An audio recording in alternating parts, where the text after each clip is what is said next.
Binhai City. A grand matchmaking event, one golden boy versus 100 jade maidens. Jiang Xun had just transmigrated when he was jolted awake by a blend of at least dozens of top-grade perfumes. The moment he opened his eyes, what a sight. His vision was filled with legs, no people, all women. Above him hung a dazzling crystal chandelier, and beneath his feet lay marble floors so polished they could be used as mirrors. But that wasn't the point. The point was the dense crowd of beauties standing there, all with long legs, slender waists, and voluptuous figures. In his past life, any one of them would have trended on social media.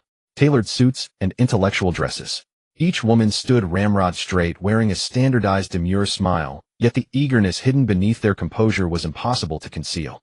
The staccato of high heels on the floor, as dense as a Gatling gun, made everyone's heart race. Holy crap, I transmigrated. A flood of memories instantly poured into Jiang Xun's mind. A parallel world where the male-to-female ratio was 1:1,000. Men in this world had become rarer than giant pandas, a protected species.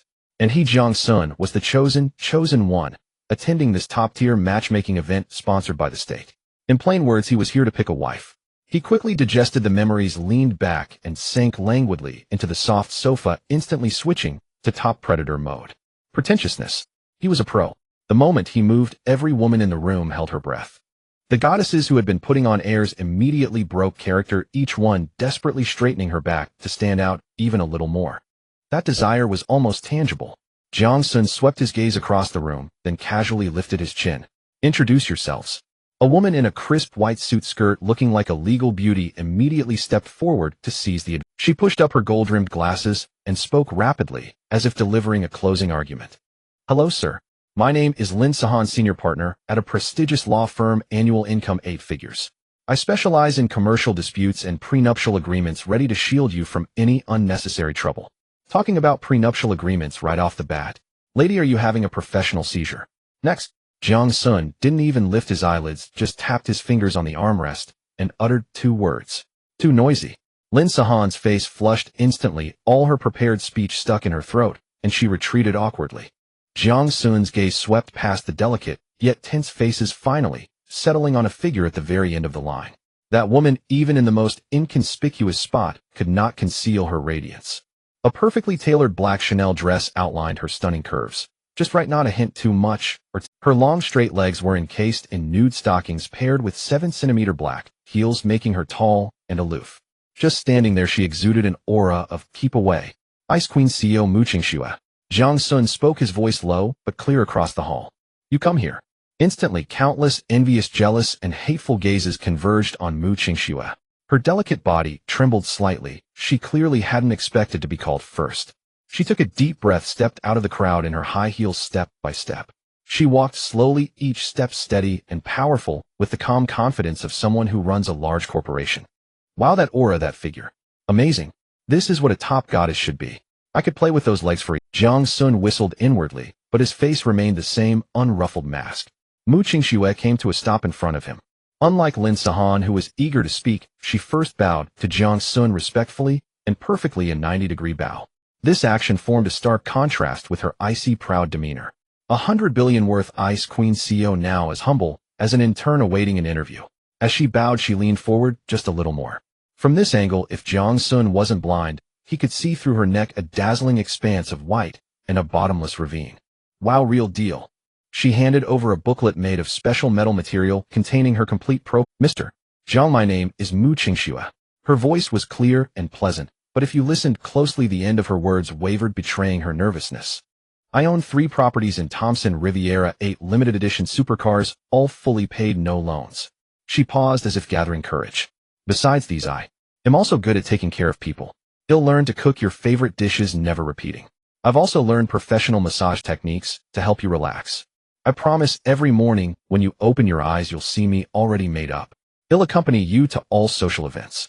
I can learn to play your games. I won't go to clubs with girlfriends. I won't have any unnecessary opposite sex socializing. By the end, her voice was almost inaudible, and an unnatural blush spread across her cheeks. She gritted her teeth as if making a huge decision and added in a voice like a mosquito's buzz, when you come home from work every day, I will kneel at the door and change your slippers for you. What the hell? Kneeling to hand over slippers. Lady, are you serious? You're an Ice Queen CEO? This script is wrong. Before Jiang Xun could speak, a woman in a fiery red dress couldn't hold it in and burst out. Mr. Jiang, don't listen to her. She's a block of wood. Pick me, I guarantee you'll live like a god every day. Jiang Xun didn't even glance at her, just uttered a sound from his throat. Get lost. The seductive smile on the red dress woman's face froze instantly, and she slunk back even more humiliated than Lin Sahan. Mu Qingxue saw this, and the stone hanging in her heart dropped a little. Jiang Xun's gaze returned to her, and he finally spoke slowly. You haven't finished. Mu Qingxue was startled, then quickly added, this is the equity certificate for 3.7 of Tianqi Finance that I personally hold. As long as you agree, all my assets can be transferred to your name within today. Oh, you know the drill, lady, even offering paid content. Not bad. Her career ambition is even more impressive than her cleavage. The surrounding women were grinding their teeth. Mu Qingxue is serious. She's even offering Tianqi Finance shares. A flicker of what could only be called fear crossed every woman's face. Jiang Xun did not reach out to take the booklet. He shifted to a more comfortable position, crossed his legs, and sank bonelessly into the sofa. What about liquid cash? This question was even sharper than the last. Real estate and equity were illusory. Readily available cash was the true measure of one's strength. Mu Qingxue's back visibly stiffened. She hadn't expected Jiang Xun to ask such a detailed professional question, but she had obviously prepared thoroughly. My personal annual salary is 50 million, not including various investment dividends. She paused, then added a sentence that made every woman in the room gasp. After marriage, my personal bank account can be closed immediately, and all income will be directly deposited into your family account. I will only keep a supplementary card with a limit of no more than 1,000 yuan for daily necessities. Holy crap, going this big, handing over 50 million annual salary, keeping only 1,000 pocket money. This lady is really going all in. Is 1,000 enough to buy sanitary pads? Jiang Xun was shocked. In his past life, he had worked like a dog for a few thousand yuan salary. Now a top-tier rich beauty was crying and begging to stuff tens of millions into his pocket and voluntarily requesting to keep only 1,000 for living expenses. What a godly life this is.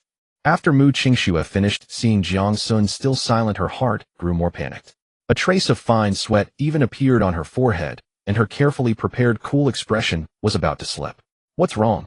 Is the price not high enough? Or is her attitude not devout enough? The women behind her had already begun to gloat. See, she's going to be rejected. Serves her right, why is she always so aloof? Men don't like an ice. Just as Mu Qingxue felt she was about to suffocate from tension, Jiang Xun finally moved. He leaned forward slightly, drawing closer. A pleasant masculine scent instantly enveloped Mu Qingxue, making her heart skip a beat and her cheeks uncontrollably heat up. Jiang Xun stared at her, a playful smile curling at the corner of his mouth. Not bad conditions. He paused, then slowly added the rest. Your resume is very smooth. Mu Qingxue's face turned red from her cheeks to her ears. Of course, she understood the double meaning of that word. All right, basic interview is over. Time for some pressure testing. Let's see how far this top-tier rich beauty will go to get married. Jiang Xun's smile deepened, and he lowered his voice to a volume only they could hear, asking the final, what do you think of open marriage? Open-ended partnerships. What kind of jargon was that? It wasn't a term in her knowledge base. Was she being too reserved in her bowing angle? Or was it that the assets she offered didn't show enough cooperative sincerity? Mu Qingxue's mental CPU was overheating frantically, searching her knowledge base to decode this unexpected question. The women behind her erupted into a clamor, their voices bubbling like boiling water. Damn, is this some kind of New Age test? Open-ended. Cooperation. Sounds so high-end, I've never studied this. Oh no, Mu Qingxue is going to fail. I knew she was just a pretty face. Quick, take notes. This is definitely this year's hottest interview topic. It'll be on the next test for sure. Jiang Xun watched the woman's face flush with embarrassment, inwardly laughing his head off. He was just saying it offhand. It was merely a meme he'd seen while surfing the internet in his past life, used to tease certain complicated emotional states. Little did he expect that in this world it would become an interview question requiring an immediate answer. Seeing the sweat on Mu Qingxue's forehead, Jiang Xun mischievously cleared his throat and sank deeper into the sofa, putting on an air of, my patience is running out. Pressure. He had to apply it. Just then Mu Qingxue seemed to have a sudden epiphany, her tense body instantly relaxing. She raised her head, a flawless, perfect smile back on her face. Sir, do you mean that after marriage you reserve the right to develop intimate relationships with other women, even to enter into marriage with them, correct? Oh, Jiang Xun raised an eyebrow. This woman had some brains. Her reading comprehension skills were wasted if she wasn't writing college entrance exam papers. If my understanding is correct, Mu Qingsu's voice regained its calm, even carrying a hint of barely concealed excitement. I personally offer my complete and unconditional support. According to the current Male Rights Supremacy Act, male citizens have the freedom to marry and love without any external interference. Any decision you make is your sacred right. She took another half step forward, and the scent of orchid mixed with pheromones grew even more assertive. Not only will I not interfere, I will actively screen manage and train the subsequent sisters to ensure they provide you with the highest quality service, causing no trouble to your life whatsoever. This is my understanding of an open-ended partnership. Cooperation for mutual benefit, all for your satisfaction. Having said that, she bowed deeply at 90 degrees again, revealing even more. Jiang Xun was completely speechless. Good grief. I was just messing around, and you elevated it to the level of law and management. You've really broadened the path, sister. After hearing Mu Qingsu's answer, the surrounding women beat their chests and stamped their feet, their faces full of regret that they hadn't thought of it. How careless. So that's what it meant. It was a freebie question. Mu Qingxue is such a sly one. Her reaction was so fast. Damn, this time I've completely lost my chance. Jiang Xun was inwardly ecstatic, but had to maintain his composure on the surface. He took out his phone, pulled up a confirmation screen, and lightly tapped on Mu Qingxu's avatar. Done. At that moment, a middle-aged woman in a uniform wearing a badge that read, Tianhe Plan, walked to the center of the hall on high heels. Her expression was stern, and her voice carried through the microphone across the entire venue. Silence. Instantly, all murmurs ceased. The middle-aged woman adjusted her glasses and announced in a matter-of-fact tone, "Congratulations to Mr. Jiang Xun and Ms. Mu Qingxue on initially reaching a Tianhe intent. According to the latest supplementary clause of the Male Health Protection Act to safeguard male citizens' kidney health and ensure rational allocation of social resources effective immediately, each male citizen may only marry one new legal partner per month." The hundreds of elite women below, instead of showing any jealousy or disappointment at the quota being taken, had eyes shining like they had been injected with adrenaline. Their breathing quickened, and their faces flushed with excitement. Sisters, did you hear that? 1 spot per month. Great. I thought there was no hope this year, but I still have a chance next month. This month it's Mu Qingxue, but next month it might be me. I need to hurry back and prepare new talents. Pole dancing, here I come. Mu Qingxue, you'd better take good care of Mr. Jiang. Don't let us women down. Otherwise we'll never forgive you. Their looks at Mu Qingxue were no longer pure jealousy, but rather a mix of expectation and pressure, as if she were the hope of the whole village. Jiang Xun was utterly bewildered. He could not understand this morbid fanaticism at all. And at that moment, a cold mechanical voice rang in his mind. Ding. Detected that the host has successfully entered into marriage with the first heroine, Mu Qingxue. The Divine Patriarch system is now officially activated. Newbie Patriarch, Level 1 template loaded. Family Prestige, 3,000 marriage with Shrank Heroine, Mu Qingxue reward, 3,000 prestige. Heavenly Dragon Jade One Piece, first successful marriage with a heroine special reward. Note, Heavenly Treasure Vault, requires Patriarch Level 2 to unlock. A blue virtual panel visible only to him materialized before his eyes. Family Panel. Member Mu Qingxue. Affection 60 passing grade. Health status excellent. Prestige Shop. Basic health scan 100 prestige use. Stamina recovery potion, small 200 prestige bottle. Common lottery wheel. Cost 100 prestige spin. Prize pool, cash, consumables, skill fragments, etc. Jackpot, extremely low probability of directly obtaining a complete basic skill book, such as Bronze Kidney Warrior and other body enhancement skill books. Jiang Xun looked at this system as crude as a browser game and twitched the corner of his mouth. But still, something was better than nothing. He closed the panel, his gaze returning to reality. The middle-aged female host had finished the official procedures and was handing over some documents to Mu Qingxue. Mu Qingxue was now radiant, as if she had just won a world-class battle. She took the documents, turned around, and walked to Jiang Xun, lowering her posture even more. He neither said good nor bad. He simply leisurely placed his wine glass down, his gaze sweeping across the sparkling fruit platter on the table. Jiang Xun responded nonchalantly, then uttered a sentence that made everyone present freeze again. Arrange for me to enroll at Jiangling University. What? Mu Qingxue was stunned. Go to university. You need to go to university. Shouldn't you be lying on a pile of cash thinking about which sister to favor today? What, is there a problem? Jiang Xun asked. No problem. Mu Qingxue snapped to attention, immediately recovering. Jiangling University is the best institution in the country.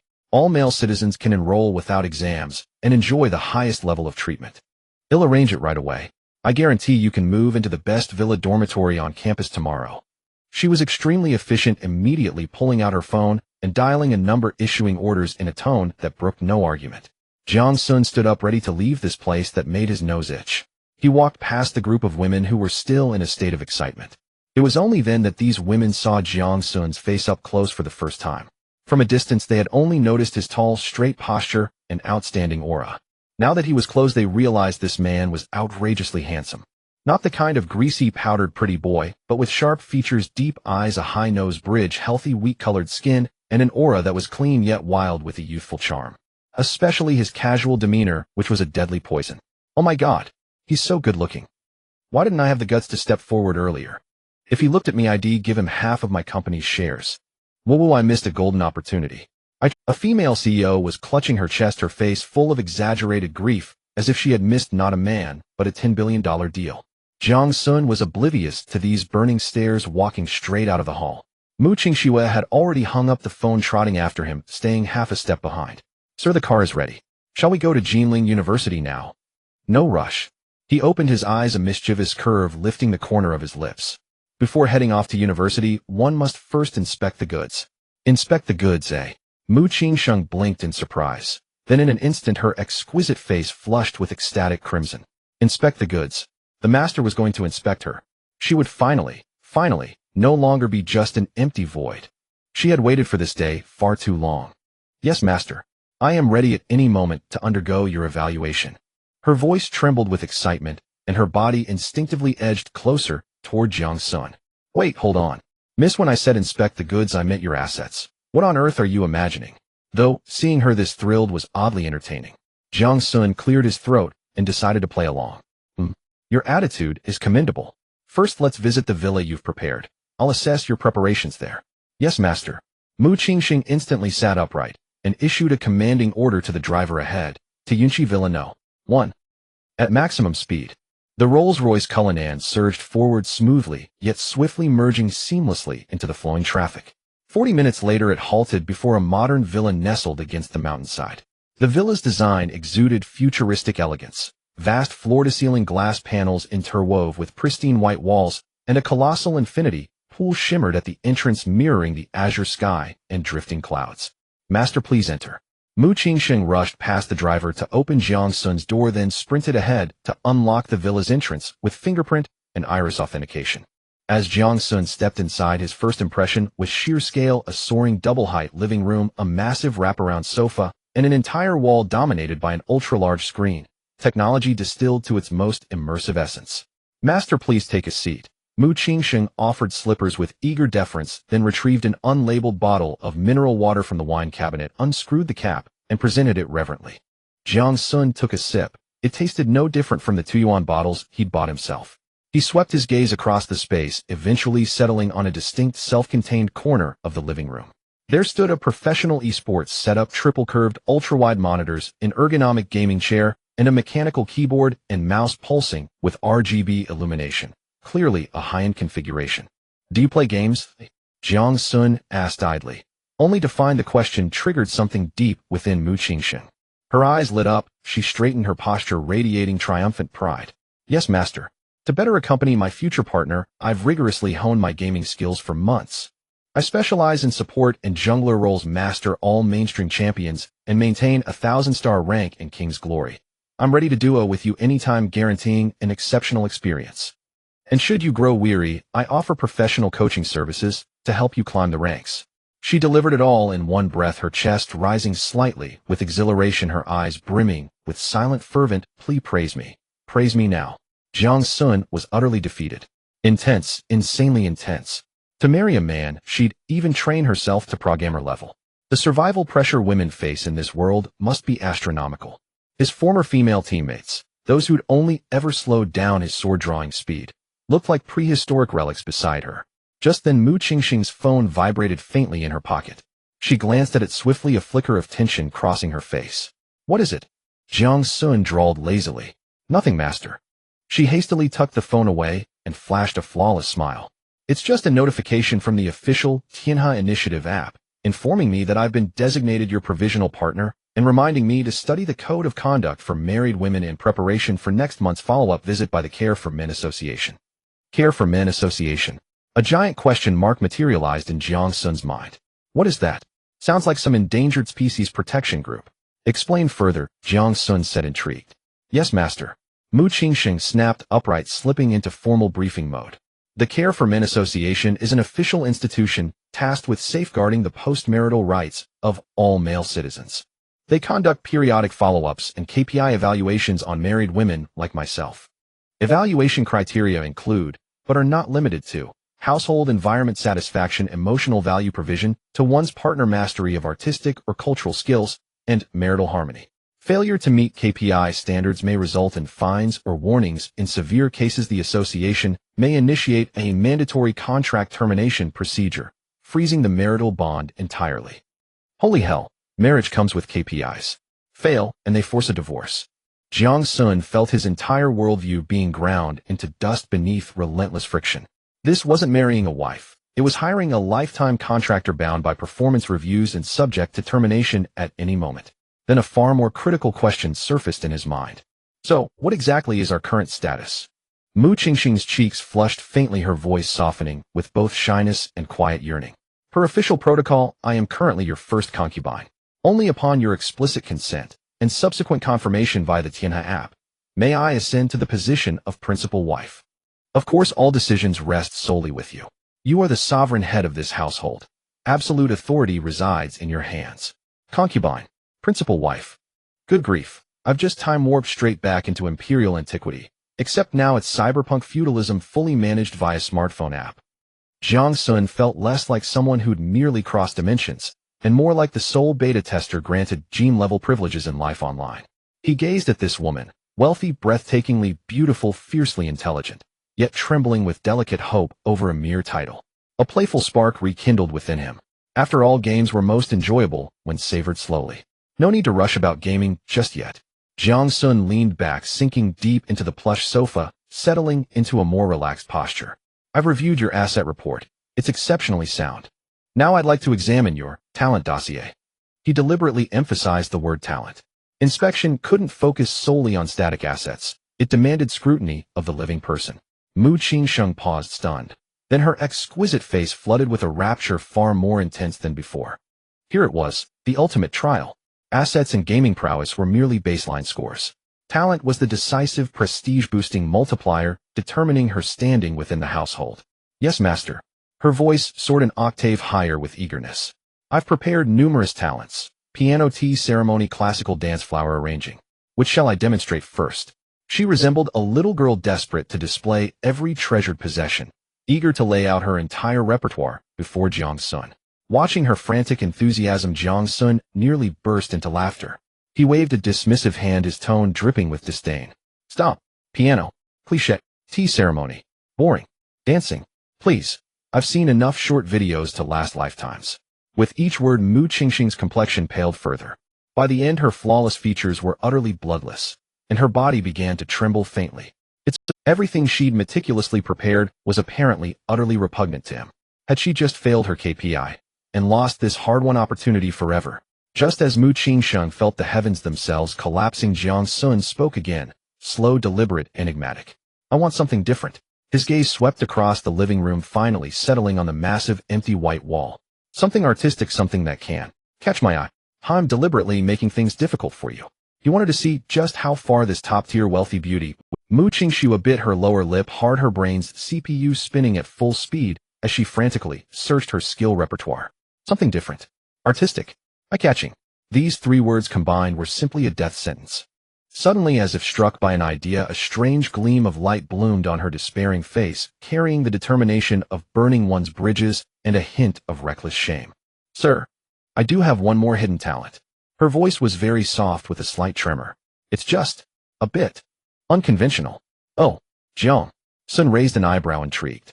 Let's hear it. Mu Qingxue's cheeks flushed with two lovely red spots. She walked to an inconspicuous storage cabinet in the corner of the living room and opened its door. Jiang Xun expected to see some musical instrument or props. Instead, what was inside was neither a guzheng nor a drawing board, but neatly stacked rolls of huge white paper and dozens of bottles of colorful liquid paint. Painting. Jiang Xun's tone carried a hint of disappointment.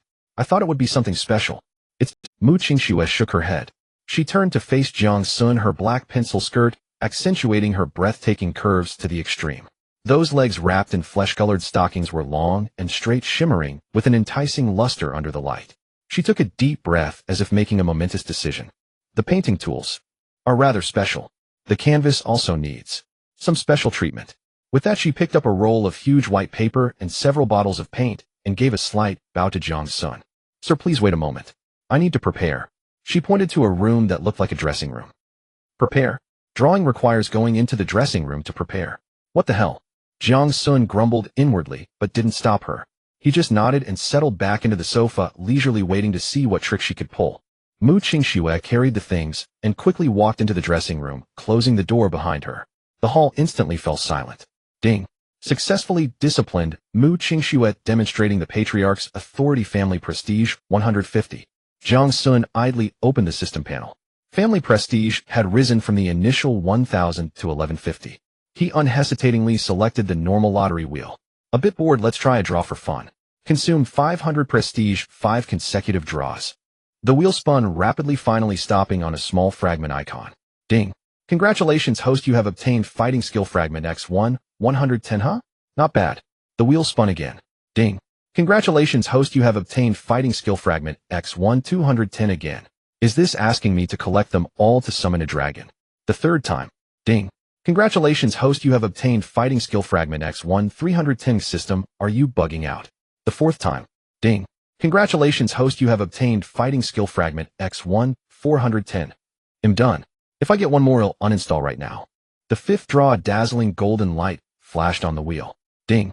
Congratulations, host, you have obtained a rare skill, writing proficiency. Whoa, finally something different. Writing. What use is it in modern society? Better than nothing. Jiang Xun closed the panel, picked up that ridiculously expensive bottle of mineral water, and took a sip. Time ticked by. The dressing room door remained tightly shut. Just as Jiang Xun's patience was about to run out, and he was about to go urge her, the dressing room door finally clicked open from inside. Jiang Xun stared at the person emerging from the dressing room, nearly dropping the water bottle in his hand. Holy crap, what is this situation? Performance art. Sister, your art is a bit too illegal. I'm calling the cops. Countless bullet comments flashed through his mind in an instant, and he was completely stunned. The Mu Qingxue in front of him had changed out of the black pencil skirt. In its place was a dress, temporarily made from that huge snow-white drawing paper. The paper was cleverly wrapped around the key areas, barely covering the essentials, but those long straight legs and that slender waist were instead accentuated to be even more breathtaking. Her snow-white skin under the light seemed to glow, almost merging with the equally white paper on her body. To top it off, she was barefoot. Those delicate petite jade feet were stepping on the cold marble floor, her toes curling slightly from tension, the pinkish color especially conspicuous. Her face was so red it seemed ready to bleed, and even her fair neck and collarbone were tinged with a. She carried those bottles of colorful paint, walked to the open space in the middle of the living room, and somewhat stiffly spread out a huge sheet of white paper. Then she turned around, facing Jiang Xun on the sofa, and bowed deeply, deeply. This movement caused her paper dress to rustle softly, and also made certain scenery become even more elusive. Gulp. Jiang Xun's Adam's apple bobbed, feeling his mouth a bit dry. Sir, I am about to start. Mu Qingxue's voice was trembling with a sobbing tone. She had never been so embarrassed in her life. If her subordinates at the company saw this, her Ice Queen persona would shatter into a QR code on the spot. But for the sake of getting married, for the KPI, for not being forcibly terminated, she was giving it her all. Jiang Xun didn't say a word, just leaned back on the sofa, striking a pose of "I'm waiting for the show." He wanted to see what trick she was up to. Mu Qingxue unscrewed the caps of those paint bottles, and then made a move that made Jiang Xun's eyes nearly pop out. She actually poured those colorful liquids directly onto herself. Red, yellow, blue. The viscous liquid slowly trickled down her smooth skin, forming streaks of brilliant, yet eerie patterns on her snow-white body. The liquid soon covered large areas of her skin, turning her into a colorful paint person. Playing this big body painting. Sister, do you understand art, or do you understand me? Jiang Xun's heart was no longer just surprised, it was awestruck. This was no longer a matter of being competitive. It was flipping the table, leaving no way out for other women. Mu Qingxue closed her eyes as if resigning to fate, and fell backward, lying directly on that huge white canvas. Then she began to slowly move, roll, and stretch on the canvas. Her entire body was the brush. Her movements were the strokes. At first her movements were still clumsy and shameful, but she quickly got into the zone. Every stretch, every twist imprinted the paint from her body onto the white paper beneath her. The scene was filled with a primitive wild beauty. Red and white, black and color interwoven on her body and the canvas beneath her. It was not mere graffiti, but an expression brimming with vitality. Jiang Xun sat on the sofa motionless. The expression on his face gradually shifted from initial amusement to seriousness. He had to admit this thing was indeed quite artistic. And indeed it caught his eye. This sister really is willing to go all out. Isn't this much more thrilling than some piano or tea ceremony? This KPI definitely deserves full marks. After who knows how long, Mu Qingxue finally stopped moving. She lay in the center of the canvas, her chest heaving heavily, covered in colorful paint, looking a bit disheveled, yet possessing a stunning beauty. And the white paper beneath her had turned into a colorful abstract painting.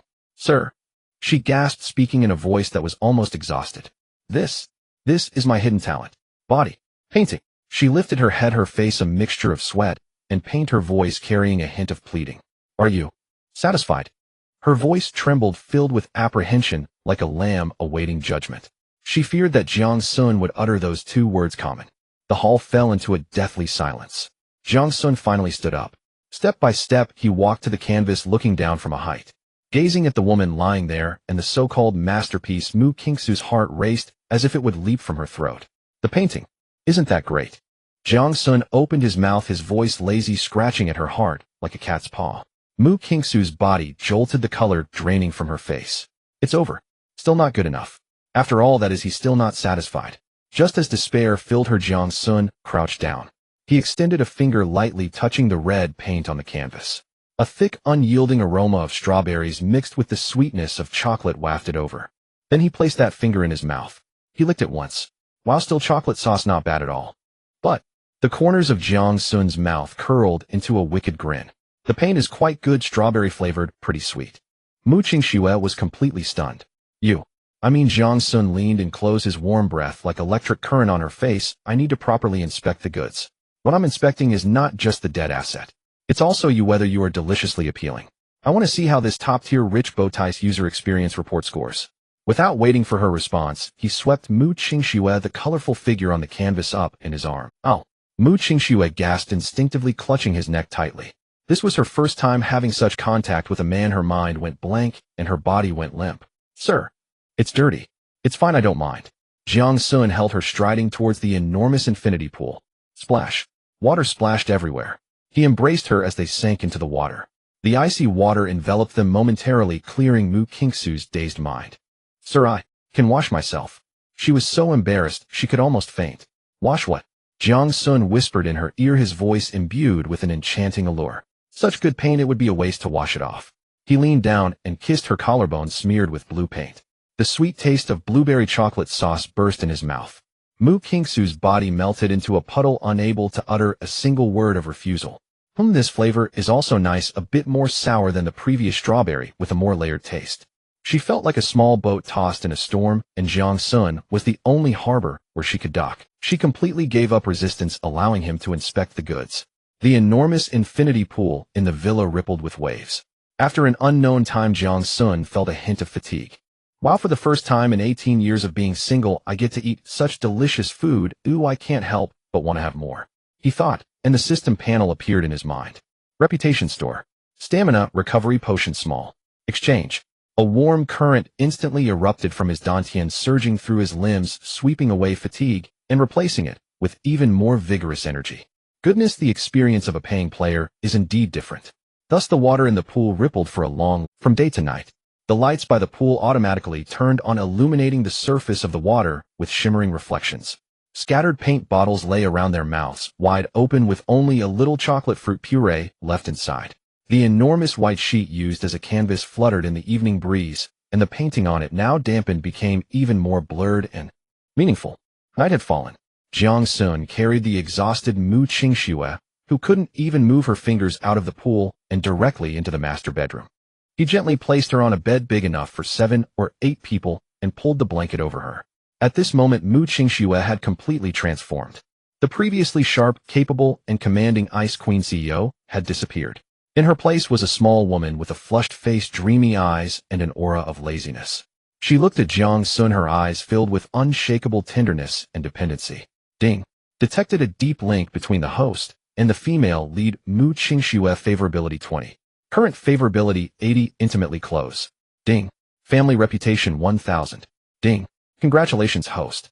Due to a significant increase in favorability with the female lead, new feature unlocked. Partner status details.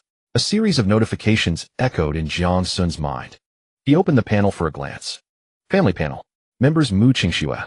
Favorability 80. Intimately close. Health status excellent. Slightly fatigued. Recommended to use stamina recovery potion. The icon for the stamina recovery potion small in the reputation store was flashing. This system is quite intelligent. Jiang Xun thought, sarcastically dismissing the panel. Sir. The Mu Qingxue on the bed called out to him in a voice as soft as a mosquito. Can I call you by your name in the future? She asked, cautiously afraid of breaking some rules. As you wish. Jiang Xun was in a good mood now and didn't mind dropping the pretense. Jiang Xun. She repeated his name, a satisfied and happy silly smile appearing on her face. Then, as if remembering something, she struggled to sit up. By the way, the Men's Care Association. I need to submit a report on the harmony of marital life, this time's KPI. Jiang Xun. What the heck, this can be counted as KPI too. He felt that his understanding of this world was once again being brutally challenged.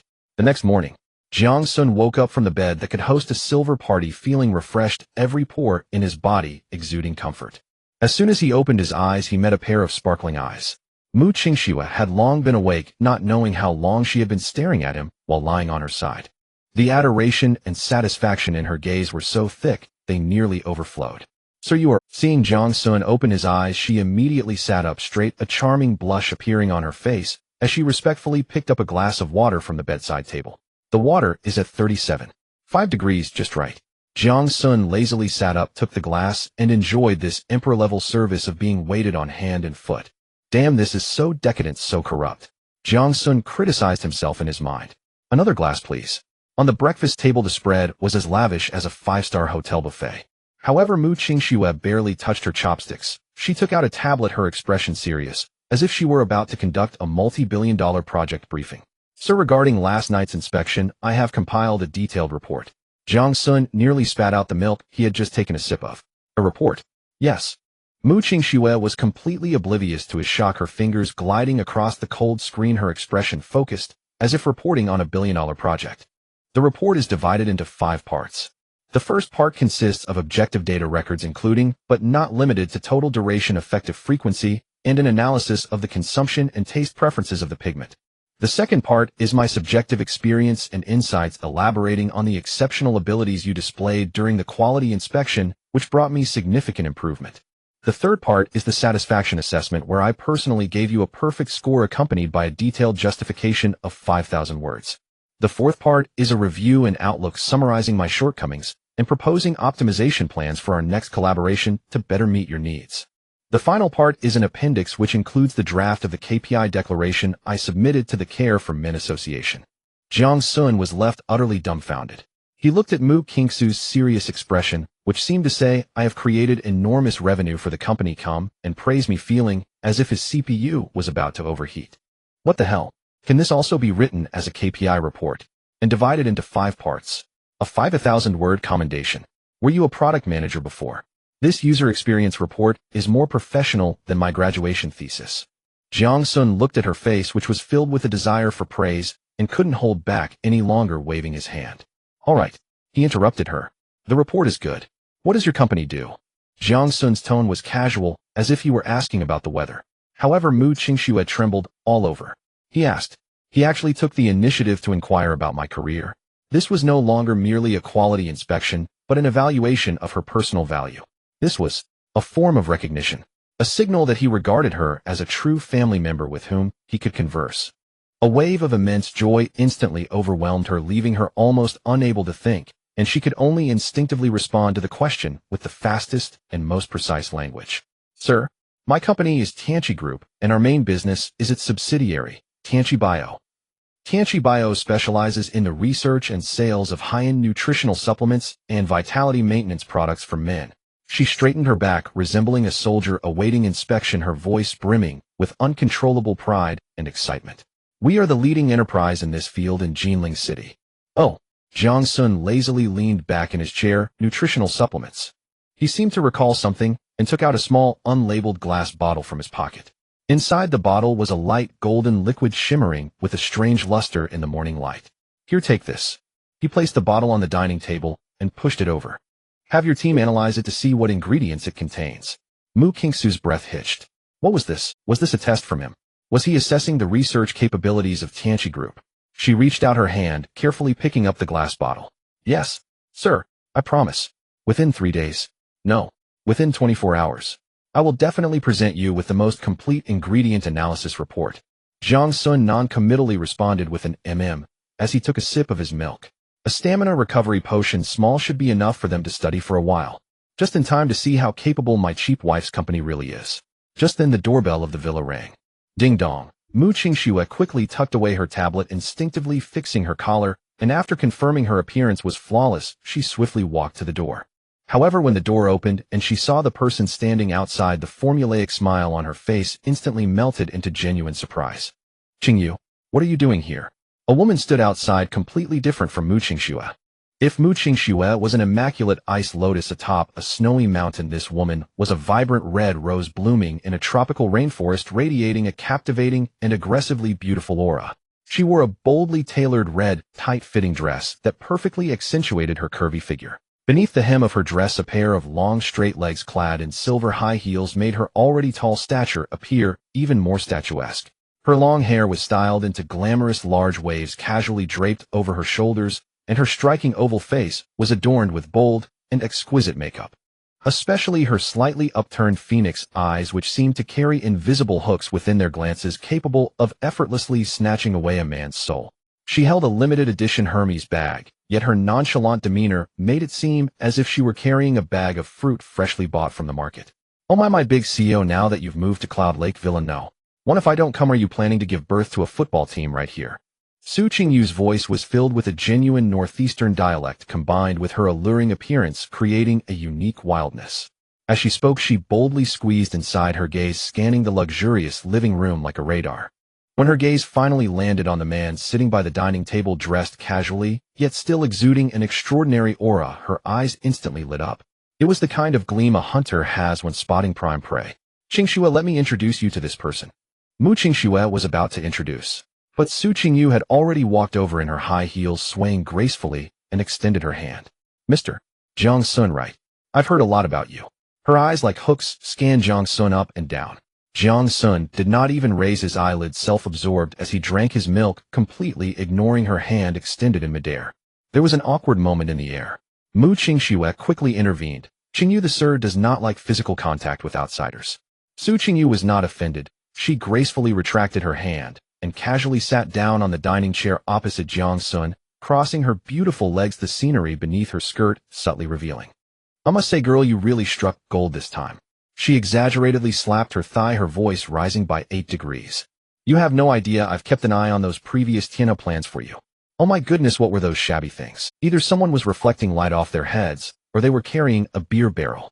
And one looked like a gourd that came to life, claiming to be some kind of artist, just talking nonsense. As soon as they opened their mouths, they wanted someone to model for them. I mean, what they were doing wasn't painting, they were thinking of directly giving someone a ritual, as if they wanted to perform a ceremony. She shook her head as she spoke, her face filled with disdain. And yet those women outside were scrambling for them, like dogs fighting over scraps. Just look at your gentleman here. That little face, that little figure, tsk.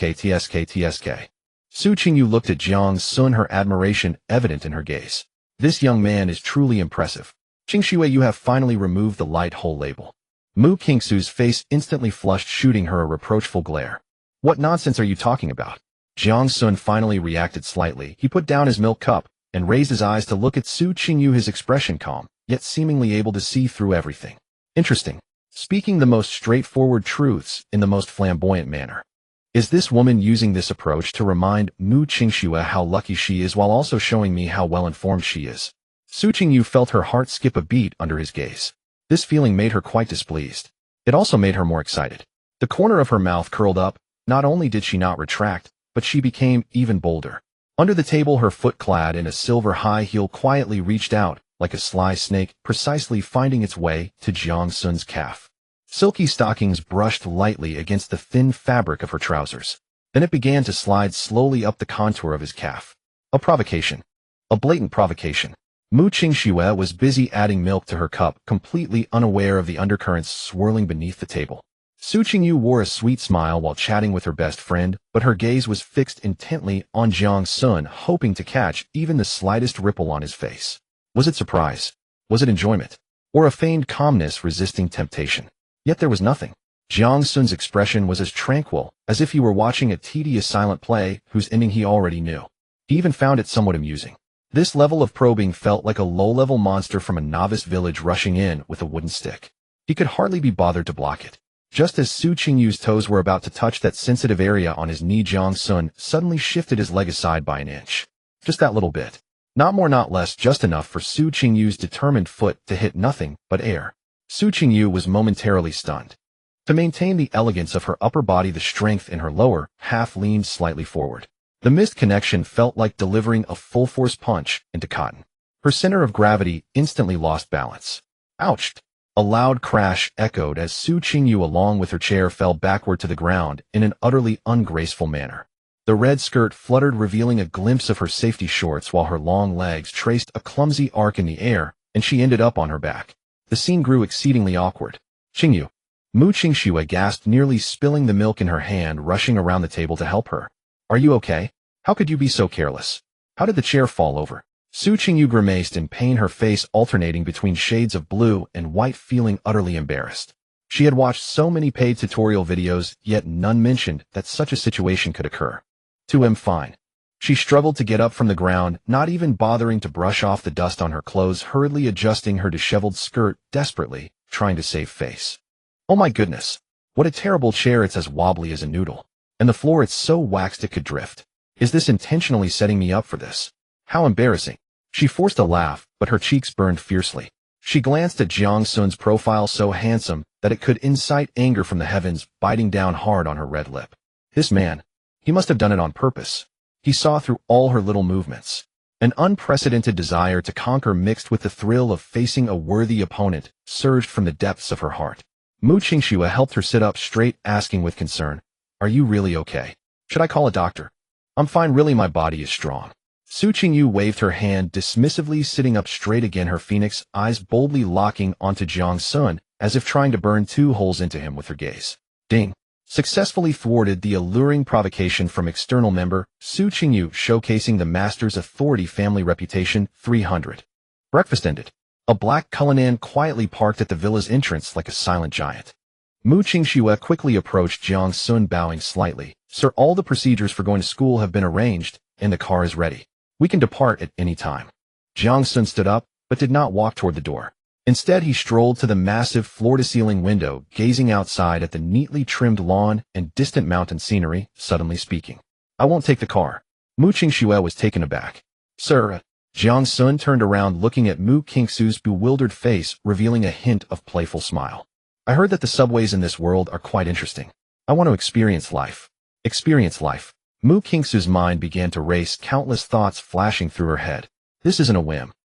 Is the Sir testing whether I only understand luxurious enjoyment and not the struggles of the common people? He is also testing my ability to plan and respond to unexpected situations. The head of a top family must not only be able to afford a Cullinan, but also fit into the subway. This is a kind of vision. The Sir is using action to enlighten me. In an instant, Mu Qingxue connected all the dots. She immediately bowed at a 90-degree angle, her voice filled with determination after her realization. "Yes, sir. I understand.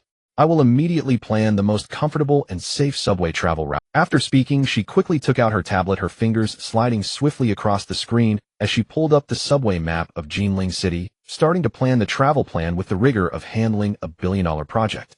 Beside her, Su Qingyu felt a twitch in her eye. Experience life. This man truly had many tricks. However, this was indeed a great opportunity to get closer to him. "Hey, wait for me." Su Qingyu immediately stood up, shamelessly moving closer. "I'll go too. Coincidentally, I didn't drive today, it's on the way. 10 minutes later, Jinling City subway station. Contrary to Jiang Xun's imagined crowded scene, it was eerily orderly here. The most conspicuous feature was a special passage at the entrance laid with red carpet and separated by golden railings. Above the passage in the largest font 5 bold characters read Men's Exclusive Passage. Next to it was a similarly marked Men's Exclusive Elevator. All the hurried women instinctively kept their distance, willingly queuing at the ordinary turnstiles nearby rather than stepping over the threshold. "Sir, please walk this way." Mu Qingxue respectfully led the way in front, her face showing a proud sense of honor. Jiang Xun walked on the red carpet feeling less like he was going to take the subway, and more like he was walking a red carpet. By the vending machines inside the station, several girls were scanning their payment. Jiang Xun's gaze swept over, and he saw the vending machine screen displaying a prominent message in bright red letters: "Male citizens drink for free, wishing you a pleasant trip." This privilege truly penetrates to the capillaries. Jiang Xun silently complained, but calmly walked over, pressing a button on the screen, and a cold bottle of cola fell with a clatter. He opened it and took a sip. The cold liquid slid down his throat, feeling quite refreshing. The nearby girls saw him and held their breath, each blushing, but daring not to look, more hurriedly lowering their heads and leaving. On the platform, the contrast was even more pronounced. The train arrived, and the doors opened. At the entrance of one car, a clear sign read Men's Exclusive Car. On the platform, the contrast was even more pronounced. The train arrived, and the doors opened. At the entrance of one car, a clear sign. In contrast, the ordinary car next door, once the door opened, was packed like a can of sardines, dark, and almost without a place to stand.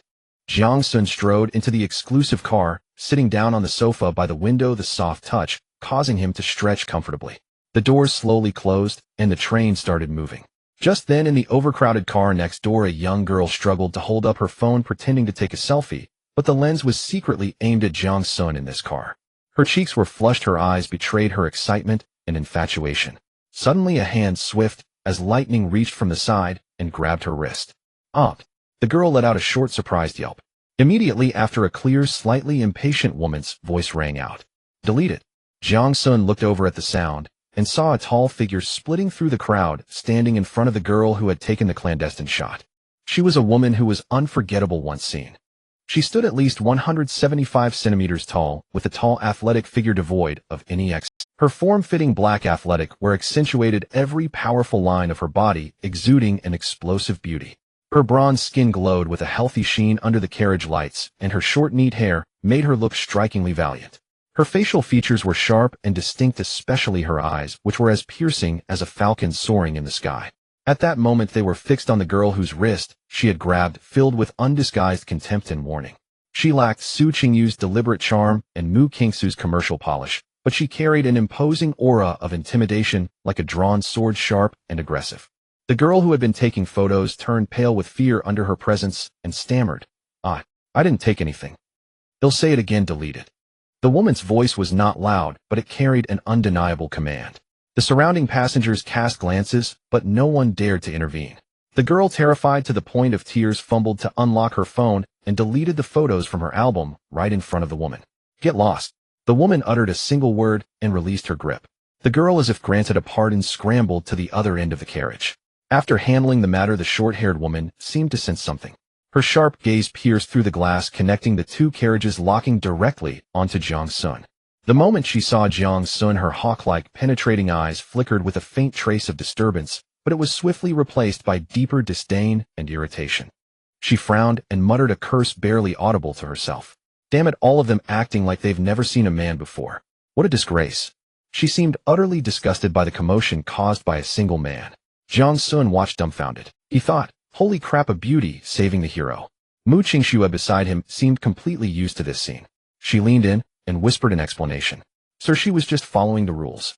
According to Article 19 and Chapter 3 of the Male Rights Protection Law, any unauthorized photographing of a male citizen's likeness for personal collection or distribution can result in up to 15 days of detention and a fine of 100 to 100 yuan. Additionally, Article 17 states that prolonged staring at a male that causes discomfort constitutes visual harassment. Mu Qingxue continued, Sir, they were protecting you. If that short-haired woman's gaze made you uncomfortable, we can report her immediately, sue her for compensation for emotional distress, and have her serve at least 100 hours of community service. Jiang Xun. He felt his understanding of this world had been refreshed once again. The law was outrageously biased. He ignored the still scrutinizing gaze, grabbed Mu Qingxue, who was still in a daze, just as the train arrived at the station. Let's go. Time to check in. He stood up and walked straight toward the door. I have no interest in these boring adult games. His gaze swept across the vibrant university town outside the window, a meaningful smile curling at the corner of his mouth. The flowers in the ivory tower are more interesting. The scene at the gate of Jiangling University, however, had nothing to do with the scholarly tranquility he had imagined. It looked more like the venue of a top-tier awards ceremony than a university. A brand new red carpet stretched from where they parked all the way into the depths of the campus, seemingly endless. On both sides of the red carpet, people stood in dense dark crowds. No, they were all women. Thousands of young girls dressed in various outfits, from youthful short skirts to elegant long dresses, stood packed together yet maintained an eerie, absolute silence. No talking, no noise. Only a sea of eyes burning with passion, adoration, curiosity, and excitement bordering on madness, all fixed on their car. Further away, rows of faculty and staff in uniform stood, all women, their expressions solemn, like soldiers awaiting inspection. "Oh my God, Xingxue, this setup." Su Qingyu beside him exaggeratedly opened her mouth. "You'd think some emperor was returning to his palace." Jiang Xun pushed open the car door and stepped out. The moment his foot touched the ground, the dead silence shattered. A wave of gasps rippled through the crowd like a tide. Countless eyes instantly focused on him, as if they wanted to devour him from head to toe with their gaze. Long accustomed to such attention, Jiang Xun lazily scanned the area. Just then the crowd parted, and a figure quickly walked toward them from the front. She was a woman around 30, dressed in a well-tailored dark gray suit with a skirt that ended just above the knee, balancing professionalism with feminine grace. Her hair was meticulously pinned up, revealing a smooth, full forehead and a long swan-like neck. She wore a pair of gold-rimmed glasses behind which her eyes held the wisdom and calmness that came with age and knowledge, an aura cultivated by a long tenure in a high position, steady and powerful. However, when she stopped 3 steps in front of Jiang Xun, her powerful aura instantly receded, replaced by a sincere, slightly nervous respect. She bowed deeply to Jiang Xun, the angle so precise it seemed measured with a protractor. "Mr. Jiang Xun, hello." Her voice was warm and melodious with the refined elegance of an intellectual. "I am Wenshu, the president of Jiangling University. On behalf of all 35721 faculty and students, I welcome your arrival." She lifted her head, a perfectly appropriate, sincere smile on her face. "Your arrival is an honor for Jiangling, and the most glorious moment for this century-old institution. You are truly the peerless talent of our nation." Jiang Xun looked at her without expression, merely uttering a soft He thought, peerless talent. That's quite a hat to put on me. But the president does have a certain charm, much more refined than those young girls. President Wenshu seemed completely unbothered by Jiang Xun's indifference.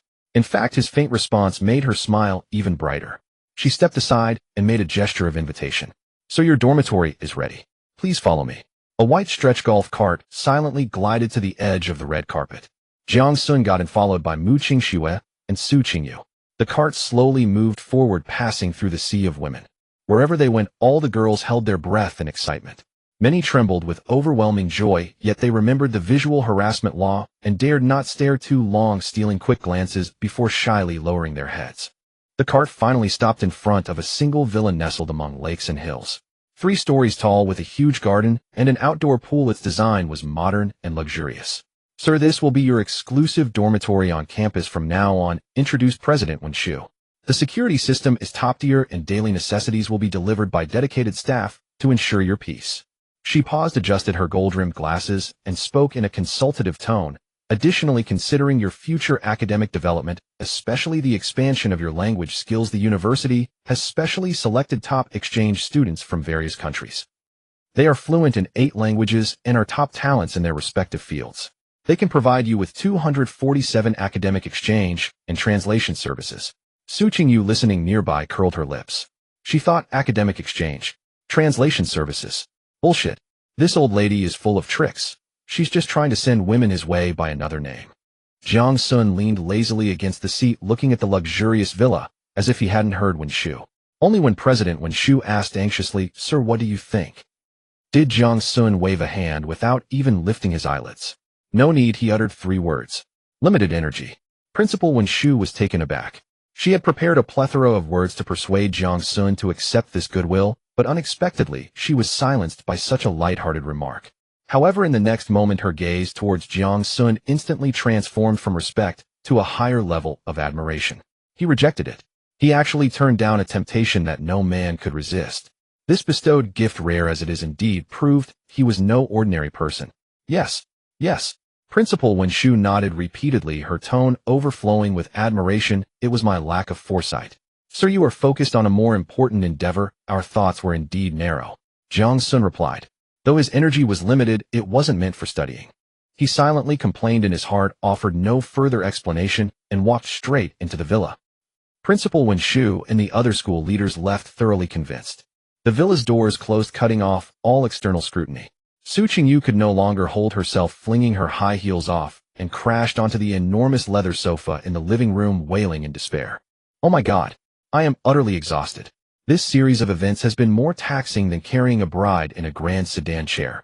My feet are practically sparking.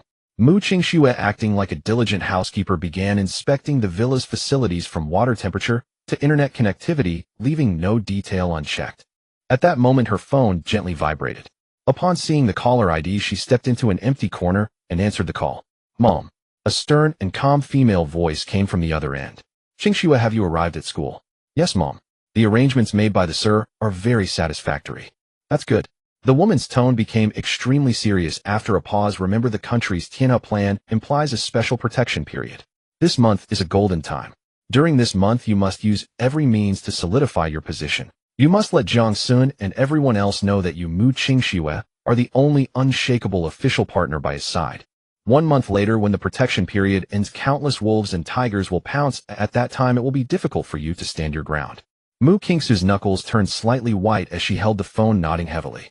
I understand, Mom. After hanging up, Mu Qingxue's gaze became incredibly determined. As night fell, Jiang Xun had just finished his shower, wearing a loose bathrobe, lounging on a deck chair on the second-floor terrace, enjoying the breeze. Suddenly, a rumble of a truck approached and stopped outside the villa. He looked down in confusion. He saw a massive box truck parked in the garden where Mu Qingxue was directing several female bodyguards dressed in black suits to unload large boxes from the vehicle. It looked like they were moving the whole house. What is going on? Jiang Xun frowned. Soon Mu Qingxue came upstairs, her face flushed with a strange hue, holding a tablet. Sir. She approached Jiang Xun and slightly bowed. To better serve you, and to make our married life more harmonious and entertaining, I have made some preparations. She handed over the tablet. On the screen was a beautifully crafted PPT. The title read, Various Plans to Enhance Nightlife Quality. Jiang Xun. Before he could speak, Mu Qingxue had already walked to the boxes that had just been moved into the living room and opened one. Inside the box were various intricately made cosplay costumes. Mu Qingxue pulled out 2 sets, displaying them like merchandise, saying to Jiang Xun, for instance, we could try role-playing. This is Mercy from Overwatch, representing healing and protection. She picked up another set, its tight red and blue colors, strikingly familiar. This is Spider-Man, symbolizing the warmth and vitality of a neighborhood hero. She opened another box, which even contained metallic armor and props. If you prefer something more competitive, I also have the complete transformation sets for the Alliance and Horde from World of Warcraft. She opened 7 or 8 boxes in one go, instantly filling the living room with a variety of costumes from anime to games, mythology to science fiction, piled up like a small mountain. Jiang Xun stared at the half-truck's worth of battle gear, then glanced at Mu Qingxue, who looked serious, as if she were presenting a project report, feeling utterly bewildered. Wow, this is way too much. Mu Qingxue seemed completely unaware of how shocking her actions were. She flipped to the last page of the tablet, which was a scrollable list. Sir, here is a complete clothing list and corresponding character profiles. You can choose tonight's. She raised her head, her eyes filled with anticipation and a hint of barely perceptible nervousness, like a student awaiting a teacher's grading. May I ask which lesson you would like to start with tonight? Mu Qingxue's voice carried a hint of tension that she herself was not aware of. She laid all her skills, preparations, and trump cards open before Jiang Xun, like a job seeker awaiting the final interview results.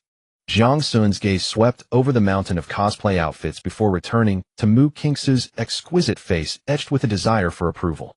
Her eyes sparkled with expectation, as if Jiang Xun just needed to nod, and she would instantly transform into an angel or Spider-Man, performing an exclusive show just for him. Jiang Xun said nothing. He simply leaned lazily against the lounge chair, picked up a glass of ice water beside him, and took a slow sip. To treat married life as a project and even create a course list. Girl, your level of internal competition is truly at version T0. Jiang Xun almost burst into laughter internally, but his face remained calm and unruffled. Seeing that he remained silent, Mu Qingxue felt increasingly anxious. Were these themes not novel enough? Or did the sir feel dissatisfied with this proactive approach? Her mind raced, reflecting on whether she had made a mistake at some point. Sir, if you are not satisfied with these themes, I have backup options. She immediately pulled up another document on. This is a classic scene recreation plan based on the top 100 grossing films worldwide. Stop. Jiang Xun finally spoke, his voice not loud, but it froze all of Mu Qingsu's movements immediately. Sir. Mu Qingsu's heart raced to her throat. Put all these things away. There will be plenty of time in the right. Put them away. Mu Qingxue was completely bewildered, as she could not comprehend Jiang Xun's intention. A wave of immense disappointment and frustration surged within her. Did she mess it up? Jiang Xun set down the cup of water, stood up, and walked to her. He reached out and gently lifted her chin, which had slightly dropped in nervousness, forcing her to meet his gaze. I don't need this. His voice was soft, yet carried an undeniable strength. Go change into the outfit you wore at school today. Off. Mu Qingsu's mind went completely blank. The outfit she wore at school today, that black professional suit. It was her battle attire as the president of Tianqi Finance, a tool she used to showcase her authority and professionalism. In this intimate moment that belonged to just the two of them, to change into that outfit. What new test was this? She couldn't comprehend it at all. Why, she instinctively asked, immediately regretting it, afraid that her question would provoke Jiang Xun's displeasure. However, Jiang Xun was not angry. Other tastes could be explored later. Tonight, he simply wanted to savor the original flavor. He merely looked at her, his gaze carrying a hint of amusement and a kind of tenderness she had never seen before. Because the original self is quite beautiful. Boom. This statement exploded like a thunderclap in Mu Qingsu's mind. She froze completely. The original self was quite beautiful. He was not talking about those glamorous outfits, not about the meticulously prepared roles, but rather herself. Was he referring to the Mu Qingxue who wore rigid professional attire, always masking herself with coldness and professionalism? To gain Jiang Xun's recognition, she had wagered her entire fortune, diligently practiced various skills, and even set aside all her dignity, transforming herself into an art piece for others to admire. She thought she had to constantly display her worth, to continually provide novelty, in order to hold on to this man. Yet now he said, the original self is quite beautiful. A wave of searing heat surged into her eyes. Mu Qingsu's vision instantly blurred. She bit her lip desperately, trying to suppress the sudden vulnerability and excitement, but tears uncontrollably fell one by one. These were not tears of humiliation, nor were they tears of grievance. Rather, they were a profound sensation of being seen, understood, and validated. She felt the tension she had been holding on to for so long completely release at that moment. It turned out he understood everything. In the bedroom, Mu Qingxue changed back into that black suit. The fitted suit jacket wrapped around her curvaceous body, the buttons of the white silk shirt fastened to the very top, and beneath the fitted skirt were her long legs clad in black stockings. This outfit in the office represented authority and restraint. Yet at this moment in this bedroom that belonged to just the two of them, it exuded an entirely different heart-thumping allure. She stood awkwardly by the bed like a child who had made a mistake. Jiang Xun patted the space beside him. Mu Qingxue hesitated for a moment, then obediently sat down. As soon as she sat down, Jiang Xun pulled her into his embrace, and she fell onto the soft bed. Sir. Still calling me sir? Jiang Xun's voice rang in her ear, laced with a hint of teasing. Mu Qingsu's face instantly flushed, burying herself in Jiang Xun's chest, her voice barely above a whisper. Jiang Xun. Jiang Xun responded, holding her even tighter. His arms were like iron hoops, unyielding. She was completely enveloped in his scent, with no place to escape. A sense of pressure surged in her chest. The silk shirt designed for the workplace let out a silent cry, the taut fabric outlining breathtaking curves, as if accusing the confinement of this disguise. Jiang Xun's palm rested on her back, and even through the suit jacket he could feel her body tremble lightly, like a startled butterfly. His fingers slid along the curve of her spine inch by inch. A series of delicate shivers followed. Mu Qingsu's breath caught. She felt like a piece of porcelain being appraised, all her disguises stripped away, leaving only her most fragile essence exposed in his palm. His hand paused at her waist. Then with the other hand he lifted her face. The rough yet gentle pads of his thumb wiped away the last trace of moisture from her eyes. He said nothing. He simply gazed at her with those eyes that seemed capable of seeing through everything, observing the confusion, bewilderment, and a hint of surrender she herself had not even realized.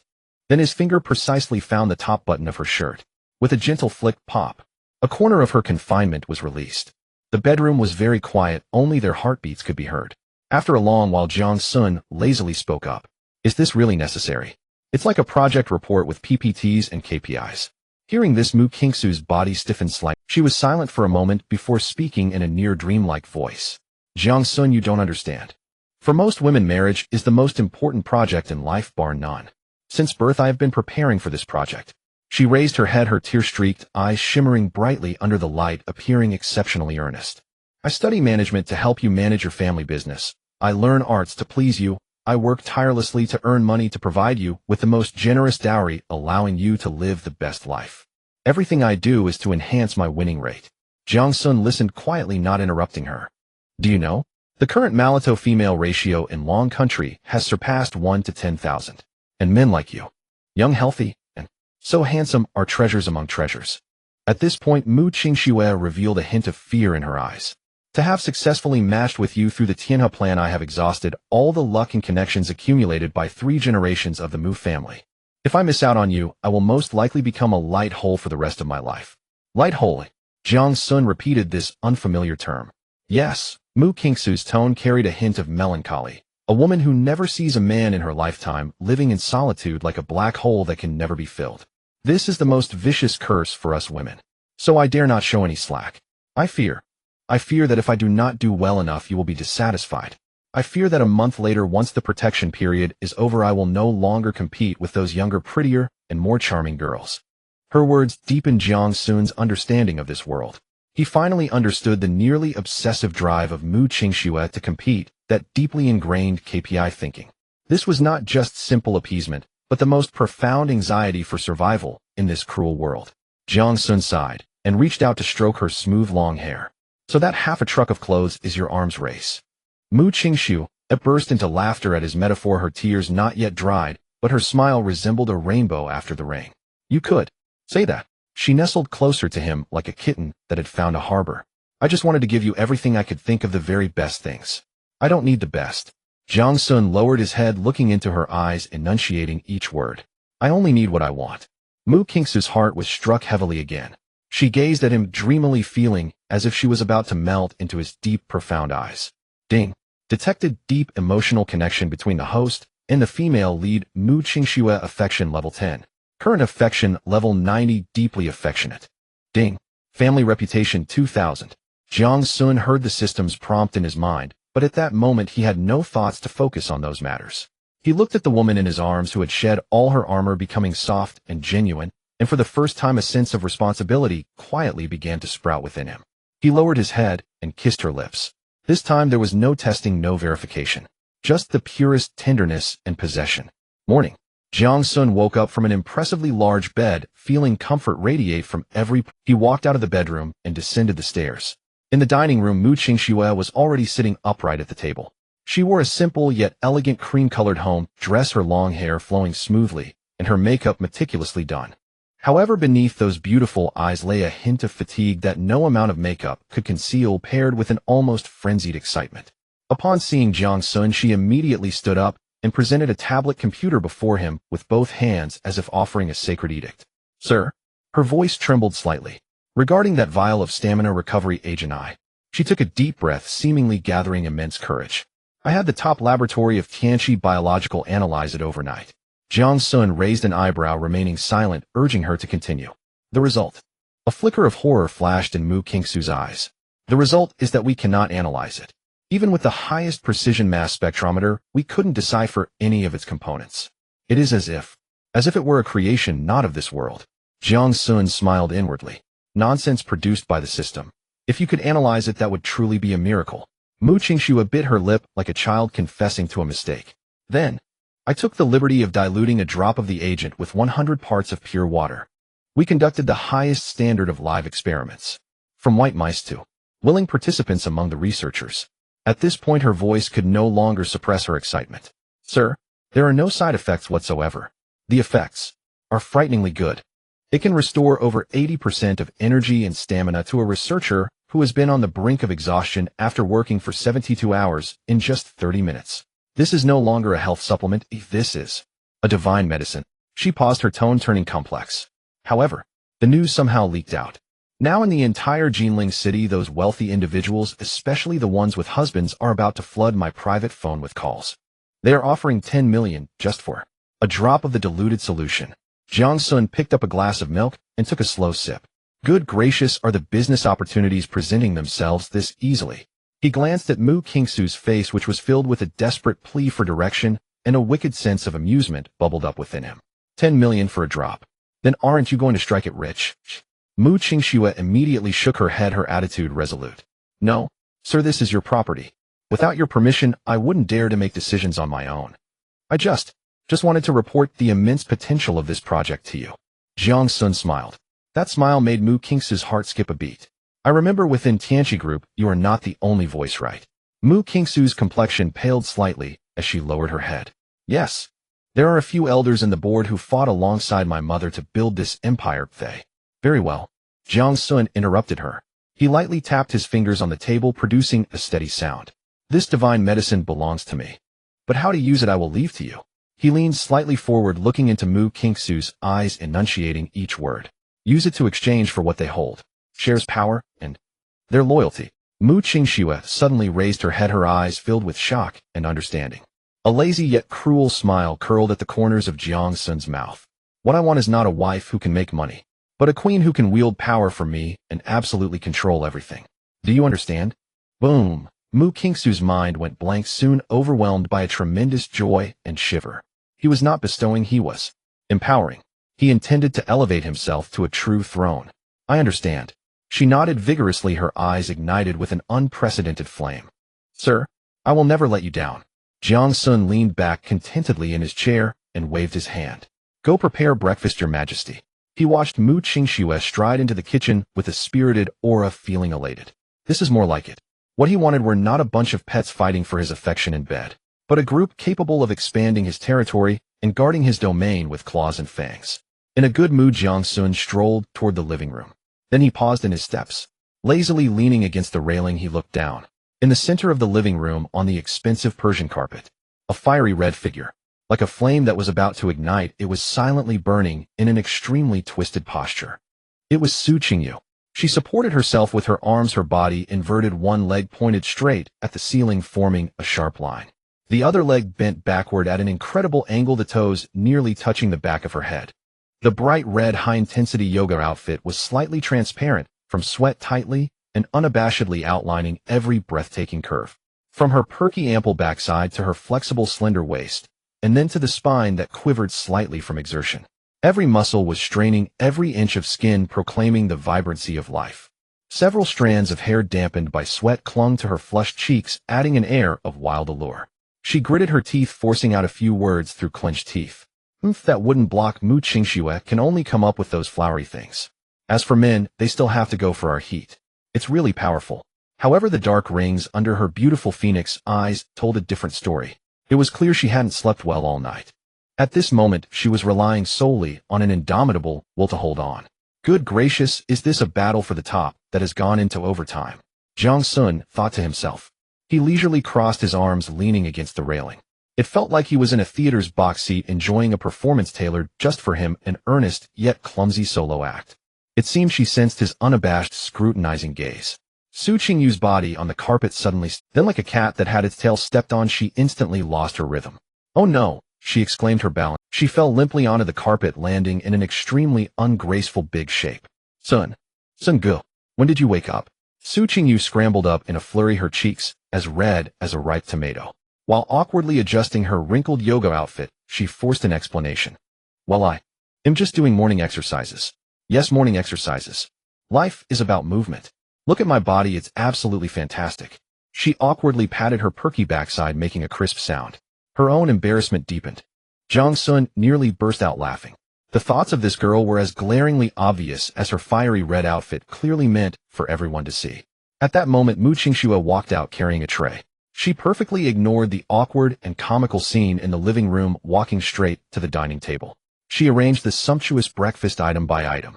The milk is at 42 degrees, and the whole wheat bread has been toasted for 90 seconds to achieve your preferred slightly burnt flavor. Jiang Xun slowly walked down the stairs and sat down at the dining table. Su Qingyu shamelessly followed, plopping down right across from him. She grabbed a slice of bread and stuffed it into her mouth, seemingly trying to use food to block her embarrassment. Mu Qingxue handed a tablet computer to Jiang Xun. On the screen was a beautifully crafted PPT. Sir, this is the proposed course schedule for you today. Jiang Xun took a glance. Building and inheriting a financial empire. Introduction to Classical Music Appreciation, Essentials of Golf Skills. They all seem very posh. He was currently uninterested in these topics and casually asked, "What is the most popular elective course at school right now?" Upon hearing this, Mu Qingxue immediately switched the tablet to another interface, her fingers sliding rapidly. She pulled up a data report. "Sir, according to the latest elective course selection data from Jiangling University's Women's Comprehensive Quality Improvement Center, the two most popular elective courses this semester based on enrollment numbers are Royal Equestrian and Advanced Pelvic Health and Maintenance." Uffed. Su Qingyu across the table spat out a mouthful of milk. Choking, she started coughing violently. "What on earth? Pelvic maintenance.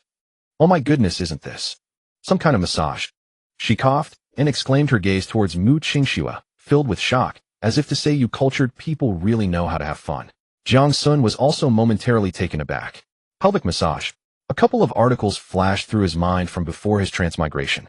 One was a feasibility analysis regarding the daily needs of the citizens of the Kingdom of Daughters. The other was a treatment method that was actually applied in 19th century European medicine. Mild hysteria could be resolved by galloping through the fields, and if the jarring saddle didn't alleviate the symptoms, the most effective method was pelvic massage. This is not made up, readers can verify it. The medieval church considered it a sin, but if it was a medical procedure it was accepted, which tested the mettle of the person involved. He suddenly realized as quickly as readers who stay up late in bed reading tomato novels. Jiang Xun felt his worldview being refreshed once again. He recalled the skill he had obtained from the lottery. Equestrian mastery. He wasn't sure if it meant mastery of horse riding, or something else. It was just the right opportunity to try it out. Jiang Xun put down his milk cup and slowly wiped his mouth with a napkin. Then in an undeniable tone, he spoke nonchalantly. "Then let's go take equestrian lessons." As soon as Jiang Xun's words fell, the expressions of Mu Qingxue and Su Qingyu instantly became colorful. Mu Qingxue's worry was unmistakable. She immediately opened her tablet and pulled up a document. "Sir, equestrian sports have certain dangers. According to your safety regulations, I suggest." "Oh my goodness." Su Qingyu's eyes sparkled as she smacked her thigh and excitedly leaned closer. "This is going to be fun. Brother Sun, let me tell you, riding has its own intricacies. You need a strong waist." As she spoke, she purposefully pushed her chest out towards Jiang Xun, her voluptuous figure, causing Mu Qingxue to frown. Jiang Xun couldn't be bothered with their undercurrents and stood up directly. "Aren't you two supposed to be working?" One sentence made both women wilt. At the villa entrance, Mu Qingxue still worriedly reminded, "Sir, I have already communicated with the school. They will arrange the best coach and the gentlest horses for you. Please be sure to pay attention to safety." Su Qingyu reluctantly clung to the car door. "Brother Sun, you must wait for me to come back. Don't get captivated by those little wild horses at the riding school." Jiang Xun impatiently waved his hand, signaling the driver to start the car. The Royal Equestrian Club of Jiangling University. Rather than being a university club venue, it resembled a top-tier private estate. The neatly trimmed expanse of lawn, the white European-style fence, and in the distance the exquisite stable exuding the scents of hay and leather. The moment Jiang Xun got out of the car, the entire equestrian center suddenly fell into an eerie silence. The previously bustling venue became silent in an instant. Hundreds of young girls dressed in various equestrian gear halted their actions, their eyes all converging on him like iron filings drawn to a magnet. In those gazes there was amazement, infatuation, fervor, and a deep-rooted desire. "Sir, this way, please." The female manager of the equestrian center hurried over, her forehead beaded with fine sweat, her voice trembling with nervousness. She knew well that she was not receiving an ordinary student, but the top treasure of the entire school. If this gentleman were to drop a single hair on her turf, she feared she would be directly held accountable by the furious Men's Care Association. Jiang Xun seemingly ignored the gazes around him and walked towards the training ground. Just then his footsteps paused slightly. His gaze passed over the crowd and landed on a tall figure instructing a student in the center of the arena. She stood at least 175 meters tall, dressed in a well-tailored black fitted riding suit that perfectly outlined the powerful lines of her body. The tight riding pants wrapped around her long straight legs, the muscle lines smooth and beautiful, exuding an explosive beauty. The black tall riding boots were polished to a shine, and each step she took on the soft grass was steady and powerful. Her bronze-tanned skin glowed with health in the sunlight, and her short hair was neatly tied beneath her helmet with a few strands dampened by sweat framing her face, making her appear even more striking. Her features were well-defined without a trace of makeup, yet they impacted the eye more than any delicate cosmetic application. Especially those eyes, sharp like a hawk soaring in the sky, now with a hint of impatience as she corrected the student's actions in front of her. She lacked the deliberate charm of Su Qingyu and the commercial precision of Mu Qingxue, yet she possessed a strong aura that kept others at bay like a sword drawn from its sheath, sharp and revealing. It was the short-haired woman from the subway who had been meddling. Seemingly sensing the commotion, she frowned in annoyance and looked up. When her sharp hawk-like gaze met Jiang Xun's in the air, a slight ripple passed through her intense eyes. But that ripple was quickly replaced by deeper vigilance and irritation. Him again, the walking hormone that could stir up chaos wherever he went. The equestrian center manager hurried to her side, speaking in a tone that was almost pleading. Instructor Qinlan. This is Mr. Jiang Xun, personally assigned by the principal for you to instruct. Qinlan. Jiang Xun silently repeated the name. Qinlan's brows furrowed tighter as she looked at the manager's face, which seemed to have fallen in despair, and then glanced at the calm man surrounded by the crowd, not far away, cursing internally. What the hell, letting this national treasure learn to ride?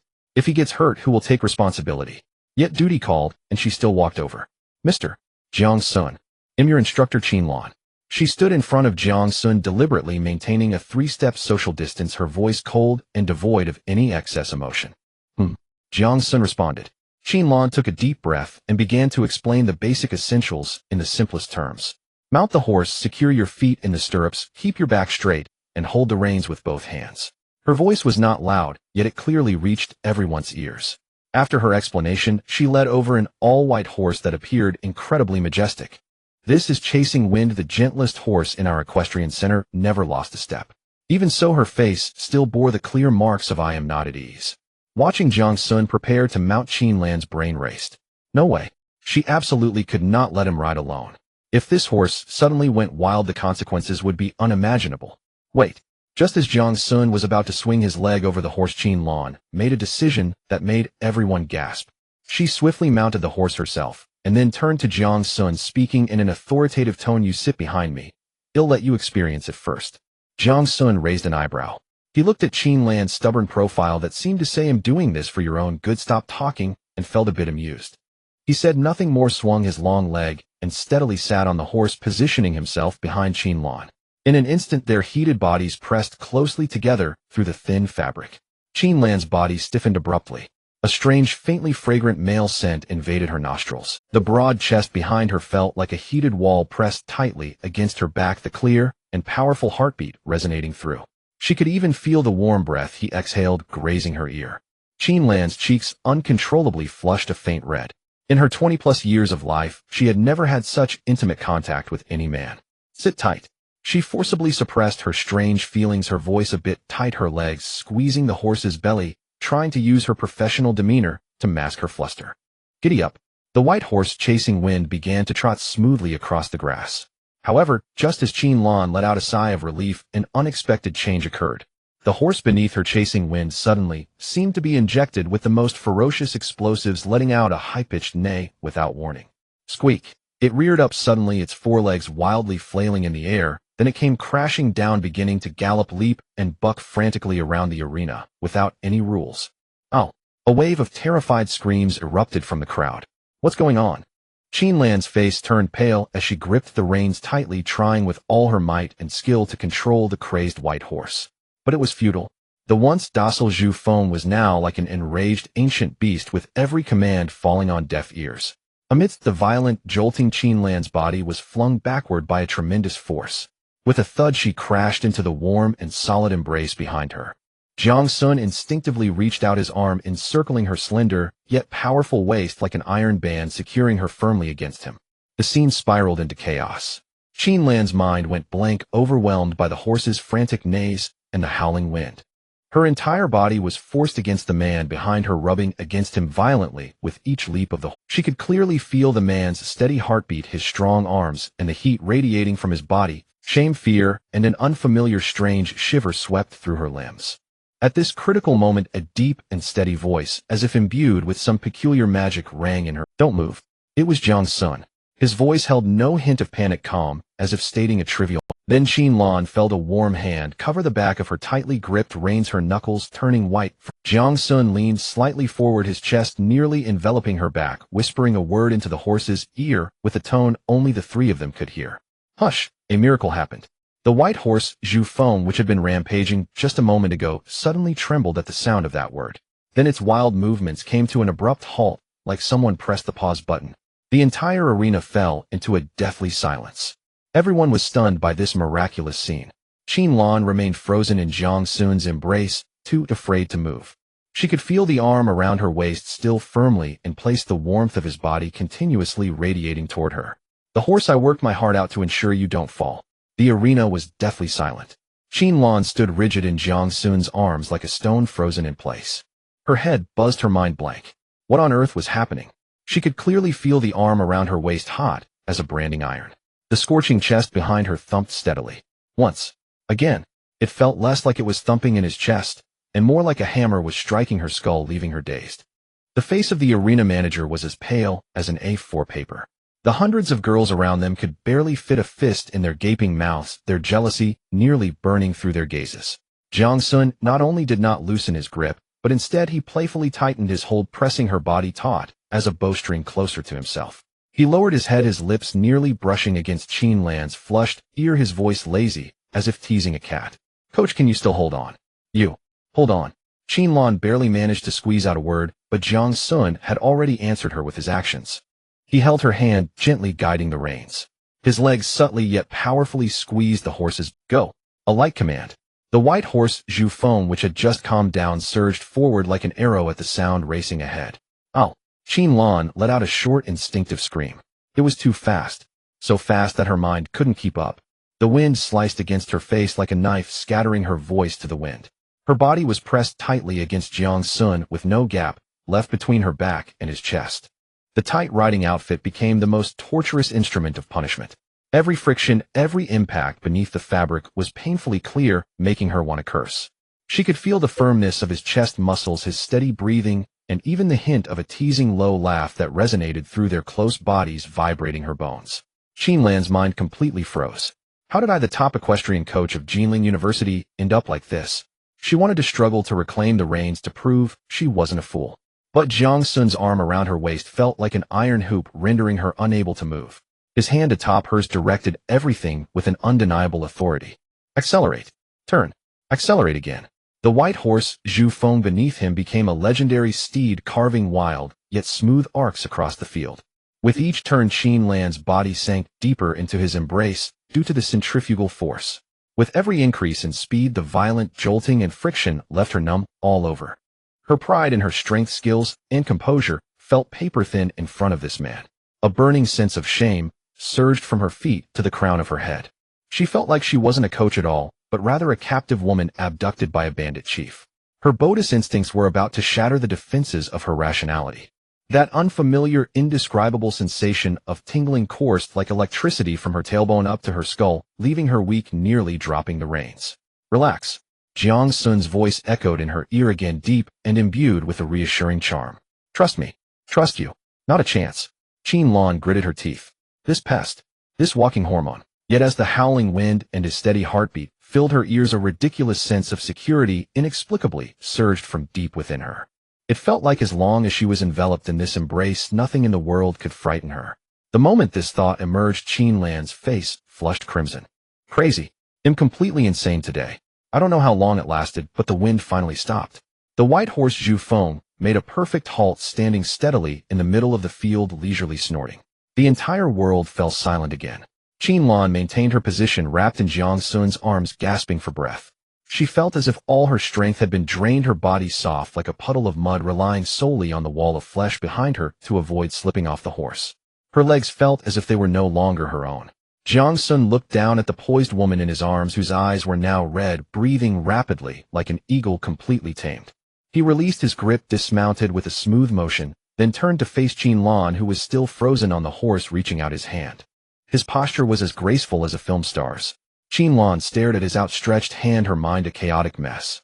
She wanted to dismount, but her legs refused to obey. In the end, she placed her slightly trembling hand into Jiang Xun's palm. His hand was large, dry, and incredibly warm. The moment she was held, Jiang Xun gently exerted pressure. Qinlan felt her body lighten, and he effortlessly lifted her from the saddle. The instant her feet hit the ground, her knees buckled, and she uncontrollably lurched forward.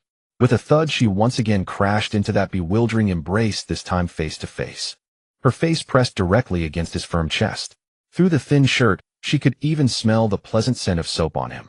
"Coach." Jiang Xun's deep and smiling voice came from above her head. Is this how you throw yourself into someone's arms?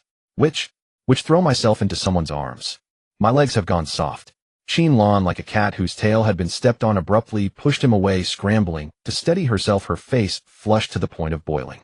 She wanted to say a few polite words to regain her composure, but when she opened her mouth, her voice trembled and was hoarse, surprising even herself. You are simply reckless. This is too dangerous. Is it? Jiang Xun raised an eyebrow, noncommittal. He walked around the magnificent white horse, patting its neck as if greeting an old friend. It seems to be running quite happily. Qin Lan was so infuriated by his nonchalant demeanor that she couldn't find the words. She took a deep breath, forcing herself to calm down. But when her gaze fell on Jiang Xun again, her heart skipped a beat.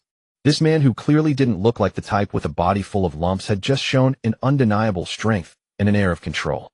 It was utterly disarming. In her 20-plus years of life, she had never understood what overwhelming truly meant until now. It was a total, all-encompassing domination from skills to emotions. A strange feeling, both frustrating and unsettling, engulfed her. An absurd thought flashed uncontrollably through Qin Lan's mind. No wonder so many sisters fought tooth and nail over a man. So it turns out being completely conquered by a truly powerful man feels like this. She gazed at Jiang Xun's stunning profile, her heart racing. Damn it, this man is mine now. Ding. Detecting intense desire for conquest from the special character Qin Lan, emotional link activated. Current affinity level 30, heartthrob. Ding. Family reputation 1500. Jiang Xun heard the system prompt in his mind. He turned around, looking at the short-haired woman in front of him, whose gaze had completely changed, lazily speaking. Coach, let's call it a day for today's lesson. I'm a bit tired. With that, he walked straight towards the exit of the arena, without waiting for Qin Lan's response, leaving her standing there, fists clenched, watching his departing figure. Tired? Trying to run away? No way. When Jiang Xun returned to the villa, he was greeted not by Mu Qingxue, but by a strong and somewhat pungent smell of traditional Chinese medicine. He paused in his action of changing shoes and lazily lifted his gaze towards the living room. A strange middle-aged woman was busy with her back to him, working at the glass counter in the open kitchen. She wore an extremely simple cotton and linen dress in a dull gray color, faded, as if it could be bought for a few dozen yuan at a street stall. Yet this unremarkable clothing on her seemed to enhance her upright and slender figure, revealing an innate grace cultivated over the years. The woman appeared to be in her 40s or 50s, with long jet black hair, simply tied up at the back with a wooden hairpin, exposing a fair and slender neck gracefully curved like a swan. Sunlight streamed in at an angle through the floor-to-ceiling windows, casting a soft halo around her, making her look gentle and serene, like a meticulously depicted ink painting.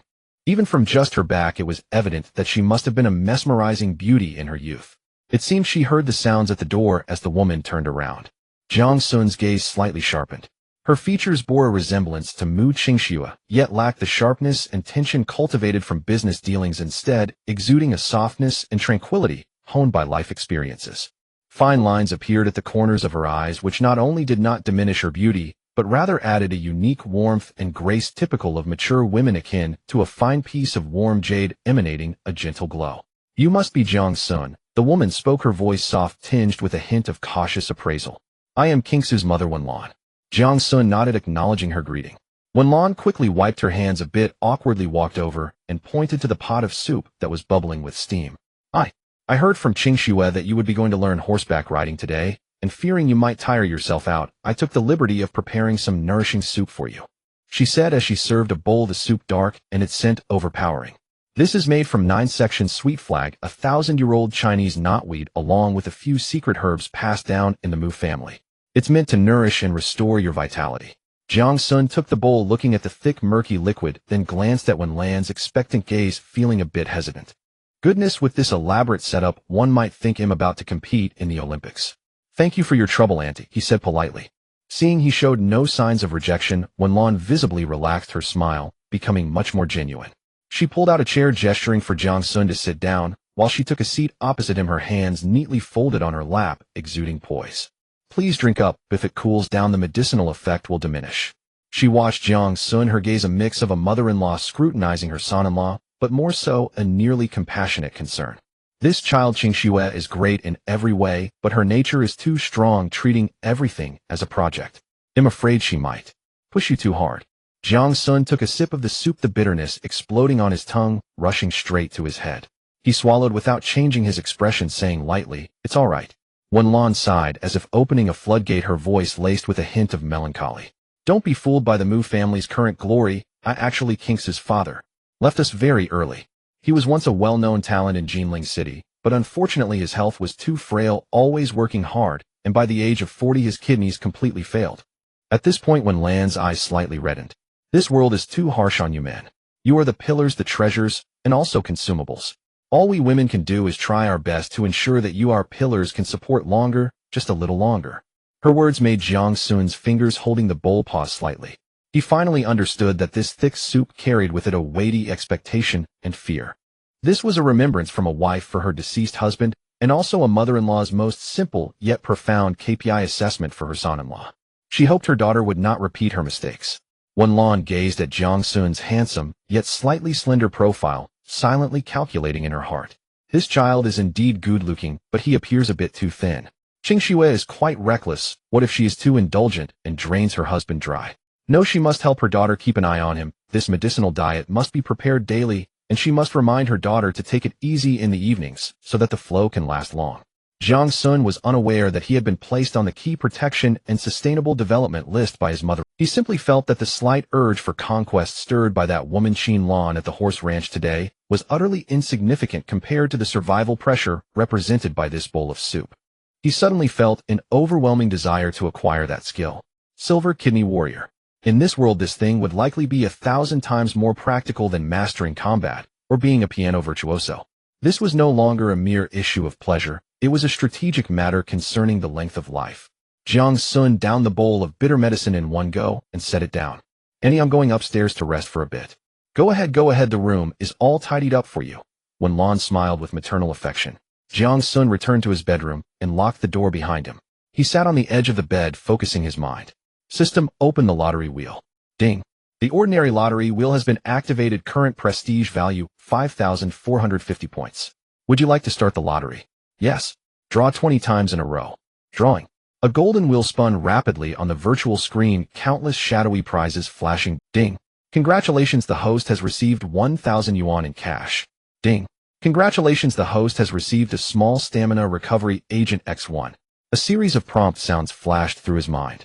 Jiang Xun's expression remained unchanged. These were merely appetizers.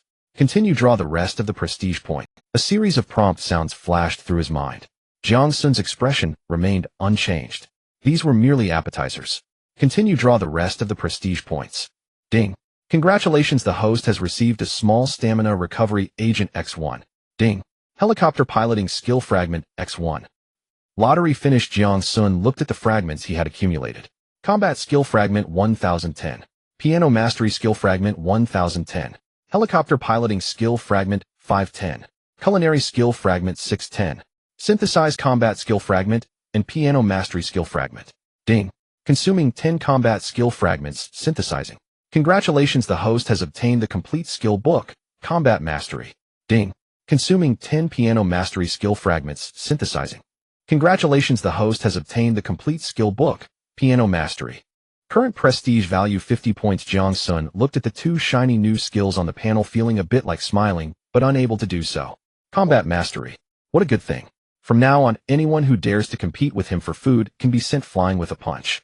But can this thing counteract kidney deficiency? Piano Mastery. Even better. Elegant, sophisticated. Is it preparing him to master it early to play a requiem for himself? Damn it. I spent all my wealth just to exchange for 2 skills of ceremonial troops. 1 literary, and 1 martial.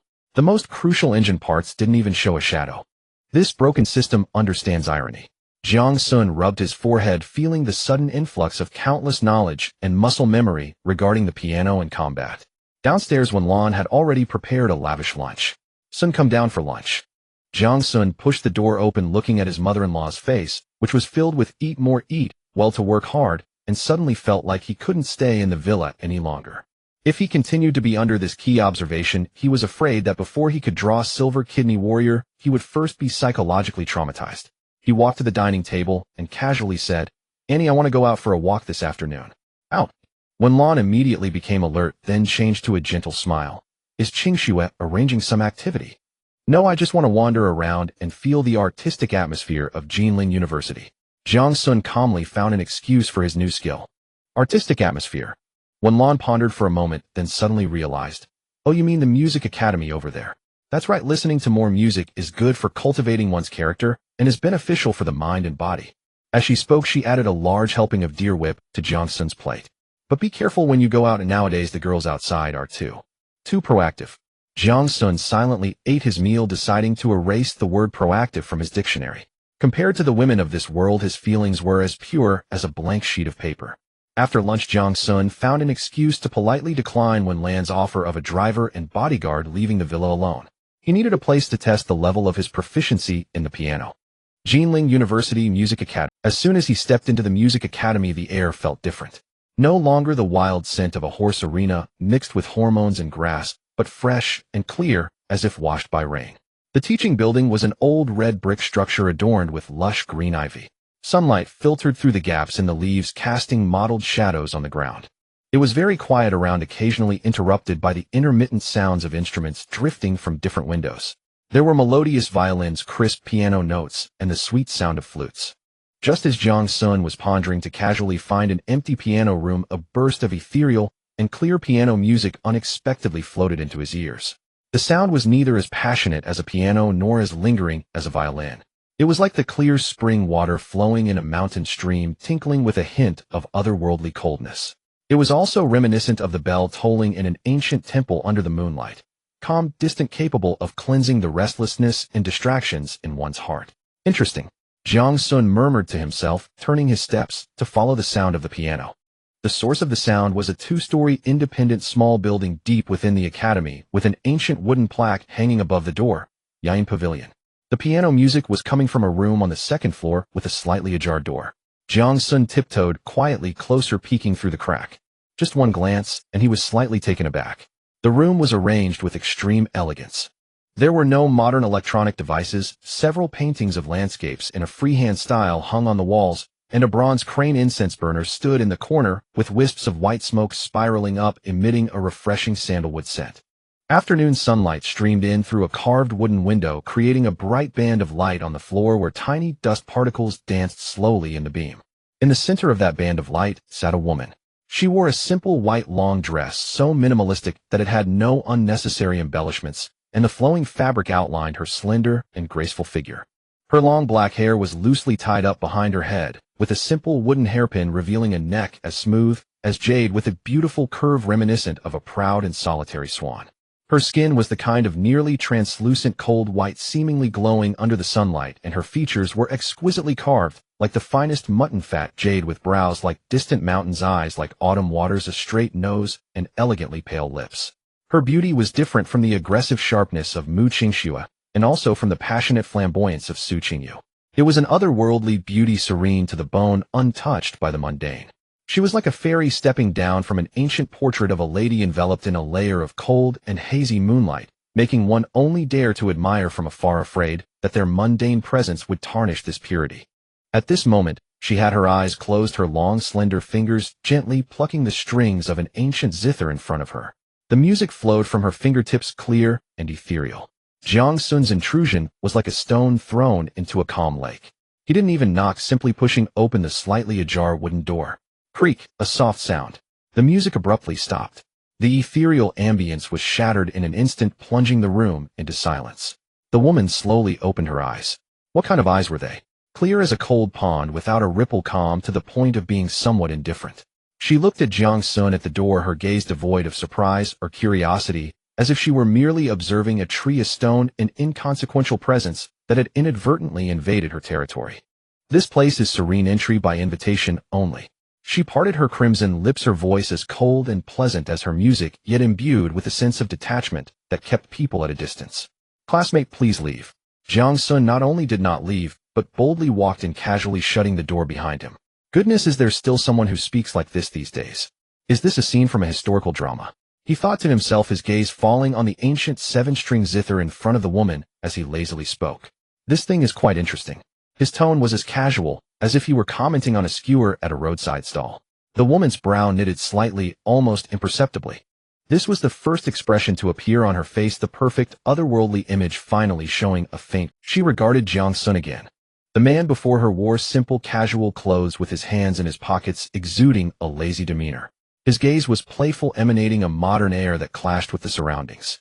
He didn't resemble a student who, when students saw her, their gazes were mostly filled with awe and restraint. He also didn't resemble school officials who all carried a bureaucratic air. He was like an oddity that appeared out of nowhere, breaking all the rules and tranquility here. This is a Guqin Yaowang. The woman patiently explained, her voice still cold, but the subtle frown betrayed her displeasure at being If you are interested in traditional music, you can register for the introductory class on the first floor. That is a dismissal order already. The implication being someone like you, a layman, does not deserve to stay here. Jiang Xun seemed to not understand the insinuation, sitting down on a nearby bamboo chair, propping one leg over the other. Registration? Too troublesome. He looked at the woman's cold and stunning face, a playful smile tugging at his lips. I prefer unknown teaching. The woman's expression finally darkened. In her previously calm and tranquil eyes, a hint of thin anger appeared for the first time. Classmate, please show some respect. I am very respectful, Jiang Xun said innocently, raising his hands in a shrug. Am I not preparing to ask the teacher for guidance? He pointed to the ancient zither. How does one make sound from this thing? The woman was momentarily speechless, angered by his nonchalant demeanor. She took a deep breath, forcibly suppressing her rising irritation. As the youngest associate professor at Jinling University's Music Academy, Wenwan had never encountered such brazen students before. Every student she had taught had shown her utmost respect. She was used to setting all the rules in her own world. But today this man barged in, unreasonably disrupting the serene atmosphere she had meticulously crafted. Wenwan looked at Jiang Xun's excessively handsome face and those eyes that seemed capable of piercing everything, feeling an inexplicable competitive spirit rise within her. Suddenly she didn't want to simply chase him away. She wanted to see how much depth this seemingly cynical man drew. Wenwan's gaze shifted, passing over Jiang Xun, landing in the neighboring room. It was an independent piano room with a large floor-to-ceiling window that clearly displayed a black Steinway grand piano inside. She returned her gaze to Jiang Xun, and a faint competitive smile unexpectedly appeared on her cold face. Seeing that you have an extraordinary demeanor, you must know something about music. I can play a little cotton candy, Jiang Xun replied casually. Wenwan directly ignored his unserious response. She stood up, her white skirt trailing gracefully as she moved. She walked to the door, pointed to the neighboring piano room, her voice cold, yet carrying a hint of challenge that was hard to refuse. If you understand music, why not give it a try, eh? The room next door is a piano room. Let me, a mundane person, broaden my horizons. The gentle voice was cold, yet it carried an unrefusable challenge, sharp as a needle. Jiang Xun, instead of becoming angry, lazily smiled. He stood up from the bamboo chair, stretching lazily, the joints of his body cracking softly. His response was crisp and decisive, as if the invitation was not for a contest of art, but rather a simple game of do di ju. He strode towards the piano room next door, his relaxed demeanor causing Wenwan to furrow her brow tighter. To her, art was sacred, something to be revered and pursued throughout one's life. Yet this man before her treated it like a trivial toy to be discarded at will. Such disdain was more unbearable than any vicious words. She wanted to see what kind of performance he could produce. Beneath the shade of a tree, just a wall away, a lean figure was peering sneakily through the window. It was Qin Lan. After parting at the racetrack, she grew increasingly furious and felt something was amiss. The absolute control he exhibited on horseback pierced into her heart like a thorn, leaving her restless. She refused to believe it was fate and insisted on following him to see what tricks this pretty boy had up his sleeve. Instead, she witnessed him facing off against the renowned beauty of the Music Academy, Wenwan. How you really know how to pick a place? Qin Lan scoffed, feeling a surge of disdain within her. After charming me, now you're here to seduce the ethereal fairy. I can't wait to see how you'll end this. She had already prepared herself to be the first to rush in and mock Jiang Xun when he embarrassed himself. Inside the piano room, the large floor-to-ceiling windows welcomed the afternoon sunlight, making the floating dust particles in the air clearly visible. A black, glossy Steinway grand piano lay silently in the center of the room, exuding an aura of expensive solemnity. Jiang Xun swaggered to the piano bench and sat down. Unlike other performers, he did not take a moment to adjust his breath or cultivate his emotions. He simply lifted the piano lid and let his long fingers glide across the black and white keys, producing a few dissonant notes. This sight deepened the disappointment in Wenwan's eyes as she stood at the door. Indeed, he was a novice. She was already preparing to turn and leave. But just then Jiang Xun's fingers fell down. The first note sounded. Ding! Clear and pure, like a droplet of dew falling into the center of a cold pond, spreading a circle of transparent ripples. When Juan's foot poised to step forward suddenly halted. This tone. Then the second and third notes flowed out. It was an extremely simple melody, ethereal and distant, carrying a hint of coldness that seemed untouched by the mundane world. When Juan's pupils suddenly constricted. This was the introduction to her recently played Guqin piece Questions of Snow on Cold Mountain. He actually only heard it once and perfectly recreated the essence of the Guqin with the piano. No, this was no mere recreation. The piano's range was broader and its expressiveness stronger. In his rendition, the chill of the mountain spring was imbued with a deeper backdrop. It was as if gazing down from the peak of a towering snow mountain upon the lonely cold pond. The artistic conception was elevated. When Juan was completely stunned, she felt as if her heart was gripped by an invisible hand forgetting to breathe. And this was merely the beginning. No longer a cold imitation, it was something truly Jiang Xun's own. The melody began to grow deep and oppressive, like a solitary traveler trudging through an endless pitch-black night. Every note carried the fatigue of a life cut short by overwork, the helplessness and resentment against fate. The profound loneliness buried deep within his soul was unleashed without reserve through the keys. When Juan's face instantly turned pale, she understood. She understood that bone-deep solitude. This music held a story. Qianlan, hidden in the shadows, had initially come to enjoy the spectacle, but now her sneer had frozen. Though she knew nothing of melody, she could feel the sorrow emanating from the music, like a vast net that ensnared her heart, leaving her breathless and stifled. Was this the same man who had once been so spirited on horseback? Just as everyone was immersed in this sorrow, the music shifted again. The oppressive melody was violently torn apart by a soaring, passionate chord, like the first ray of dawn piercing the darkest night. The music became grand, majestic, brimming with new life and power. It was the ecstasy of receiving the system after transmigration, the absolute confidence of controlling everything in this new world. If the earlier music was an abyss, now it was a deity descending upon that abyss. He was playing the story of his two lifetimes: struggle, death, rebirth, and dominion. The entire music academy had fallen into utter silence at some point. The sounds of all practicing instruments had ceased. One by one, windows were pushed open, heads poked out, and on every face was an undisguised shock and bewilderment. They followed the divine oracle-like music toward the Yain Hall like the most devout pilgrims worship. Heavens! Who is playing? What piece is this? I've never heard it before. Is this a sound that a human can produce? Inside the piano room, when Juan's body trembled slightly, her pride in art, her lifelong aloofness, her heart as still as an ancient well, all were shattered to pieces before Jiang Xun's overwhelming music. She felt like a little girl standing before a towering waterfall, insignificant, laughable, and utterly fragile. So this was true art, not technique, not artistic conception, but the soul. It was about grinding one's entire life into pieces, then reassembling them and telling the world through notes. And she, possessing only technique, had no soul. Her world crumbled completely in that moment. Qianlan in the corner covered her mouth tightly with her hand to keep from screaming. She stared at the man sitting before the piano, his expression still languid, yet his fingers seemed to possess divine power. Her heart pounded wildly. Power, technique, art. How many more sides of this man were unknown to her? He was like a bottomless abyss, filling her with fear, yet irresistibly drawing her closer, urging her to explore. Finally, the last note fell, carrying the glory and dominance of a world conqueror, echoing through the air for a long time. The entire world was plunged into a dead silence. Jiang Xun slowly raised his hands as if he had done nothing more than a trivial matter. He turned and looked at the disheartened woman at the door, a faint smile curling at the corner of his mouth. In that smile there was no mockery, no boastfulness, only a serene understanding. When Juan came back to her senses, she gazed at Jiang Xun, and for the first time the frost in her clear eyes melted away, replaced by a tenderness she herself had not noticed and a near fanatical admiration. She stepped forward 2 paces, her plain, white dress sweeping a humble arc on the floor. Her voice trembled with an uncontrollable quiver. Sir, would you honor me by sharing tea and discussing music? Ding. Detected special character 11, generating intense admiration. Emotional link initiated. Current affinity 30, awe-inspiring. Ding. Family prestige 1500.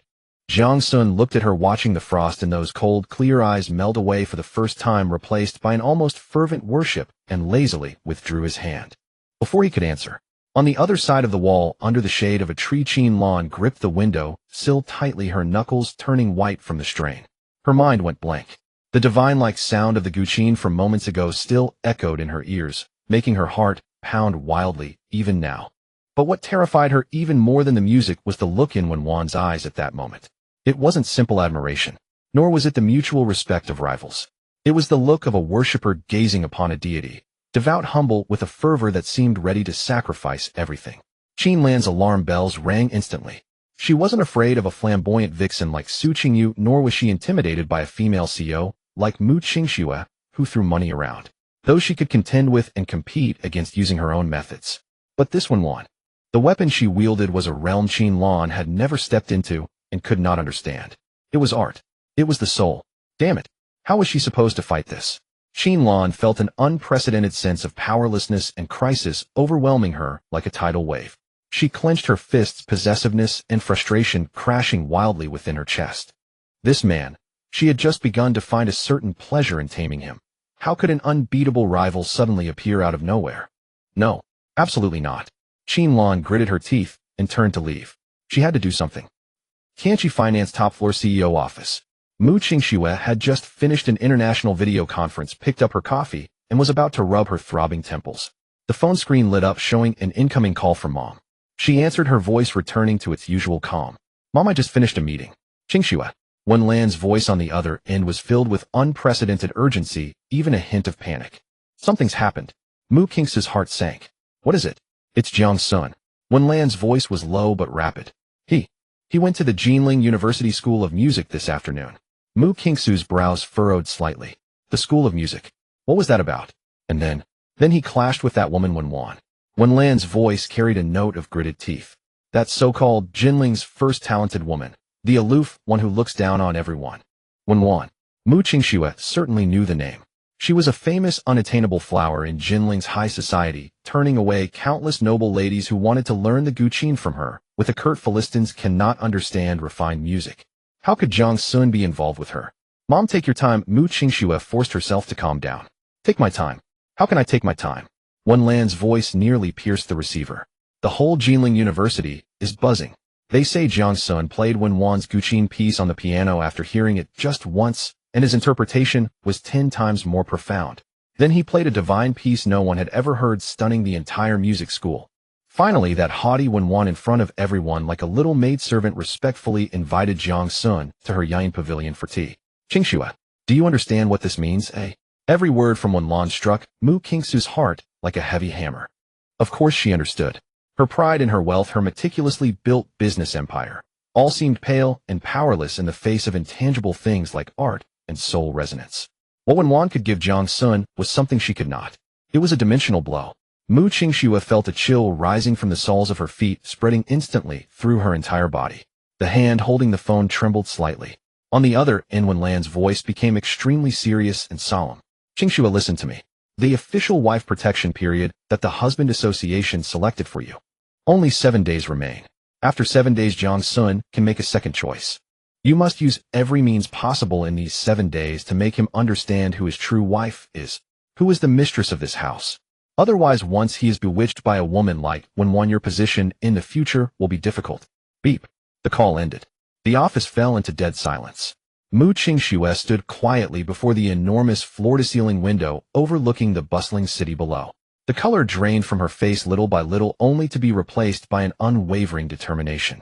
I won't go to clubs with girlfriends. I won't have any unnecessary opposite-sex socializing. By the end, her voice was almost inaudible and an unnatural. Marriage was the most important project of her life. Jiang Xun was the sole core of that project. Now an unexpected, powerful competitor had appeared. So what she needed to do was not retreat, but adjust her strategy, invest more resources, and use more extreme measures to consolidate her core competitiveness. She slowly closed her eyes and took a deep breath. When she opened them again, those beautiful eyes held no trace of hesitation or doubt, only a resolute determination to burn her bridges. She picked up the intercom, her voice cold and clear. Prepare the car back to Cloudtop Palace. Night fell. When Jiang Xun returned to the villa, what greeted him was not Wen Lan's overly enthusiastic tonic soup, but a room of silence. He changed his shoes and noticed with some surprise that in the vast living room there was only Mu Qingxue. She seemed to have just bathed, wearing a loose silk robe. The dark green silk set off her snow-white skin, radiating a soft luster. Her damp hair was casually draped over her shoulders, water droplets dripping from the ends, wetting a small patch of fabric below her collarbone, revealing a hint of hazy allure. She wore no makeup, her plain face stripped of the usual sharpness and dominance of a female CEO, replaced by a gentle and submissive domesticity. Seeing Jiang Xun, she immediately stood up from the sofa and walked quickly to him. "Master, you're back." Her voice was very soft, carrying a barely noticeable tension. Jiang Xun nodded casually, tossed his coat onto the sofa, and lounged back. "Where's your mother?" Mu Qingxue answered, her hands nervously clasped in front of her. Jiang Xun glanced at her and didn't ask further. He leaned back on the sofa, closed his eyes, and in his mind, he was still savoring the impromptu performance from the afternoon. Piano mastery was even more useful than he had imagined. Not just in technical perfection, but in emotional resonance. He could feel that when one had been completely breached by him. The feeling of crushing a proud woman with absolute power was indeed quite interesting. Just as his thoughts wandered, Mu Qingxue walked up to him. She didn't say a word, just stood there quietly, then slowly, deeply bowed. A standard 90-degree bow. Jiang Xun opened his eyes, looked at her jet black hair, and raised an eyebrow slightly. "What now?" Mu Qingxue straightened up, lifted her head, and those beautiful eyes shone brilliantly under the crystal chandelier. In her gaze there was something Jiang Xun had never seen before. It wasn't simple obedience or flattery, but a kind of madness and devotion, as if she were staking everything on the table. She held a tablet in both hands, offering it to Jiang Xun. The screen was lit, showing a beautifully designed menu interface. But the content of the menu was not food. Instead, it was a series of anime characters wearing different uniforms and striking different poses. There was a gentle housewife in an apron, a strict female teacher with gold-rimmed glasses, a cold female agent in tight leather, and a sexy female doctor in a white coat. Every anime character's face had been photoshopped to look like Mu Qingxue. There was a gentle housewife in an apron, a strict female teacher with gold-rimmed glasses, a cold female agent in tight leather. Meeting his gaze, Mu Qingxue gathered all her courage. Her voice was still trembling, but every word was crystal clear. "Master, to consolidate my core competitiveness as your wife." She lowered her head deeply again, pushing the tablet forward a little more, her tone carrying a hint of desperate humility. "Tonight, you must order." "Well, why don't you introduce all these options?" Jiang Xun lounged against the sofa, resolved to take his time with the game. She bit her lip and, forcing herself, began to explain. This is the gentle wife package." Mu Qingxue pointed at the first avatar, her voice trembling slightly. "It includes cooking for you personally, preparing a loving late-night snack, and..." Her cheeks flushed deeper, and her voice dwindled into a whisper. "And what else?" Jiang Xun raised an eyebrow, pretending not to know. And giving you massages to relax, keeping you company late into the night." Mu Qingxue finished, wishing she could vanish into the floor. When had she, the formidable CEO of Tianqi Finance, ever done anything like this? She had never imagined herself in such a position. But there was no other choice. This afternoon, when Wan's presence had sounded an alarm in her mind. Mu Qingxue could navigate boardrooms with ruthless finesse, but in the refined realm of art, she was utterly out of her depth. If she could not outclass others on the plane of temperament and taste, she would have to work on the physical plane instead. "Continue." Jiang Xun's voice held a teasing lilt. Mu Qingxue drew a deep breath and indicated the second character. "This one is the strict schoolmistress package." "What does it include?" "It includes devising a study plan for you, supervising your schedule, and..." Her voice grew ever smaller. "And criticizing your bad habits using a ruler." At that point, Mu Qingxue felt as if she might combust. Her mind went blank, as she had no idea what she was saying. Although she had rehearsed such scenes in her head many times, speaking them aloud was an entirely different matter. Jiang Xun found her flustered state all the more amusing. "A ruler." He deliberately drew out the word. "Are you sure you know how to use it?" Mu Qingxue's face burned as if it might bleed. I can learn." She gritted her teeth and declared, "To solidify my core competitive edge, I will learn anything." Jiang Xun nearly laughed out loud. This woman truly treated marriage like a business venture, turning even such matters into something formal and pragmatic. "All right, what about the third one?" Mu Qingxue's trembling hand pointed toward the picture of the icy female operative. "This is the mysterious agent package." "What does that entail?" Jiang Xun continued to tease her. "It includes investigating any potential threats to you, protecting your safety, and..." Mu Qingxue's voice was no louder than a mosquito's hum. "And using special means to help you relax." After saying this, she wished she could die of shame on the spot. Jiang Xun, staring at her tearful, helpless expression, felt a wicked delight awaken within him. "Special means." He leaned in deliberately. "For example." Mu Qingxue froze under his She caught the faint scent of his body wash and the unmistakable mature aura of a grown man. Her heart hammered as if it might burst. Like. She stammered for a long moment, but could not bring herself to finish. Seeing her so vulnerable, Jiang Xun suddenly felt a twinge of reluctance to continue teasing her. Never mind. The last one. Mu Qingxue exhaled in relief and quickly indicated this is the sensual doctor package. It includes a thorough health checkup, a bespoke wellness regimen, and her voice dwindled to nearly nothing, and 24-hour personal care. At the end of that phrase, she seemed utterly drained. Jiang Xun watched her upward face and couldn't help but be amused. This woman would go to any length to keep him. She could contrive every possible ploy. To be honest, he rather liked this little game. The domineering corporate CEO was embarrassingly inexperienced in private. Enough. Jiang Xun reached for the tablet and casually flipped through it. Did you come up with all of these? Mu Qingxue hurriedly shook her head. No. My assistant team prepared them. She was afraid he would mistake her for something indecent. I was just trying to improve the user experience. Jiang Xun was amused by her use of business jargon. User experience. Yes. Mu Qingxue nodded earnestly. You are my most important client. I must provide the highest quality of service. Jiang Xun was utterly disarmed. Her mental calculus was astonishing. She treated their marital relationship like a commercial partnership. So which one do you think I would choose? Jiang Xun watched her with genuine interest. Mu Qingxue nervously bit her lip and studied his expression with care. I think you might like the gentle wife package, she ventured. After working all day, you'd want to relax. Jiang Xun raised an eyebrow. Why not the strict schoolmistress? Mu Qingxue was momentarily taken aback.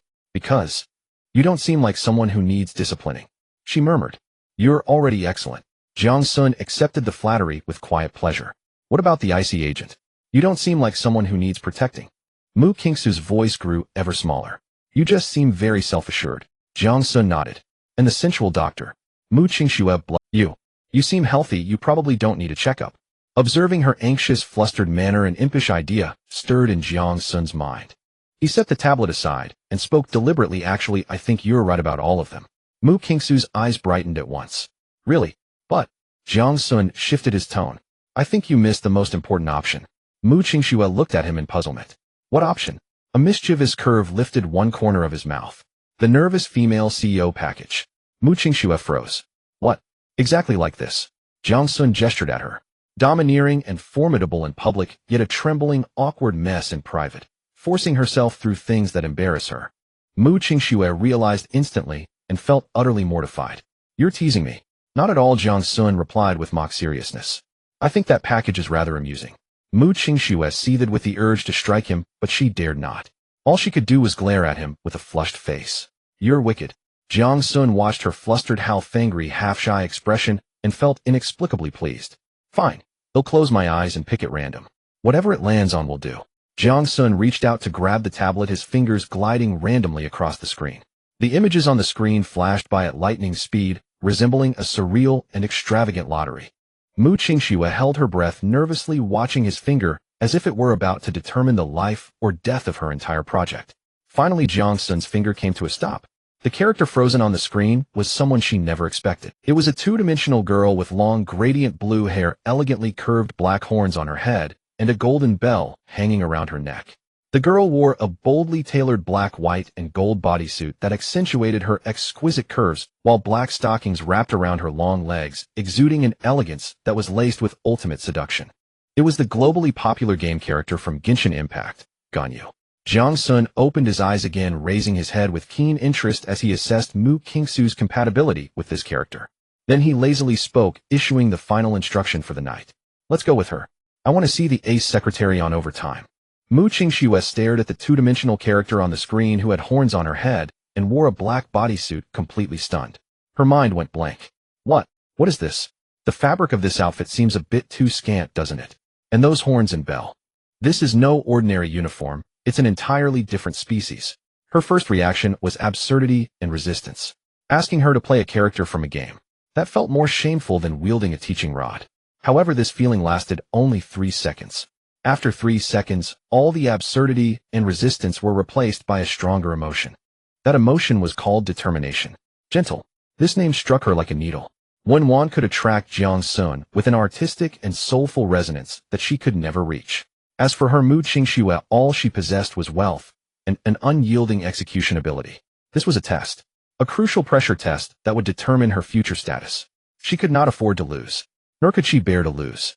Mu Kingsu's gaze instantly changed, all confusion and shyness fading away, leaving only a steadfast determination. She nodded heavily and bowed deeply to Jiang Xun. "Yes, sir." Her voice carried a hint of resolute tremor. "Please, wait a moment."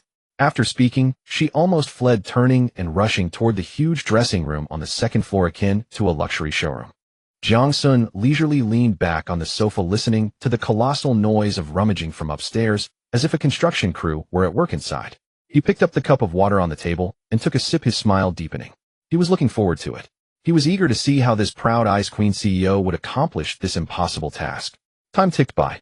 About half an hour later, the clamor from upstairs finally ceased. Jiang Xun could hear the rustling of fabric and a few suppressed, shame-laden gasps. A few minutes later, faint footsteps finally echoed from the staircase. The footsteps were slow, hesitant, and filled with extreme reluctance. Jiang Xun raised his head to look at the staircase. The moment that figure came fully into his view, even he, accustomed to grand scenes, felt his breath catch for a moment. The woman before him could no longer be called Mu Qingxue. It was as if she had truly stepped from the two-dimensional game world into reality. Her smooth black hair had been meticulously styled into a gradient blue, curling softly at the ends and cascading down to her waist. On her head, a pair of sleek black horns curved elegantly backward, shimmering with a mysterious luster. Around her fair neck was tied a red knot, at the center of which hung a genuine golden bell, ringing with a crisp sound with her slightest movement. She wore the perfectly replicated black, white, and gold bodysuit. The tight black silk fabric fully outlined her perfectly maintained body curve, honed from years of fitness as a female CEO. The bold, hollow design at her chest revealed large swathes of snowy skin and a deep cleavage. The golden accessories at her waist and the flowing water sleeve-like large train added an ethereal elegance to her sensuality. Most striking were her long, straight legs encased in black stockings with golden patterns extending to her thighs, shimmering under the lights, exuding a deadly allure. Her face was adorned with delicate makeup, the purple eyeshadow adding a touch of soft charm to her usually cold gaze, reminiscent of a mythical beast. She lowered her eyes slightly, her long eyelashes trembling, her gaze perfectly blending the inherent gentleness of the character with a weariness and social anxiety, as if she had just completed a grueling shift. Jiang Xun had to admit that Mu Kingsu's execution ability exceeded his expectations. This was no simple cosplay. This was divine descent. Mu Qingxue, I know at this moment she should be called Ganyu. She held onto the railing of the staircase, slowly descending step by step. With each step, she took the bell around her neck, chimed mercilessly, announcing her current shame. She could feel Jiang Xun's unabashed gaze filled with scrutiny and teasing, scanning her from head to toe like a searchlight. Her cheeks burned, the exposed skin tinged with a lovely pink hue. She stood awkwardly in front of Jiang Xun, nervously twisting the wide sleeves of her outfit, unsure of what to do. Finally, as if recalling something, she took a deep breath, striving to immerse herself in the character. She mimicked the game character, folding her hands in front of her, and gracefully performed a curtsy from Tevat, kneeling to Jiang Xun. Then she lifted her head, speaking with a sweet, yet uncertain, and humble tone, softly saying, "For the Geo Archon." "I'll know for you, sir."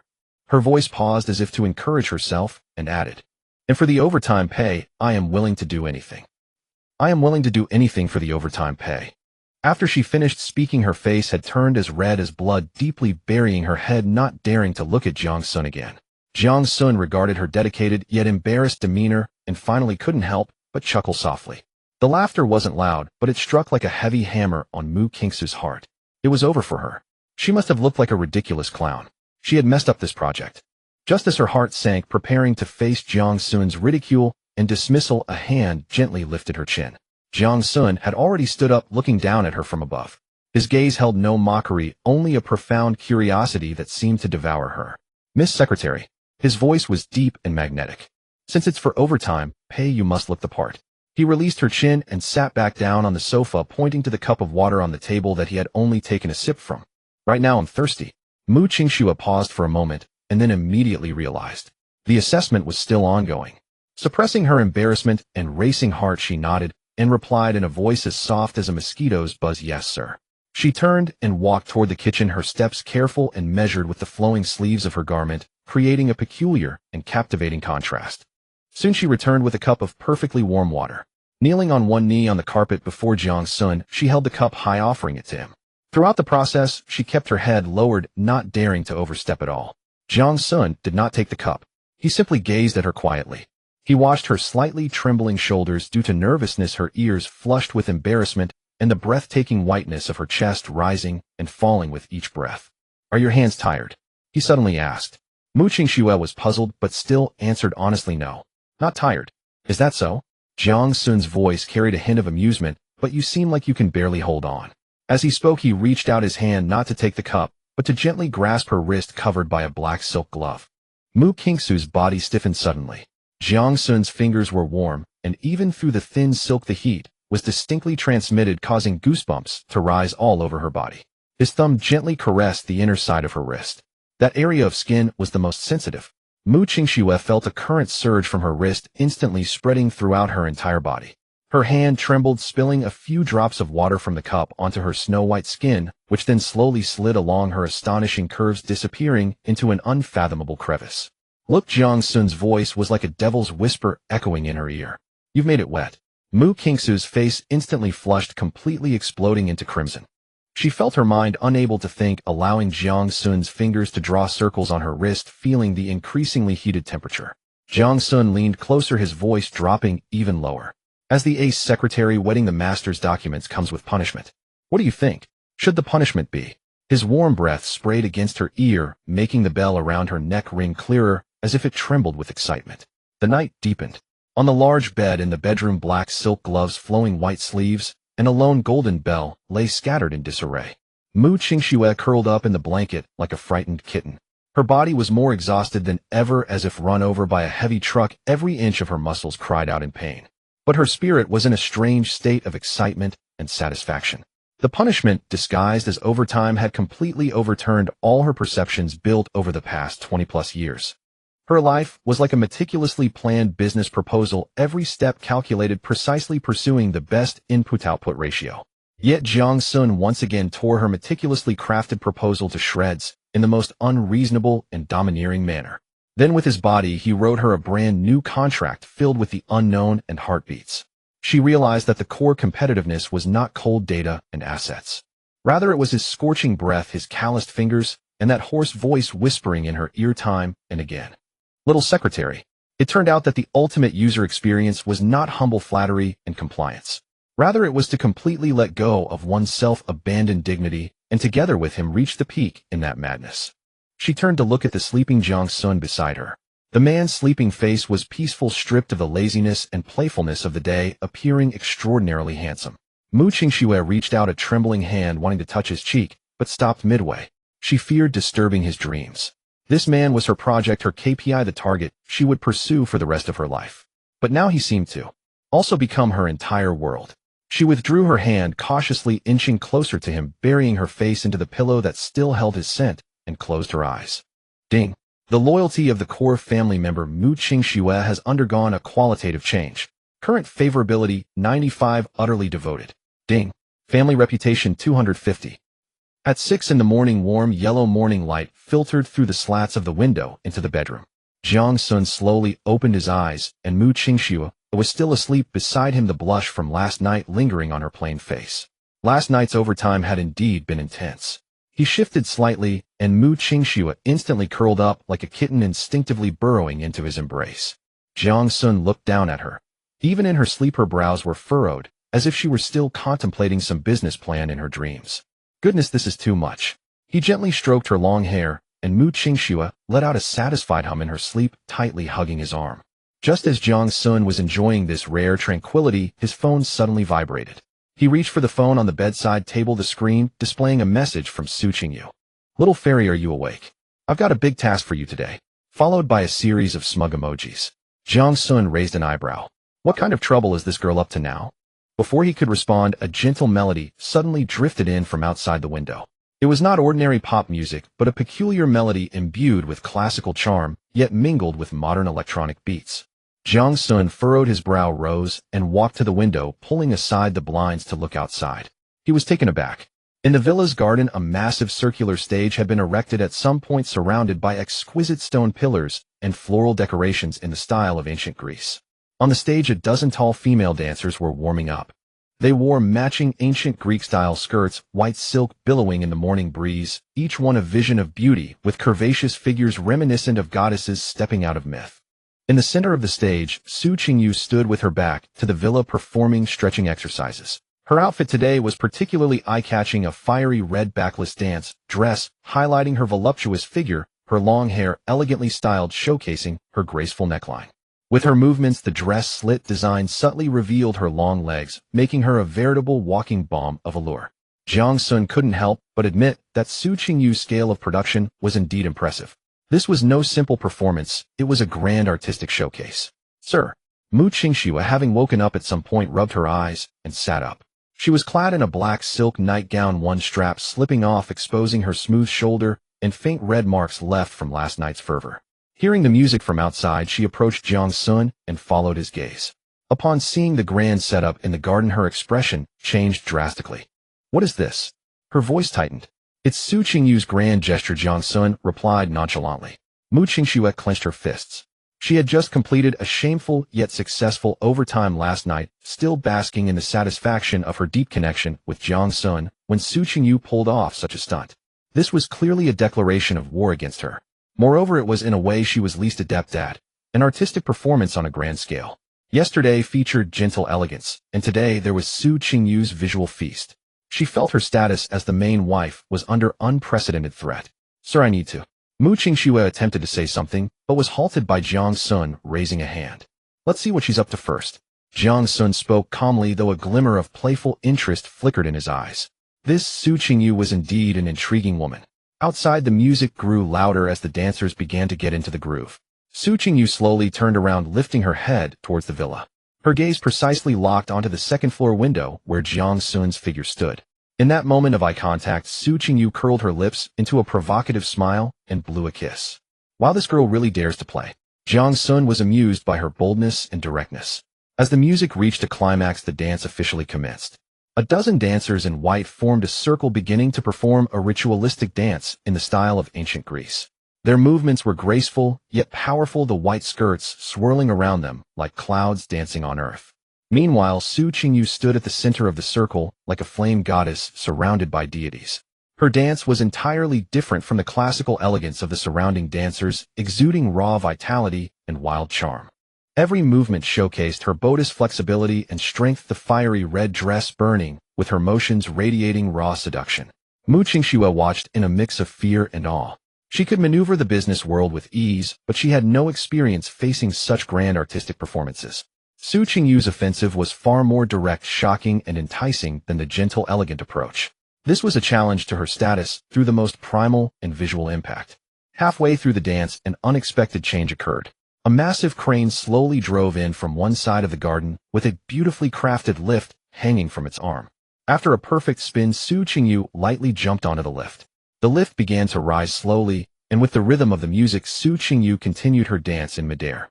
She floated like a true flame goddess, dancing gracefully in the air, her red dress billowing in the wind, breathtakingly beautiful.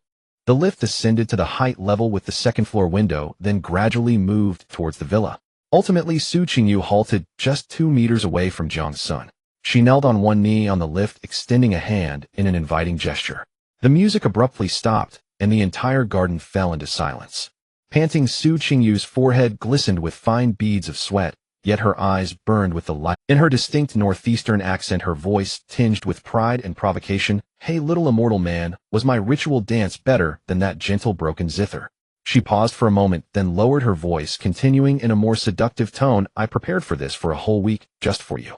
These top-tier dancers were all hired from the capital, and the venue setup alone cost 500,000. I just want to ask, is this gesture heavy enough? Mu Qingxue behind Jiang Xun felt her palms sweating nervously. Su Qingyu's offensive was indeed too fierce, showcasing a dual display of visual impact and financial investment. In the face of such grandeur, her overtime from last night seemed somewhat flimsy. Jiang Xun looked at Su Qingyu, who was so close. Her skin glowed with a healthy flush due to the dance, and her expressive eyes sparkled with anticipation and tension. He could sense her inner smugness. This girl really doesn't back down. Su Qingyu noticed Jiang Xun's silence and began to feel a bit anxious. Why isn't this little immortal man saying anything? Is my dance not good enough? That shouldn't be. I specifically learned for a week from the best dance instructors in the capital. Or does he think my approach is too cliché? Oh no, what should I do? Jiang Xun leisurely pushed open the window, leaning against the sill, looking down at her. Su Qingyu. His voice was calm, yet it made Su Qingyu tense up instantly. Huh. Su Qingyu instinctively straightened her back. Jiang Xun suddenly smiled, a grin filled with evident admiration and amusement. Come down. He said neither good nor bad, but ended her performance with an unquestionable tone. Su Qingyu was stunned for a moment, then spoke into the walkie-talkie, and the lift slowly descended. Her heart was in turmoil, completely unable to fathom Jiang Xun's thoughts. A few minutes later, Su Qingyu, draped in a coat, strutted into the villa's living room with her assistant team tidying up behind her. As soon as she entered, she saw Mu Qingxue standing at the staircase. Mu Qingxue had changed into a proper casual outfit, but her slightly messy hair and wary eyes betrayed her haste. "Oh, CEO Mu." Su Qingyu looked her up and down, deliberately exaggerating a northeastern accent. "What's up? Why's your face so dark? Didn't sleep well last night?" Mu Qingxue's gaze turned cold, her voice like ice. The yoga incident last time was fine, no threat at all. She didn't care. But this time she felt a serious menace and had to make her stance clear. "Miss Su, this is my home, not your acrobatic stage." "What did you say?" A dangerous glint flashed in Su Qingyu's eyes, her northeastern accent growing thicker. "CEO Mu, that performance of mine just now cost 1,000,000 yuan and hired over a dozen top dancers. You call that acrobatics?" She stepped forward, her fiery dance dress revealing every curve of her figure. "Then what about that cosplay you did upstairs last night? A homemade production?" Mu Qingxue's face flushed crimson instantly. "You know about that? No wonder you're the daughter of the media queen, the queen of paparazzi, right?" Su Qingyu's words hit her sore spot, flooding her with the shame of last night's Ganyu roleplay. "Su Qingyu, what about me?" Su Qingyu raised an eyebrow triumphantly. "Did I say something wrong?" Last night's sounds could be heard from across the building. "What was that little secretary thing, TSK? Mu Qingxue was about to explode. Her prized self-control completely failed in front of Su Qingyu. The anger and shame of being caught with a secret made her want to rush over and tear off that smug face. "Enough." Jiang Xun's voice came from the staircase. He was wearing simple loungewear, leaning lazily against the railing, his handsome face wearing an expression of amusement. Both women turned to look at him. Su Qingyu immediately dropped her provocative expression and put on an innocent face. "Little immortal, I didn't start anything. It was CEO Mu who." Before she could finish, the doorbell rang. The housekeeper hurried over to open the door, and a figure walked in gracefully. Wenwan. She was wearing a moon-white modified cheongsam today, a high slit revealing a stretch of slender calf, with beige mid-heeled shoes on her feet. Her jet-black hair was tied into a simple low bun, a few strands falling by her ears. Paired with a face so beautiful it made one hold their breath, even without makeup, she exuded a classical charm. She carried a guqin in her arms and a set of exquisite tea utensils in her other hand, walking lightly into the living room. Wenwan swept a glance over the tense scene, her face still wearing that serene smile, as if the battlefield before her were merely a breeze rippling a lake's surface. She walked straight to the center of the living room, gently placed the guqin and tea set on the coffee table, then turned to Jiang Xun on the stairs and made a graceful bow. "Mr. Jiang Xun, our discussion on Qin yesterday left me wanting more. I've come today to trouble you, hoping to share tea and conversation." Her voice was soft as water, yet it rang out with unusual clarity in the tense living room. Mu Qingxue and Su Qingyu were both stunned. Damn, this woman's timing is perfect. Jiang Xun couldn't help but marvel inwardly. What had been a duet between the red rose and the white rose now turned into a three-way melee. And Wenwan's entrance completely ignored the gunpowder in the air with a kind of near-innocent detachment that instantly changed the nature of the whole situation. Su Qingyu was the first to react. She looked Wenwan up and down, annoyed at being ignored. "Oh, isn't this the top scholar of Jinling?" She deliberately drawled. "What's the matter? Was yesterday's flirting at school not enough? Now you're chasing him to his home." Wenwan turned around, her clear eyes calmly meeting Su Qingyu's without any ripple. "Miss Su exaggerates." Her voice remained gentle. "One only wished to exchange Qin techniques with Mr. Jiang Xun. If I'm intruding, I'll take my leave." With that, she actually began to pack up her tea set. This unargumentative reaction left Su Qingyu feeling like shed punched cotton. Mu Qingxue watched Wenwan, her sense of crisis reaching its peak. Compared to Su Qingyu's flamboyance and directness, Wenwan's detached, unassuming aura was the truly lethal threat. She was exactly the kind of interesting woman Jiang Xun had mentioned, one who didn't need to compete, but drew attention simply by existing. "Teacher, Wen, please stay." Mu Qingxue forced herself to calm down. "Since you're here, why don't you sit and join us?" Though she smiled, the coldness in her eyes was undeniable. Watching this scene, Jiang Xun's mood only grew. He slowly descended the stairs, and under the gazes of the three women, lazily sat down on the sofa. Three pairs of eyes focused on him. Mu Qingsu's gaze held the authority and unease of the rightful wife. Su Qingyu's gaze held the provocation and anticipation of a lover. Wenwan's gaze held the calm tenderness of a lost love. The air was thick with gunpowder, but everyone was forcing composure. Jiang Xun glanced around and suddenly smiled. That smile was laced with obvious mischief. All here, he deliberately paused, savoring the instant tension in the three women. How about a cup of tea together? Mu Qingsu's fingers unconsciously clenched. Su Qingyu's breathing quickened slightly. Wenwan still smiled, but a barely perceptible flicker passed through her eyes. Watching their three completely different reactions, Jiang Xun's mischievous streak was thoroughly ignited. Good heavens, this battlefield is even more interesting than I imagined. He decided to add more fuel to the fire. But, Jiang Xun drawled slowly. Three people drinking tea together seems a bit cramped. His gaze swept over the three women, finally settling on the tea set Wenwan had brought. How about you all decide who makes the tea? The moment he said this, the air froze. Jiang Xun's words landed lightly, yet like a boulder crashing into a still lake, they stirred up towering waves in the hearts of the three women. Mu Qingsu's fingers instantly tightened, her knuckles turning white. As the hostess, making tea was her duty. But Jiang Xun telling them to decide was itself a provocation. She couldn't yield, but she couldn't contend either. Yielding would be a dereliction of duty. Contending would be a loss of composure. Su Qingyu's eyes darted around, already forming 800 schemes in her mind. She wasn't going to make tea. That was a maid's job. If she was going to play, she'd play in a way that made her little immortal's heart race. Yet Wenwan seemed completely oblivious to the underlying tension in the words. She continued to wear that serene smile, speaking softly. If Mr. Jiang Xun doesn't mind, I would be happy to brew a pot of tea for you and the two sisters. As she spoke, she stood up to fetch clean water, her grace and elegance instantly making Mu Qingxue and Su Qingyu appear like two jealous schoolchildren. Goodness, is this the legendary green tea defeating the red and white roses? Jiang Xun chuckled, inwardly recognizing that Wenwan truly held a superior position. Oh dear, drinking tea is so dull. Su Qingyu suddenly slapped her thigh, interrupting Wenwan's actions. She leaned closer to Jiang Xun, a fragrant scent wafting over her voice, carrying the distinct straightforwardness and cunning of a northeastern girl. Little immortal man says it's boring to just sit here. How about we play a game? Jiang Xun raised an eyebrow, intrigued. The king's game. The loser must obey the king's orders. Su Qingyu's eyes sparkled like two bright stars, eager for chaos. Mu Qingsu's brows furrowed tighter.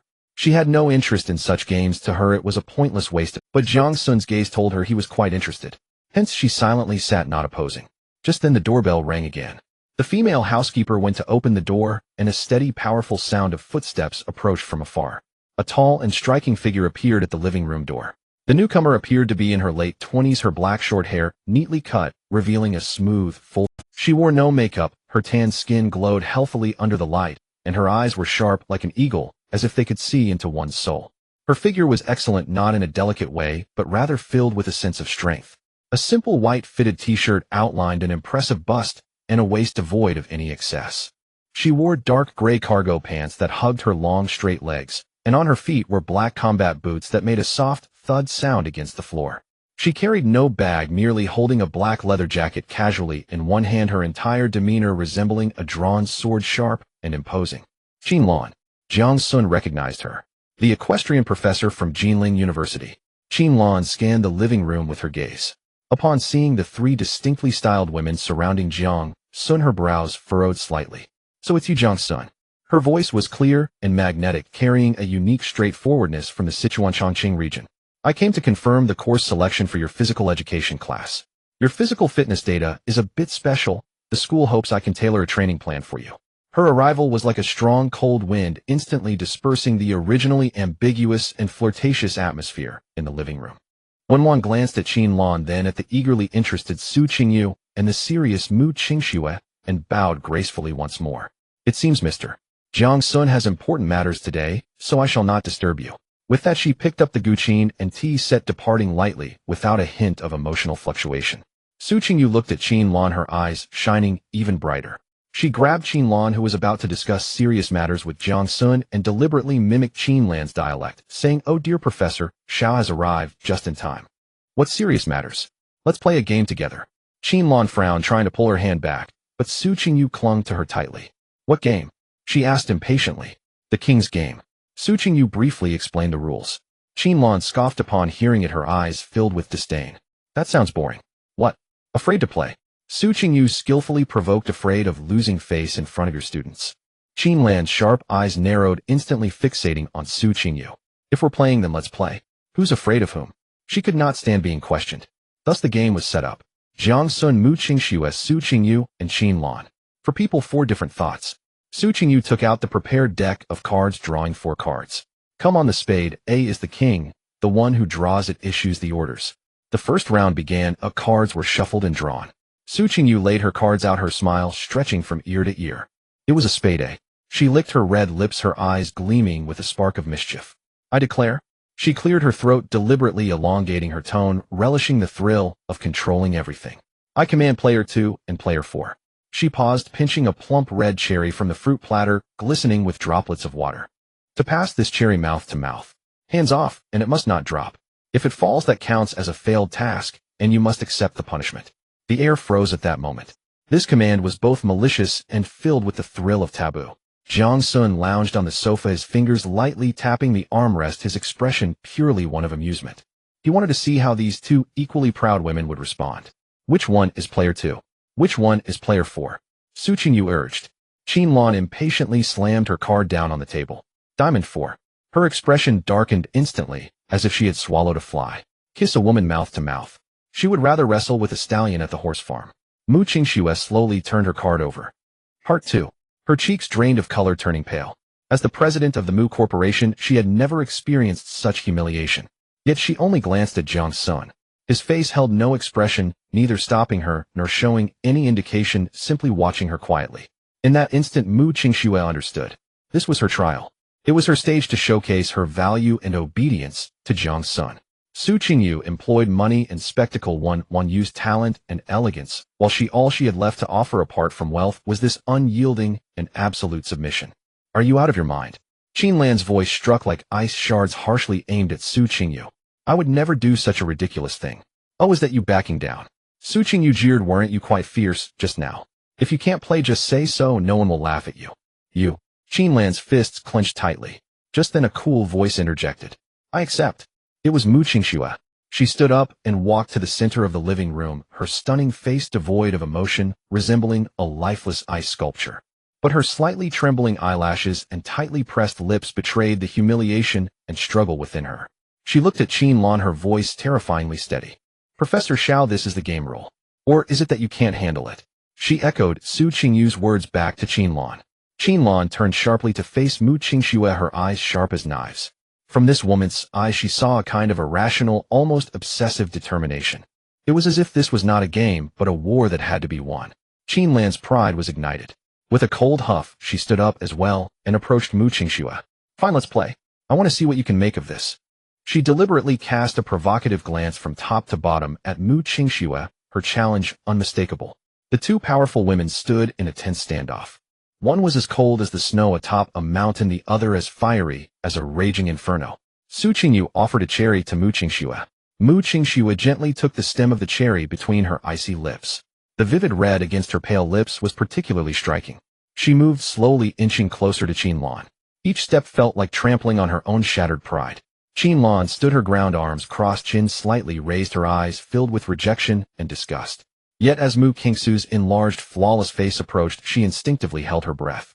She could scent the crisp fragrance of Mu Qingxue's perfume and noticed a thin layer of frost seemingly crystallized on her long eyelashes. This woman maintained an air of untouchable superiority, even while executing such a humiliating command. Jiang Xun observed this scene with great interest. Interesting. Mu Qingxue's humiliation was not for the sake of the game, but for him. In this manner she declared her loyalty to him. Meanwhile, Qin Lan's resistance was a primal, instinctive pride of the strong.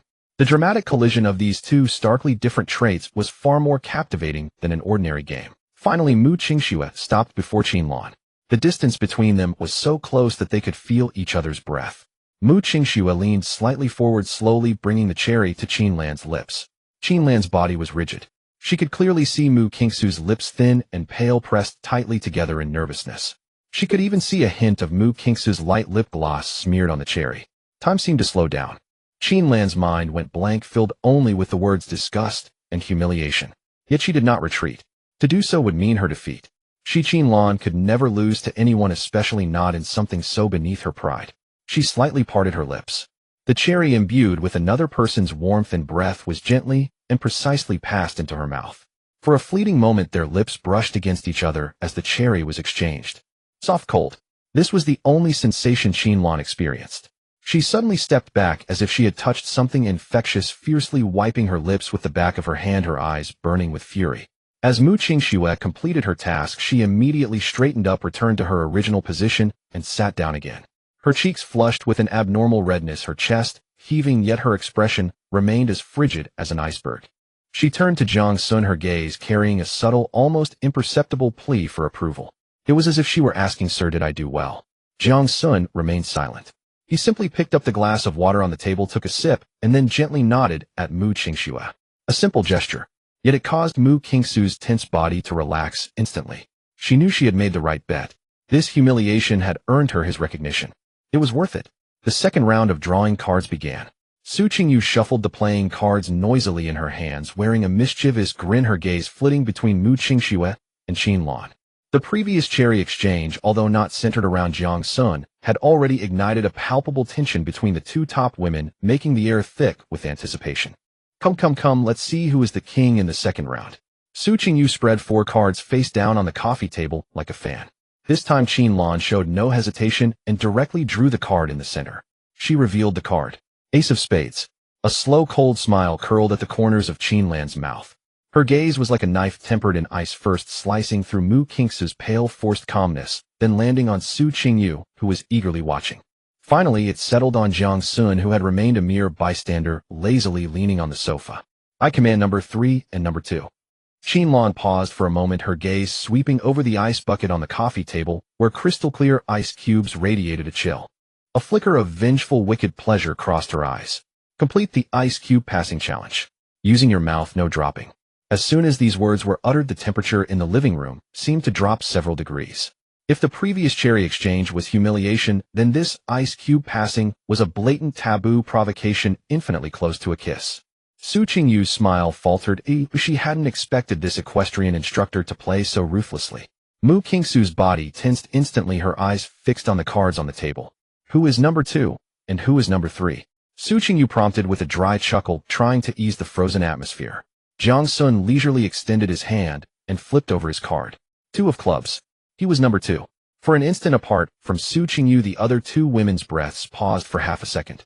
The gazes of Mu Qingxue and Qianlan sharpened simultaneously, as if they could pierce through the remaining 2 cards. They both hoped to be number 3. In such a shameful game, once Jiang Xun became a participant, the nature of it completely changed. It was no longer a punishment, but rather a blessing. Su Qingyu's heart skipped a beat. Gazing at the cards in her hand, a sudden foreboding crept over her. Trembling, she turned it over. The Jack of Diamonds. Not her. Su Qingyu let out a sigh of relief, but tension immediately gripped her again. Now all eyes converged on the woman who had been sitting quietly in the corner since the beginning, like an orchid blooming in a secluded valley. Wenwan. Good heavens, this script is all wrong. Jiang Xun watched the scene, his mischievous nature thoroughly ignited. Under 3 burning gazes mingled with envy and anticipation, Wenwan's hand, as fair as jade, slowly turned over the card before her. The 3 of hearts. The air froze solid in that instant. Su Qingyu's expression of amusement stiffened on her face. Her mouth hung open, words failing her for a long moment. She had only wanted to watch Mu Qingxue and Qianlan clash, never imagining she would push this ethereal, otherworldly moonlight onto Jiang Xun's path. Meanwhile, in Mu Qingxue and Qianlan's eyes, flames nearly materialized. Mu Qingxu's hand resting on her knee clenched into a fist, her knuckles turning white from the strain. She had just earned a nod of approval from Jiang Xun. Through extreme humiliation, the afterglow of victory still lingering, only to have Wenwan effortlessly snatch it away in this manner. Qianlan was even more furious, her chest heaving violently. She had intended to use this command to retaliate and control the entire situation, but instead she had personally built a bridge of intimacy between Jiang Xun and this seemingly harmless, yet most sophisticated woman. She had become the most laughable facilitator. Wenwan's mind went blank. Her face, as if carved from the finest white jade, flushed crimson, instantly spreading from her cheeks to her neck, and the delicate tips of her ears tinged with a tempting pink. She wore a modernized moon-white cheongsam, the fabric a subtly patterned silk that shimmered with a pearl-like luster under the lights. The cheongsam was cut to perfection, accentuating her seemingly slender, yet curvaceous figure.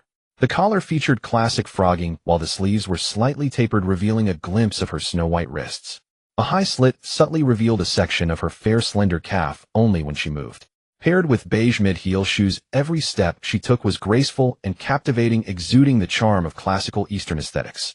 Her raven-black hair was swept into a simple low bun, with a few rebellious strands falling by her ears. Her face, devoid of makeup, yet breathtakingly beautiful, made her appear like a fairy emerging from a Jiang Xun ink painting, untouched by the slightest dust. And now this sacred white lotus was to receive an ice cube from a man's mouth under the watchful eyes of everyone. Instinctively, she looked at Jiang Xun. Jiang Xun's gaze was gentle, even carrying a hint of reassuring amusement, but deep within lay an unyielding control that brooked no refusal. His eyes told her this is a game, you must obey. Wenwan's long lashes trembled violently. Finally, as if resigned to her fate, she slowly closed her eyes and reopened them. Obediently, she tilted her graceful swan-like neck upward. The posture of one offering herself to the blade stirred such envy in Mu Qingxue and Qin Lan that they nearly went mad. Jiang Xun smiled, taking a small crystal-clear ice cube from the bucket. It was small, with sharp edges, exuding a wisp of cold vapor from his fingertips. He placed the ice cube in his mouth, and a piercing chill exploded on his tongue. Then he leaned down slowly toward Wenwan. The living room was so silent that a pin dropping could be heard. Everyone held their breath. Jiang Xun's face loomed larger in Wenwan's vision. She could see her own panicked reflection in the depths of his eyes. She could smell the fresh scent of his body wash mingled with an aggressive masculine aura. Their noses were almost touching. Wenwan could even feel the chill radiating from the ice cube in Jiang Xun's mouth, starkly contrasting with the warmth of his breath, sending a shiver down her spine. Her heart pounded so fiercely it seemed to leap from her throat. Her rapid orchid-scented breaths all wafted onto Jiang Xun's lips. Finally, Jiang Wen's lips gently, almost imperceptibly brushed against Wenwan's soft, slightly parted, trembling lips. In that instant, the ice cube slid smoothly from his mouth into hers. It was a touch that lasted less, cold, soft, moist. This extreme sensory stimulation was a more heart-stopping experience than any tempestuous kiss. Boom. Wenwan felt her mind explode completely, all strength drained from her body in that moment. She went limp, collapsing backward onto the sofa. Her eyes were vacant, her pupils unfocused. On her exquisite face the blush had spread to her collarbone. Her chest heaved violently. The ice cube in her mouth melted rapidly, and a drop of cold liquid trickled from the corner of her lips, vanishing into the delicate collar of her cheongsam. Jiang Xun straightened up as if he had done nothing more than a trivial matter. He watched Wenwan, dazed and lost, a playful smile curling at the corner of his mouth. He asked softly, "How does it taste?" His voice was not loud, but it struck the minds of the other three women like a thunderbolt. Mu Qingxue stared intently at the scene, her knuckles white from gripping her water glass. The water spilled, soaking her loungewear, but she was oblivious. The smile vanished from Su Qingyu's face, replaced by an unprecedented seriousness and irritation. Qin Lan, like a lioness whose territory had been invaded, had every muscle tensed, her eyes filled with a destructive urge that threatened to tear Wenwan apart. Their jealousy was the perfect soundtrack for this drama. And Jiang Xun's action was nothing less than branding this lofty, unattainable flower with his exclusive mark in the most domineering and direct way in front of all his rivals. At that moment, a system notification rang out wildly in Jiang Xun's mind. Ding. Detected. That special character Wenwan's emotions have undergone violent fluctuations, her mental defenses completely shattered. Current affection 40, heart in turmoil. Ding. Family prestige 500. How does it taste? Jiang Xun's voice floated lightly, yet it struck heavily like a hammer on the hearts of every woman in the living room. Wenwan, slumped on the sofa, had her pupils still dazed, her beautiful face tinged with a rosy hue, revealing confusion and distraction. It seemed she had not yet come to her senses from the cold, yet feverish touch that lasted less than a second. Mu Qingxu's fingers gripped the cup so tightly that her knuckles turned pale, the cold water already soaking her off-white home attire, forming a dark stain on her chest, yet she remained oblivious. Jealousy. An unvoiced, wildly growing vine that choked her heart tightly. She had just completed the humiliating cherry handover in a manner that nearly sacrificed her dignity, only to gain a nod of acknowledgement from Jiang Xun. But what about Wenwan? This woman, who from the beginning had adopted a posture of peaceful indifference, had done nothing and effortlessly received Jiang Xun's proactive and aggressive intimate contact. It was unfair. Qin Lan's strikingly handsome face was covered in frost. She resembled a lioness whose territory had been invaded, every muscle tense, her gaze fixed fiercely on Wenwan, a destructive anger nearly materializing. She had initially intended to use the ice block delivery command to seize the initiative to retaliate against Su Qingyu and take control of the situation. But what happened?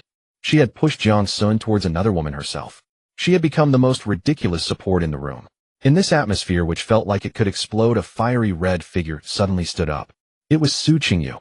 She had shed her previous nonchalant attitude of enjoying the spectacle, transforming into a drawn sword radiating unprecedented sharpness and aggression.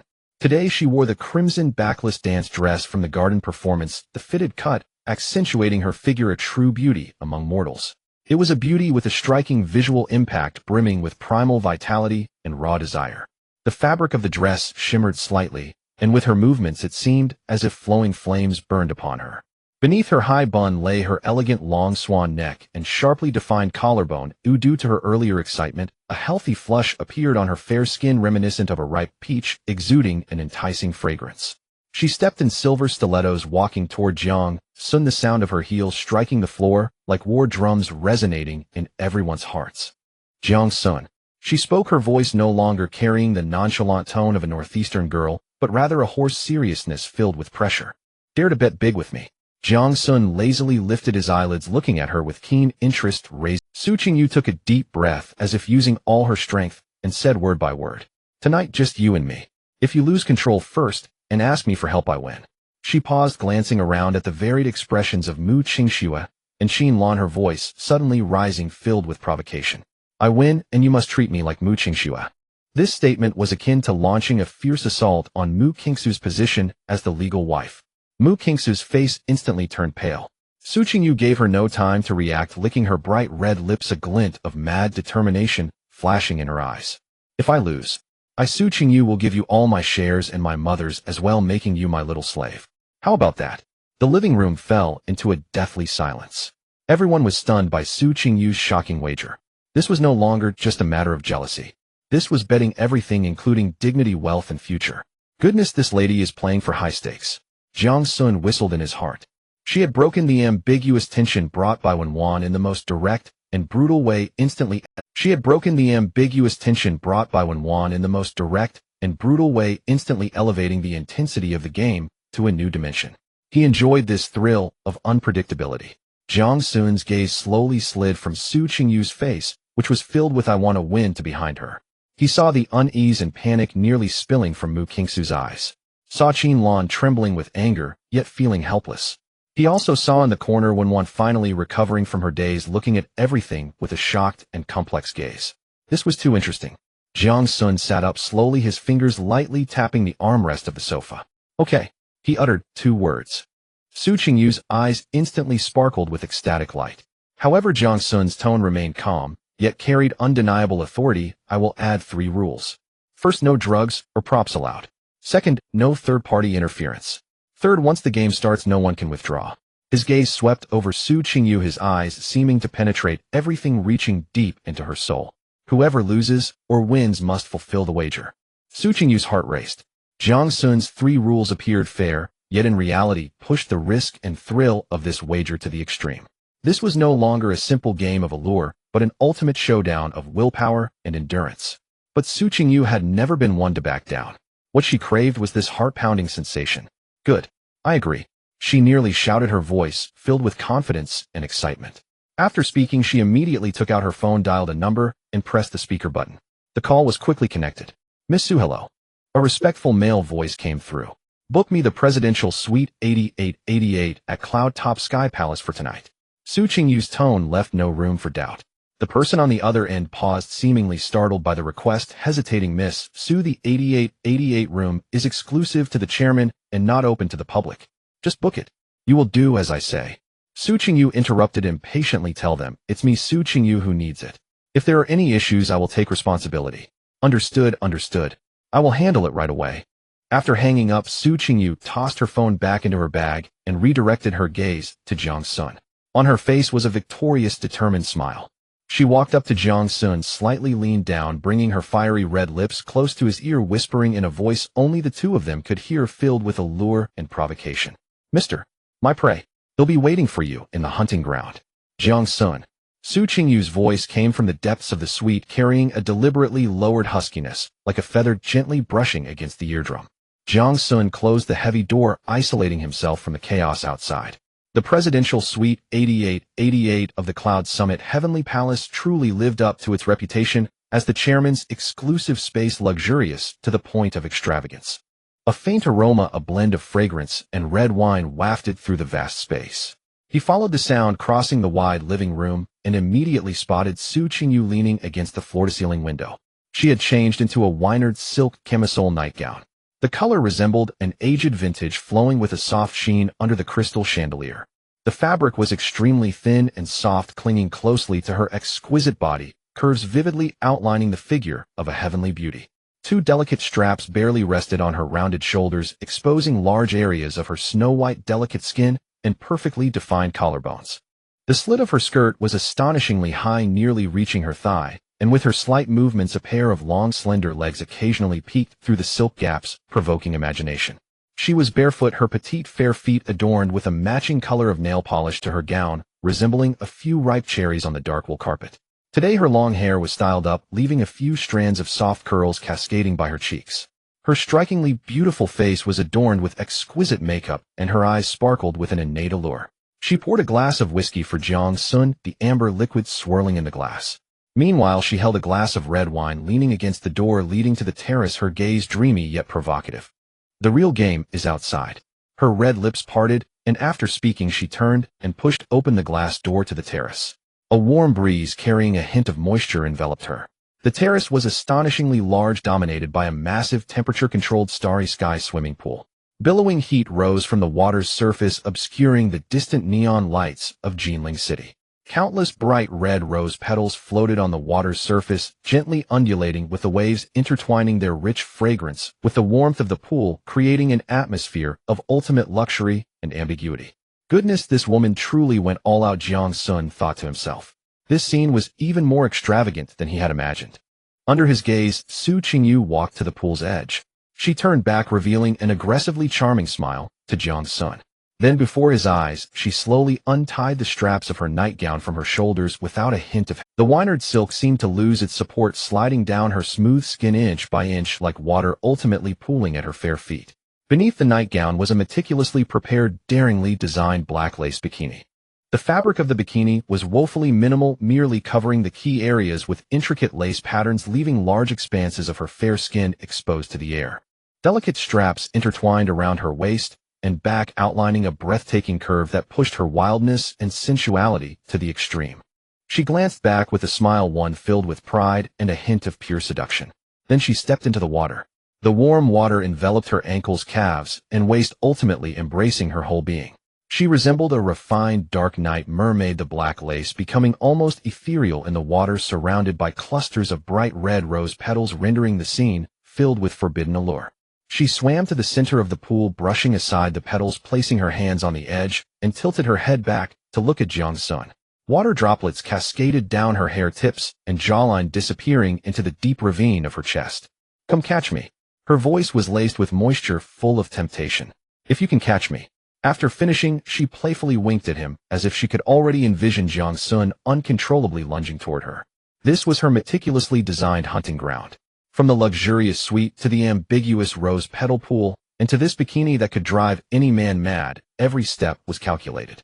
She aimed to use the most direct, most intense visual impact to completely shatter Jiang Xun's defenses. However, Jiang Xun's reaction exceeded all her expectations. He looked at Su Qingyu, who resembled a dark night fairy in the water, his expression devoid of any urgency or desire, instead remaining that of lazy amusement. Rather than rushing into the water, he leisurely removed his coat, casually draping it over the back of a chair. Then he took long strides to the poolside lounge chair and sat down comfortably. He even elegantly crossed his legs, leisurely watching as Su Qingyu, who had started to look astonished in the pool.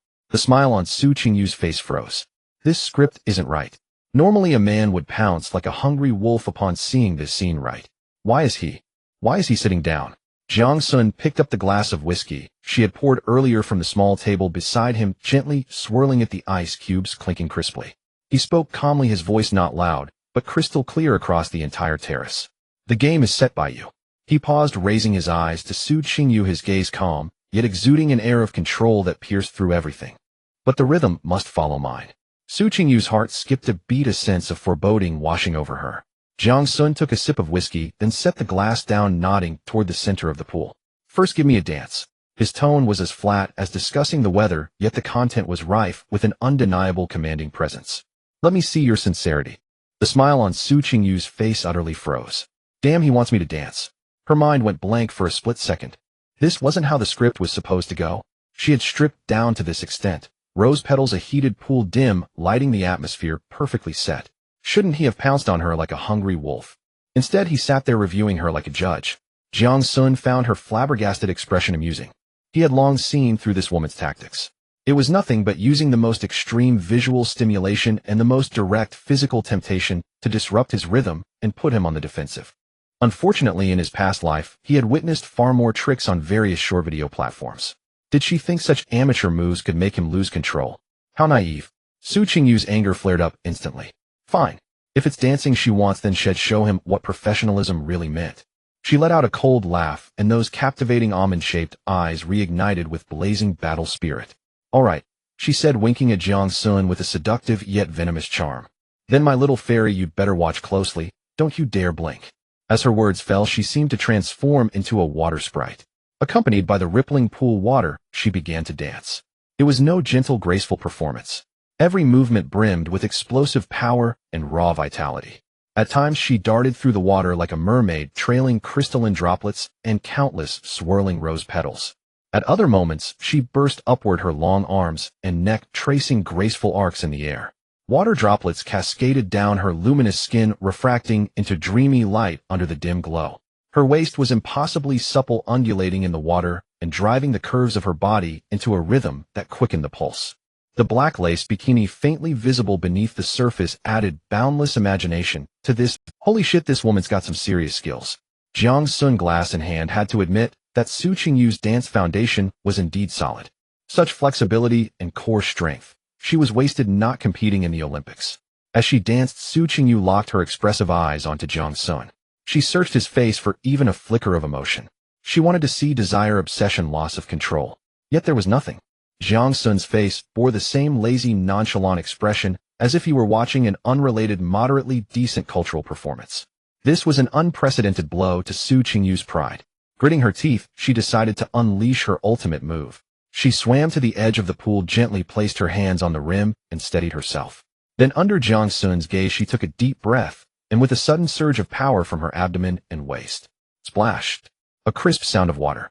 Her long, straight right leg rose without warning, breaking the surface and pointing straight toward the night sky in a breathtaking vertical split. Water droplets slid along the taut lines of her leg, her toes pointed like a drawn sword, perfectly blending strength and flexibility. This pose showcased her enviable figure to the extreme. Panting, her chest heaving, she wore a triumphant, confident smile. She refused to believe he could resist this. At this moment, she was the proudest, most beautiful queen of this hunting ground. Yet Jiang Xun simply watched her performance in silence. He drained the last of his whiskey, set the empty glass on the side table with a crisp clink. Finally he spoke. His voice was calm, but it cut through Su Qingyu's facade like the sharpest blade. Good technique. Su Qingyu's smile hadn't fully bloomed, but it lacks emotion. Jiang Xun, lounging in the recliner, finished his sentence unhurriedly. You just used force like a marionette. Boring. Boom. These words, like a bucket of liquid nitrogen at -100 degrees, doused every flame and ounce of pride Su Qingyu had. Her smile froze instantly, then shattered. What? No emotion. A marionette. She had meticulously designed every detail for this bet, offered her most prized dance and body, and this was the appraisal she got. A wave of immense humiliation and defeat overwhelmed her reason. The violent emotional fluctuation made her body, still holding the difficult pose, stiffen abruptly. A searing pain shot through the top of her raised right leg. A cramp. Overwhelmed by agony, she lost her balance, cried out, and fell backward into the water, swallowing a mouthful of rose petal-infused pool water as she sank. Glub. Glub. Jiang Xun initially thought it was another one of her tricks. Damn, can't win, so you fake a fall. He even leisurely picked up his jacket, ready to see what other stunts she would pull. But seconds passed. Beyond the rising bubbles and ripples of struggle, there was no sign of Su Qingyu resurfacing. Jiang Xun frowned. Something was wrong. He stood up, walked to the pool edge, and saw Su Qingyu thrashing wildly underwater, her face already turning blue, her expression pained. This was no act. Holy shit, it's gone too far. Without a second thought, Jiang Xun dove into the pool closed. The warm water enveloped him. He swam swiftly to Su Qingyu, wrapped an arm around her already limp waist, and dragged her forcibly to the surface. Cough. Cough. Once ashore, Su Qingyu lay by the poolside, coughing violently, spitting out several mouthfuls of water. But she was already semi-conscious, her face terrifyingly pale. Jiang Xun checked her breath. It was so faint he could barely feel it. Her lips were starting to turn purple. The situation was more serious than he thought. No time to waste. Without hesitation, Jiang Xun laid her flat on the ground and unfastened the obstructive lace straps. He tilted her chin back to clear her airway. Then he leaned down and pressed his lips, without hesitation, onto her pallid, bloodless mouth. Rescue breathing. Jiang Xun's palm pressed down onto that breathtaking expanse of snow-white skin. The touch was soft, but chillingly cold. His mind held no stray thoughts, only the emergency protocol. 1, 2, 3. Compressions. Breaths. His movements were as precise as a machine. Damn, this woman is really in bad shape. Jiang Xun, watching her bluish face, felt a twinge of concern. Playtime was one thing, but he couldn't let it turn into a real tragedy.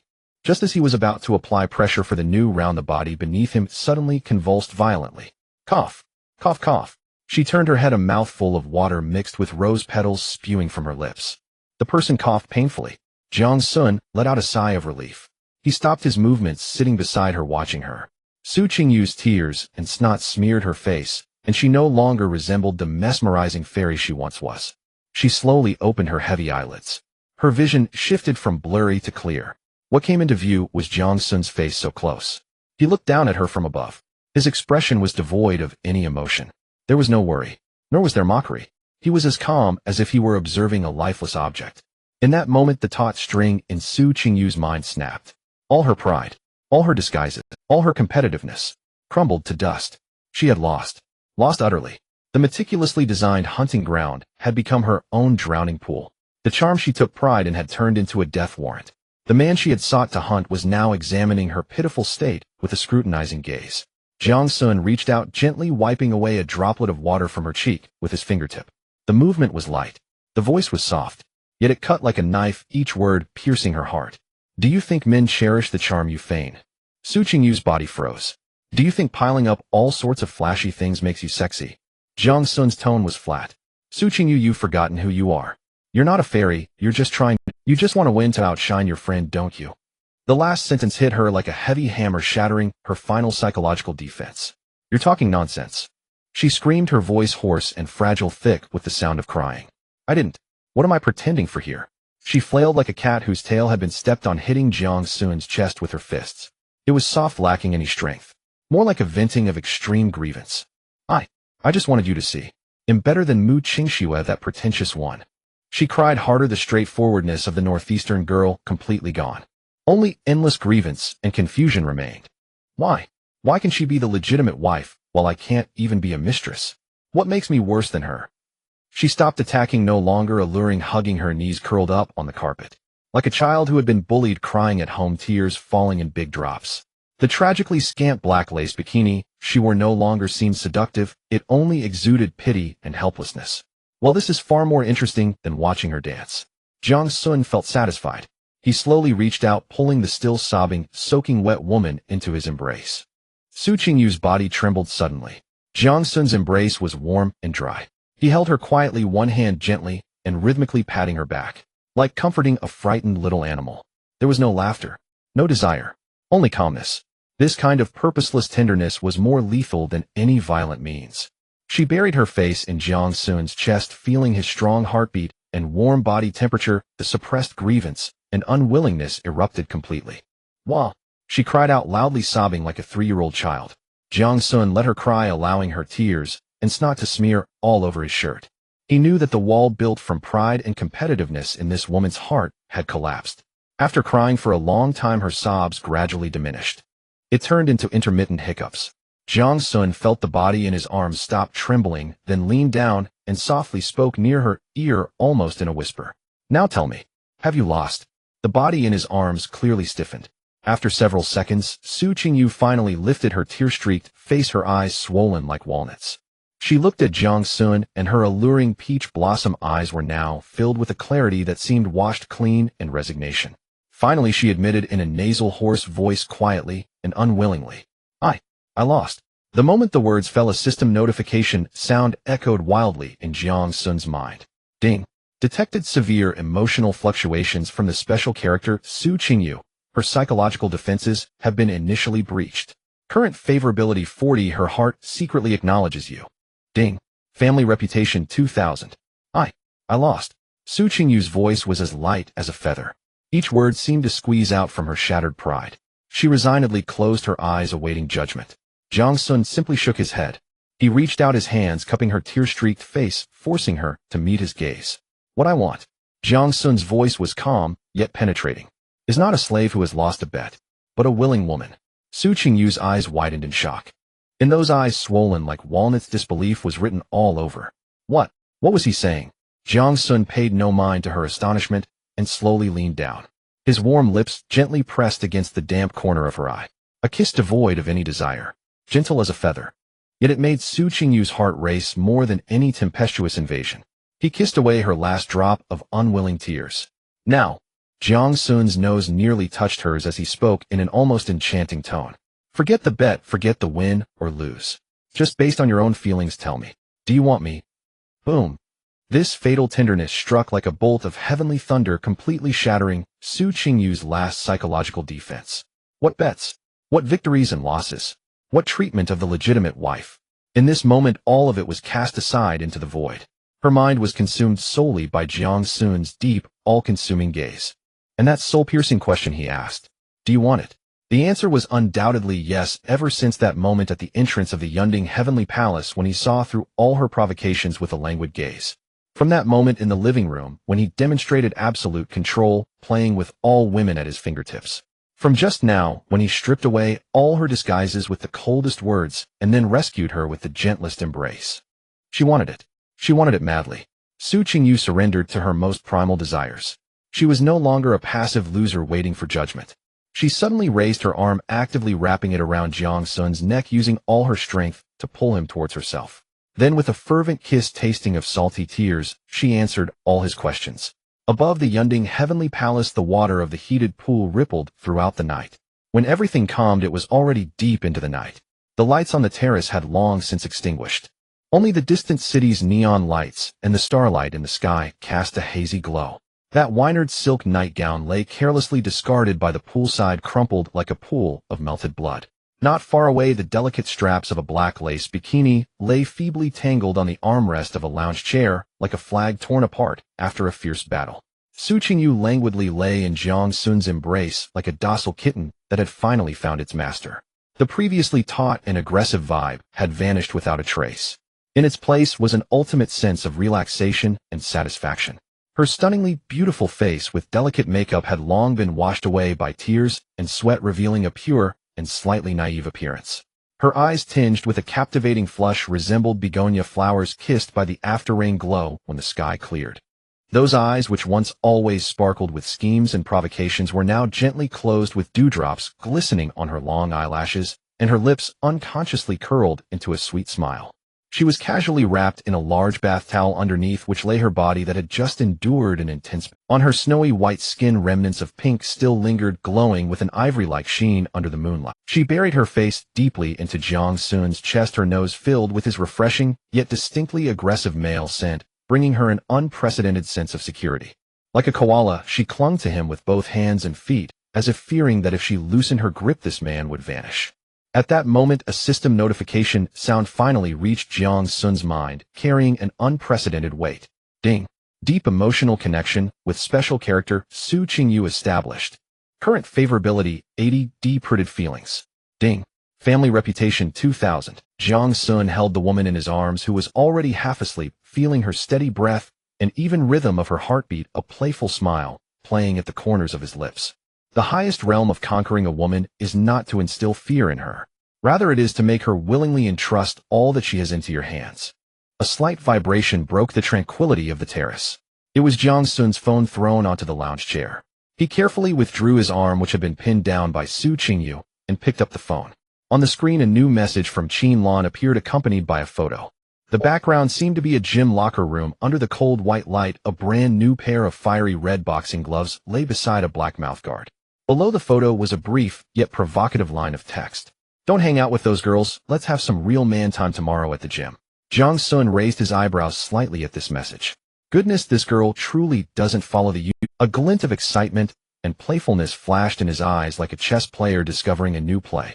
The tug-of-war in the romantic arena is indeed interesting. But the conquest in the boxing ring seems to hold its own charm as well. The next day, Jiang Xun was awakened by the vibration of his phone. He withdrew his arm from Su Qingyu's warm embrace and picked up the phone. On the screen was Qin Lan's explosive message and photo. Goodness, this lady truly has no bends. Jiang Xun looked at the fiery red gloves, then glanced at Su Qingyu, who was sound asleep with a sweet smile on her lips, and found it amusing. The battlefield of women has its own unique brilliance. He quietly got up, took a shower, changed into comfortable sportswear, and drove directly to Jinling University. In the gym on the third floor in the combat training room, Jiang Xun pushed the door open and a wave of heat mixed with the smells of sweat, leather, and disinfectant rushed to greet him. The room was large with a row of punching bags standing against the wall, some still swaying slightly, producing a dull sound. In the center was a standard boxing ring surrounded by thick ropes. And beneath the ring a striking figure had been waiting for a long time. Qin Lan. Today she wore a black high-intensity sports tank top that tightly wrapped around her full and powerful curves. The outline of her abdominal muscles was clearly visible with no excess fat in sight.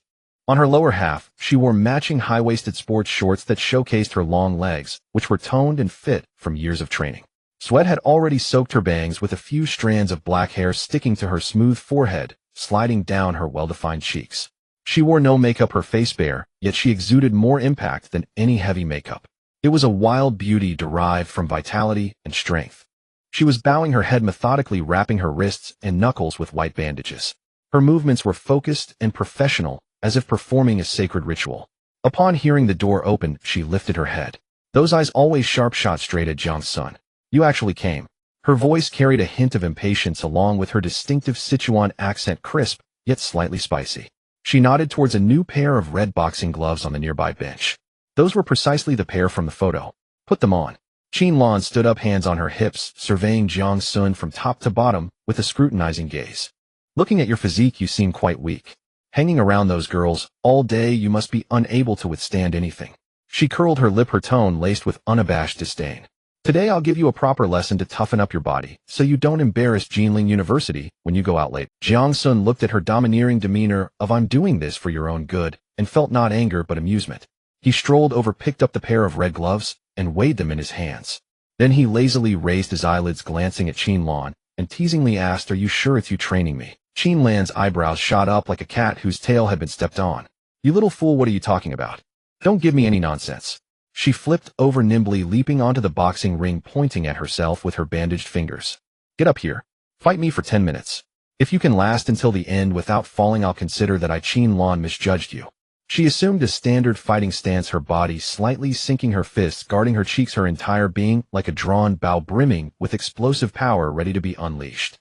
Jiang Xun smiled lightly, unhurriedly, putting on his boxing gloves and flexing his wrists. The skill of mastery in combat activated quietly at that moment. Countless pieces of knowledge, techniques, and muscle memory regarding combat flooded into his brain and body like a tidal wave. He felt every cell in his being brimming with a thirst for battle. He stepped onto the boxing ring, standing casually, his body riddled with openings. Qin Lan saw his nonchalant demeanor, and it ignited a greater fire within her. She resolved to give this ungrateful man an unforgettable lesson. A lesson that would make him understand what true strength really is. Watch closely. Qin Lan exclaimed softly, her legs suddenly propelling her forward. The wooden platform emitted a dull thud. Her body surged forward like a leopard unleashed, instantly crossing the distance between them. A lightning-fast straight punch accompanied by a piercing whistle that tore through the air hurtled straight toward Jiang Xun's face. With this punch, she unleashed all her strength. She could almost envision Jiang Xun collapsing to the ground, blood streaming from his nose, devastated. Though he was a national treasure, such talents needed training to endure the storms to come. However, the expected impact never came. In the moment the punch approached, Jiang Xun merely tilted his head slightly. Just that slight movement. Qin Lan's powerful fist whizzed past his ear, missing completely. Startled, she didn't have time to retract her strike, and her other fist shot forth like a cannonball, aiming directly for Jiang Xun's temple. Jiang Xun appeared to have eyes on the back of his head, leaning back at an angle that was nearly impossible for an ordinary person, narrowly avoiding the blow once more. One punch. Two punches. Three punches. Qin Lan's assault raged like a tempest with straight punches, hooks, and jabs flowing unceasingly, each strike packed with immense force like a roaring tiger. The entire boxing ring echoed with the sound of her fists slicing through the air. Yet Jiang Xun remained like a leaf caught at the center of a storm or a sprite dancing on the crest of the waves. No matter how swift or cunning her attacks were, he always managed to evade them with minimal movement, effortlessly and artfully. His feet barely moved at all. Qin Lan grew increasingly alarmed. Her stamina was rapidly depleting, her breathing became heavy, and sweat dripped into her eyes, stinging painfully. Meanwhile, Jiang Xun maintained his languid demeanor, his breathing rhythm completely undisturbed. His gaze was calm and unmoved, as if watching a performance unrelated to himself. No, he was not merely watching a performance. It was a mocking game akin to a cat playing with a mouse. This realization struck Qin Lan's pride like a sharp needle. Ah! She roared, channeling all her strength into her right leg, executing a devastating high kick sweeping towards Jiang Xun's neck with the force to obliterate everything in its path. This was her trump card. Jiang Xun found it somewhat uninteresting. Faced with a kick powerful enough to shatter wooden posts, he finally ceased to evade. Just as Qin Lan's leg was about to strike him, he suddenly stepped forward, slipping into her attack's blind spot. Simultaneously, he drew back his right fist to his waist, and then struck forward with force. A short punch. There was no earth-shattering momentum, only a brief, muffled explosion. Bang! Jiang Xun's fist landed squarely and solidly on Qin Lan's abdominal guard. A short punch. There was no earth-shattering momentum, only a brief, muffled explosion. Bang! Jiang Xun's fist landed squarely and solidly on Qin Lan's abdominal guard. She felt as if she had been struck head-on by a rampaging bull. A heaviness gripped her chest, a sweetness filled her throat, and all her strength was drained in that instant. Her body uncontrollably flew backward like a crumpled leaf, crashing heavily onto the boxing mat, sliding several meters, before finally colliding against the ropes and coming to a halt. Ugh! She lay on the ground, curled up into a ball, struggling to catch her breath, exhaling, without inhaling, her vision fading to black. Ugh! She lay on the ground, curled up into a ball, struggling to catch her breath, exhaling, without inhaling, her vision fading to black. And there was a hint of indescribable shock. A mix of emotions welled up, reddening her eyes. I haven't lost. She gritted her teeth, summoning all her strength to prop herself up, with her trembling arms struggling to rise from the ground. A stubborn trickle of blood seeped from the corner of her mouth. She refused to submit. Qin Lan could never lose to a man who looked so feeble. She howled like a wounded beast and charged forward once more, disregarding everything. The result was even more tragic than before. Jiang Xun simply sidestepped, lightly tripping her. Qin Lan, propelled by her own momentum, lost her balance and fell to the ground face down in an extremely awkward position. She got up and charged again. Jiang Xun barely moved his feet, simply placing his palm against her forehead as she rushed toward him. Due to her forward momentum, she fell back again, sitting down heavily on the ground. Once. Again. No matter how desperately she fought or struggled, all she received were simpler, more humiliating defeats. Finally, as she charged once more, Jiang Xun's figure slipped behind her like a ghost, an arm wrapping around her neck in a lightning-quick motion, while the other hand gripped the back of her head. A standard naked choke. Qin Lan's body froze instantly, all her movements coming to an abrupt halt. She was pinned to the ground by Jiang Xun from behind, the cold mat pressed against her cheek. Her hands futilely beat against Jiang Xun's iron-like arms, unable to budge him in the slightest. She was pinned to the ground by Jiang Xun from behind, the cold mat pressed against her cheek. Her hands futilely beat against Jiang Xun's iron-like arms. His voice was soft, yet it was like the sharpest knife, precisely slicing through all her pride and pretense. Do you yield? Qin Lan clenched her teeth, unable to utter a single word. The confinement of her body, the pressure of his strength, the humiliation of her spirit. All her emotions erupted at that moment. Tears flowed uncontrollably from her reddened eyes, rolling down in large drops and splattering onto the cold mat, creating a small, dark patch of dampness. At that moment, the system's prompt echoed crisply in Jiang Xun's mind. Ding. Detected severe emotional fluctuations from special character Qin Lan. Her defenses have crumbled. Current favorability 40, secretly harboring feelings. Ding. Family reputation 500. Jiang Xun felt the struggles of the body in his arms cease completely, leaving only the sound of suppressed faint sobs. He released his grip. Qin Lan lay on the ground like a rag doll, her shoulders heaving as she cried like a child who had suffered a great injustice. Jiang Xun stood up, looking down at her. Then he extended his hand to her. Get up. His voice remained flat, betraying no emotion. Crying and whimpering, what kind of sight is this? Qinlan lay prostrate on the frigid mat. Her body trembled faintly from exhaustion. Yet far more than her body, it was her utterly shattered heart that quaked. Humiliation. Resentment. Her mind buzzed as if hundreds of flies were swarming within. Her proudest skill, equestrianism, had been defeated. Her most confident discipline, combat, had also been lost. She had lost like a fool. She hadn't even touched a single hair of his. How could she ever conquer him now? What else did she have besides these? Well, crying already. Jiang Xun stood by her side, looking down at her from his height. Sweat plastered her stray hairs to her cheeks and neck. Her once valiant face was now a messy wreck of tears and perspiration. Gone was the arrogance. Only dishevelment remained along with a stubborn refusal to bow her head. She was like a wolf whose spine had been broken but still bared its fangs. Jiang Xun found this far more intriguing than her swinging fists. He said nothing. He simply bent down, slipped one arm under her knees and the other around her back, meeting her stunned gaze. Effortlessly, he lifted her horizontally into his arms. A feminine scent mingled with sweat and faint fragrance rushed toward him. The body in his arms was tense, yet trembling uncontrollably. She was completely dumbfounded. Why was he carrying her? After humiliating her now, he pitied her. A surge of even more complex emotions overwhelmed her, leaving her unsure whether to laugh or cry. The next second, she shoved Jiang Xun away, stumbled out of his embrace, and leaped off the boxing ring. She grabbed a towel nearby and wiped her face haphazardly, not caring if it was sweat or tears. Without looking back, she bolted toward the locker room like a frightened rabbit. Bang! The locker room door slammed shut heavily. Qinlan leaned against the cold locker, her body slowly sliding down until she sat helplessly. Cut off from the outside world, she could no longer hold back. She hugged her knees, buried her face deep within them, and her muffled sobs echoed in the empty locker room. After an unknown time, her phone buzzed in her pocket. She wiped her face, took out the phone, and saw the caller ID. It felt like grabbing the last lifeline. As soon as the call connected, Qinlan's voice, thick with nasal congestion and tears, carried a Sichuan accent through the line. "Wanqing, damn it. I can't take it anymore." A calm, steady, emotionless female voice came from Qinlan. "Calm down. Use standard Mandarin to state the facts. Your dialect encryption is temporarily beyond my decoding ability." Just as Qinlan was about to pour out her grievances, the voice on the other end suddenly turned serious. "Wait, there's an urgent mission briefing." Jinling City Patrol Bureau Command Center. On the huge electronic screen, the dazzling city map was replaced by a shocking case report. The air seemed to freeze. Standing before the report were a pair of twin sisters with strikingly similar features, but vastly different temperaments. The elder sister, Lin Wanqing, 23, was the technical analyst and commander of the police force. She wore a starched police uniform, her jet black hair meticulously pinned up at the back of her head. Her face was a classical beauty with pale skin, and a pair of non-prescription gold-rimmed glasses gave her an elite, unapproachable aura. Her narrow, phoenix-shaped eyes were as calm as still water as she read the report word by word, her gaze behind the lenses sharp as a scalpel.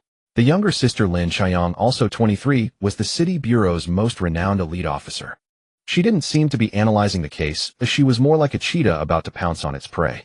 The content of the report sent a chill through everyone present. Unlike her sister's pale skin, she had a healthy, weak complexion. Her large, round almond eyes were starkly black and white, now blazing with fury. She didn't seem to be analyzing the case, as she was more like a cheetah about to pounce on its prey. The content of the report sent a chill through everyone present. A man had been kidnapped by unknown assailants near his home. One day later, he escaped in disarray, found by passers-by in a delirious state. Less than 2 hours after being hospitalized, he died of acute renal failure despite rescue efforts. According to the man's dying words, his physiological protection mechanism, the absolute refractory period, had been artificially and completely destroyed by an unknown drug. During his 24 hours of captivity, he was forced to provide special services to over 99 women. He'll be damned. Those beasts. This is an outrage. Lin Xiaoyang finished reading the report and slammed her fist onto the conference table, producing a loud bang. Her small canine teeth were bared, and she looked like a provoked cat. "Lin Xiaoyang." Lin Wanqing pushed up her glasses and shot her sister a cold glance. Her voice remained steady, yet carried an undeniable authority. "Maintain professionalism." She turned to the screen and analyzed calmly. "This is not a random crime of passion. It is an organized, premeditated, malignant case. The key issue is not the kidnapping, but the unknown drug that can disrupt the absolute refractory period. It destroys the natural physiological barrier and fundamentally reshapes the criminal business model. In the past, underground transactions were inefficient with risks vastly disproportionate to returns. The supply could only serve a few times a day, a losing business. Now it's different. The report shows the victim served over 99 women in 24 hours. Let's round up to 100 for calculation. In certain shady circles, the price of a top-tier experience, 500,000, is not excessive. 100 people, that's 50 million. In one day, one source generates 50 million in cash flow. This is a profit margin that would drive any desperado, even capital, completely insane. So this is no longer mere lust or vengeance. It is an emerging, lucrative, viral-like industrial chain that will rapidly replicate and spread. The command center's chief, a woman approaching 50, had a face as dark as a pot bottom. She slammed her hand on the table, her voice booming through the entire command center. Investigate. I don't care what methods you use. 1 week. Within 1 week, you must dig those beasts out. The meeting hit a deadlock. There were too few clues. Just as everyone was at a loss, Lin Xiaoyang, who had been pacing restlessly while biting her lip, suddenly brightened, stopped abruptly, and blurted out, "Chief, I have a bold idea." All eyes turned to her. Lin Xiaoyang's face flushed with excitement as she spoke rapidly. "Use bait. We can select a male target of sufficiently high value, use him as bait to lure the snake out.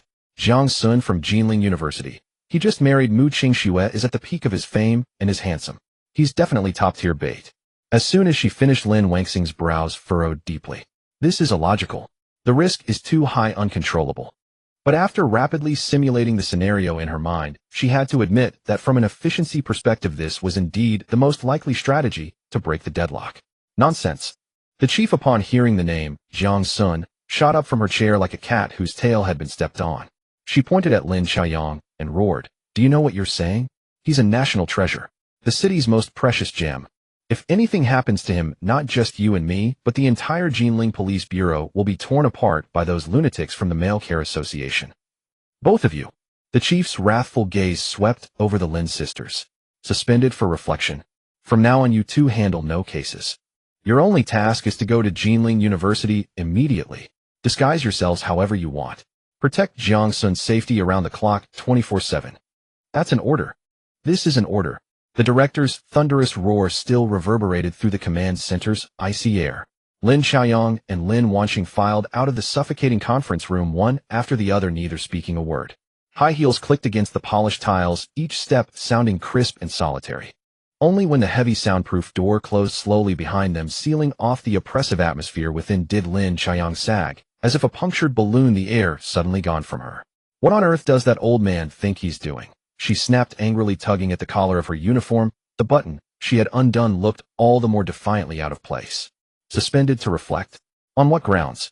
My bait plan was a stroke of genius. It's not like I meant him to be sent to his death." Lin Wanqing kept walking, casting only a cool glance back. Behind her gold-rimmed glasses, her phoenix-shaped eyes were calm and unreadable. "Lin Xiaoyang, mind your words. The director has his considerations." "Considerations? His considerations be damned." Lin Xiaoyang stamped her foot in fury, her voice ringing through the empty corridor. "Sis, didn't you see him? The moment he heard the name Jiang Xun, he reacted like a cat that's had its tail stepped on. He just exploded. I think he's just afraid of taking responsibility." She hurried to catch up with her sister, lowering her voice like a little operative who had uncovered a monumental secret. "Sis, do you think he deliberately tossed this hot potato into our laps?" Lin Wanqing finally halted in her steps. She stopped at the corridor window and stared into the heavy night without turning back. Lin Xiaoyang sidled up, her small face written with smug self-satisfaction as she rattled off words at a machine gun pace. "Think about it," she said, suspended with her mouth. "But first, she didn't take our service weapons, and second, she effectively assigned us a 24-hour close protection detail. If the job was carried out well, Jiang Xun unharmed and the case solved, the credit would land squarely on his record as capable leadership, skillful command. But if Jiang Xun really runs into trouble," Lin Xiaoyang made a cutting gesture across her throat, "then the two of us will be ready-made scapegoats, tagged with disobeying orders, acting without authorization, and hell washes hands of it completely." Good heavens, what a calculation. I could hear those scheming wheels turning from a mile away. Lin Wanqing turned slowly. For the first time, she regarded her sister with a scrutinizing, vaguely astonished gaze, examining her with meticulous eyes. "Lin Xiaoyang." Her voice remained steady. "When did the convolutions of your cerebral cortex come to be so pronounced?" "Heh." Lin Xiaoyang puffed up with pride, her sun-kissed cheeks gleaming in the light. "Of course. Do you not know whose sister I am?" Watching her sister's foolish plea for praise, Lin Wanqing could not help but smile. "Come on, stop staying." She turned and continued walking. Let's go home and redraw our plan of action. Half an hour later, the sisters' apartment. Unlike the command center's cold severity, the apartment was suffused with warm domestic life. With a thud, Lin Xiaoyang flopped onto the soft upholstered sofa and emitted a satisfied groan. She kicked off her heels and propped her legs clad in black stockings carelessly on the coffee table, collapsing into a heap of exhaustion. The calves beneath the stockings traced taut, graceful lines that glimmered seductively in the warm light. I'm dead tired. Home is still the most comfortable. Lin Wanqing followed behind, far more composed and elegant in her movements. She first went to the entryway and fastidiously hung up her uniform jacket before entering the living room. Today she wore a crisply tailored deep blue summer police uniform, each button of her short-sleeved shirt fastened neatly, clinging to her contours and outlining a slim yet solid figure. Her shirt was perfectly tucked into black trousers, her waist slim to the touch.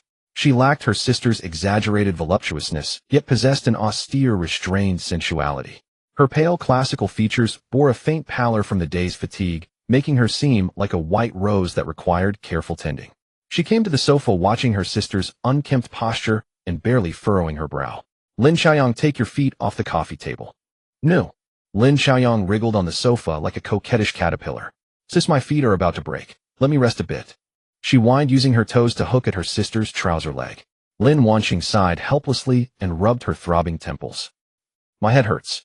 She went around the sofa, opened the refrigerator, took out a bottle of ice water, and drank several long swallows. The cool liquid slid down her throat, loosening her taut nerves a little. By the way, sis. Lin Xiaoyang on the sofa suddenly sat bolt upright, as if struck by a thought, her round apricot eyes lighting up like searchlights. That Jiang Xun. What does he even look like? Is he really that handsome? Enough to put the director into such a state? Lin Wanqing paused mid-drink. She set the bottle down, sat beside the sofa, and produced her tactical tablet from her briefcase. Look for yourself. She handed the tablet to her sister. The screen displayed Jiang Xun's personal file. Lin Xiaoyang snatched it up, her eyes instantly glued to the screen. The man in the photo wore a simple white t-shirt and lounged lazily against the sofa. His gaze was languid, a faint, elusive smile at the corner of his mouth. He struck no deliberate pose, yet possessed a lethal magnetism that seemed to draw everything around him inward. Good heavens! Lin Xiaoyang's mouth formed an involuntary drool, nearly escaping. This is outrageously handsome. She cradled the tablet like an ardent fan, fingers frantically swiping through Jiang Xun's candid photos one by one. There were images of him taming a fiery horse at the racetrack, another of his back as he played piano in a concert hall, and a candid shot from university registration day, when he was swarmed by a throng of girls. Each picture was intoxicatingly handsome. My goodness. That physique, those long legs, that collarbone. Sis, look at the outlines of his abs. Tisk, even through the clothes you can sense that explosive power. Lin Xiaoyang gushed like an infatuated fan, a small fawn peeking out. Sis, tell me we're going to be his bodyguards this time, right? Yes, Lin Wanqing replied tersely. Then, if danger arises, am I allowed to? For the sake of protecting him, engage in some necessary physical contact. A lecherous, expectant smile spread across Lin Xiaoyang's face. A vein twitched at Lin Wanqing's temple. Lin Xiaoyang. Oh, please, I'm just saying. Lin Xiaoyang rolled on the sofa, clutching the tablet, excitement flushing her face. A man this perfect. If I could touch him, no, if he touched me, my life would be complete. She suddenly stopped and sidled up to her sister with a sly look. Sis, what do you suppose he and Mu Qingxue, the ice-faced one, do at night? A woman like Mu Qingxue clearly wouldn't be one to cater to anyone. Do you think he might actually be empty, lonely? What if I find an opportunity to rescue him, like a hero saving a damsel in distress? Would he fall in love with me at first sight, and then? Shut up. Our mission is to protect the target, not to indulge in your infatuations. Lin Xiaoyang scoffed dismissively. You're being hypocritical. She suddenly pointed her finger, poking at her sister's slightly flushed ear. Don't think I didn't see you sneaking glances just now. Did you add more photos of him in that encrypted folder of— Lin Wanqing's body stiffened suddenly. What nonsense are you talking about? I'm not talking nonsense. Lin Xiaoyang, like a victorious little fox, grinned widely. Whenever you get nervous or lie, you subconsciously push your glasses. You did it 3 times just now. She mimicked her sister, making a gesture of pushing up her glasses. Moreover, I saw your analysis report titled 18 Potential Threats from the Target Jiang Xun and Countermeasures, which is more detailed than a doctoral thesis. You even analyzed what color underwear he likes to wear. Can you honestly say you have no feelings for him? Oh no, I just blurted out my thoughts. Lin Xiaoyang suddenly covered her mouth, her large eyes filled with terror. Lin Wangxing's face was completely flushed. The blush spread from her cheeks down to her slender neck. On the face of the classical beauty, usually covered in frost, expressions of shame and panic appeared for the first time. She could no longer maintain her calm, strategist demeanor, pouncing like a cat that had been provoked. Lin Xiaoyang, I think you're asking for it. Oh, sister. I'm sorry. I want dare again. Ha ha. That tickles. Don't scratch my sensitive spots. The two sisters laughed and rolled together on the sofa. Lin Xiaoyang, relying on her agile movements, was as slippery as an eel. Lin Wangxing's face, usually covered in frost, was now burning with 2 patches of red. In the chaos, a sharp sound of tearing was heard. Lin Xiaoyang's tight black stockings were split open at the thigh, revealing a glaring tear. Her tan skin was abruptly exposed beneath the torn mesh. The playful antics on the sofa instantly came to a halt. Lin Xiaoyang's laughter also ceased. She looked down at her damaged stockings. When she looked up again, the mischievous light in her round almond-shaped eyes had completely faded, replaced by a wolf-like, shockingly bright gleam. Sister, you ruined my belongings. Lin Wanxing was also stunned, her hands still suspended in midair, her face displaying rare panic. The words of apology had not yet left her mouth. Lin Xiaoyang suddenly lunged forward, her hand unhesitatingly grabbing the meticulously buttoned hem of Lin Wangxing's shirt. With a sharp tug, rip! It was even louder than before. Buttons flew off like hail, clattering on the ground. The uniform that symbolized abstinence and order was brutally torn from the collar to the waist. Large areas of cool white skin, as delicate as fine porcelain, shimmered under the warm yellow light, dazzling to the eyes. Lin Xiaoyang smiled. It was a triumphant smile tinged with a hint of mischief. She stood up barefoot and walked slowly to the window. Swish! The heavy velvet curtains were suddenly drawn shut.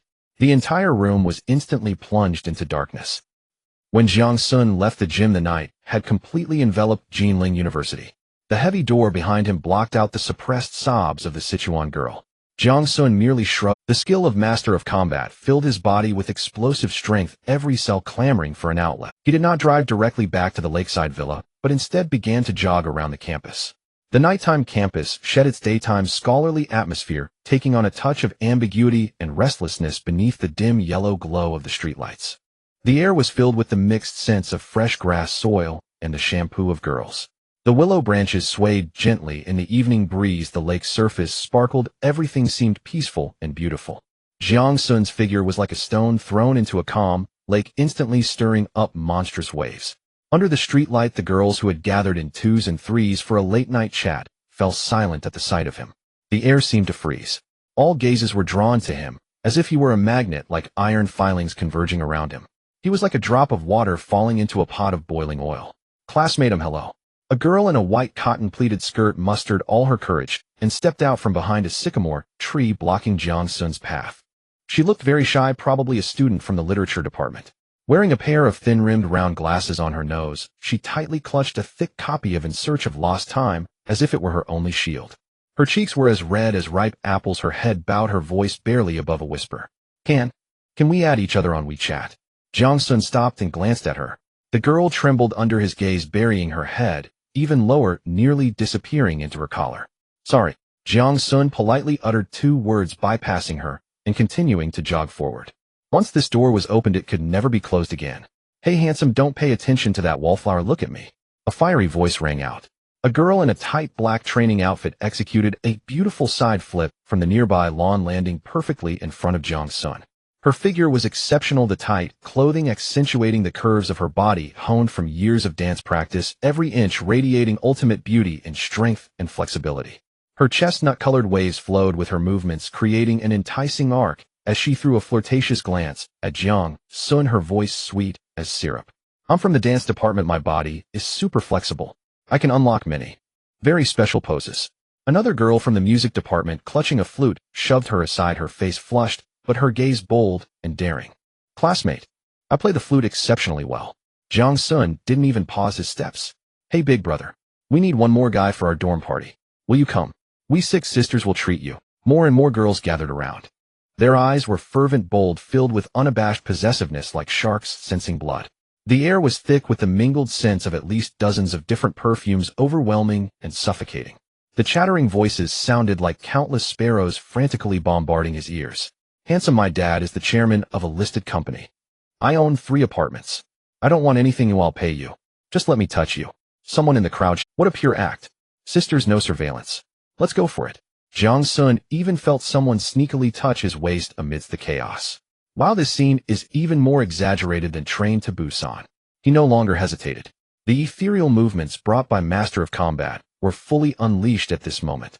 With a few agile dodges, he shook off his pursuers behind him, running headlong towards his lakeside villa area in the school.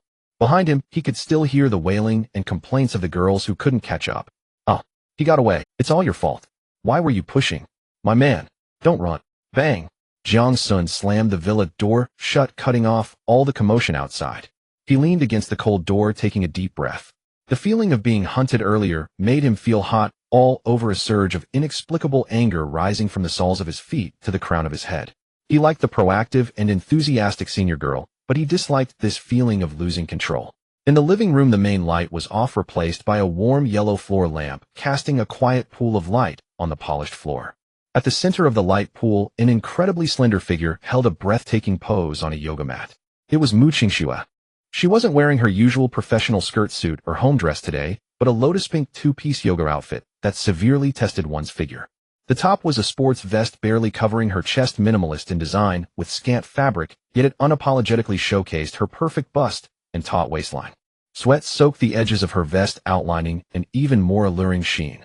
Her flat abdomen revealed two distinct abdominal lines flickering in the light, exuding a sense of powerful aesthetic beauty. The bottom was a high-waisted, seamless yoga pants of the same color, tightly wrapping her round, firm buttocks and long, straight legs. It was a perfect curve that only years of strict self-discipline and rigorous training could achieve. Every muscle perfectly proportioned, full of suppleness and elasticity. She was holding a difficult one-legged standing back bend, her body arching backward into a graceful curve, her smooth black hair cascading like a waterfall, almost touching the ground. Beads of sweat slid down her long swan-like neck and disappeared into her deep collarbone. At this moment, she shed the cold exterior of the Ice Queen CEO like a pink rose blooming silently under the moonlight, dewdrops clinging to its petals, exuding an original and deadly allure. Hearing the door open, her body trembled imperceptibly, breaking her pose. She awkwardly withdrew her movement, stood upright, and looked at Jiang Xun at the door with slightly rapid breaths. When she saw Jiang Xun's face dark and almost dripping with water, Mu Qingxue's heart sank. Something was wrong. His expression was off. It wasn't the usual lazy, teasing, and playful look. It was something else, a strong predatory irritation like that of a hunter. This was a Jiang Xun she had never seen before. Good heavens, this script is off. Mu Qingxue's mind went into overdrive, and her KP-driven personality immediately defined this situation as a top priority, emergency incident. She quickly searched her mind for possible causes.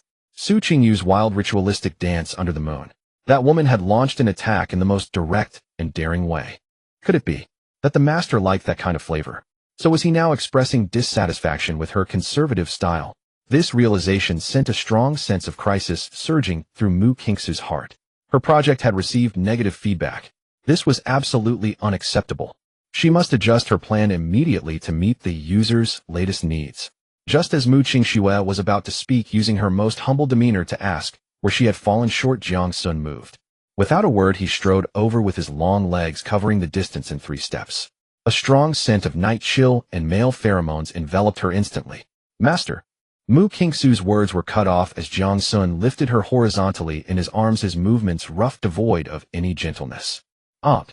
Mu Qingxue let out a short gasp, her body suddenly airborne, her mind going blank. She could clearly feel that Jiang Xun's arms holding her were as hard as iron, and the intense, unquestionable dominance and aggression emanating from him were like a volcano about to erupt, completely different from his usual playfulness. But strangely, she felt no trace of fear.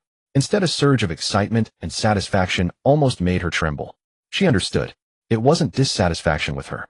It was another stress test. The master was using this method to test her endurance and absolute obedience. Having figured this out, Mu Qingxue abandoned all thought and resistance.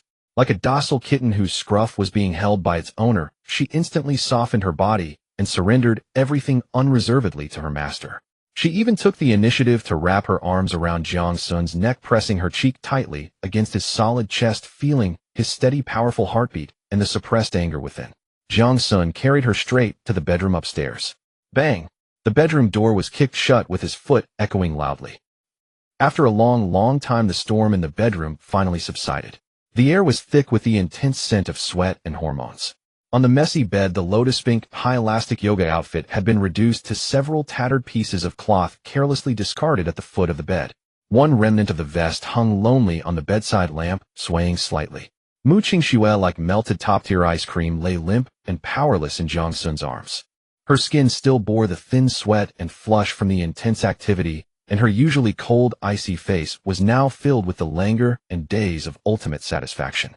She tightly held Jiang Xun, as if clutching the most precious treasure in the world, unwilling to loosen even a finger.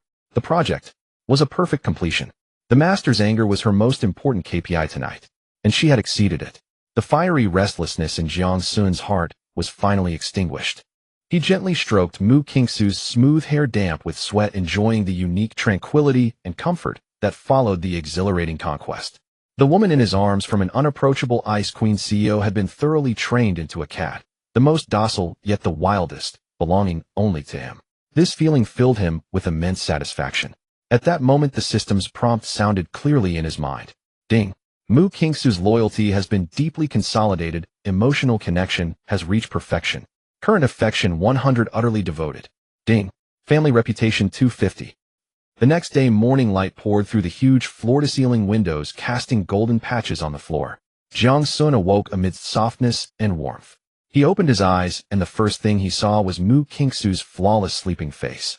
She curled up in his arms like a docile cat, half her face buried in his chest, breathing steadily and deep. Sensing his movement, her long eyelashes fluttered slightly, and she slowly opened her eyes. Her jet-black, smooth hair spread like a waterfall across the pillow, with a few playful strands clinging to her smooth, fair forehead. She had shed the sharpness and authority of a female CEO, revealing a breathtaking domestic beauty. Her skin under the morning light was as white as fine mutton fat jade, so delicate that no pores were visible, still carrying the faint, lingering pink from last night's passion. "Master, you're awake." Her voice carried a hint of morning hoarseness, soft and tender, as if she were being coy. Jiang Xun gave a soft mm and reached out his finger to tuck a stray lock of hair behind her ear. His fingertip brushed against her warm skin, delicate and smooth. He gazed out at the bustling city of Jinling, its skyscrapers appearing and disappearing in the morning mist, exuding a sense of modernity and distance. For some reason, he suddenly found himself nostalgic for the flavors of his past life, filled with the essence of life. He withdrew his gaze and looked at Mu Qingxue, who had fully awakened and was intently gazing at him with her bright eyes, casually saying, "I feel like having some authentic Hunan cuisine." The speaker was casual, yet the listener took it to heart. Mu Qingxu's eyes flickered imperceptibly, as if she had received some kind of directive. She did not ask further, simply responding in a tone of absolute obedience, "Yes, sir. I will remember that." By noon, Jiang Xun was in his study, studying the mysterious function of the Destiny Dragon Jade on the system panel, when a rich, overpowering, spicy aroma wafted in through the door crack. The scent. Jiang Xun raised his eyebrows. He stepped out of the study and into the dining room, where the sight before him left him momentarily stunned. On the enormous redwood dining table lay two exquisite dishes. Beside the table stood a middle-aged woman in top-notch chef attire, looking to be in her 50s, respectfully standing with her hands by her side. On the enormous redwood dining table lay two exquisite dishes. Beside the table stood a middle-aged woman in top-notch chef attire, looking to be in her 50s, respectful. Mu Qingxue had changed out of her nightgown and into a well-tailored off-white suit, her hair neatly pinned back, regaining the aura of the decisive CEO of Tianqi Financial. Seeing Jiang Xun, she hurried over with a hint of a triumphant smile on her face, ready to report, "Sir, this is Chef Wang Yifan. I utilized the resources of Tianqi Group to invite her over from the renowned century-old restaurant Yulo Dong with a considerable sum." While such execution, Jiang Xun couldn't help but praise inwardly. He had mentioned it casually in the morning, and Mu Qingxue had actually airlifted the head chef of a century-old restaurant. Chef Wang bowed slightly upon seeing Jiang Xun, her tone respectful, yet tinged with the pride of a professional. "Mr. Jiang, the dishes you requested are ready." Jiang Xun's gaze fell upon the dining table. The two dishes were nothing short of masterpieces. The chopped pepper fish head was served on a white porcelain plate larger than a basin, the plump and robust fish head covered in a thick layer of vibrant red chopped peppers garnished with green scallions and golden garlic. The bright red broth soaked into the tender white fish beneath, still bubbling and steaming as a rich, bold aroma that made one salivate wafted forth. The other dish, homestyle stir-fried pork, was equally sizzling with flavor. The thinly sliced pork belly was stir-fried to a golden crisp at the edges and twined with bright green and red peppers, the glisten of the oil coating each piece of ingredient, the unique fragrance from the high-heat cooking making one's appetite surge. Jiang Xun sat down and picked up his chopsticks. He first grabbed a piece of fish cheek meat, the tender morsel rolled in the red oil broth, before being brought to his mouth. Fresh, fragrant, spicy. The sweetness of the fish meat and the saltiness of the chopped peppers exploded on his taste buds, a delicious and overwhelming flavor that was exactly as he remembered, perhaps even better. He picked up another piece of stir-fried pork, the savory crispiness of the meat, the crunch of the peppers, and the saltiness of the fermented black beans perfectly melded in his mouth, so delicious it made him want to swallow his tongue. It had been so long since he felt this way. Jiang Xun was quite satisfied with the meal, while Chef Wang observed his tasting expression, a smile of contentment appearing on her face. For a chef, the recognition of the diner is the highest honor. Mu Qingxue stood quietly beside him, anxiously watching every subtle change in Jiang Xun's expression, like a product manager awaiting project approval. Until Jiang Xun set down his chopsticks, wiped his mouth with a napkin, and nodded at her. Well done. Just 4 simple words. In an instant, Mu Qingxue's usually tense and poised face blossomed into a smile more radiant than sealing 100 billion projects. Joy colored the corners of her eyes and brows, even her voice became lighter. I'm glad you liked it, sir. For him it might just be a meal. For her it was yet another top-tier KPI accomplished, a reaffirmation of her value. A warm atmosphere enveloped the dining room. However, just as Jiang Xun thought this delightful lunch was about to conclude, Mu Qingxue's smile suddenly faded, her expression turning serious. She took out a tablet, unlocked it, and handed it to Jiang Xun. Sir.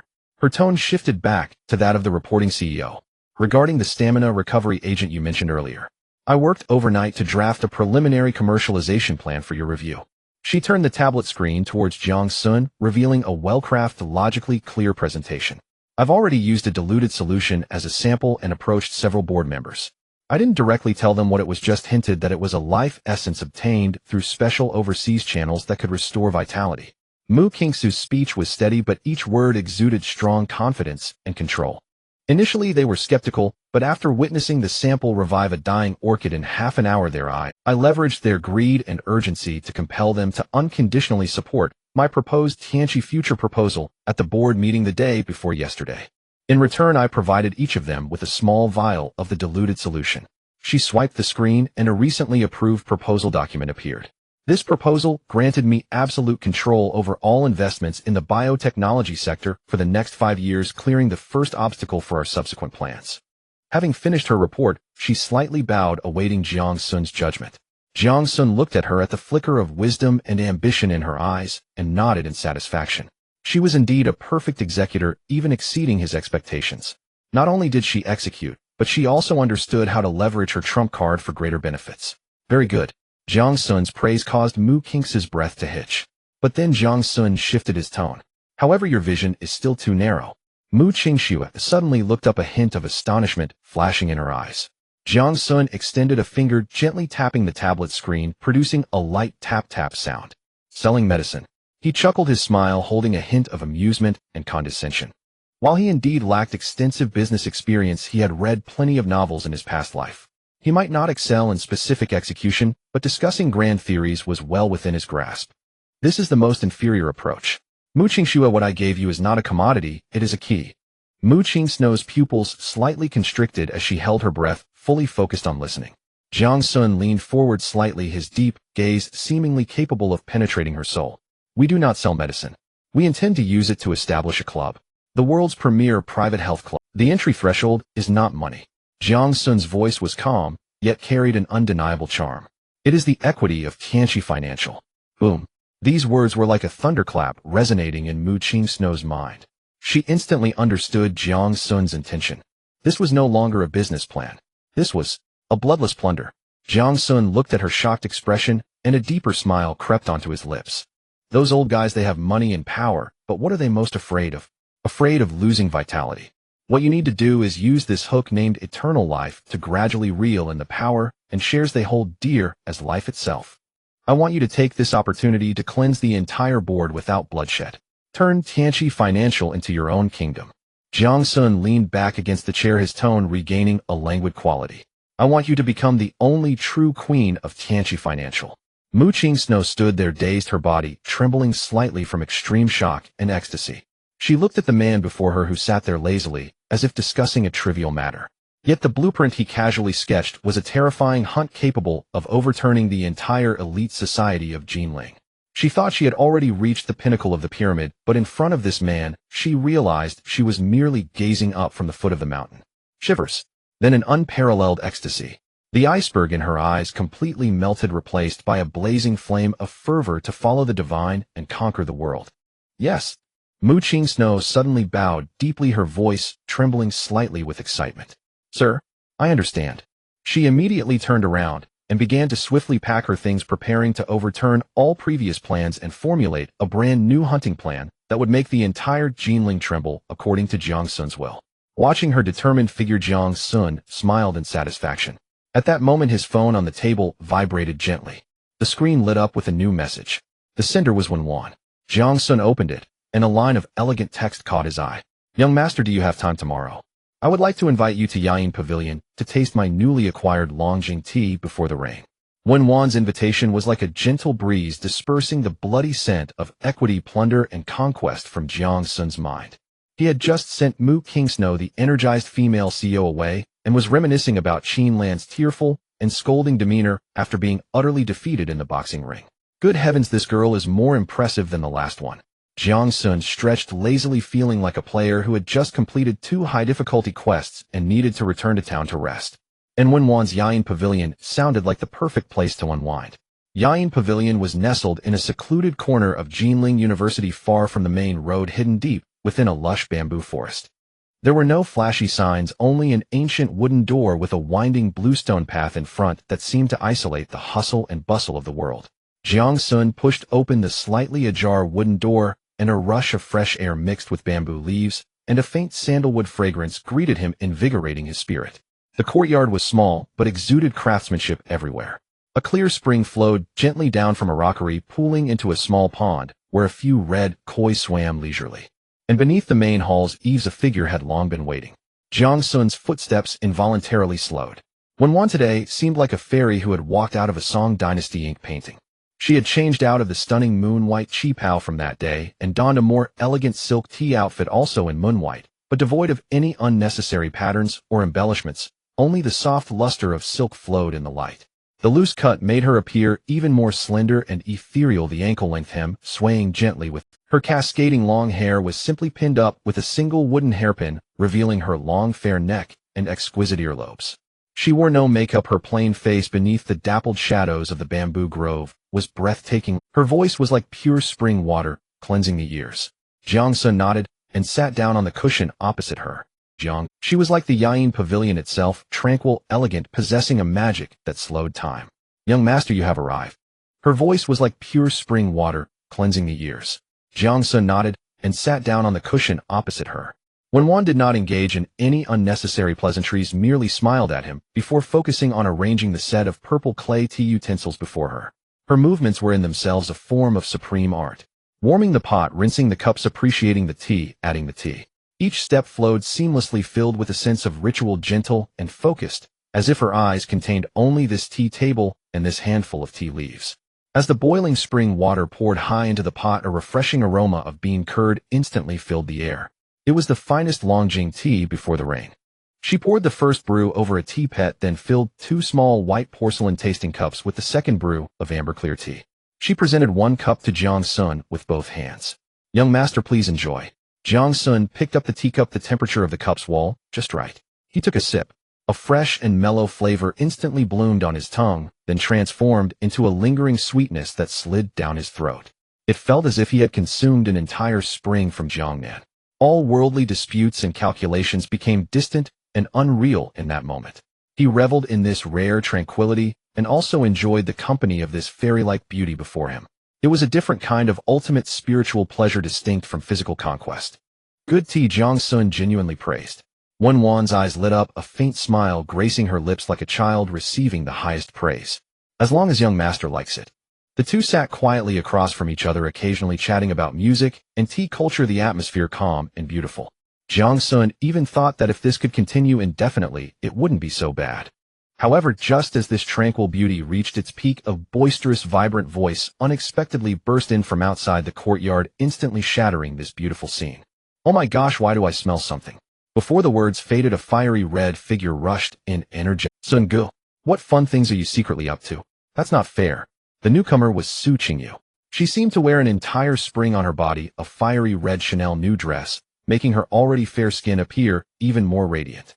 The hem of the dress was very short, barely covering her thighs, revealing a pair of straight, long legs wrapped in sheer black stockings. She wore a pair of matching high heels, the sound of her steps echoing like a rhythmic beat, each step disrupting the tranquility of the place. On her striking face, exquisite makeup was applied with bold red lipstick that was quite aggressive, and her long wavy hair flowed casually over her shoulders, leaving a captivating scent in her wake. This faint fragrance instantly mingled with the courtyard's refreshing sandalwood and tea aroma. Su Qingyu immediately spotted Jiang Xun sitting on the cushion and the coolly poised woman opposite him. An alarm bell rang in her mind. Good heavens, I just made some progress here, and you two seem to be having a secret rendezvous. This little white flower may look quiet, but she has quite the scheming mind. Her competitive spirit surged, feeling she couldn't fall behind in this silent competition. Su Qingyu strode to the tea table and placed the oversized Hermes Birkin bag with a loud thud on the ancient wooden tea table, causing the teacup in Wenwan's hand to tremble slightly. She glanced disdainfully at the seemingly filthy purple clay tea set. "Sun Gu, what's so great about drinking this stuff? It's as bland as dishwater. Look at what I've brought you." She presented it as if offering a treasure, pulling a small golden box from her large platinum bag. The box was intricately carved with numerous patterns, looking stylish and dazzling under the light. She smugly pushed the box in front of Jiang Xun, her voice loud and clear. "Brother Sun, look what I've got for you. This thing is called Dew of Horus. I paid a fortune and had someone get it from Egypt. It cost a ton of money. I heard it refreshes the mind and strengthens the body. It's incredibly powerful." She carefully opened. Inside was some brownish, ordinary-looking powder. She grabbed a white porcelain cup that Wenwan had just scalded, dumped the powder in with a whoosh, and picked up the teapot to mix it with water for Jiang Xun to taste. Wenwan, who had been quietly brewing tea as if detached from the scene, finally spoke slowly. Her voice was still gentle, but like a fine needle, it precisely punctured Su Qingyu's exaggerated performance. "The name is quite intimidating. But are you sure this is something for humans to consume?" Wenwan raised her eyes, her clear gaze falling on the golden box. "As far as I know, this substance had a more common name in 18th century Europe. It was called mumia." Su Qingyu's hand, which was about to add hot water, froze in midair. She stared blankly at Wenwan, her pretty face full of question marks. "Mummy, what the hell?" Wenwan looked at her, a faint, meaningful curve forming at the corner of her lips. Then she added clearly, word by word. Translated, it means powder ground from mummies. The air froze completely in that instant. Time seemed to have been pressed on pause. Su Qingyu's expression underwent a rapid transformation. From smugness to shock, then to utter terror. She stiffly lowered her head, her gaze falling on the bowl of brownish, miracle medicine she had just mixed. In her mind, images uncontrollably surfaced of ancient corpses wrapped in layers of bandages and dried for thousands of years in museums. Her stomach churned violently. An indescribable nausea surged up from the depths of her throat. The color drained from her face at a visible speed, turning a sickly green. Ugh! Su Qingyu could no longer hold back. She clamped her hand over her mouth, and like a cannonball fired from a gun spun around and rushed out of Yayin Hall. From outside the courtyard gate, Su Qingyu's heart-wrenching retching echoed without restraint. The sound was as if she intended to expel all her internal organs before she would stop. Inside Yayin Hall, the strange odor brought by the Dew of Horus, mingled with Su Qingyu's strong perfume, still lingered in the air, not yet dissipated. Jiang Xun did not move. His gaze fell on Wenwan across from him, and Wenwan seemed to have completely shut out all external noise. She still sat upright on the cushion, her posture serene and beautiful like a white orchid under the moonlight. On her plain and elegant face, there was not a trace of ripples. No disdain, no schadenfreude, not even curiosity about this farce. As if Su Qingyu's exaggerated performance just now and the earth-shattering noise outside the courtyard were merely a gust of wind outside the window, a ripple on the water, not worth a fraction of her attention. Her world had shrunk to this small tea table before her. Jiang Xun watched her movements. It was a silent, highly ritualistic purification. Her hands, slender with well-defined knuckles, steadily lifted the purple clay teapot that had been defiled by Su Qingyu. She poured the tea mixed with mummy powder into the tea-washing basin unhurriedly. The brownish liquid flowed out, as if expelling a defilement. Then she lifted the iron kettle beside her and the boiling mountain spring water, like a white ribbon, rushed into the pot, then was poured out again. She repeated this 3 times. Each step was meticulous, carrying a power that could soothe the heart. She used bamboo tongs to pick up the white porcelain-tasting cup, rinsing it repeatedly in boiling water until no trace of impurity remained on the warm, smooth porcelain, leaving only a pure jade-like luster. Wispy white steam rose, blurring her features, yet making her appear even more ethereal. Only after finishing all this did she raise her eyes again to look at Jiang Xun. Those clear, ancient well-like eyes reflected Jiang Xun's figure, as well as the trace of irritation stirred in his eyes. "Young master, your heart is disturbed." Wenwan spoke softly, her voice not loud, yet like a pebble it precisely dropped into the lake of Jiang Xun's heart.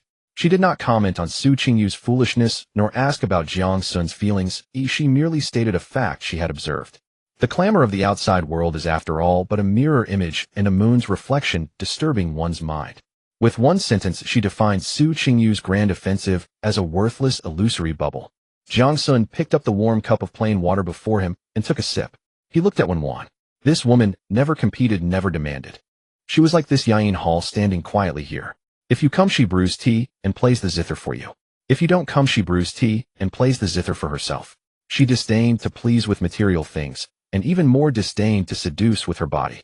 What she offered was an ultimate emotional value and absolute tranquility. This was a strategy more advanced than any other means. Good heavens, this is top-tier green tea. No top-tier white moonlight. Her level is too high. Jiang Xun silently muttered a complaint in his heart. He set down the teacup, the bottom making a crisp sound against the wooden tea table. He spoke actively for the first time. "Play another piece." Upon hearing this, a genuine smile like spring ice thawing rippled in Wenwan's eyes, which were always clear and cold as water. The smile was faint, yet it seemed to brighten the entire elegant courtyard. She said nothing, only raising her fair hand lightly and placing it back on the ancient zither, Yaoguang, beside her. Her fingertips plucked lightly. Zheng. A clear, resonant note sounded like a swan goose flapping its wings, slicing through the sky. The previous clamor and filth seemed in that instant to be completely cleansed away. The piece, wild geese descending on the sandbank, flowed leisurely from her fingertips. The zither music was clear and soothing, the artistic conception lofty and expansive. At times like the wind over an autumn river, at times like the cries of wild geese on a sandy beach, and at times like the tranquility and relief of a traveler gazing into the distance. Jiang Xun leaned against the pillar behind him and closed his eyes. He seemed to truly see a scroll of it. The autumn sky was clear and crisp, the wind calm, and the sand flat. Rows of wild geese flew through the clouds, landing on the sandbars by the water, preening their feathers, craning their necks, and calling to each other, peaceful and carefree. Mu Qingsu's KP-style obedience was the ultimate execution. Qin Lan's Sichuan-style spiciness was the ultimate desire to conquer. Su Qingyu's loud and brash behavior was the ultimate possessiveness. Each of them in her own way was demanding, proving, and contending for him. Only Wenwan. She was just here, isolating a haven of peace for him. When Jiang Xun grew tired of conflict, tired of scheming, tired of those superficial sensory stimuli, he would naturally gravitate toward her. This only place where he could completely relax. The zither music gradually faded, the lingering resonance long. Jiang Xun opened his eyes, the trace of irritation in his heart long gone.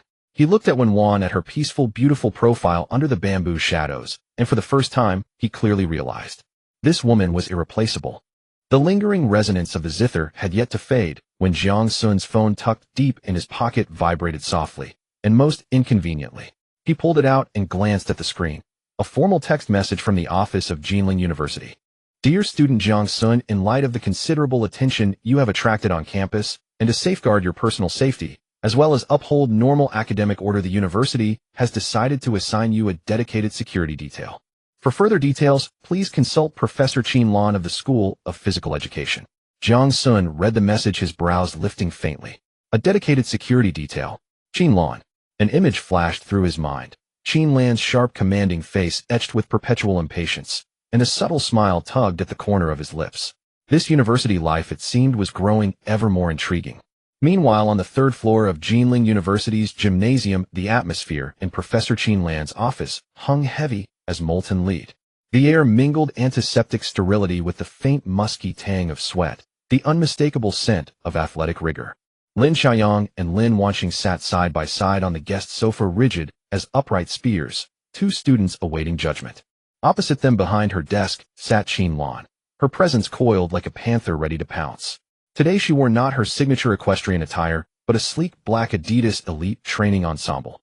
Her upper body was clad in a form-fitting quick-dry long-sleeve t-shirt, its fabric taut against sinewy sculpted muscle, every contour honed by relentless discipline. Full proud breasts, a taut chiseled waist, shoulders and arms flowing with elegant power. Each line spoke of years spent pushing physical limits. Her lower half was wrapped in matching tapered athletic trousers, accentuating long, powerful legs. Her crisp cropped hair sharpened the bold symmetry of her features while her piercing eyes, always edged with steel, now scanned the sisters with unblinking intensity. She said nothing. Instead her knuckles tapped the desktop, deliberate, measured, resonant. Tap, tap, tap. Each strike reverberated like a hammer against Lin Chaoyang's heart. At last Lin Chaoyang could bear it no longer. She shot upright from the sofa. Sister Lan, we can't delay this any further. Her voice erupted, rapid, urgent, like firecrackers snapping in sequence. You didn't see last night's scene. Let me tell you. Our remote camera analysis confirmed it. It was exactly like that film Train to Busan. A surging tide of girls, eyes glowing green, frenzied, desperate, hurling themselves at Jiang Xun. If he hadn't outrun them, I swear not even a bone fragment would have remained. Her voice rose with mounting fury, her cheeks flushed crimson, as she gestured wildly, reenacting the chaos. This isn't mere harassment anymore. It's an imminent, tangible threat to his safety. We need legitimate authority. 24-hour proximity. Behind her, Lin Wanxing calmly adjusted the gold-rimmed spectacles perched on her nose, rose, and placed a freshly printed document squarely onto Qin Lan's desk, both hands steady. Professor Qin, she said, voice level and crystalline, her composure a stark foil to her sister's fervor. This is our preliminary risk assessment report compiled from last night's incident. Conclusion: as Jiang Xun's campus profile continues to rise, such mobbing incidents will escalate, not only in frequency, but in intensity. She paused, her phoenix-shaped eyes glinting behind the lenses.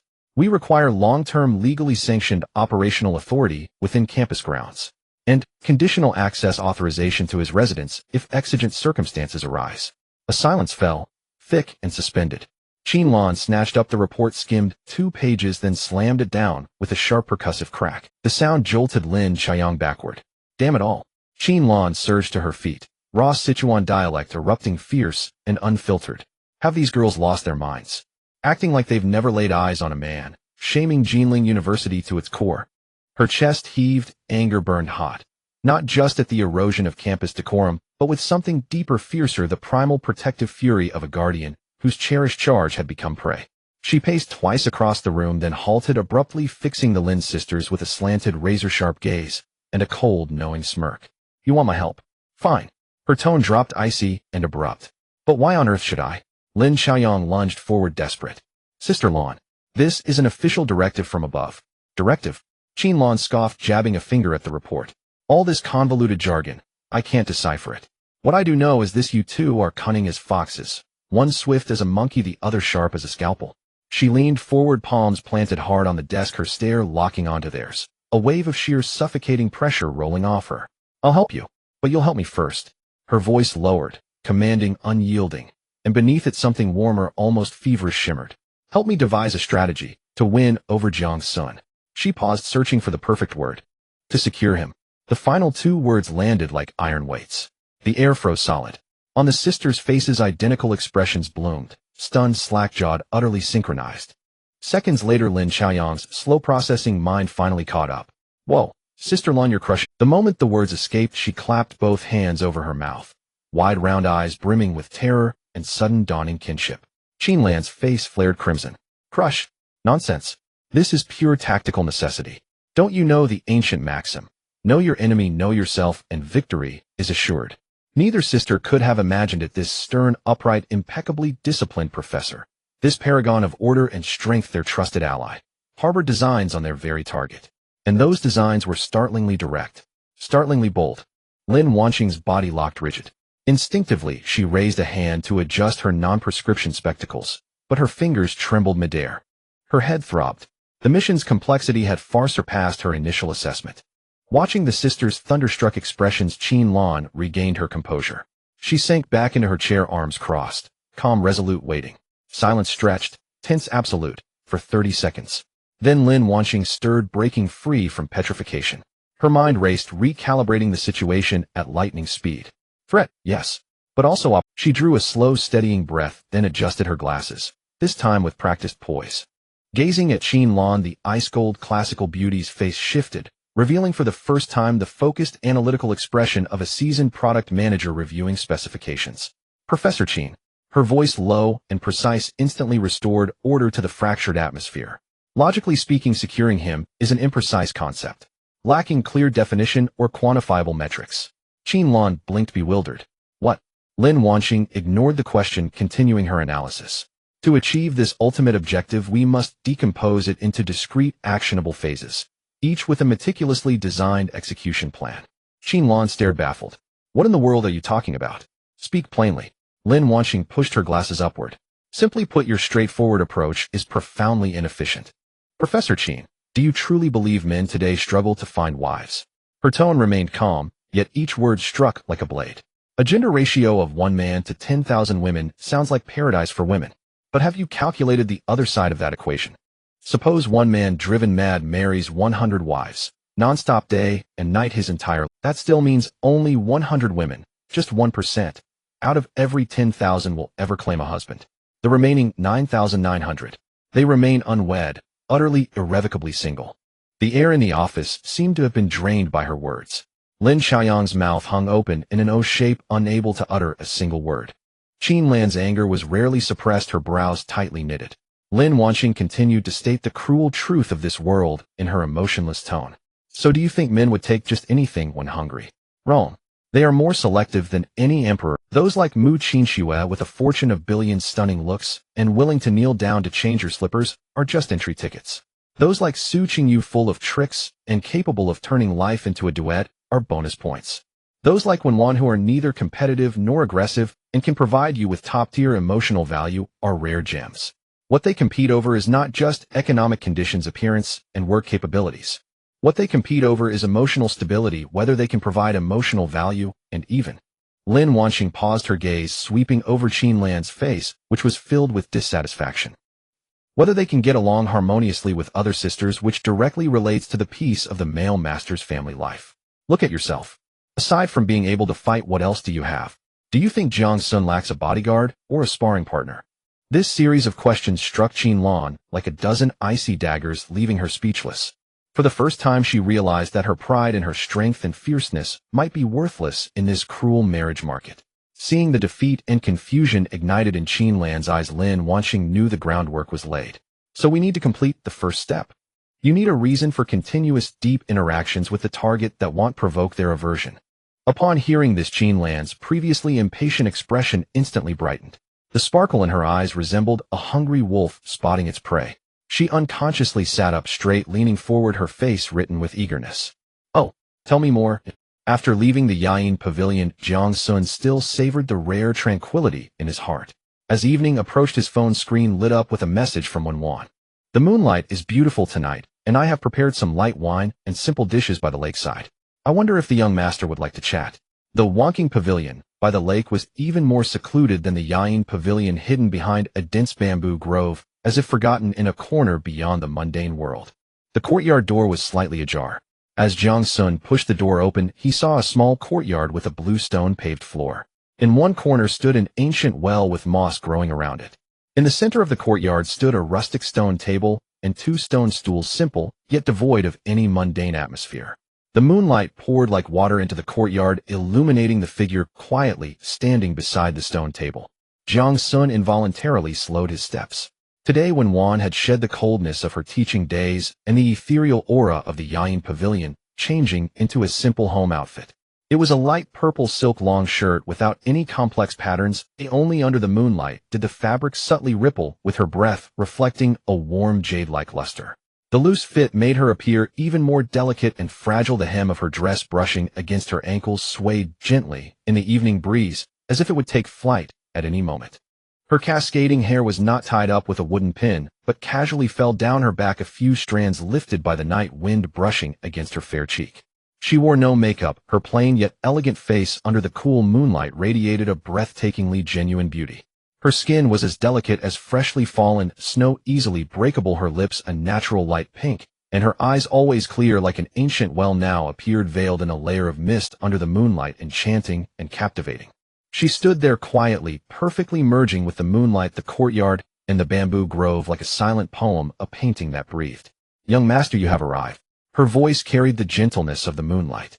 Jiang Xun sat down on the stone stool opposite her, and a refreshing scent of wine mixed with the aroma of several small dishes wafted into his nose. On the table, a pot of warmed yellow wine gleamed with a clear golden hue.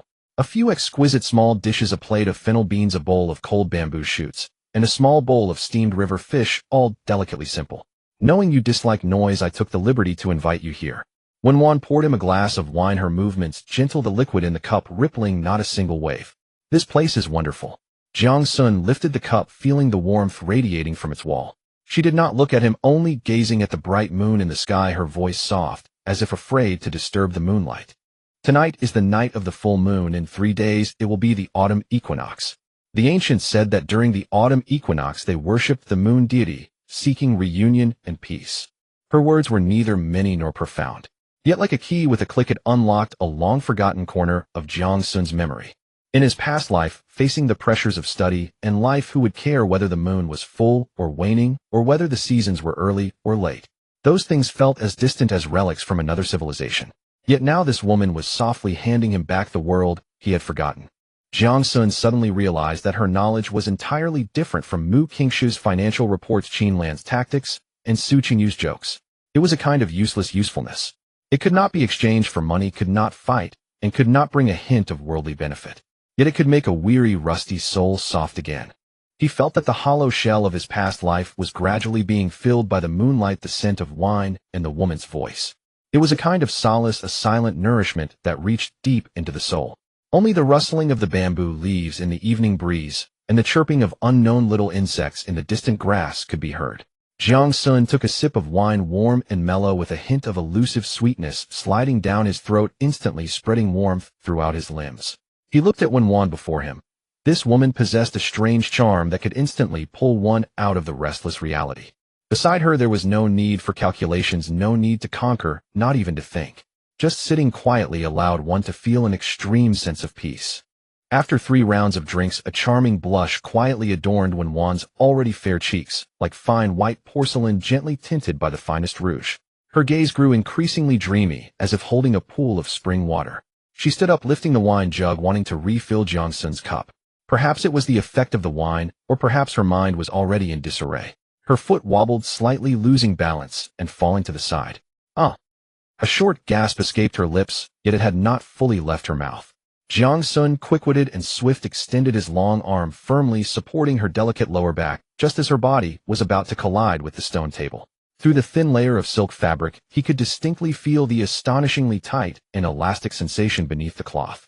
This was their first intimate physical contact. Under the influence of inertia, her gentle and soft body crashed into his arms. It was so soft, like colliding into a warm cloud. A faint scent mingled with the fragrance of soap pods from her hair, and the rich aroma of wine instantly enveloped Jiang Xun. She froze completely. Leaning against Jiang Xun's solid and broad chest, she dared not move. Her breathing quickened. Jiang Xun did not immediately release her. He lowered his head, catching sight of her long black hair, cascading over his shoulder, and noticed her long eyelashes trembling slightly from nervousness. He could even distinctly sense her rebellious heart, which, separated by 2 layers of clothing, thumped against his chest like a startled bird in the woods, thump, thump, thump, frantically and helplessly. His heartbeat was steady and strong. In that moment the entire world seemed to fall silent. Only these 2 completely contrasting heartbeats intertwined into a silent confrontation. After a long while, Jiang Xun slowly released his arms. He did not let go immediately, but instead supported her arm, helping her sit back down on the stone bench. The process was slow. His fingertips, while helping her sit steadily, deliberately brushed against the smooth inner side of her slender arm. The sensation was warm, delicate, and astonishingly slick. Her gentle body trembled suddenly, as if struck by a faint electric current. "Are you drunk?" He spoke softly, his voice calm, yet imbued with an undeniable penetrating power. Wan trembled violently, not daring to look up at him, burying her face even lower, her long hair cascading down to cover most of her cheek. She shook her head slightly, her voice as faint as a mosquito's buzz, carrying an undertone of tremor she was unaware of. "Yes. It is the moonlight that intoxicates. Young master, do you know? In ancient times the moon also represented longing." Jiang Xun gazed at her shy appearance, no longer pressing for answers. He picked up his cup and downed the remaining yellow wine in one go. Bang! He gently placed the cup on the stone table, producing a crisp sound that echoed distinctly in the quiet of the night.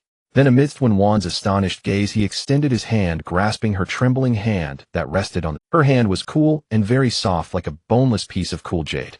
Wenwan seemed to be scalded by fire, instinctively wanting to retract, but he held her firmly, rendering her immobile. She finally looked up. In a voice almost inaudible to herself, she said, "It's late.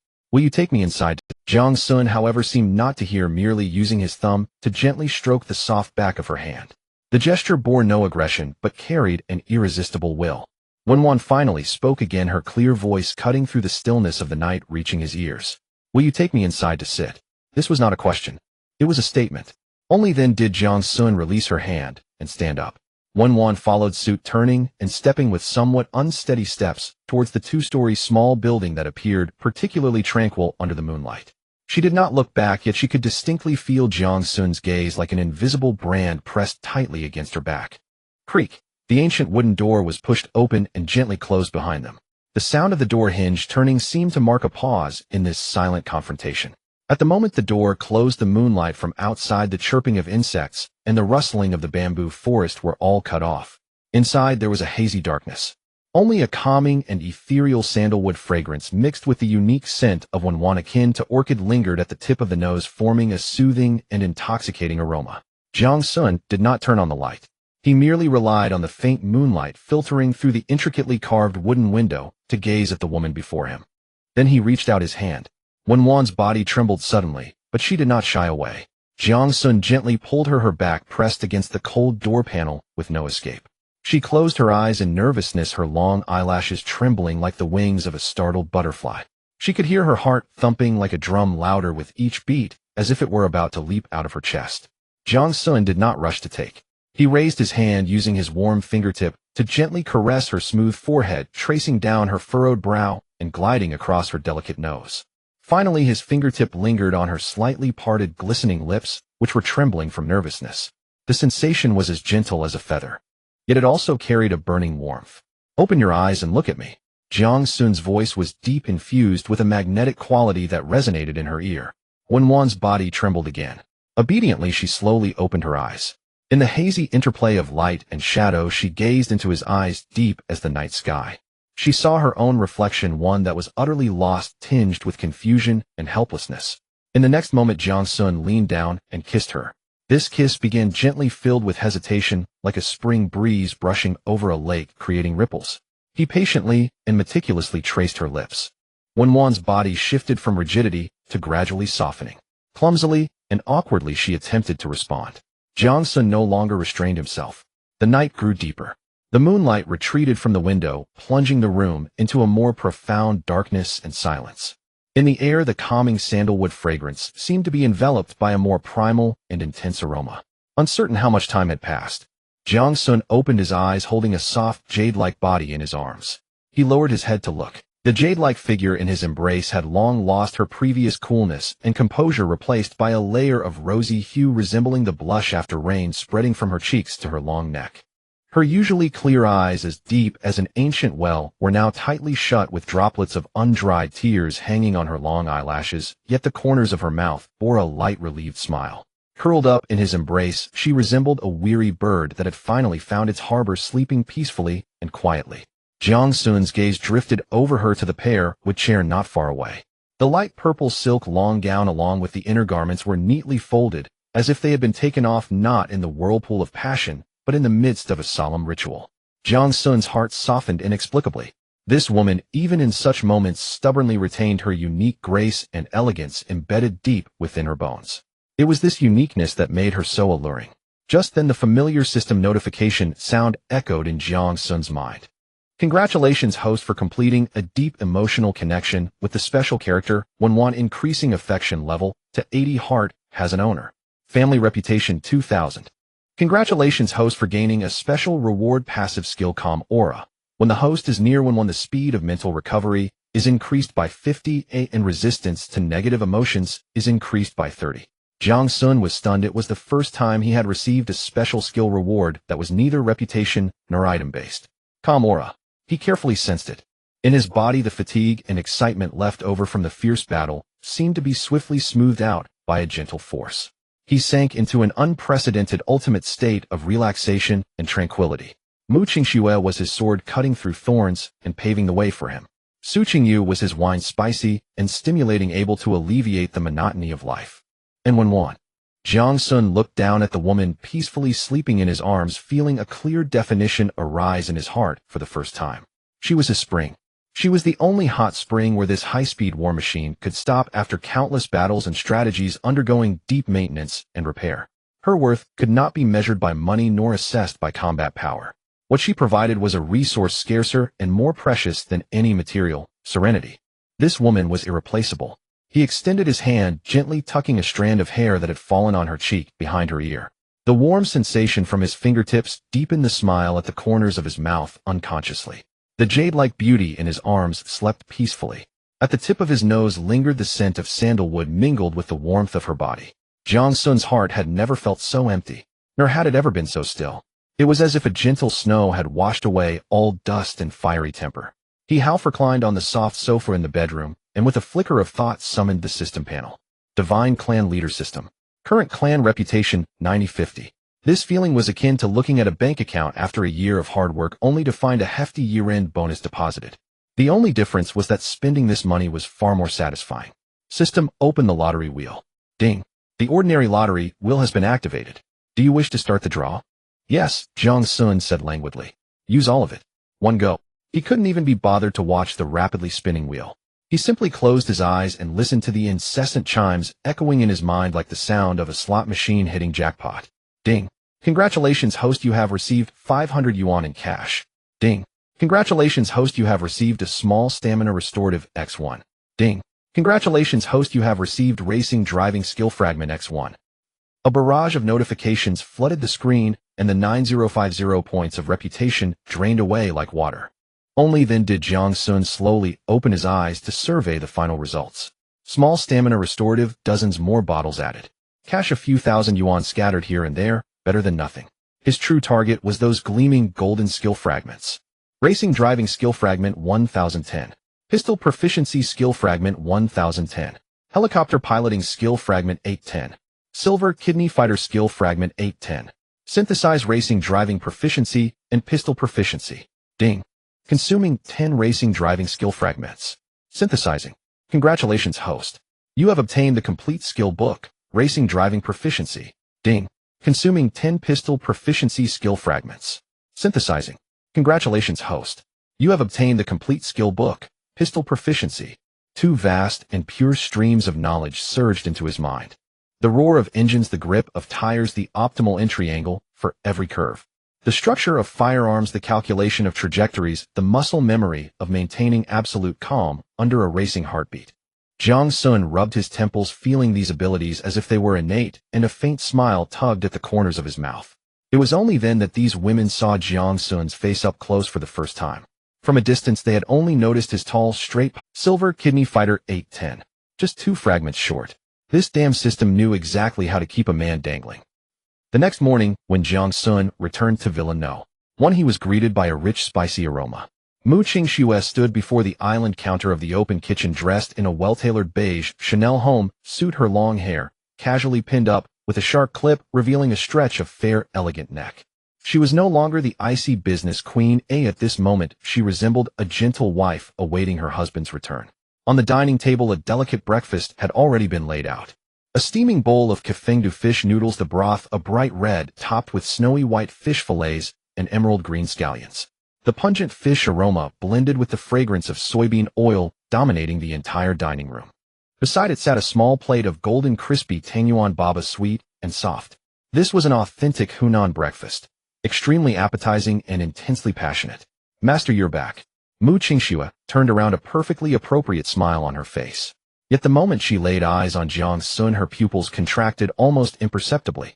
The faint, ethereal fragrance of sandalwood on Jiang Xun, a calming, soothing scent, did not belong to any of the villa's diffusers, nor to her Su Qingyu or Qinluan.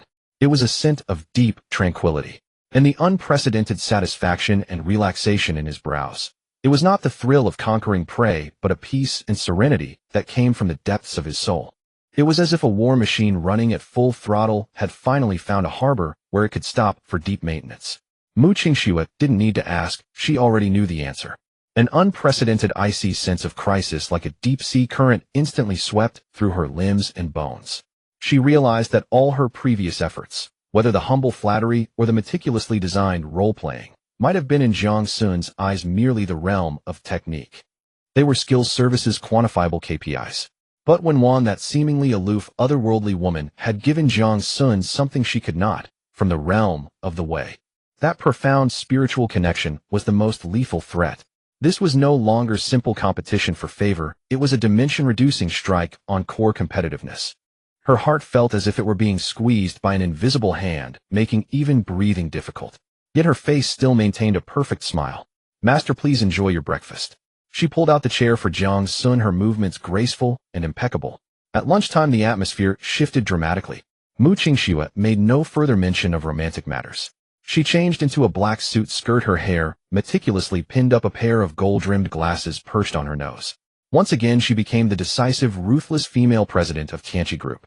She directly pushed a bound document across to Jiang Xun. Her expression was one of unprecedented seriousness and determination. "Master." She looked Jiang Xun straight in the eye, the gaze behind the glasses as sharp as a blade. "I have reflected on your capital encirclement plan. I believe that merely purging the board of directors is too narrow in scope." Jiang Xun raised an eyebrow, but said nothing, signaling her to continue. Mu Qingxue took a deep breath, a flush of excitement spreading across her fair cheeks, ambition blazing in her eyes. "What I want is not just to make them surrender their power. I want to use hostile takeovers in the secondary market, joint external capital for private placements, lure them into equity pledges, and create default risks. Employ every legal, and even gray area, financial maneuver to firmly secure over 51 absolute controlling stake of Tianqi Group in your hands in the shortest time possible." Her voice was not loud, but every word was resolute and full of power and determination. She had fully immersed herself in the role of Jiang Xun's strategist and frontman. In her eyes, those old board members were no longer elders to be dealt with, but obstacles to be cleared for her master trophies to be presented to him. Mu Qingxue's chest rose and fell slightly. She leaned forward, hands planted on the table, her gaze fervent and devout as she looked at Jiang Xun. "I will make Tianqi Group the sharpest sword in your hand. And I am your sole sword-bearer." Mu Qingxue's voice echoed in the vast dining hall, carrying a metallic resonance and a fervent tremor. Her pale cheeks were tinged with a sickly flush, and the eyes behind the lenses burned with a fierce ambition, reflecting Jiang Xun's lazy silhouette. A commendable awareness. Jiang Xun finally spoke, his tone flat yet akin to a divine decree, instantly relaxing Mu Qingxue's tense body. He produced dozens of bottles, emitting a shimmering blue light labeled as Stamina Recovery Potion Small. "These are your military supplies." Jiang Xun's tone was nonchalant, as if he were not presenting a divine elixir capable of driving the world mad, but merely a piece of candy. "The potion is not the issue, what I seek is the result." Mu Qingxue's breath caught in her throat, her gaze fixed on the potions, a glimmer of greed flashing in her eyes, soon replaced by a deeper reverence. She understood that this was both a boon and a command. Jiang Xun leaned slightly forward, his gaze piercing through the lenses, looking deep into her soul. "However, your plan is still too small. What I want is not a 51 stake." He extended a finger, lightly circling the cover of Mu Qingxue's nearly flawless proposal. "What I desire is 100%. I want the Tianqi Group entirely belonging to me, from equity to board members, from its name to its very soul. This plan is not called capital hunting." Jiang Xun's lips curled into a playful arc. "It should be named the Monarch's Project." Monarch. These two words resounded like thunder in Mu Qingxue's mind. Hostile takeovers, media attacks, legal traps. All these methods seemed insignificant before the term monarch. She instantly understood Jiang Xun's intent. What he sought was not merely a company, but an absolutely obedient financial empire. A scepter that would heed only his command. A surge of exhilaration coursed through her limbs, making Mu Qingxue's body tremble slightly. Her voice grew hoarse with excitement, yet filled with an unprecedented determination. "I will return immediately to revise the Monarch's Project." Watching her jubilantly depart, ready to unleash her potential, Jiang Xun leisurely sipped his coffee and added, "By the way, be prepared. There will be some noise at home recently." The next day, Jiang Xun was on the open terrace of his lakeside villa, basking in the afternoon sun. He neither read nor contemplated, merely zoning out, relishing the comfort of his soul being gently soaked in warm spring water. A sudden flurry of swift and powerful footsteps broke the tranquility. Jiang Xun could barely be bothered to open his eyes knowing who had arrived. In the entirety of Jinling University, only Qin could walk with such a commanding presence. Jiang Xun. A crisp voice laced with a hint of anger called out. Qin strode up to Jiang Xun and slammed a document onto the coffee table before him. Today she was not wearing her equestrian outfit, but had changed into a form-fitting black combat suit. It was a special fabric that combined practicality and aesthetics, perfectly outlining her explosive physique, honed from years of training. Her long legs were straight, her waist slender, and her chest's curves astonishing, as if harboring boundless. Beneath her neat short hair was a strikingly handsome face, with sharp brows and bright eyes, her high-bridged nose adding to her allure. Yet at this moment those eyes, usually ablaze with combat spirit, held a complex emotion. What's going on? Jiang Xun mimicked her tone, glancing at her. Goodness, dressed like this one might think a special forces unit had come to apprehend someone. You look at it yourself. Qin tone was forceful, laced with an undeniable commanding tone. She crossed her arms, her fiery gaze fixed on Jiang Xun, as if she intended to pin him to the lounge chair with her eyes. Jiang Xun picked up the document. On the cover, a line of bold black letters caught his eye: special security plan for Jiang Xun, a student of Jinling University. Raising an eyebrow, he flipped to the first page. The plan was straightforward in light of Jiang Xun's unique identity and the recent emergence of new types of crime targeting men. It was decided by the higher-ups to establish a campus security special action team, abbreviated as School Security Team, headed by Professor Qin. Its sole mission was to provide Jiang Xun with 24-hour, all-angle protection. Jiang Xun found it somewhat amusing. This was not protection, it was clearly close surveillance. He set the document down and looked at Qin, whose face was filled with an expression that screamed, "I'm here to pick a fight. If you don't comply, I'll fight you. This is a decision from above." Qin, noticing his gaze, instantly added, her tone rigid. "You must accept this, there is no room for negotiation." That fiery spirit of hers flared up again, as if Jiang Xun dared to utter a word of no, she would immediately take him down. Jiang Xun looked at her with interest. A toy delivered to his doorstep was not to be taken for granted. Moreover, this toy seemed quite thrilling. "Sure," Jiang Xun replied decisively. Qin was clearly taken aback, seemingly not expecting him to comply so readily. A myriad of threats and inducements stuck in her throat. Jiang Xun sat up from the lounge chair and strolled lazily over to her, his gaze shamelessly roving up and down her figure. "Where are the others?" He suddenly spoke, a lazy smile gracing his face. "I need to inspect the goods." This remark, laden with strong aggression and teasing undertones, made Qin's cheeks flush instantly. What do you mean? Inspect what goods?" She instinctively took half a step back, her once imposing demeanor diminished slightly. "Of course, inspecting the members of this school security team." Jiang Xun's smile grew wider. "I can't just pull a few random people together, can I?" Hearing that it was an inspection of the team members, Qin finally relaxed, then straightened her chest, the corner of her mouth curling into a provocation-laden smile. "All right, you can count on it." She snapped her fingers crisply. Snap! 2 figures promptly entered from outside the villa. 2 figures stepped into the villa at the sound of the door, standing shoulder to shoulder at the entrance of the living room. Jiang Xun's gaze drifted over, and even he, accustomed to all kinds of stunning beauties, paused for a moment. Good heavens, where did Qin dig up these 2? A Bioneget one free deal, or a limited edition?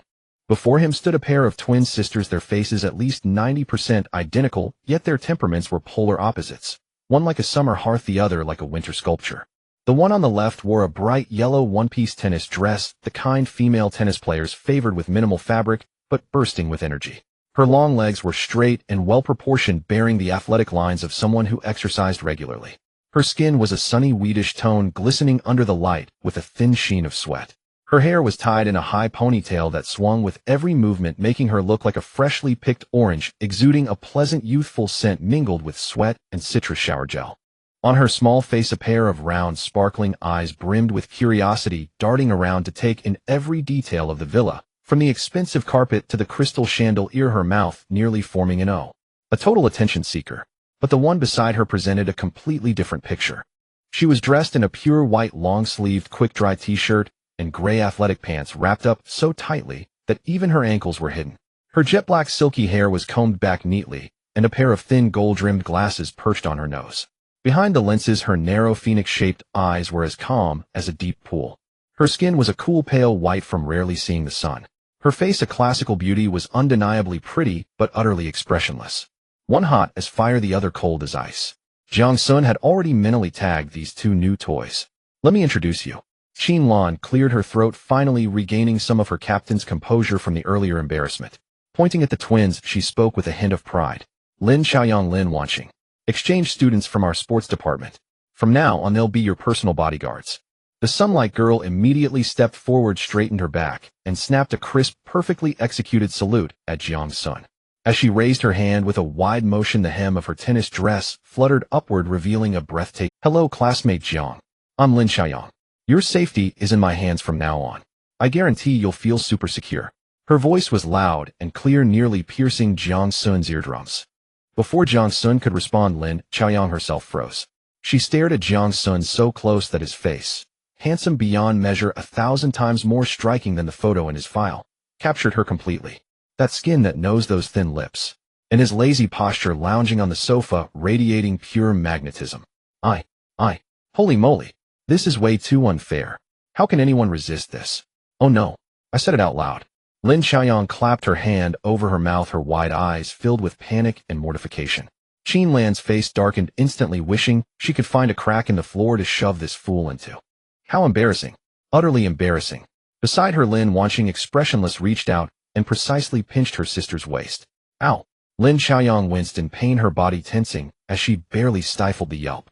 Only then did Lin Wanqing leisurely take half a step forward, calmly adjusting her gold-rimmed glasses.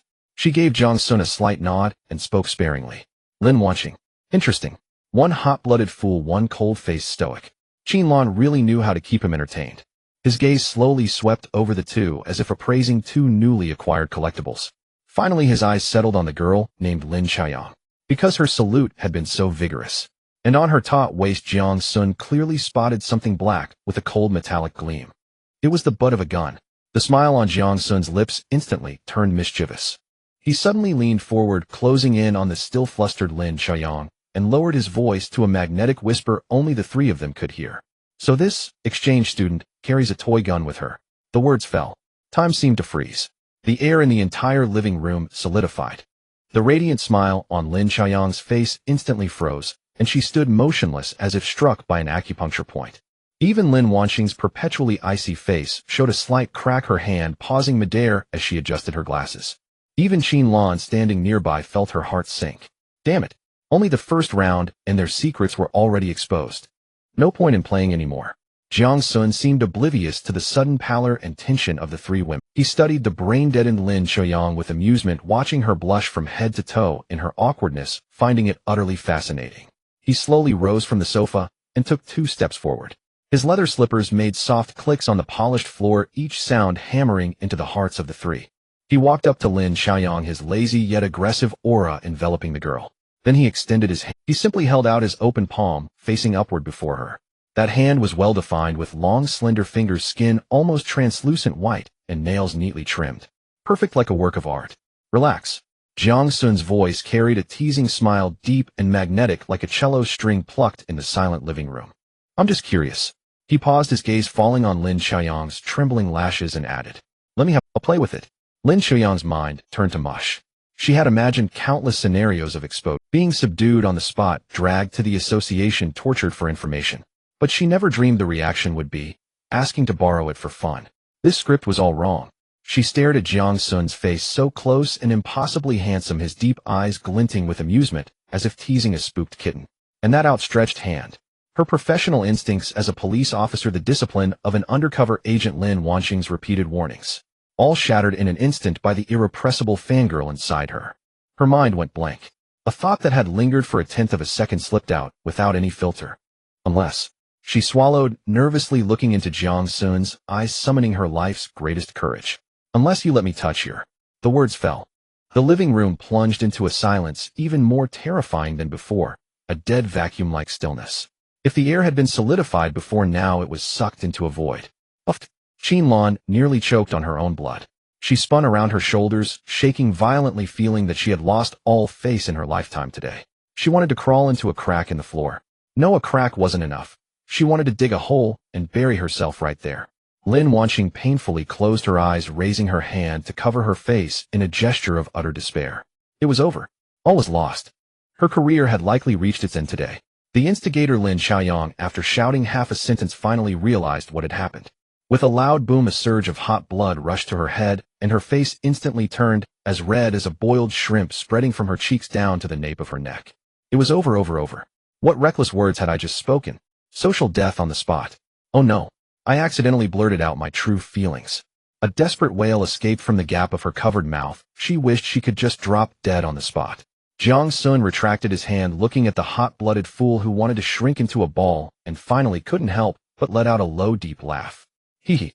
This laughter shattered the silence like a final judgment's gavel, striking the hearts of Qin Lan and Lin Wanqing. Jiang Xun ignored the almost ripe Lin Xiaoyang. He turned around and sat back on the sofa, his gaze falling on Qin Lan's back, which trembled violently from suppressing either laughter or anger. Professor Qin.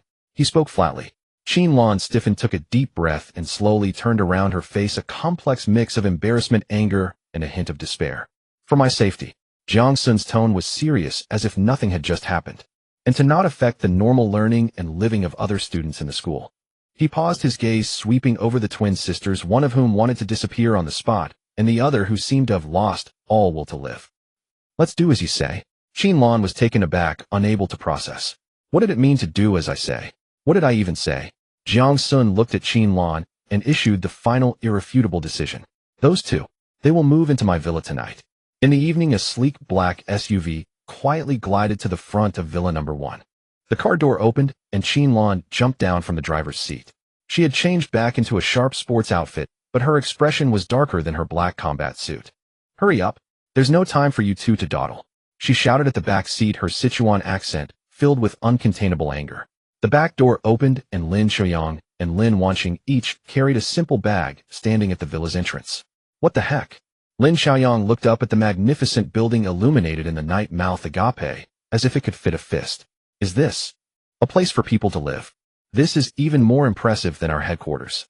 Countless movie scenes flashed through her mind, domineering shows, grand family feuds. Compared to this villa, they all seemed weak. Lin Xiaoyang. Lin Wanqing whispered with a hint of warning in her voice. Oh. Lin Xiaoyang immediately retracted, her wide-eyed expression straightened her back, but her apricot eyes still couldn't help but dart around. Qin Lan, tired of dealing with the two lively girls, marched ahead and directly pressed several buttons on the door access system. The heavy, intricately carved wooden door slid open, and a warm breeze mixed with a faint floral scent and high-end fragrance rushed out. Come in. Are you going to stand there as a door god? Qin Lan irritably turned back to urge them. The sisters took a deep breath, carrying their luggage, and with a nearly reverent sense of trepidation stepped into the villa. The sight before them left them once again speechless. The grand living room, over 10 meters high, featured a dome from which hung a chandelier made of thousands of crystals resembling a frozen river of stars. In the center of the living room, a seemingly priceless genuine leather sofa was lazily occupied by a figure. Jiang Xun. He hadn't even changed clothes, still wearing his casual home attire, holding a glass of red wine and watching them with great interest. Beside him, a figure instantly captured all of the Lin sisters' attention. Mu Qingxue. She was kneeling on the exquisite Persian carpet at Jiang Xun's feet, preparing after-dinner fruits for him. Today she was completely different from the decisive female CEO of the day. She wore an obviously custom-made French-made outfit.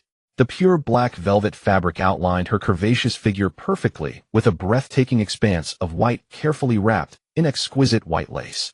Her slender waist was cinched by a white apron tied into a beautiful bow, and the hem of her skirt only reached mid-thigh, revealing long, beautiful legs wrapped in pure white thigh-high stockings topped with a pair of small black Mary Jane shoes. Her long dark hair was held back with a simple ribbon, and her face, unadorned, was even more captivating than any heavy makeup. She resembled a meticulously polished top-tier piece of art, every detail pleasing her owner. My dear mother. Lin Xiaoyang's eyes nearly bulged out. She instinctively covered her mouth to suppress an exclamation. The billionaire female CEO of Tianqi Group, the envy of countless women in Jinling City, was actually kneeling here like a true maid serving a man. This world is too crazy. Lin Wanqing's pupils contracted sharply, her fingers gripping her glasses tightened, knuckles turning pale. This was illogical. It completely exceeded her realm of understanding. The woman named Mu Qingxue was not merely flattering. She was exhibiting a thorough, deep-rooted submission. The look in her eyes directed at Jiang Xun was filled with unabashed fervor and adoration. What kind of magic did this man possess? Qingxue introduced them. Jiang Xun said lazily, swirling the wine in his glass, too lazy to even sit up straight. These are our new bodyguards, Lin Yang and Lin Xing. They will be living here from now on. Lin Yang and Lin Xing. The sisters were momentarily stunned before realizing Jiang Xun was addressing them. He couldn't even be bothered to remember their real names.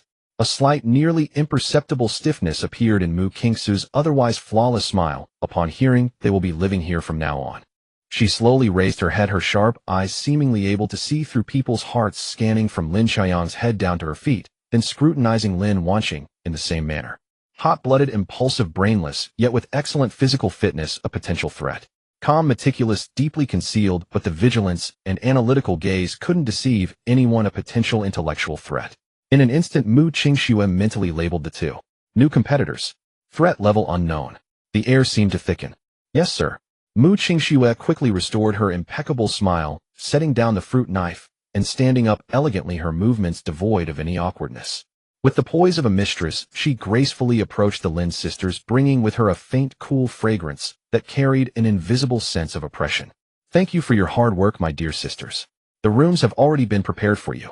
Her voice was gentle and pleasant like a spring breeze, leaving no room for criticism.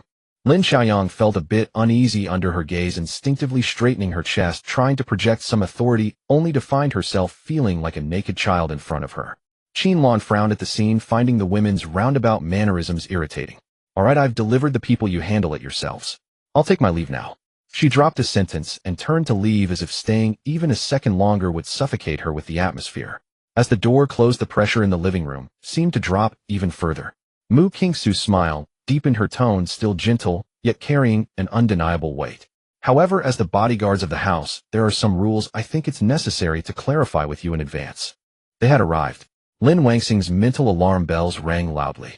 This was the real show of force. Our master prefers peace and quiet, and does not like to be disturbed. Mu Qingsu's gaze swept over the two, pausing for 2 seconds on Lin Xiaoyang.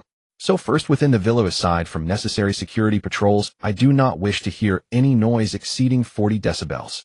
Second, the master's meals and daily routine are entirely my responsibility. You are not to interfere. She paused, picked up a glass of lemonade from the side, handed it to Lin Wanqing, then picked up another, and handed it to Lin Xiaoyang, her smile as perfect as a mask. Of course, the most important rule. Her voice lowered a few notches like a lover's whisper, yet laced with bone-chilling coldness. Under no circumstances may you set foot in the master bedroom area without the master's permission. You are even more forbidden to disturb any of the master's private time. That place is a restricted zone. Mu Qingsu's gaze finally fell upon the man on the sofa, who had been watching the show from beginning to end, and her eyes instantly transformed from cold blades into tender, clinging silk. Because that place belongs to me and my master. With the gentlest tone, she drew the most formidable boundary line. She boldly declared her sovereignty to these two new invaders. Bang! The guest room door was shut, cutting off Mu Qingsu's perfectly smiling face. Lin Xiaoyang could no longer hold back. She threw her luggage bag onto the velvet carpet with force, like an irritated little leopard pacing restlessly around the room. Damn it! I'm so furious. What the hell is she? She lowered her voice, but every word seemed squeezed through her teeth. A smiling tiger. A pure white lotus. In her damn restricted zone. Is it her house? Who gave her the right to claim territory? And that looked like an X-ray scanning me from head to toe, afraid I'd steal her man, right? The more she spoke, the angrier she got. She walked to the bed and punched the soft mattress. Sis, why didn't you say anything just now? Just let her be so arrogant. We were sent by the authorities. We're here to protect him. Who does she think she is, daring to set rules for us? In stark contrast to her was Lin Wanqing. She gently placed her luggage bag on the luggage rack, her movements steady, without making a single unnecessary. Lin Wanxing's eyes swept around the room. Finally, she took out a black tablet from her tactical backpack. Fingerprint, iris, voice print. After 3 verification procedures, an interface filled with complex data streams popped up. Lin Xiaoyang was still muttering over there. Private time, my ass. I think she's up to some shady business. Afraid we'll see. Lin Wanqing ignored her. Her slender fair fingers flew across the virtual keyboard, producing a faint tapping sound. She skillfully entered a triple encrypted folder. New file. Lin Xiaoyang leaned over to take a look and saw a cold title being typed on her sister's screen. Target Jiang Xun, surrounding female biological relationship, network topology, and threat assessment model V1. 0-inch Lin Xiaoyang. She felt her brain was not enough. Lin Wanqing began to create entries with a blank expression. Codename Queen Name Mu Qingxue, threat level extremely high, red binding mode, deep value bonding, loyalty, nearly fanatical, has formed a spiritual stamp. Analysis: this unit exhibits strong possessiveness and control, views the target as exclusive private property, and holds extreme hostility toward all potential competitors. Its advantage lies in the legitimate wife status and deep economic ties, making it the core game object at this stage. Weakness: excessive exclusivity, easy to isolate, can exploit its jealousy to create openings. Codename: General Name Qianlan. Threat level medium, yellow. Binding mode: desire for martial conquest, emotional dependence, not yet formed.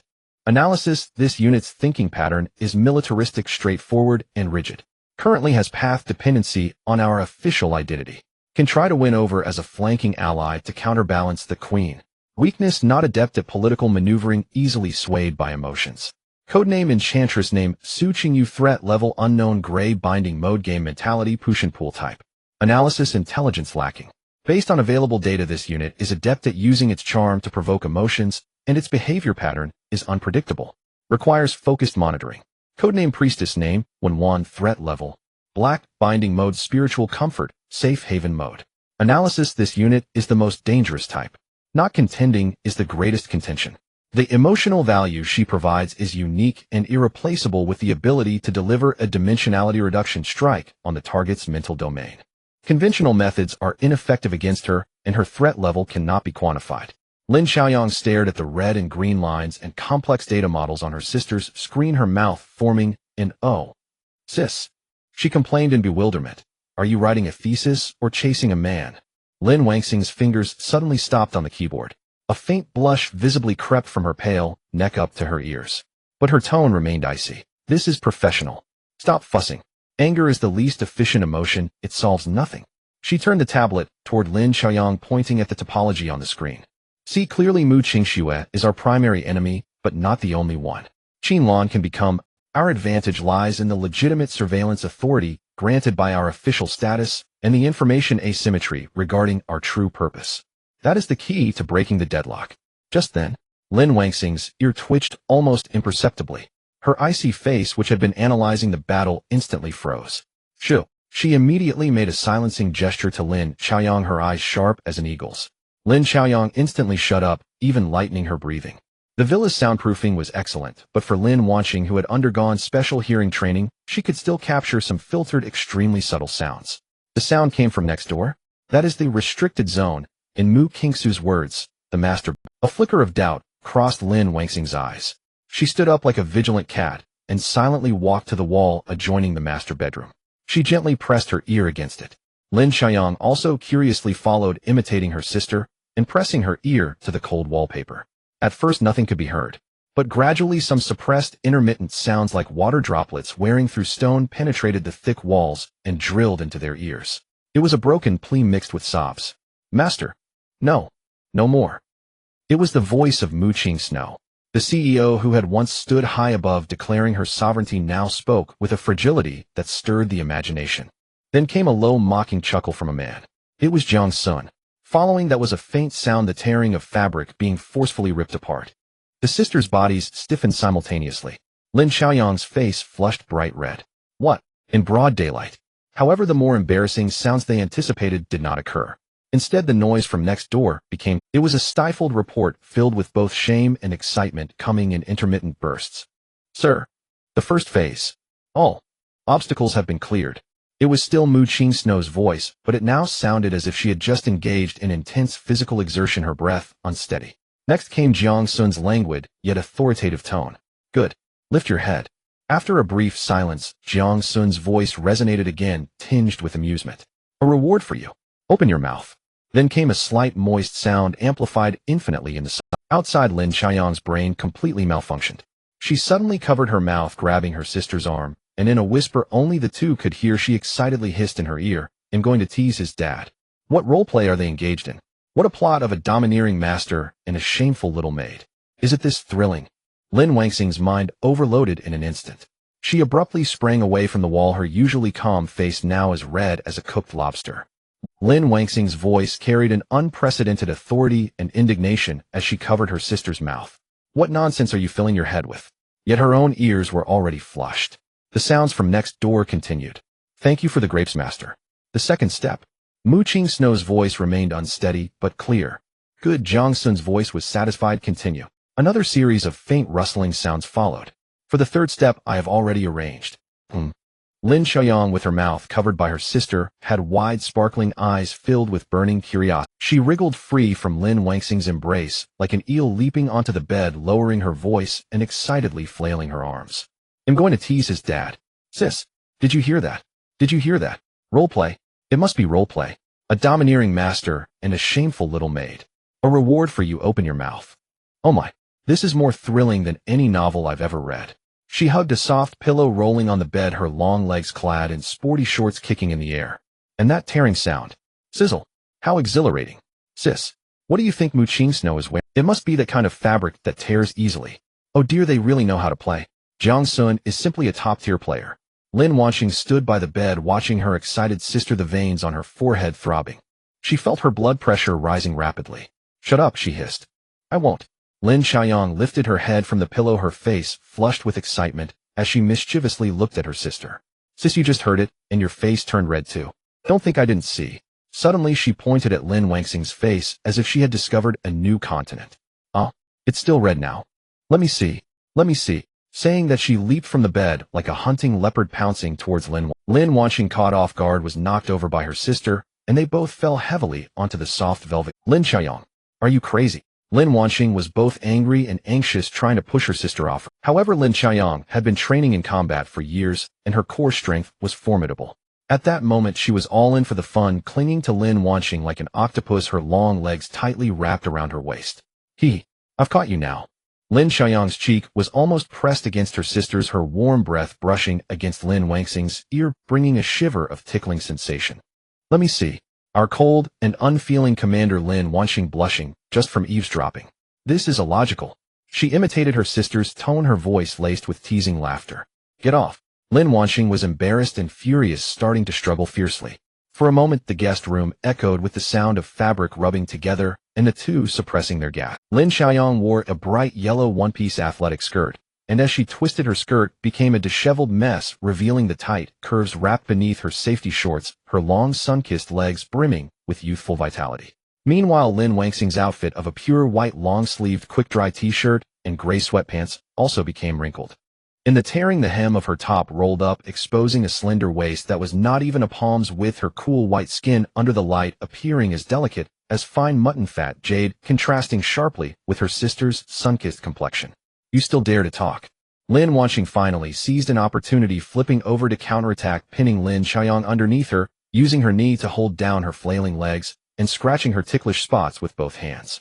Just as the sisters were embroiled in chaos, two soft rhythmic knocks echoed unexpectedly. All sounds in the room came to an abrupt halt. The sisters froze in an instant, still maintaining their playful position. Oh no! Mu Qing Snow's warning echoed in their ears. I don't wish to hear any noise exceeding 40 decibels. The sounds they had been making while playing around had definitely exceeded the limit. Was that smiling tiger coming to reprimand them? Lin Xiaoyang was so scared, she dared not even breathe, while Lin Wangxing's heart sank, instantly formulating dozens of responses in her mind. However, the person outside seemed to have no intention of waiting for them to respond. Click! With a soft sound, the unlocked door was pushed open from the outside. The door slowly opened a crack. A face so handsome that it made the entire room pale in comparison peeked in through the gap. It was Jiang Xun. He was still dressed in casual home attire, holding a glass of red wine, a lazy yet playful smile on his face, as his gaze swept around the room, finally landing precisely on the two intertwined bodies on the carpet. Time seemed to freeze at that moment. The air felt as if it had been drawn into a vacuum. Jiang Xun stared at the vibrant scene on the carpet. He had only heard some commotion and thought the bodyguards had discovered a thief coming to check for a fight. He never expected to stumble upon such a scene. These two sisters were playing quite extravagantly, huh? Lin Wangxing's mind completely crashed the moment she saw Jiang Xun. She felt all the blood in her body rush to her head with a bang. It's over. All over. Her career, her undercover mission, all the calmness and rationality she had built up over 23 years of life were utterly shattered in that instant, ground into powder. Jiang Xun leaned against the door frame, leisurely swirling the wine glass in his hand, breaking the deathly silence. His gaze interestingly surveyed the two, finally resting on Lin Wangxing's face, now so red it seemed about to bleed, a wicked smile curling at the corners of his mouth. Interrupting something. He paused as if seriously contemplating. Why don't you continue? I didn't. Click. The door was gently shut. Jiang Xun's face adorned with a playful smile vanished behind the crack of the door. The words, "You continue," echoed in the silent room like a haunting melody. Time seemed to freeze for 3 seconds. Lin, Xiao, Yang. A roar suppressed to the extreme, almost squeezed out from between clenched teeth, shattered the silence. Lin Wanqing abruptly sprang up from her sister's side, her usually calm and icy face now flushed crimson, not from shyness, but from a rush of anger. She felt as if her career had turned to cosmic dust in that fleeting moment. "Do you know what we were doing?" Lin Wanqing's voice trembled as she pointed at her bewildered sister on the floor, so furious that she could barely articulate. "Do you know what he will think of us?" Lin Zhaoyang still lay on the carpet, blinking her round, innocent eyes, clearly still dazed from the earlier mortifying scene. She looked at her sister, who was trembling with anger, and instinctively shrank her neck. "Sister, I was wrong," she mumbled softly, but he seemed to find it quite amusing just now. Amusing it? Lin Wanqing felt her blood pressure rise sharply. She took a deep breath, forcing herself to calm down, but her tightly clenched fists were turning pale. "This is not at home. Sister, I'm sorry. I just couldn't help myself. This is not about whether you could help." Lin Wanqing stepped in front of her, looking down at her with a piercing gaze. "This is a matter of your professionalism. From now on, rein in your thoughtless approach. Remember, we are undercover. We are not here to chase stars." After saying this, she turned her back to her sister, walking to the window, her shoulders slightly heaving. The room once again fell into a suffocating silence. Lin Zhaoyang looked at her sister's lonely and tense back, feeling a pang of discomfort in her heart. She knew that her sister was truly angry. The next morning, the first ray of sunlight streamed through the large floor-to-ceiling window, illuminating Villa No. 1. Lin Zhaoyang, sporting 2 dark circles under her eyes, quietly opened the guest room door. The living room was empty, so quiet that she could hear her own heartbeat. A faint, delightful fragrance lingered in the air, not from incense, but from a clearer, more refreshing botanical scent. She crept along like a curious groundhog, carefully following the scent toward the sunlit flower room on the side of the villa. Then she saw Mu Qingxue. The billionaire female CEO of the Tianqi Group stood alone in the flower room at that moment. She was not wearing the maid outfit that had amazed Lin Zhaoyang yesterday, but had changed into a finely crafted champagne-colored silk morning robe, its long hem cascading over the spotless floor, outlining her slim yet voluptuous figure. Her long black hair was casually pinned up with a hairpin, with a few playful strands falling onto her long fair neck, the morning light casting a soft halo around her. Her unadorned face wore an expression of focus and tranquility, as if she were handling a contract worth billions. Yet in her hand was the pure black French-made outfit from yesterday. The tear from the shoulder strap appeared particularly glaring in the morning light. "Oh my goodness!" Lin Zhaoyang instinctively covered her mouth to prevent an exclamation from escaping. She truly did not understand the world of the wealthy. Seemingly sensing her gaze, Mu Qingxue slowly lifted her head and looked over. Her gaze was calm and undisturbed, with a hint of polite smile on her face. "Miss Lin, you are up so early." "Ah. Oh yes, good morning, CEO Mu." Lin Zhaoyang awkwardly scratched her head. Mu Qingxue's eyes fell on a water bottle in Lin Zhaoyang's hand, her sharp gaze narrowing slightly. "Are you going for a morning workout?" Yes, I'm used to it." Mu Qingxue nodded, her smile deepening. She lowered her head, gently brushing her fingers over the lace trim of the maid outfit, as if caressing it, her tone flat, yet as if declaring something. "Some things may appear ruined, but in reality they have simply fulfilled their purpose at the moment they were meant." Her voice was soft, yet carried an undeniable certainty. "Just like this dress." Mu Qingxue slightly showcased the damaged clothing before Lin Zhaoyang, as if presenting a trophy. "It was custom made for my gentleman by a French designer, part of the gift series, a total of 12 sets. Each set's fabric has undergone special treatment, aiming for the pursuit of this, an unparalleled beauty blossoming in an instant when torn by my gentleman's hands." Lin Zhaoyang was momentarily stunned. Goodness! Those 3 words were all that remained in her mind. To speak so refreshingly about tearing a piece of clothing, and it was a series for her father. The wealthy's ways of playing certainly surpassed her imagination. Mu Qingxue looked at Lin Zhaoyang's naive expression. A hint of barely perceptible disdain crept into the smile on her lips. She intended to convey to this newcomer, who was blissfully unaware of the world, that the intimacy between her and Jiang Xun was of a height that this mere mortal could not comprehend or aspire to. Every corner of this villa bore the imprint of Mu Qingxue. She was the sole mistress. Just as Mu Qingxue thought, she had completely crushed the morale of her opponent with her overwhelming superiority. Lin Zhaoyang suddenly slapped her thigh, revealing an expression of sudden realization. "Oh, high-tech. I understand this." Mu Qingxue's smile instantly froze. You understand. What do you understand? Lin Zhaoyang, with genuine sincerity and even a hint of eagerness to share her experience, said, "My sister's shirt is the same. The quality is particularly poor. With just a little force, the buttons pop off with a snap." She said this while demonstrating. "How about I help you ask her where she bought it? And then you can buy it directly in the future, no need for customization. Save money." The air was dead silent. On Mu Qingsu's nearly perfect face, that impeccable and elegant smile cracked ever so slightly. She looked at the girl in front of her, whose expression screamed, "I solved a huge problem, praise me." Her mind went blank for a moment. Having battled in the business world for years, encountering countless cunning rivals and treacherous enemies, she vowed she had never encountered such a unique mindset. Is this a provocation? No, looking at her clear yet foolish gaze, it didn't seem so. It was the gesture of goodwill. To compare her carefully prepared, priceless intimacy with a poorly made shirt, Mu Qingxue felt her intelligence had been insulted like never before. She took a deep breath and slowly, word by word, said, "No need. My things do not require Miss Lin's concern." After saying this, she even lazily avoided looking at Lin Zhaoyang again, clutching the damaged art piece, elegantly turning to leave the flower room. However, that upright back, no matter how one looked at it, carried an air of hasty retreat. Lin Zhaoyang stood still, watching Mu Qingxue's back, still somewhat confused.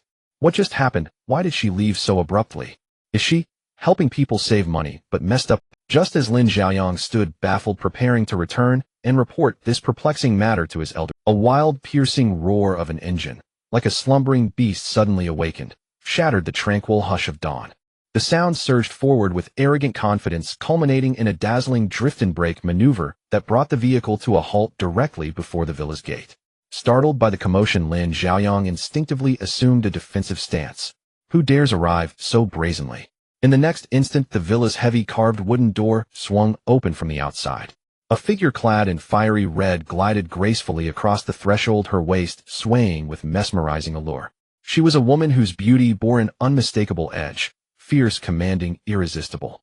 She wore a daring crimson pencil skirt, its bold hue rendering her already porcelain-fair skin luminous and silken. The fabric clung seamlessly to her exquisite contours, from the generous swell of her chest, through her impossibly slender waist, to the striking sculpted curve of her hips, each line radiating lethal magnetism. Her long, perfectly straight legs were bare, adorned only with matching stiletto heels. Each step seemed to land precisely upon a man's pulse. Her voluminous chestnut waves tumbled loosely over her shoulders. Her makeup was immaculate, vivid yet refined, upward-swept eyeliner accentuating fox-like eyes brimming with seduction, and full lips curled in a faint devil-may-care smile. She was like a perfectly ripened honey peach, sweet, succulent, radiating an unspoken, intoxicating invitation, "Come pluck me." Lin Zhaoyang's mind flashed an involuntary thought, well now, this woman is something else. Behind her strode two chefs laboring to push a towering, gleaming stainless steel heated cart over a meter tall. Ignoring Lin Zhaoyang's wary posture, the woman in red strode straight to the cart and personally wheeled. With a coy glance around the vast, empty living room, she raised her voice, a syrupy sweet timbre laced with a hearty, earthy cadence, and called out, "Sooner, look what your big sister brought you." Her voice reverberated through the grand hall with resonant clarity. Just then, Mu Qingxue, having changed into a simple, elegant homeware ensemble, paused mid-descent on the staircase upon hearing it. The serene frost upon her face flickered almost imperceptibly at the brow. "Su Qingyu." Downstairs, Su Qingyu acted as though no one else existed, lifting the lid of the heated cart herself. It was a complex primal aroma, intense spices layered with the oceanic sweetness of fresh seafood and the deep sizzling umami of seared fat. It was a complex primal aroma, intense spices layered with the oceanic sweetness of fresh seafood and the deep sizzling umami of seared fat, designed to awaken the most fundamental hunger within the human soul. Lin Zhaoyang's nostrils flared sharply. Her gaze locked onto the cart, unblinking. All prior confusion about Mu Qingxue, all wariness toward the stranger, dissolved instantly beneath that olfactory onslaught. Saliva flooded her mouth uncontrollably. "Let me tell you, these lobsters flew in yesterday from Australia, top-tier rock lobsters, still kicking. I learned this authentic 13-spice method from Binhai's most revered master chef. I stayed up all night just for you." As she spoke, Su Qingyu stirred the pot proudly with a large ladle, coaxing the glistening crimson lobster meat deeper into its thick, glossy sauce. Lin Zhaoyang's eyes were now glued to the cart. Inside, mounds of lobster chunks, rhubarb glistening, drenched in viscous sauce, rose like a crimson mountain. Each piece revealed tender snowy white flesh peeking through cracked shells garnished with emerald scallions and vivid red chili segments. That fragrance now invaded her senses without restraint. Lin Jiayang felt her very soul being drawn irresistibly toward it. Every trace of earlier awkwardness or bewilderment vanished. Her mouth moved of its own accord. This aroma. Even celestial beings would sit down and devour 2 full plates. Her exaggerated reaction only deepened Su Qingyu's smirk. Su Qingyu cast a triumphant glance toward Mu Qingshuang descending the stairs, her eyes shimmering with challenge. See, this is what men truly crave. The warmth of hearth and home, not your sterile pretentious elegance. At that moment, a languid voice drifted down from the second floor. What on earth smells so divine? Jiang Xun emerged from his master bedroom, yawning, dressed in loose loungewear. He'd merely been roused by the commotion below and wandered out to investigate. His gaze swept slowly across the 3 women, then lingered amused on Lin Jiayang, who was practically leaning into the cart. The moment Su Qingyu spotted Jiang Xun, her eyes lit up like twin searchlights. "Sun, you're awake. Try my love-infused breakfast, made just for you." She sashayed forward, voice dripping with honeyed charm. Jiang Xun ambled lazily to the cart and glanced down. The bold fragrance enveloped him, undeniably appetite-arousing. He glanced at Lin Jiayang starved-eyed beside him, then at Mu Qingshuang standing nearby, calm-faced but eyes cool and distant. A quiet amusement stirred within him. He nodded, speaking softly yet decisively. "Good. Let's all eat together." That single sentence struck like a... Lin Jiayang lunged first, abandoning all decorum. She snatched the plate and chopsticks Su Qingyu offered and seized a generous chunk of lobster. Without waiting for it to cool, she shoved it eagerly into her mouth. Scalding heat danced across her tongue, but the explosion of umami, spicy, numbing, savory, sweet, ignited her taste buds instantly. The lobster meat was springy and dense, infused with the clean sweetness of the sea, its surface coated in a rich, aromatic 13-spice glaze, layer upon layer of flavor unfolding in a symphony of sensation. Incredible. Absolutely incredible. She puffed air through pursed lips, mouth smeared with sauce, eyes shining with pure, unadulterated bliss, like a husky starved for 3 days devouring with unrestrained joy. Her reaction fed Su Qingyu's vanity like kindling to flame. Su Qingyu laughed, a cascade of delight, spooning food onto Jiang Xun's plate while casting sidelong glances toward Mu Qingshuang. "Oh dear, slow down, little sister. Don't choke. There's plenty. Eat your fill. See, this is how one truly eats," vibrantly, passionately. Mu Qingshuang remained motionless, expressionless, watching Lin Jiayang's unrefined feast. Then Su Qingyu's smug, self-satisfied grin, she let out a silent, icy laugh. To win master's favor with such vulgar streetwise tactics, how crude. Yet, her gaze shifted to Jiang Xun. He lifted a piece of lobster, ate it slowly, and a subtle satisfaction softened his features. Mu Qingshuang's heart dipped slightly. She could not deny it. Su Qingyu's approach, though coarse, proved startlingly effective. Jiang Xun ate sparingly. After a few bites, he set down his chopsticks and rinsed his mouth with water. He observed Lin Jiayang still wrestling with lobster shells, and Su Qingyu beside him, radiant with anticipation, awaiting praise. How intriguing. As Su Qingyu noticed Jiang Xun setting down his chopsticks, she hurried over, her fox-like eyes glistening, breathless with hope. "Sun, how is it?" "Delicious." Jiang Xun met her eager, expectant gaze and nodded. "Not bad." Her smile bloomed wider and brighter than ever. She felt she had won this round magnificently. Gazing upon Jiang Xun's peerless, sunlit profile, golden light spilling through the floor-to-ceiling windows, haloing him like a deity, her pulse skipped. Then her eyes flickered toward the ice-cold Mu Qingshuang nearby, and a fierce, unfamiliar surge of triumph and rivalry ignited within her. That was precisely the effect she sought. To make it known to all, Su Qingyu alone understood, men alone knew how to bring joy to Jiang Xun. Su Qingyu drew a slow, steady breath. Her gaze upon Jiang Xun sharpened, suddenly solemn, resolute, as if steeling herself for a vow. The atmosphere in the living room shifted imperceptibly yet profoundly. She began, her voice no longer playful, but hushed, earnest. "Jiang Xun, I..." Amid the bewildered gazes of the crowd, Su Qingyu leisurely drew a blue folder from her Hermes bag. It was as thick as a brick. Her high heels clicked rhythmically like drumbeats. She walked up to Jiang Xun. Slap. The folder was slapped neatly onto the table. "Brother Sun, I'm not a fan of playing games." Su Qingyu leaned forward, hands on the table. The fiery red dress stretched into a breathtaking curve. The expensive silk fabric clung to her body like a second skin, greedily outlining every contour. The air instantly grew thick. A complex fragrance surged like an invisible tide, sweeping over everything. It was not any. At the top was the bold, spicy scent of the 13-spice crayfish from earlier, mixed with a hint of burnt oil, like a flag of worldly fire planted on her. Beneath the spice was her own subtle, sweet, warm body fragrance like a ripe peach in summer sun, emitting a signal for plucking. At the deepest layer was an extremely expensive, almost gourmand woody scent mingled with vanilla and amber. The aroma of wealth and taste, her exclusive territorial scent. 3 scents, wild, sweet, and luxurious, twisted into a rope on her. One end of the rope was tied to Jiang Xun's nose. That breathtaking curve magnified infinitely in Jiang Xun's sight.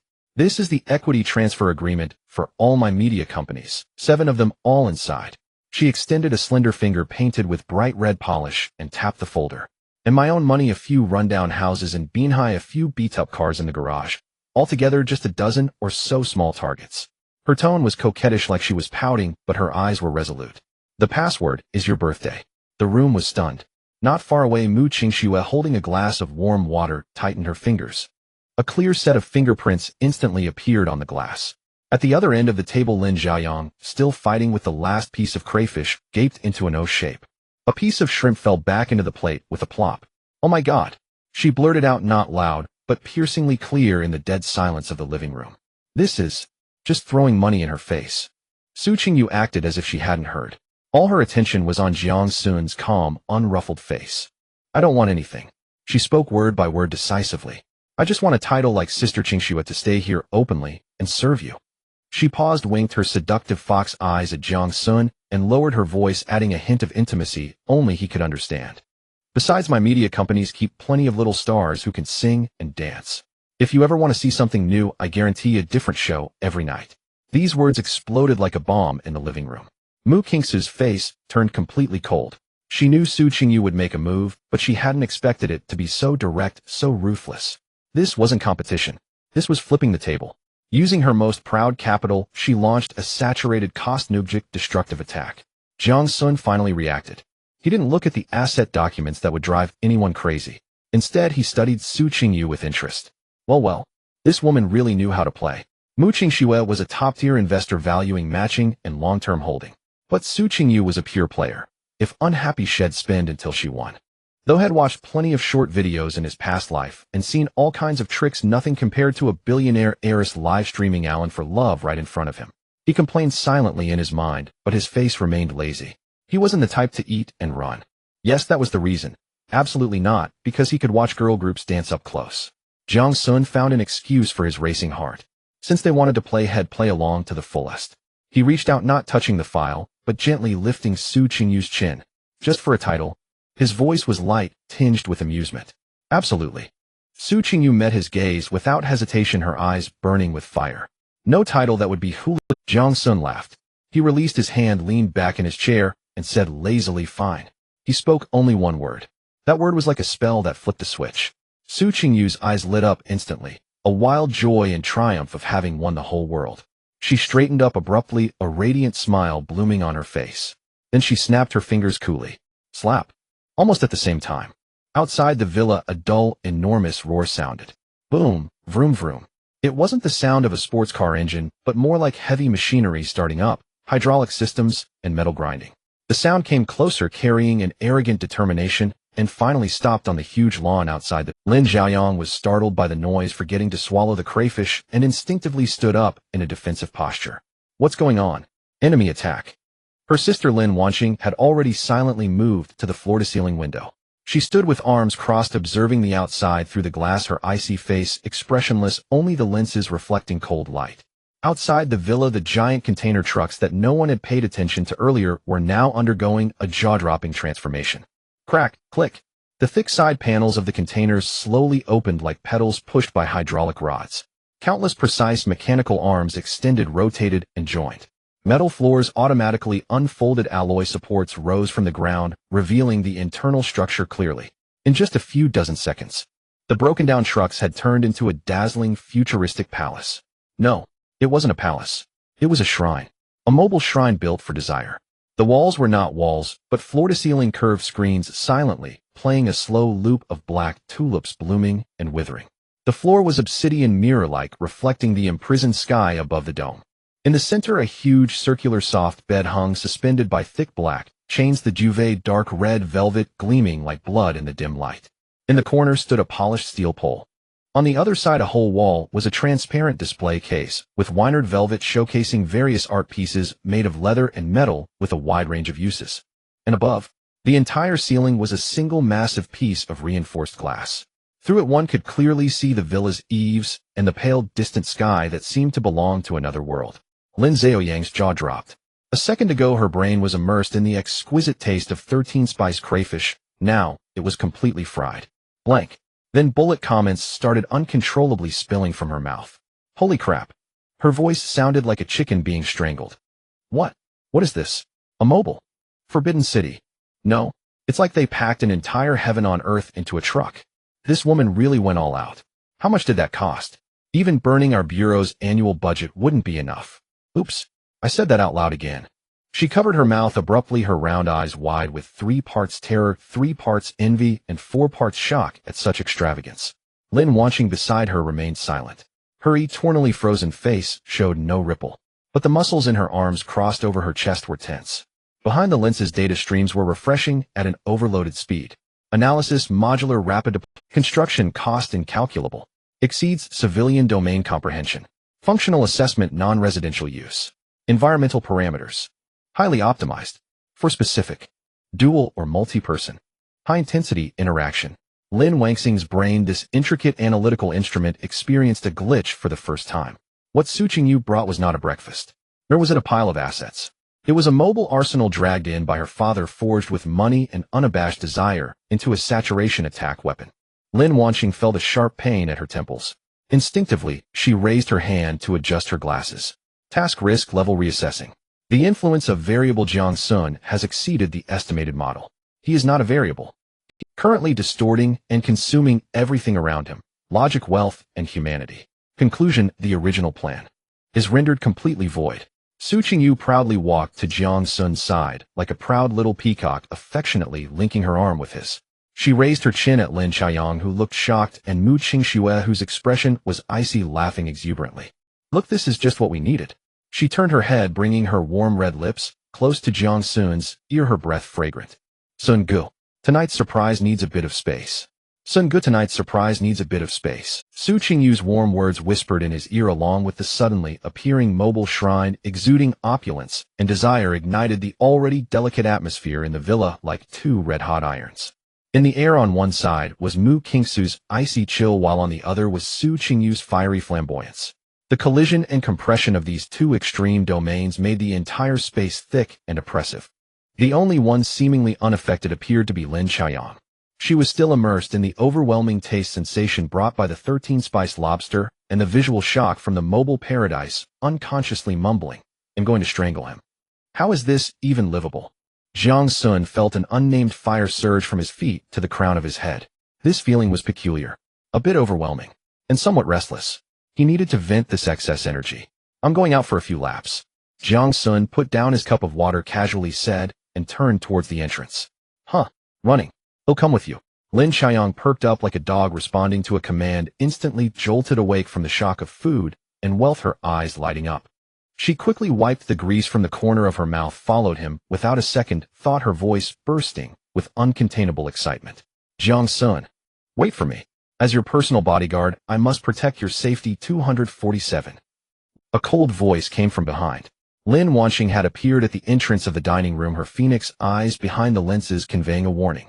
"During the mission, be mindful of your words and actions." Got it. Lin Qiayang waved her hand dismissively, without looking back, her tone exceedingly perfunctory. "Protecting the target, isn't that my job? You're too tense, making it sound like I'm going to go gaga." "Oh no, I just said that out loud." She immediately covered her mouth, turned back to her sister, and stuck out her tongue. Then, like a happy little rabbit, she quickly chased after Jiang Xun. Lin Wangxing stood still, adjusting her glasses again, feeling a dull pain at her temples start to persist. Analysis: the target's emotional state is becoming agitated. Reason: female competitive pressure. Action: choose high-intensity aerobic exercise for physical cooling. Variable: Lin Qiayang has gone out of control. 5 minutes later, on the shaded path outside the lakeside villa area. Jiang Xun had changed into a loose black sports shirt and shorts doing pre-run stretches. A rapid footstep approached from afar. Huff, huff. Jiang Xun, wait for me. Lin Xiaoyang ran over panting, having also changed into a set of workout gear. She was wearing a striking fluorescent green sports outfit. The upper half was a high-support intensity sports tank top that highlighted her healthy sun-kissed skin, making it appear even more toned and radiant. The fabric tightly wrapped around her impressive curves, outlining a waist and abdomen with no excess flesh, with two clear lines of abs faintly visible in the morning light, brimming with vigorous vitality. The lower half was matching tight sports shorts encasing her long legs, honed by years of combat training, appearing extraordinarily long, solid, and explosive. Her shoulder-length hair was neatly tied into a high ponytail, swaying with her movements, a few damp strands sticking to her full forehead, her round, sparkling almond eyes shining brighter than the morning sun. The whole person resembled a juicy, plump lime, tangy and vibrant, exuding a youthful essence that made one unable to resist wanting to take a bite. Ready? Jiang Xun glanced at her and asked. Ready, ready.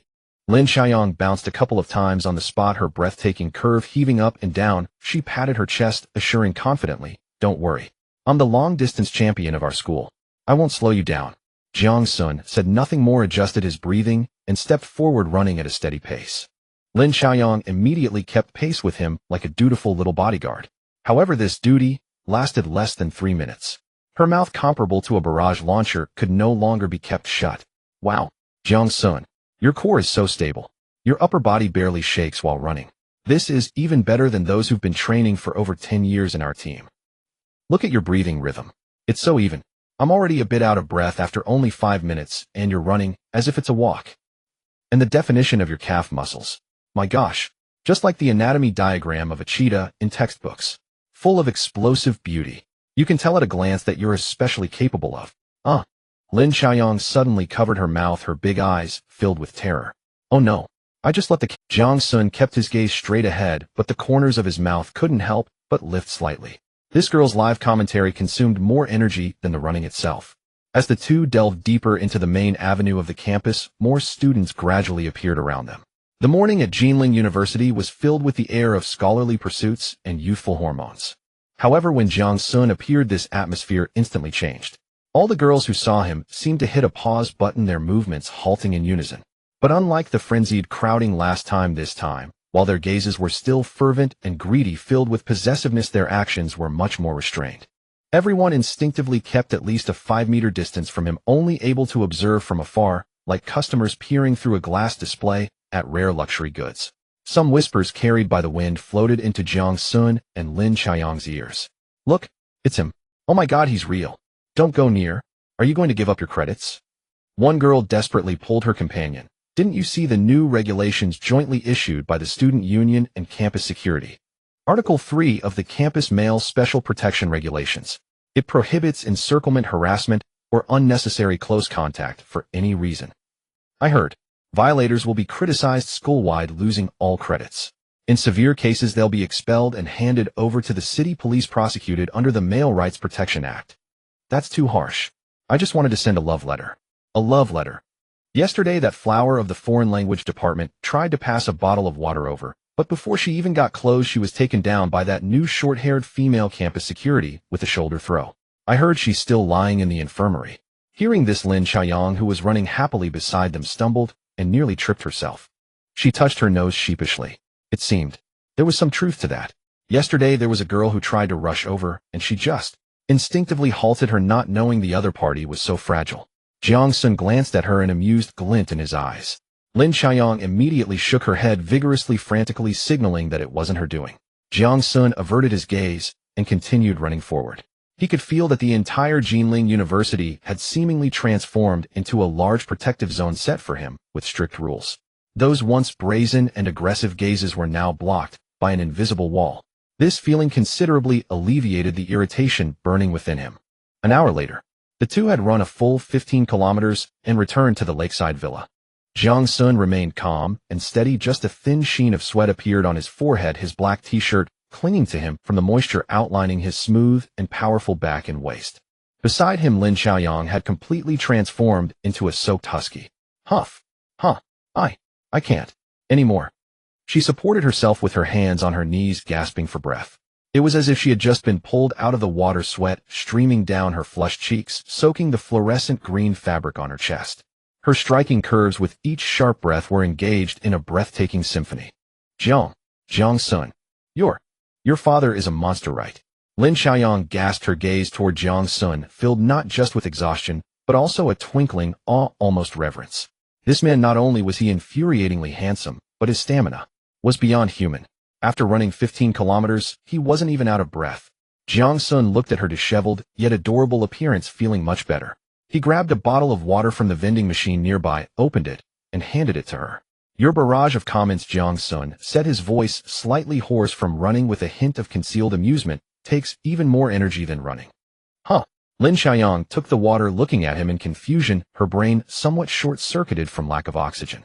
Barrage? What barrage?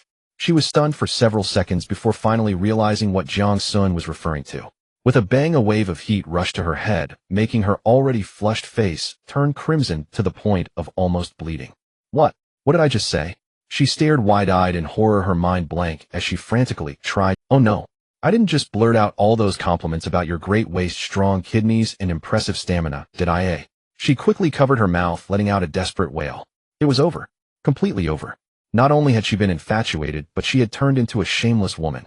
Seeing her expression, which looked like she wished she could die on the spot, Jiang Xun finally couldn't hold it in and chuckled softly. The laughter was light, yet genuine. It wasn't the usual lazy amusement tinged with cunning, but rather pure mirth. Inside the villa, in front of the floor-to-ceiling window, the atmosphere was eerily quiet.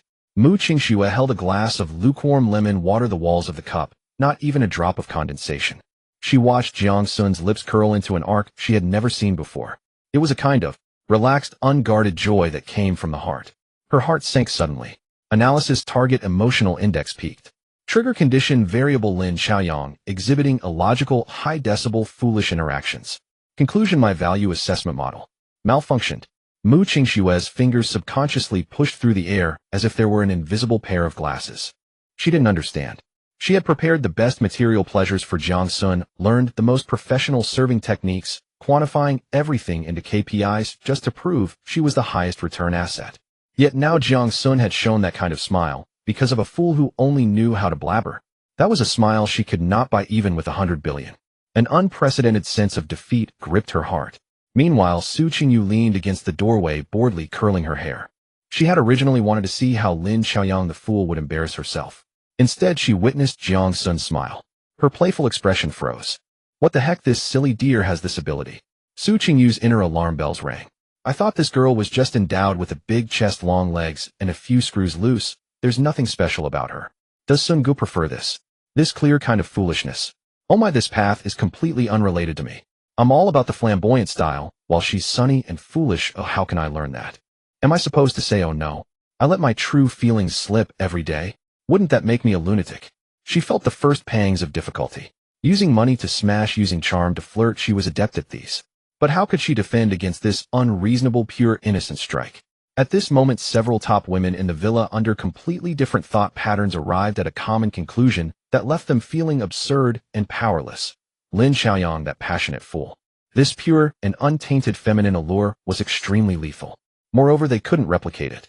Jiang Xun's heartfelt low laugh was like a fuse, instantly igniting the invisible powder keg within the villa. He raised a hand to rub his temples, slightly swollen from Lin Xiaoyang's barrage of comments, the sticky sweat sticking to his skin, making him want to take a shower immediately.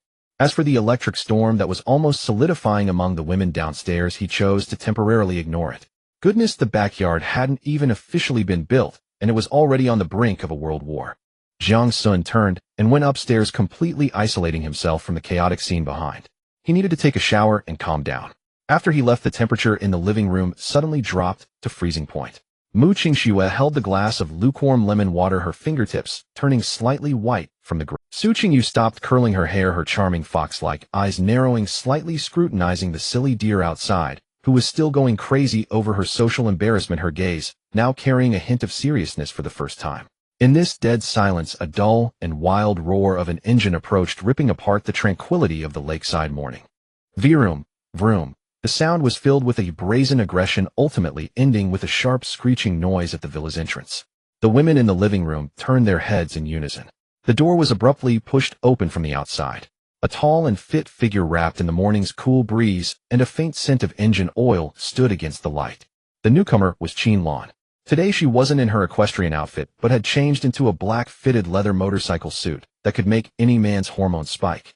The matte, finely textured top-grade calfskin tightly wrapped around every inch of her explosive muscle. The zipper ran from her long neck down to an extremely suggestive and dangerous position, revealing a small patch of tanned skin and exquisite collarbones. Countless functional straps and silver metal buckles were entwined around her waist, abdomen, thighs, and arms, outlining a body proportion as perfect as ancient Greek sculptures, showcasing the power and beauty of a warrior to the fullest. She took off her helmet, her sleek short hair, slightly messy, a few strands sticking to her slightly flushed cheeks from riding, and those eyes that always burned with fire were now fixed intently on someone in the living room. Damn it, they all look like they've never seen a man before. What a disgrace. Qianlan's heart was ablaze, feeling like she was about to explode. Why the heck? After thinking about it all night, suddenly realizing they promised to create an opportunity for me to get clothes, and these two sisters directly barged in. And here I am waiting outside like a fool. She ignored Mu Qingxue, who was sitting elegantly on the sofa with an icy gaze, and didn't even look at Su Qingyu, who was leaning against the door with a look of amusement. Her goal was singular. Lin Wanqing. Qianlan lowered her voice, but the almost bursting anger made her pure Sichuan accent carry a hint of gritted teeth. She rushed over to Lin Wanqing, who was standing in front of the floor-to-ceiling window, quickly recording something on her tablet. You little brat, explain yourself. Didn't we agree to create an opportunity for me to get close? Why are you two sisters living in here, while I'm still out here drinking the northwestern wind? Lin Wanqing slowly raised her head, her calm eyes behind her glasses showing no ripples. She didn't respond immediately, but took her time typing the last line on her tablet and clicked save. Lin Wanqing interrupted her, unable to bear it any longer, and finally a crack of emotion appeared in her voice. I told you to respond to the facts. For instance, oh, is it? Its design is indeed rather rugged. You're doing a product introduction. You're trying to kill the conversation. I am just stating the facts. Qianlan stiffened her neck, feeling immensely aggrieved. You're just being contentious. After a dozen disastrous rounds of practice, Lin Wanqing was utterly despairing. She realized that Qianlan's thinking pattern had become rigid. Making her utter a normal emotional sentence was harder than making her defuse a time bomb with her bare hands. Is there muscle where her brain should be? Lin Wanqing complained inwardly with exhaustion. Communication skills abandoned for now. She decisively made a judgment, swiping away an entire module on her tablet. We must use strong medicine. Visually completely overturn his perception. Lin Wanqing's fingers flew across the screen, calling up several images. When the images appeared, Qianlan's pupils abruptly contracted.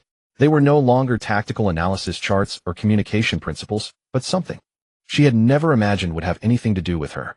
On the screen were several female characters from the hottest competitive games renowned for being sexy and deadly. One was a futuristic female agent wearing a black latex suit that clung to her body, curves holding an energy blade, every inch of fabric flaunting the flexibility and power of her body. Another was a Republican-era female assassin in a modified high-slit Cheongsam, with a holster strapped to her thigh, a perfect fusion of classical charm and modern lethality. And another. Qianlan's gaze was fixed on the last image. It was a cat-eared assassin. The fabric was outrageously scarce, barely covering the most critical parts. Large expanses of fair skin were exposed to the air, forming a breathtaking visual impact with the black leather straps. The most deadly were the fluffy cat ears on her head, and the mischievously raised cat tail behind her, blending pure wildness with deliberate cuteness into an irresistible fatal allure. You must wear the outfit that maximizes the contrast effect. Lin Wanqing's voice was calm and cruel. Pick one, that's an order. You're insane. Qianlan's voice was trembling. I would rather die than wear something like this. This was no longer humiliation, it was trampling on the dignity of a warrior deep in her bones. Then you can continue to starve out there, Lin Wanqing said, coldly looking at her. Watch Mu Qingxue use her gentleness and wealth. Watch Su Qingyu use her charm and tactics. Step by step occupy all of Jiang Xun's time and attention. And you, like a resentful woman, can only ride your motorcycle around in circles outside. Every word like a poisoned knife precisely stabbed into Qianlan's heart.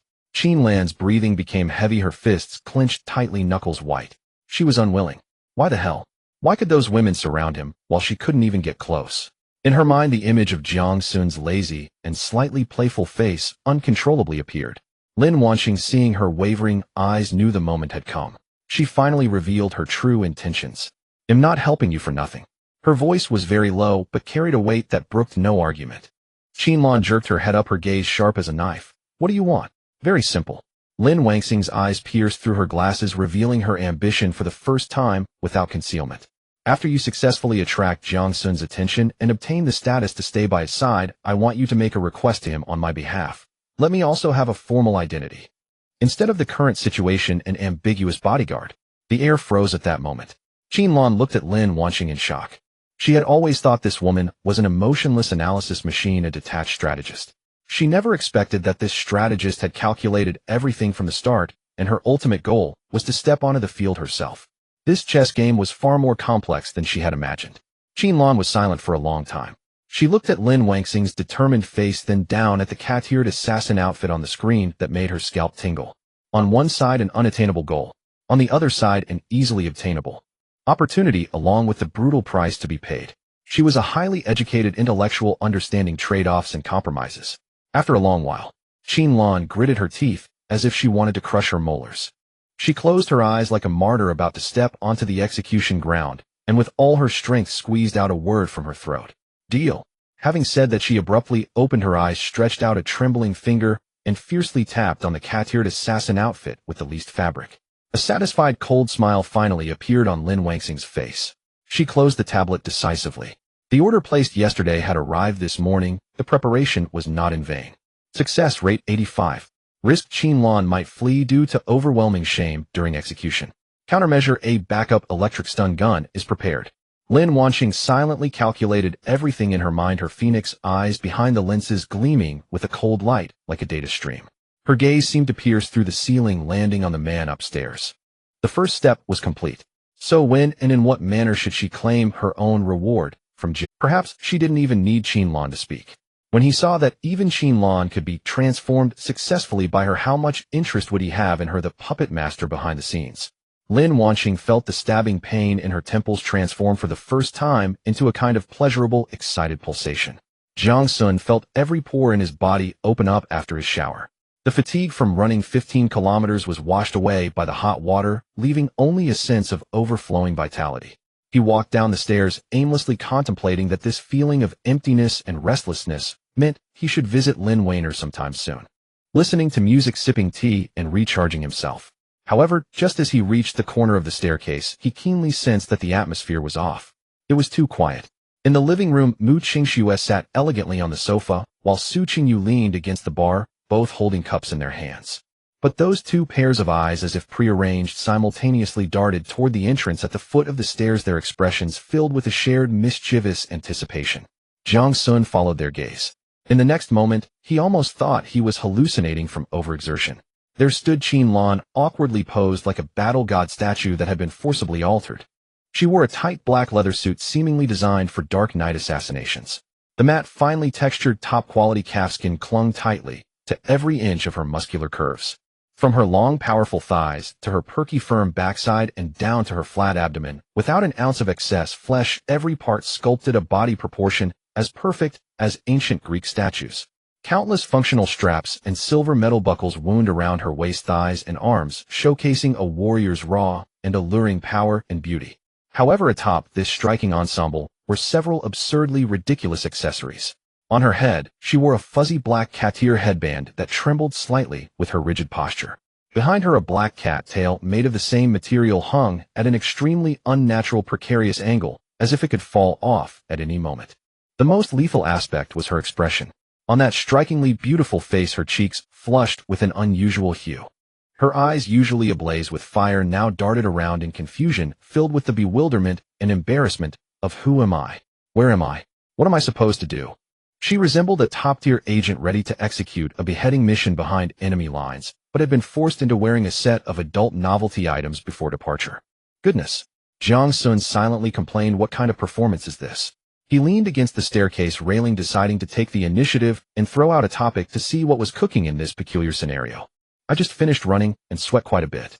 His voice was not loud, but in the quiet living room it rang out particularly clear. This ordinary statement struck like a bolt of thunder upon Qinlan's head. She froze, alarms ringing in her mind, as Lin Wangxing's cold voice echoed frantically, "It's true. What he said is true. I need to express a viewpoint." A viewpoint? Qin Lan's brain raced, but her mouth betrayed her reason, shouting out the most instinctive viewpoint she could muster. Well, the way a man sweats. Hey, it's powerful, particularly alluring. Her voice trembled slightly, and her strong Sichuan accent made this already straightforward sentence sound even more vivid. PFF, a loud sound erupted. Lin Xiaoyang, who was sitting at the dining table drinking water, sprayed out the mouthful he had just swallowed, tracing a dazzling parabolic arc in the air.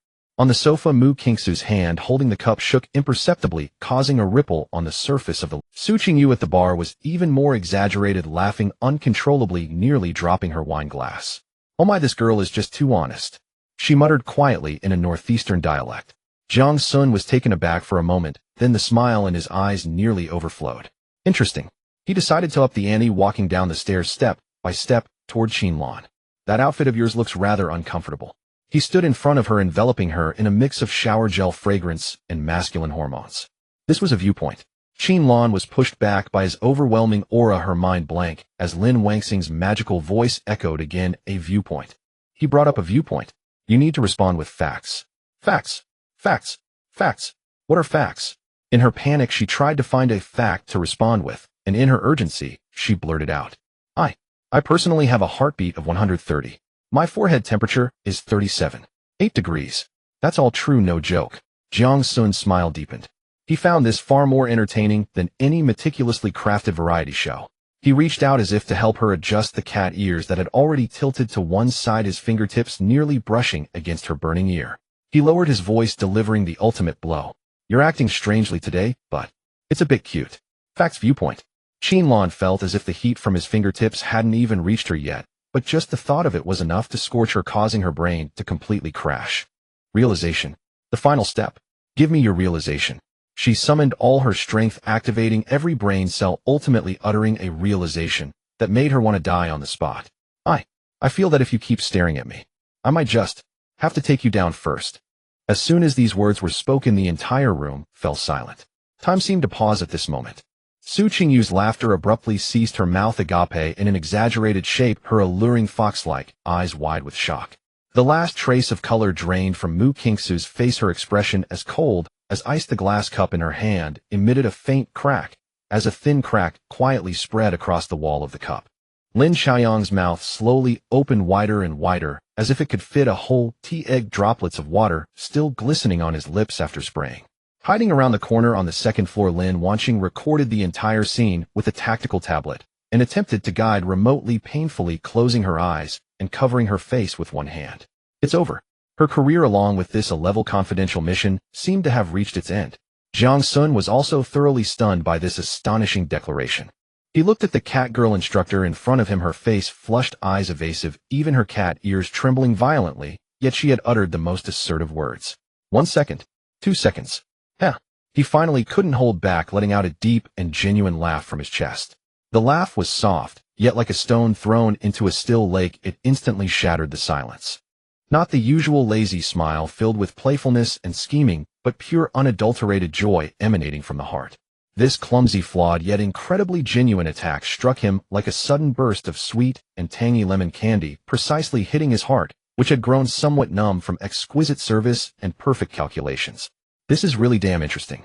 Jiang Xun took a step forward, intensifying that delightful pressure, gazing at the already ripe cat girl instructor, a wicked smirk curling at the corners of his lips, as he replied clearly in a low voice, all right. He paused, savoring the look of shock in Qin Lan's eyes, and delivered the final blow. Come take me down. With a resounding boom, Qin Lan's mind crashed completely.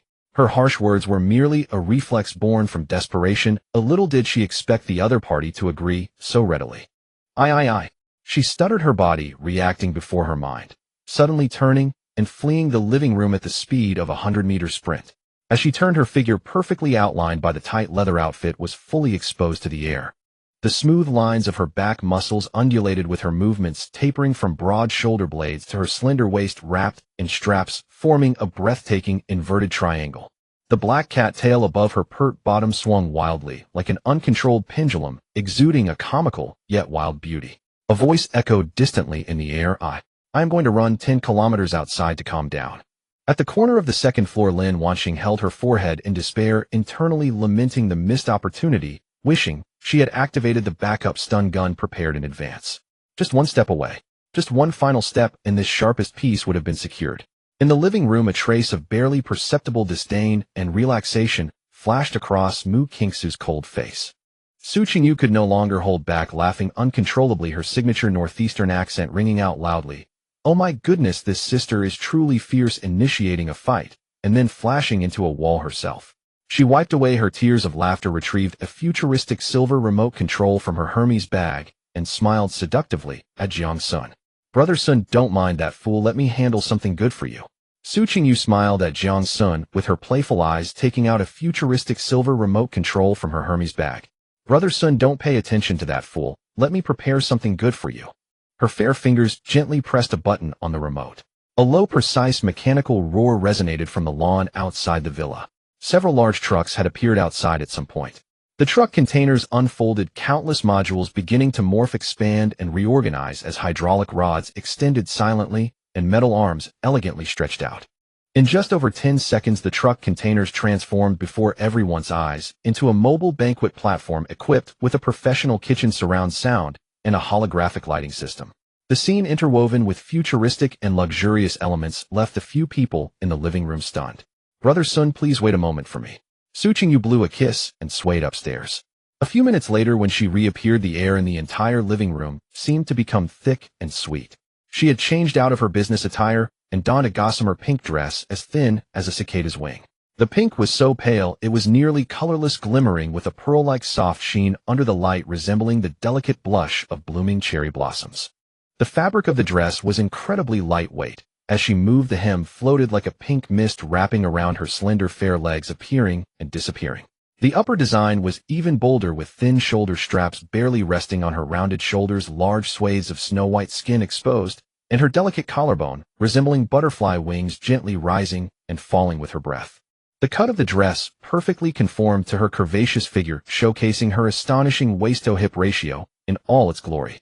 She wore no excessive jewelry, allowing her long seaweed-like curls to cascade freely, with a few playful strands falling over her chest, swaying gently with her steps. Her captivating fox-like eyes shimmered with a watery glint as they danced. It seemed as though countless tiny hooks were pulling at one's soul.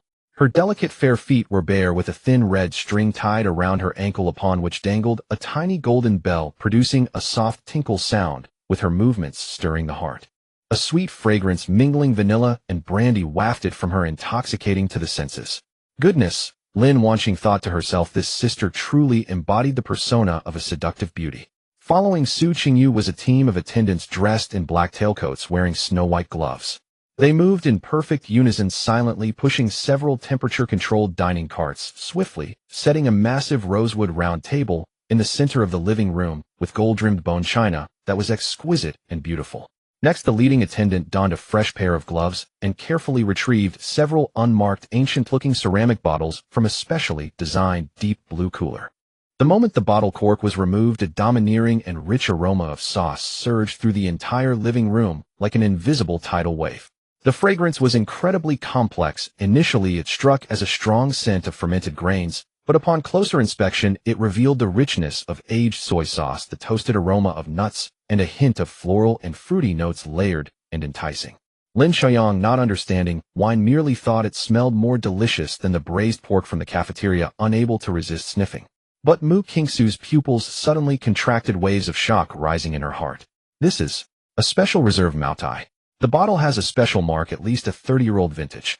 It's virtually unavailable on the market. This is no longer about money, but a symbol of connections and power." Su Qingyu proudly approached Jiang Xun, her soft body nearly pressed against him, whispering sweetly in his ear, her voice both soft and alluring. "Brother Sun, try our country's treasure. Those foreign red wines are like horse urine compared to this. This is what true prestige is." She pressed the remote again, activating the lighting, music, and fragrance systems inside the transformed shrine. Under a gentle spotlight, a figure gracefully emerged, bowing deeply in Jiang Xun's direction, her voice crisp and melodious. "Good evening, master." She was a breathtakingly beautiful woman. Dressed in a sky-blue top, designer-modified flight attendant uniform, it perfectly accentuated her flawless figure. The white silk blouse had a collar tied with a delicate scarf matching the uniform's color, and the shirt was wrapped in a fitted pencil skirt that emphasized her slender waist. Beneath the skirt were long, beautiful legs encased in flesh-toned stockings, straight and proportionate, topped off with silver stilettos that she wore with elegance and poise. Her standard oval face, willow-like brows, and almond-shaped eyes were clear and emotive, with a high nose and full lips, always graced with a textbook smile that was both warm and distant. Her jet-black hair was neatly styled into a bun at the back of her head, with a few softly curled strands left near her ears, adding a touch of femininity. Her aura was unique, combining the poise and obedience of a trained flight attendant with the undeniable brilliance of a top-tier celebrity. Su Qingyu directly pushed Jiang Xun into the main seat at the rosewood round table, while she sat closely beside him, as if boneless. Seeing this, Mu Qingxue seated herself quietly to Jiang Xun's left. Mu Qingxue was dressed today in a silver-gray silk qipao devoid of intricate embroidery, with only a few dark patterns of auspicious clouds sketched in silver thread at the collar and cuffs. The qipao featured a traditional full-length design, with the frog buttons meticulously fastened to the collar, accentuating her elongated neck and graceful jawline, giving her an air of noble elegance akin to that of a swan. The tailoring of the qipao was exceptionally fitted, perfectly showcasing her elegant physique as a longtime fitness enthusiast, with no excess flesh, yet lacking the explosive quality of Qin Lan, embodying a restrained, resilient beauty. She simply sat there quietly, exuding a chill, yet powerful aura, as if she were the true mistress of this palace. The scent emanating from her was a crisp, woodsy aroma reminiscent of a pine forest after snow, clearly distinct from Su Qingyu's sweet fragrance, yet strangely blending around Jiang Xun.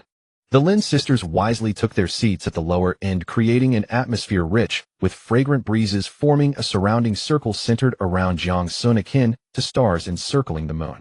Jiang Xun found himself flanked by two stunning beauties, on his left the soft touch of Mu Qingxu's silk qipao, and the cool temperature radiating from her body, while on his right was Su Qingyu, whose gauzy skirt revealed a heat and softness that was almost palpable. The contrasting top-tier scents mingled with the aroma of Maotai, creating an irresistible sensory feast for any man. Su Qingyu tilted her chin at Jiang Xun with a proud expression resembling a little girl boasting about her toys. "Sun Go, our company has plenty of signed artists. Whatever you wish to see, I can arrange it for you. Come, let's eat while we watch." As soon as she finished speaking, music began to play. The flight attendant artist gracefully stepped into the open space of the living room, dancing to the ethereal music. Her dance was not the explosive type of Korean dance, but rather a new genre that fused the grace of classical dance with the freedom and power of modern dance. Her movements flowed like a gentle stream. Every turn and leap was filled with beauty. As her arms waved, the wide sleeves of her garment drew elegant arcs in the air reminiscent of two fluttering butterflies. Her waist was incredibly flexible, bending backwards until her upper body was nearly parallel to the ground, her long hair cascading down like a waterfall, tracing a breathtaking arc. Her dance was rich in narrative. Sometimes it resembled a soft breeze caressing willows, gentle and soothing. Other times, it was like surging waves crashing against the shore, brimming with tension and passion. Her gaze constantly followed Jiang Xun in the main seat, at times shy, at times fervent, and at times sorrowful, as if her body were narrating a deeply intertwined story to him.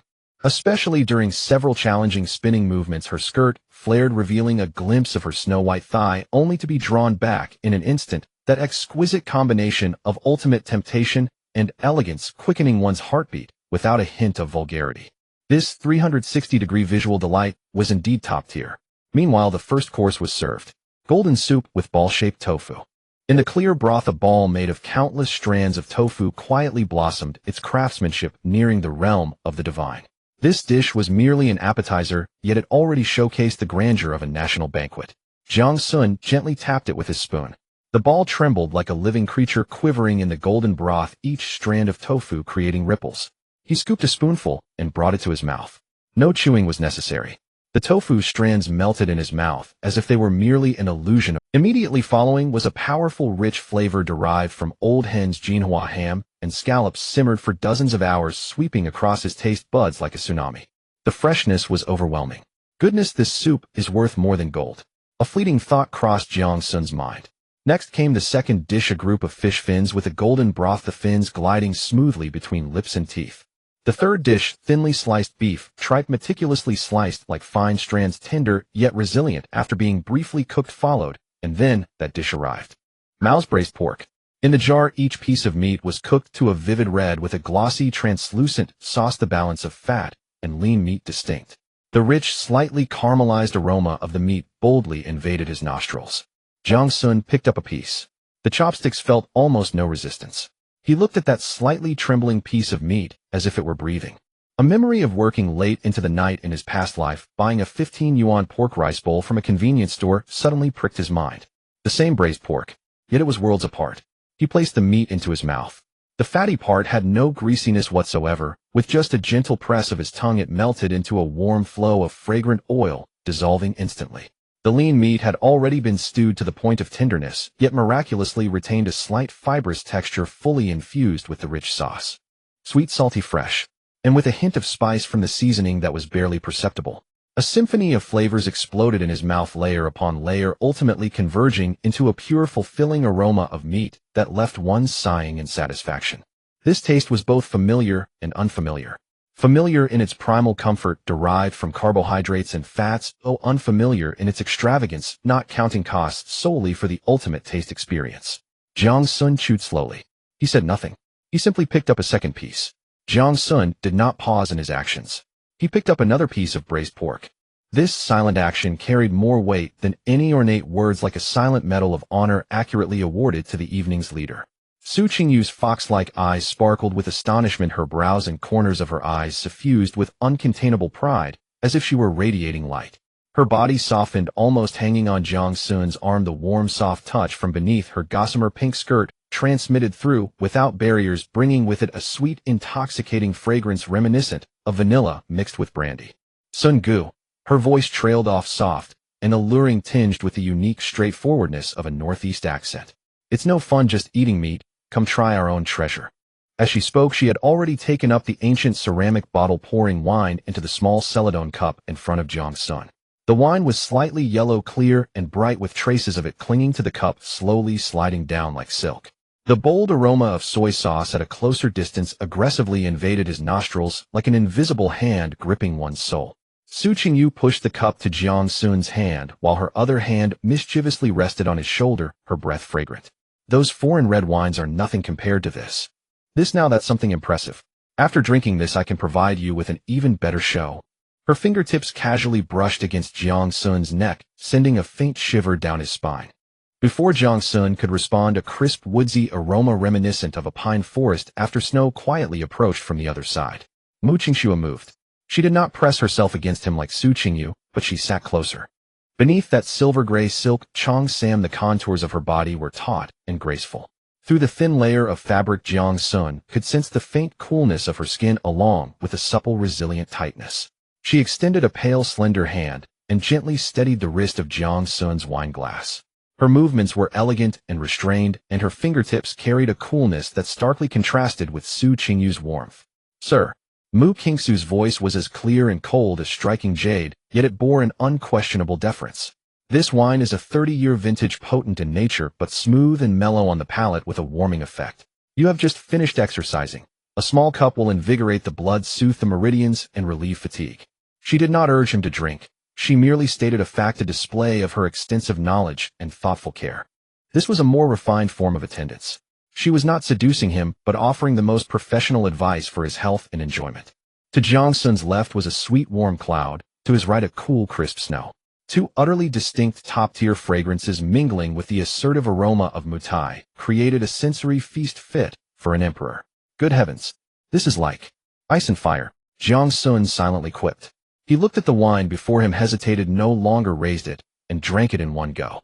The liquid entered his mouth not with the expected spiciness, but with an ultimate richness and silkiness. The complex aromas exploded in his mouth. The rich scent of fermented grain, the deep soy sauce-like mellow, the toasty fragrance of nuts, and the subtle floral and fruity notes, layered like a symphony upon his taste buds. Then a warm current descended from his throat into his stomach, instantly spreading through his limbs. The last trace of fatigue after a long run under the surge of this warmth completely dissipated, leaving only a sensation of relaxed pores and utter comfort. Good wine. Jiang Xun set down the glass and uttered two words flatly. Of course. Su Qingyu immediately puffed out her chest, like a victorious little fox, proudly thrusting forward the breathtaking curve that swayed slightly with her movement. She leaned in again, nearly curling into Jiang Xun's arms. She took his hand and placed it on her own flat, taut stomach, tilting her face up, her eyes glistening with allure. Sun Ge, feel it.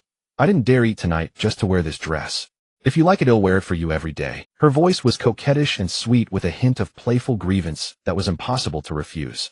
Jiang Xun could clearly feel the warm, smooth skin beneath her gauze dress and the subtle lines of her abdominal muscles rising and falling with excitement. On the other side, Mu Qingsu's expression grew colder by a degree. She said nothing but responded with action. She rose slowly, came around behind Jiang Xun, and placed her cool, soft hands precisely on his temples.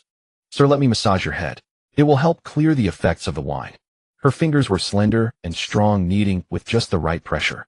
A cool pine scent comfort instantly dispelled the slight heat brought on by the alcohol. One bombarded him with warmth and softness before him. The other offered ultimate service and expertise behind him. Their battlefield was the very space around Jiang Xun. The Lin sisters seated at the lower end of the table were utterly stunned. Lin Zhouyan's mouth was slightly open, her chopsticks forgotten in her hand. She stared wide-eyed at Jiang Xun sandwiched between the two women, then at Su Qingyu's almost transparent gauze dress, and Mu Qingsu's noble cold demeanor. Oops, I said that out loud. She clapped her hand over her mouth, but the envious and jealous murmur had clearly escaped. Wow, that's just too skilled. One is like a seductive concubine, the other like the legitimate empress. I want. Before she could finish, a sharp glare from her sister beside her forced her to swallow the words. Lin Wanqing watched on her tactical tablet as the charm score for Su Qingyu and the value score for Mu Qingxue both soared wildly, while the line representing Qin Lan, after a brief peak, had plummeted to the bottom. Su Qingyu's strategy, direct high-intensity, appealing to instinct. Mu Qingxu's strategy, calm high-value, cultivating dependence. Both were top-tier open schemes. She felt the throbbing in her temples return. That idiot Qin Lan had squandered a perfect hand. And as for herself, when should she, the so-called strategist, make her entrance, and in what manner? In the center of the living room, the dance of the flight attendant artist reached its climax. With a rapid spin, her skirt flew up like a blooming lotus, followed by a breathtaking backbend. Her hair cascaded like a waterfall, showcasing the ultimate flexibility and beauty of her body. Every glance, every breath she took seemed to echo the silent war at the dining table. Mu Qingxue, she did not, like Su Qingyu, use the soft warmth of her body to conquer territory. Instead, she chose a more reserved, yet far more lethal approach. She rose slowly, the silver-gray silk cheongsam flowing with a moonlit sheen under the lights. Circling the table, she came to stand behind Jiang Xun, and her cool, soft hands landed precisely on his temples. Sir. Her voice was clear and cold as striking jade, yet carried an unquestionable deference and professionalism. Let me massage your head. It will help clear the effects of the wine. Her fingers were slender and strong, kneading with just the right pressure. The calluses on her fingertips provided a faint, almost imperceptible roughness, and each press precisely hit the nodes of nerves. A cool, woody fragrance like a pine forest after snow accompanied the movement of her fingers, instantly dispelling the slight heat and haze brought by the 30-year vintage. One bombarded him with warmth and softness before him. The other offered ultimate service and expertise behind him. To Jiang Xun's left was Su Qingyu's sweet, warm cloud. To his right was Mu Qingxu's cool, crisp snow. Two utterly distinct top-tier fragrances mingling with the assertive aroma of matai and the exotic scents of state banquet-level dishes wove into an invisible but impenetrable net, cocooning him tightly. In the center of the living room, the dance of the flight attendant artist reached its climax. With a rapid spin, her skirt flew up like a blooming lotus, followed by a breathtaking backbend. Her jet-black hair cascaded like a waterfall, showcasing the ultimate flexibility and beauty of her body. In a daze, Jiang Xun's thoughts drifted. He recalled the past life when he had read about King Zhou of Shang's pool of wine and forest of meat in history textbooks and movies, and had felt nothing but criticism and incomprehension. How could an emperor sink so low? But now, he looked down at the cup of matai, pale yellow and thick as oil. Wasn't this a modern-day pool of wine? Then he looked at the table full of delicacies, each one enough to make a top tycoon gasp, and the stunning beauties vying to feed him, eager to melt into his body. Wasn't this a living forest of meat? He lifted his eyes to the top-tier artist performing solo for him, her graceful figure and captivating gaze. Wasn't she the palace musician and dancer that only ancient emperors could enjoy? An absurd yet profoundly true thought struck him like a thunderbolt. I once criticized King Zhou, then understood King Zhou, and now have I become King Zhou? A strange feeling surged within him. He sensed that he was falling, sinking into this endless, corrupting, but then he found it absurd. In his past life, he had toiled for survival, exhausted his spirit over a few pieces of silver, and hesitated for ages over which flavor of instant noodles to eat tomorrow. Falling. Screw self-reflection. Jiang Xun sneered inwardly. Before I had no choice. Now I want it all. This falling. Screw self-reflection. Jiang Xun sneered inwardly. Before I had no choice. Now I want it all. This isn't falling, this is enjoying the spoils I deserve. Today I am King Zhou. Let's have fun first. Once this thought settled, the last trace of hesitation from his former life as a nobody vanished. In its place rose a pure soul-deep joy of total control. His entire aura underwent a subtle yet profound transformation at that moment. If before he was a lion king lazily dozing in his territory, passively enjoying the prey that came, then now this lion king had opened his golden eyes filled with mischief and absolute authority. He was about to begin playing. Jiang Xun completely relaxed, leaning back as he sank into the service of Mu Qingxue and the embrace of Su Qingyu. He leisurely enjoyed the feeding from the two leading ladies, yet his gaze drifted past the beautiful scenery before him, surveying the entire venue like a king surveying his domain. Then his gaze came to a halt. In the corner of the dining table, Lin Xiaoyang was engaging in a fierce battle with a gigantic Australian lobster. With her left hand grasping the lobster's body and her right hand wielding chopsticks, her cheeks were stuffed and bulging while her jaw moved rapidly. Her large round eyes were fixated on the flight attendant performer dancing in the center, filled with pure amazement that conveyed a sense of wow, how impressive. Delicious food and beautiful women both were within reach, and he indulged in both. The sight of her eating with her mouth full, completely captivated, formed a striking yet comical contrast against the room's luxuries, scheming, and flirtation. A wicked smile appeared again at the corner of Jiang Xun's lips. He picked up the wine glass that Su Qingyu had just filled for him and gently set it down. Dong! A soft sound echoed. It was not loud, but it seemed to possess a certain magic, clearly overpowering the ethereal music playing in the living room. All movements in the room froze. Su Qingyu stopped her playful antics, Mu Qingxue halted her massage, and even the flight attendant performer in the center instinctively slowed her dance. Everyone's gaze converged on Jiang Xun. He did not look at them. His gaze precisely targeted the gluttonous bodyguard in the corner. Lin bodyguard. His voice was flat and lazy. What's the point of just looking? Lin Xiaoyang froze as if the lobster meat in her mouth had instantly lost its flavor. She raised her head in confusion, meeting Jiang Xun's smiling eyes, momentarily unable to process the situation. Jiang Xun pointed at the empty silver pole in the center of the living room, which was erected to accompany the dance. To the utterly petrified Lin Xiaoyang, he spoke with an undeniable tone, as if declaring an established fact. You also go up. Show them what professional core strength looks like. At these words, a dead silence enveloped the room. The air seemed to be sucked out in that instant, solidifying into a tangible entity. The charming smile on Su Qingyu's face froze, her fox-like eyes widening in disbelief. Mu Qingxu's fingers, which were massaging Jiang Xun's temples, paused, and a rare look of astonishment appeared on her usually cold face. Even Lin Wanqing sat up straight, a hint of panic flashing in her dancing eyes. It's over. This man who never played by the rules had begun again. And at the center of this event, Lin Xiaoyang's brain had completely crashed. Let her go up and dance that. With a piece of tender sweet lobster meat still stuffed in her mouth, her round, glistening eyes were filled with huge question marks of who am I? Where am I? What did he just say? Pat. A crisp sound rang out, particularly jarring in the hushed living room. The half-lobster leg in her hand slipped from her stiff fingers, falling into the precious and exquisite bone china plate in front of her, splattering a small patch of grease. She looked to her sister Lin Wanqing for help. Lin Wanqing's face, like an eternal iceberg, showed no expression, but her eyes behind the glasses flickered with an extremely complex light. This was a command. It was also an unavoidable compliance test. She subtly nodded to her sister with an almost imperceptible movement. Oh no, even my sister has abandoned me. Su Qingyu was the first to react, laughing exuberantly, her whole being melting into Jiang Xun's arms, as she playfully said in a thick northeast dialect, "Oh Sun-go, why are you so bad, making things difficult for our little bodyguard with her petite frame? How could she do this?" Mu Qingxue elegantly held her wine glass, watching coldly from the sidelines. In her view, this was merely Jiang Xun's casual test of a new toy. If this noisy little sparrow refused, it would perfectly illustrate her position, preventing future chaos. Under Jiang Xun's playful and seemingly all-seeing gaze, Lin Xiaoyang felt like a pitiful prey targeted by a top predator. She stood up trembling, and due to nervousness, her knee heavily bumped against the edge of the rosewood table, making a muffled sound. Hiss! She winced in pain, making her appear more comical. Lin Xiaoyang, standing up instantly, turned her from a corner of the dining table into the focus of the Today she was dressed extremely simply in a pure white loose t-shirt, khaki cargo pants, and clean. This outfit seemed out of place in the lavish environment filled with cheapao and skirts, yet it highlighted a unique, unpolished, youthful vitality.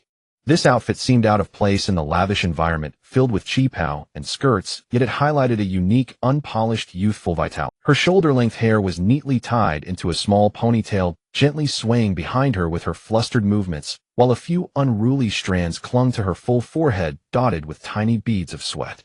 Most striking were her large, round, apricot-shaped eyes slightly drooping at the corners, naturally exuding an air of innocence. At this moment these eyes were filled with fear, confusion, and helplessness, resembling a frightened little deer, evoking an irresistible sense of pity. Yet her facial features also bore a hint of heroism, with a prominent nose and full lips, particularly when she smiled, revealing two sharp little tiger teeth, adding an untamed wildness to her cuteness. She was neither the introverted and graceful exquisite porcelain of Mu Qingxue, nor the charming and vibrant brocade of Su Qingyu. She was more like an unpolished piece of natural amber, encapsulating the purest sunshine and vitality, clumsy yet incredibly real. I can't dance that. Lin Qiang stammered, her voice trembling. That twisting and turning.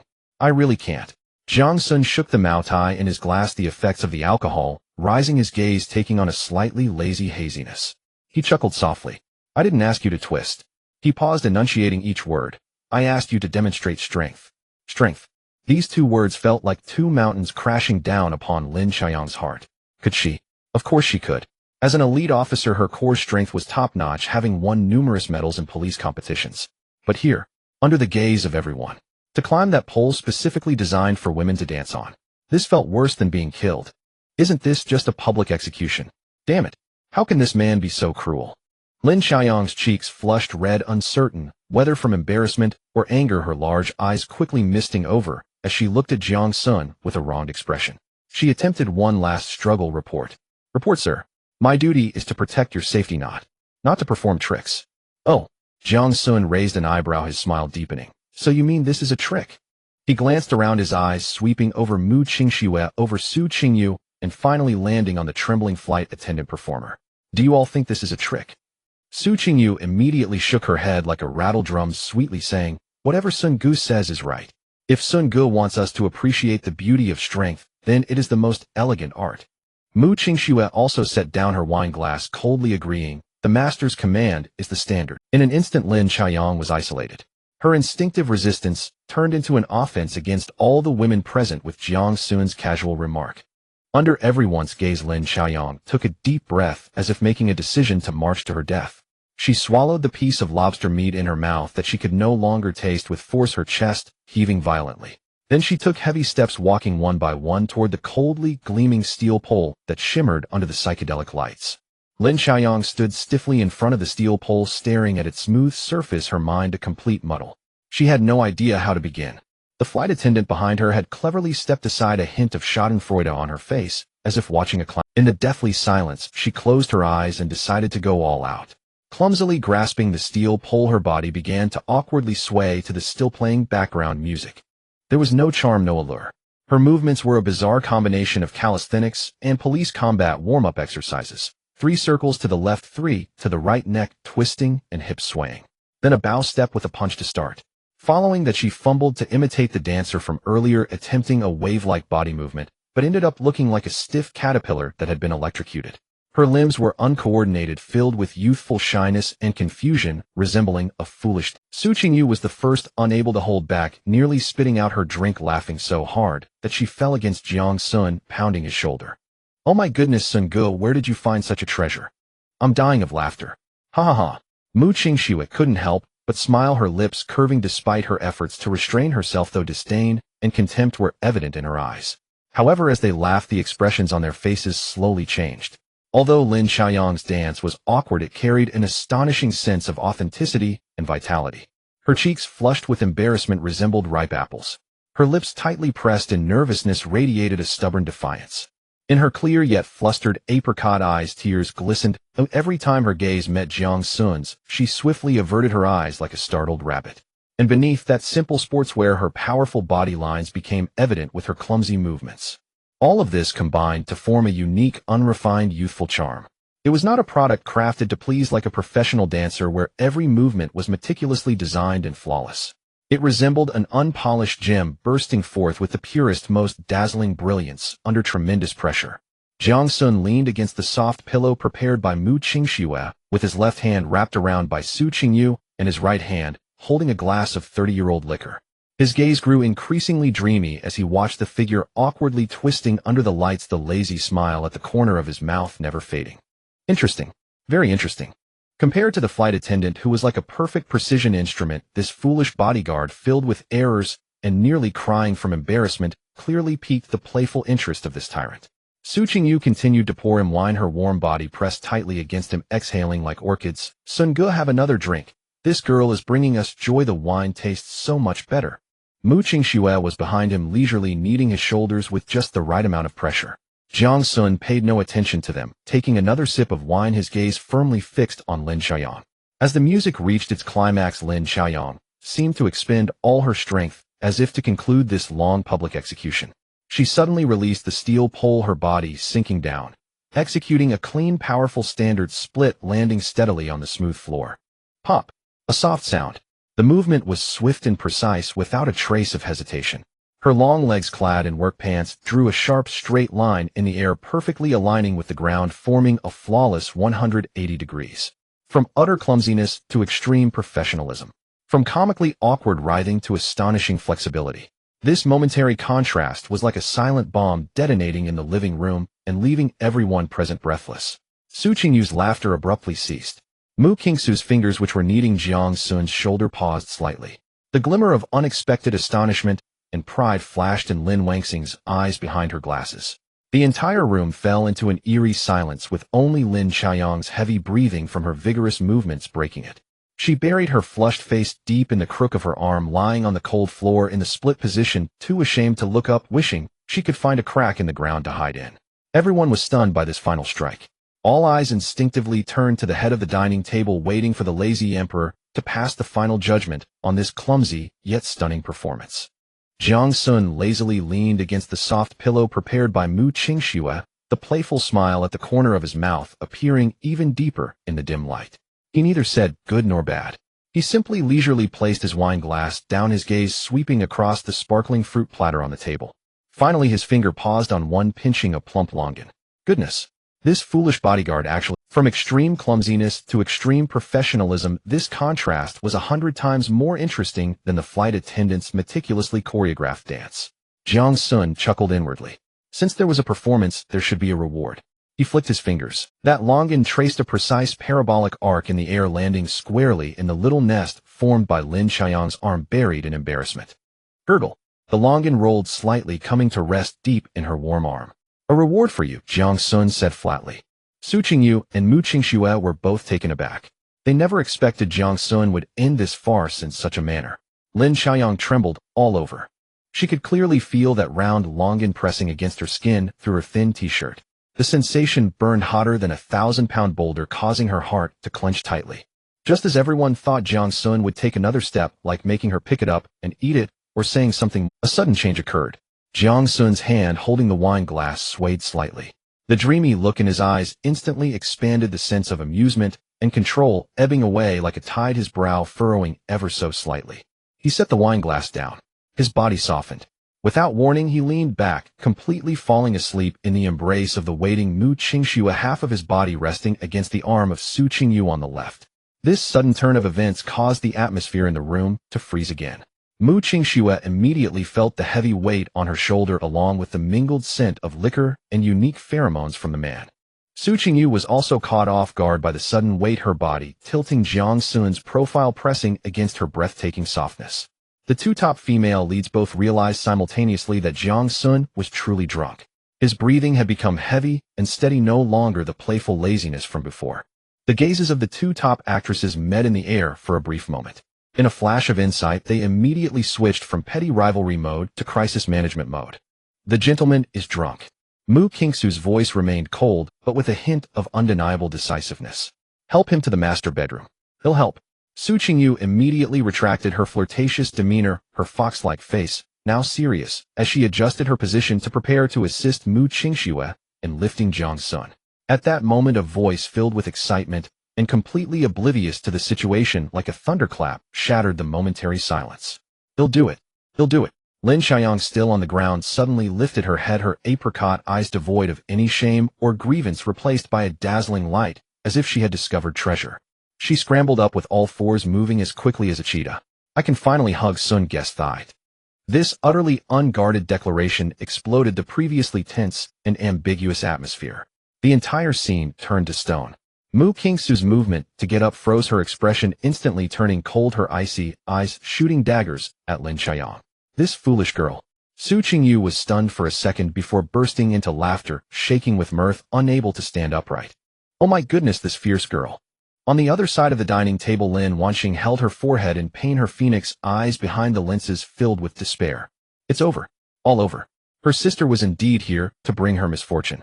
Meanwhile, amidst the complex gazes of everyone, Lin Xiaoyang had already dashed forward like a happy little wild boar, ignoring everyone's reactions, excitedly heading towards her long-desired prey. Mu Qingxue instinctively wanted to scold, but as her gaze fell upon Jiang Xun's exceptionally tranquil sleeping face under the light, she ultimately swallowed her words. Su Qingyu was even more pleased by the development, simply letting go of her hand and grinning as she said to Lin Xiaoyang, "All right, little wildcat, this glorious task is entrusted to you. Hold on tight. If you drop Sun Gu, you won't be able to afford it, even if you sell yourself. I promise to complete the task." Lin Xiaoyang puffed out his chest and gave a rather awkward salute with a serious expression. With Mu Qingxue and Su Qingyu each supporting one of his arms, Lin Xiaoyang happily squatted down cautiously and excitedly wrapping his arms around Jiang Xun's legs. The moment she made contact, she felt as if she was grasping not legs, but two powerful steel pillars. Through the expensive fabric of his suit pants, she could distinctly feel the firm and strong contours of his calf muscles, as well as the astonishing warmth that seemed capable of igniting the air. A wave of warmth surged from her palm up her arm straight to the top of her head. Lin Xiaoyang's cheeks instantly flushed, bubbling with happiness, feeling as if he was holding the world's most precious treasure. The group worked together to lift Jiang Xun, gradually making their way to the master bedroom on the second floor. Lin Xiaoyang, holding Jiang Xun's legs, walked at the back, his smile stretching from ear to ear, radiating a foolishness of life is complete. However, as they walked, she felt her stomach bump against a hard cylindrical object. That thing was in Jiang. Her innocent large eyes were filled with confusion as she instinctively looked down. How did Sun Gu fit a bottle in his pocket? She murmured to herself, did he even remember to bring a bottle when he was drunk? Wow, Sun Gu truly has an unfathomable capacity for alcohol. Upon reaching the master bedroom, they worked together to place Jiang Xun on the massive bed that could accommodate 5 or 6 people. As the nominal hostess, Mu Qingxue calmly directed the actions and immediately arranged for the servants to bring warm water and towels. She glanced at Su Qingyu, who had made a significant contribution tonight, and was now gazing adoringly at Jiang Xun. Tonight, Su Qingyu undoubtedly embodied the word charm to its fullest. The thin gossamer black dress she wore appeared even more disheveled amid the earlier chaos, with a few strands of hair clinging to her flushed cheeks, which were tinged with excitement. Her alluring fox-like eyes sparkled with a sheen of water, shedding any intentional seduction, leaving only pure infatuation and desire. Mu Qingxue exhibited the demeanor of a matriarch, her voice cool as she spoke. "You've worked hard tonight." She paused and added, "Stay to take care of the gentleman." In an instant, disbelief ignited in Su Qingyu's eyes. She turned sharply to Mu Qingxue, seemingly wanting to confirm that she hadn't misheard. Mu Qingxue did not look at her again, merely turning to the Lin family sisters and others, saying, "You may go back now." "Yes, miss." Mu. The others respectfully bowed out. Lin Wanxing grabbed her sister, who was still staring at Jiang Xun dreamily, and nearly dragged her out. "Sister, what are you doing? I haven't seen enough yet." Lin Xiaoyang struggled, reluctantly lowering her voice. "Shut up."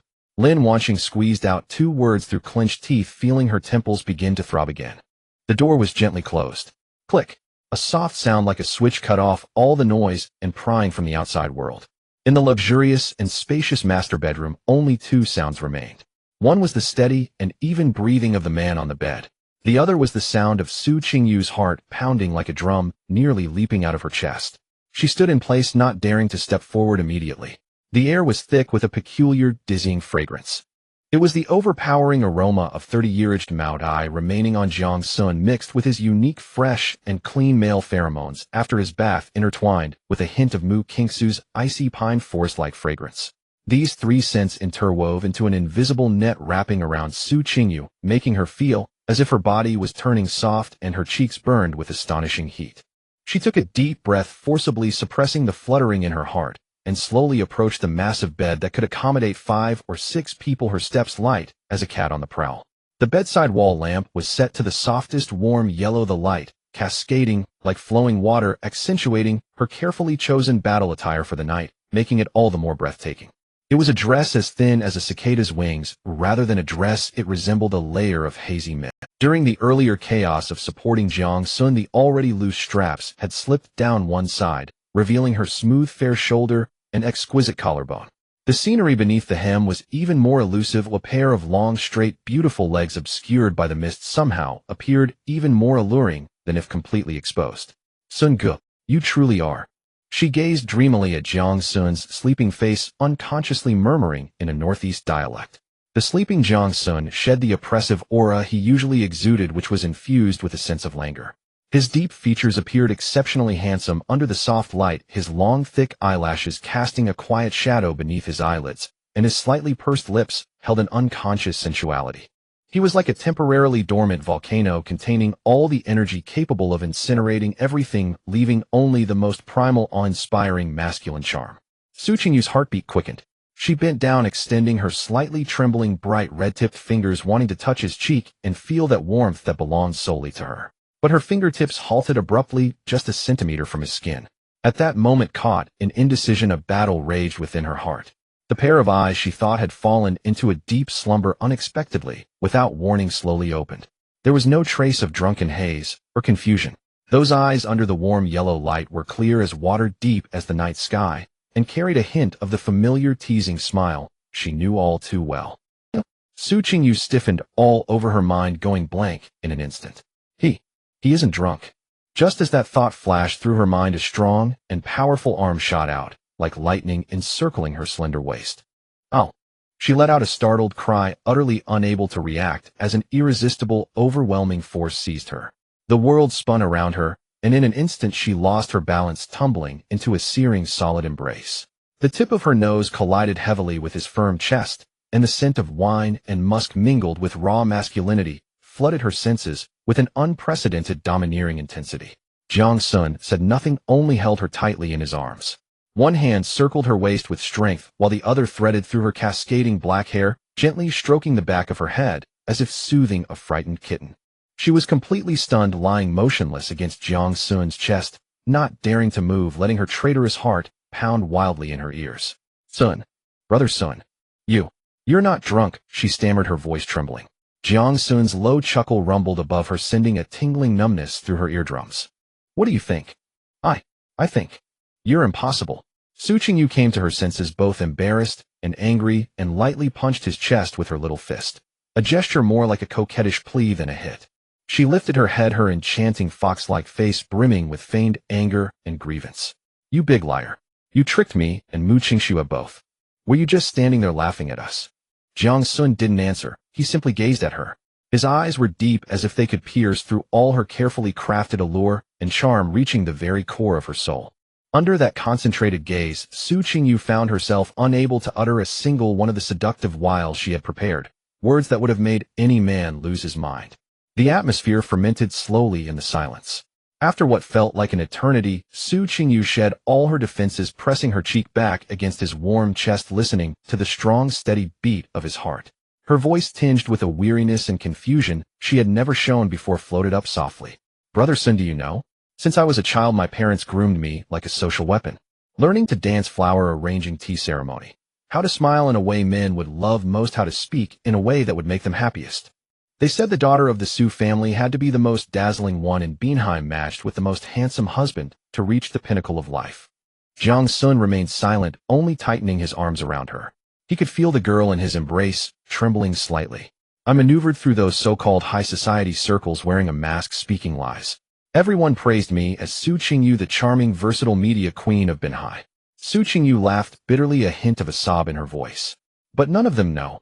Inside him is empty as a highway wind rushing through. I also wanted to like someone simply, but I don't know how. All I know is scheming, pulling strings, using the tricks I learned to test others, to see their reactions. Because without those I'm nothing.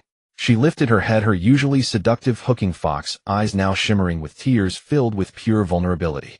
Brother Sun, am I just so boring? Jiang Xun was silent for a long time. His fingers unconsciously traced the smooth, watery silk of her dress, feeling its delicate, cool touch. Then in a tone he had never used before, one that was ethereal and distant, he spoke slowly. You know what? Sometimes I feel all of this is like a dream.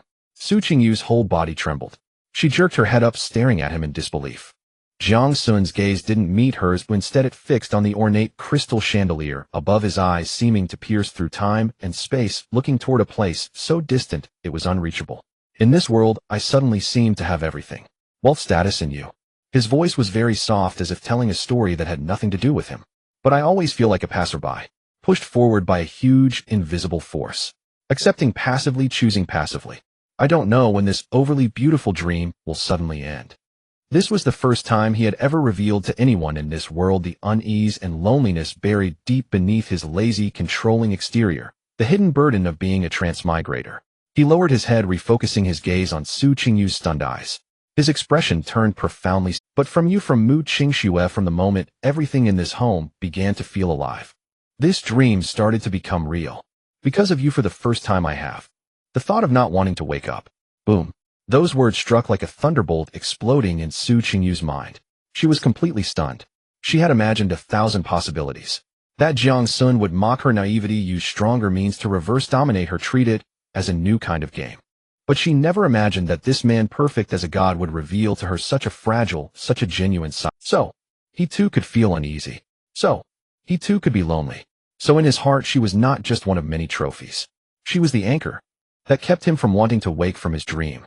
An unprecedented, surging torrent of emotion crashed through all her psychological defenses.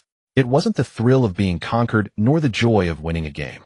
It was a supreme sense of happiness, being needed, being acknowledged, being seen as a soul's home. Brother Sun. Su Qingyu's tears could no longer be held back. They fell like pearls from a broken. With all her strength, she hugged Jiang Xun back, fiercely burying her face deep into the hollow of his neck, as if trying to use all her warmth to pull him from that ethereal dream back into reality. A moment later, Jiang Xun's lips curled again into that familiar, slightly mischievous, playful. He leaned close to her tear-reddened ear, his voice husky and seductive, barely a whisper. So to make this dream feel more real, what exactly is this better show you've prepared? The next morning, Su Qingyu let out a soft murmur, her long eyelashes fluttering like startled butterflies before she slowly opened her eyes. The soreness and fatigue from exercising coursed through her limbs, but more notably was an unprecedented feeling of fullness and tranquility. In the air, a rich scent of masculine hormones mingled with her own sweet rose fragrance, blended with a hint of the domineering aroma of mutai, creating a unique scent that made her blush and her heart race. In the master bedroom, the luxurious carpet was in disarray. The delicate silk gown she had meticulously chosen lay discarded at the foot of the bed, resembling a broken butterfly wing. A single black stiletto stood alone, while its pair lay toppled nearby in a disheveled state. On the nightstand, a half-drunk champagne glass lay tilted, the golden liquid seeping into a small area of the expensive Persian carpet, leaving behind a sticky mark. The silk sheets of the massive bed were wrinkled into a heap as if they had endured a fierce storm. At the center of the storm were two entangled figures. The blanket barely covered their chests, revealing their smooth shoulders. Su Qingyu lay on her side, her limbs wrapped around Jiang Xun like an octopus. Her fox-like face, usually adorned with exquisite makeup, was now bare, stripped of all artifice, exuding a pure and innocent youthful charm. A few damp strands of black hair clung to her smooth forehead, her sleeping face peaceful and content. Jiang Xun was already awake. Leaning against the headboard, one arm was being used as a pillow by Su Qingyu, making it somewhat numb, while the other hand held a phone, the cold light from the screen reflecting in his deep-set eyes. His fingers gently tapped the screen. In the next moment, a cold, mechanical voice echoed in his mind. Ding. Deep link established with special individual Su Qingyu. Current affinity 100, utterly devoted. Ding. Family reputation 1000. Jiang Xun's fingertips glided across the screen as he opened the official app named Tianhe Plan. Under the family members section, he clicked the Add New Member button beneath Mu Qingxu's name. In the relationship section, he unhesitatingly selected concubine. Confirm adding Su Qingyu as your legal partner. Confirm. As he made the selection, a small celebration effect popped up on the app interface. Almost simultaneously, the system's voice erupted again. Ding. Congratulations to the host for successfully marrying the second partner. Family reputation and scale have reached promotion standards. Ding. Special reward obtained. Destiny Dragon Jade X1. Jiang Xun's breath slightly stilled. It's here. Current Destiny Dragon Jade held 2 pieces. Detected that host level meets requirements. Destiny Treasure House permissions have been unlocked. Ding. Congratulations to the host for being promoted to level 2. Emerging family head. Unlocking new functions. The Destiny Treasure House is now open for you. A brand new icon shimmering with dark golden light appeared at the bottom of his system panel. Without hesitation, Jiang Xun clicked on it. A vast exchange interface resembling a starry sky unfolded before him. Unlike the trivial items on the novice shelves of the Reputation Mall, every product displayed here emitted an enticing glow capable of changing one's fate. Destiny Treasure House unlocked at level 2. Available exchange items. Silver Kidney Supreme Edition consumes Destiny Dragon Jade X2. Description: can work continuously for 8 hours. Immunity to all poisons. Mundane level consumes Destiny Dragon Jade X2. Description: reconstructs your immune and metabolic systems to recognize and break down the vast majority of known toxins in the real world, including, but not limited to, snake venom, chemical agents, biological toxins, etc. Note: please exercise caution when facing dimensional attacks. 1 cubic meter storage space consumes Destiny Dragon Jade X2. Description: obtains an independent 1 cubic meter storage space separate from the real world. Accessible through thought, completely safe. Cannot store living creatures. Jiang Xun's gaze was firmly fixed on the first item. Silver Kidney Supreme Edition. Goodness. Is this system mocking my luck? Worried that I wouldn't be able to draw anything decent, so it directly lists items I can purchase. It seems to truly understand a man's needs. He currently had 2 pieces of Destiny Dragon Jade, 1 awarded for marrying Mu Qingxue, and 1 just obtained from Su Qingyu.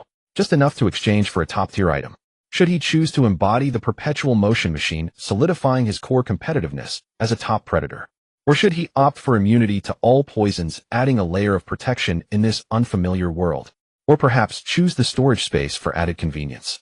Just as he weighed the pros and cons, the octopus in his arms stirred.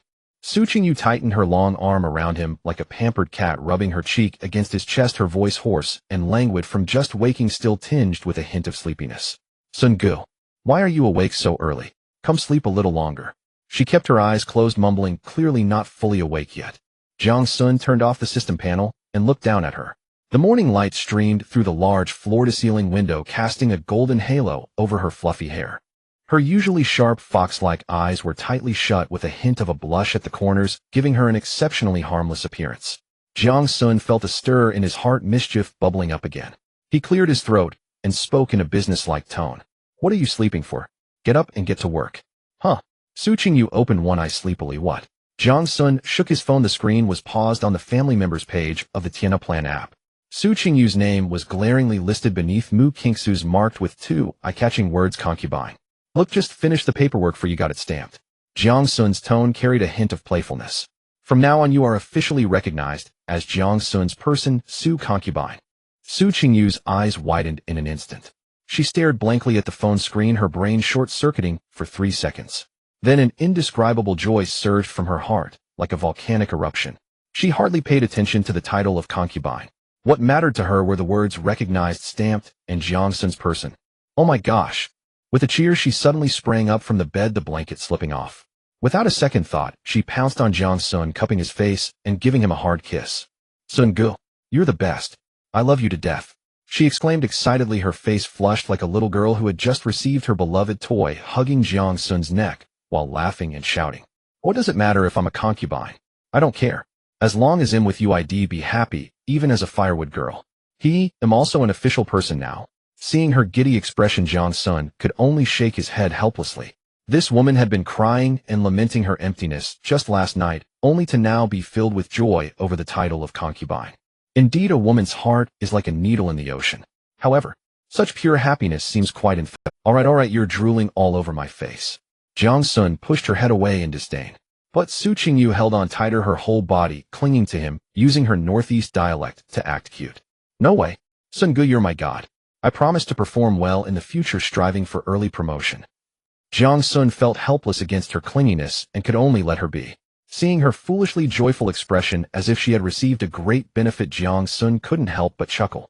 This woman had been crying and lamenting her emptiness just last night, only capable of scheming.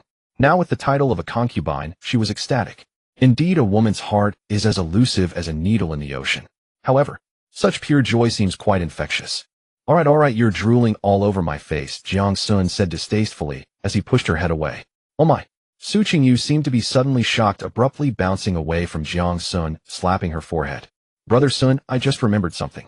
I was so excited last night that I forgot the important matter, she said while jumping off the bed barefoot, completely unconcerned about the blanket slipping off and revealing her delicate figure outlined by the morning light.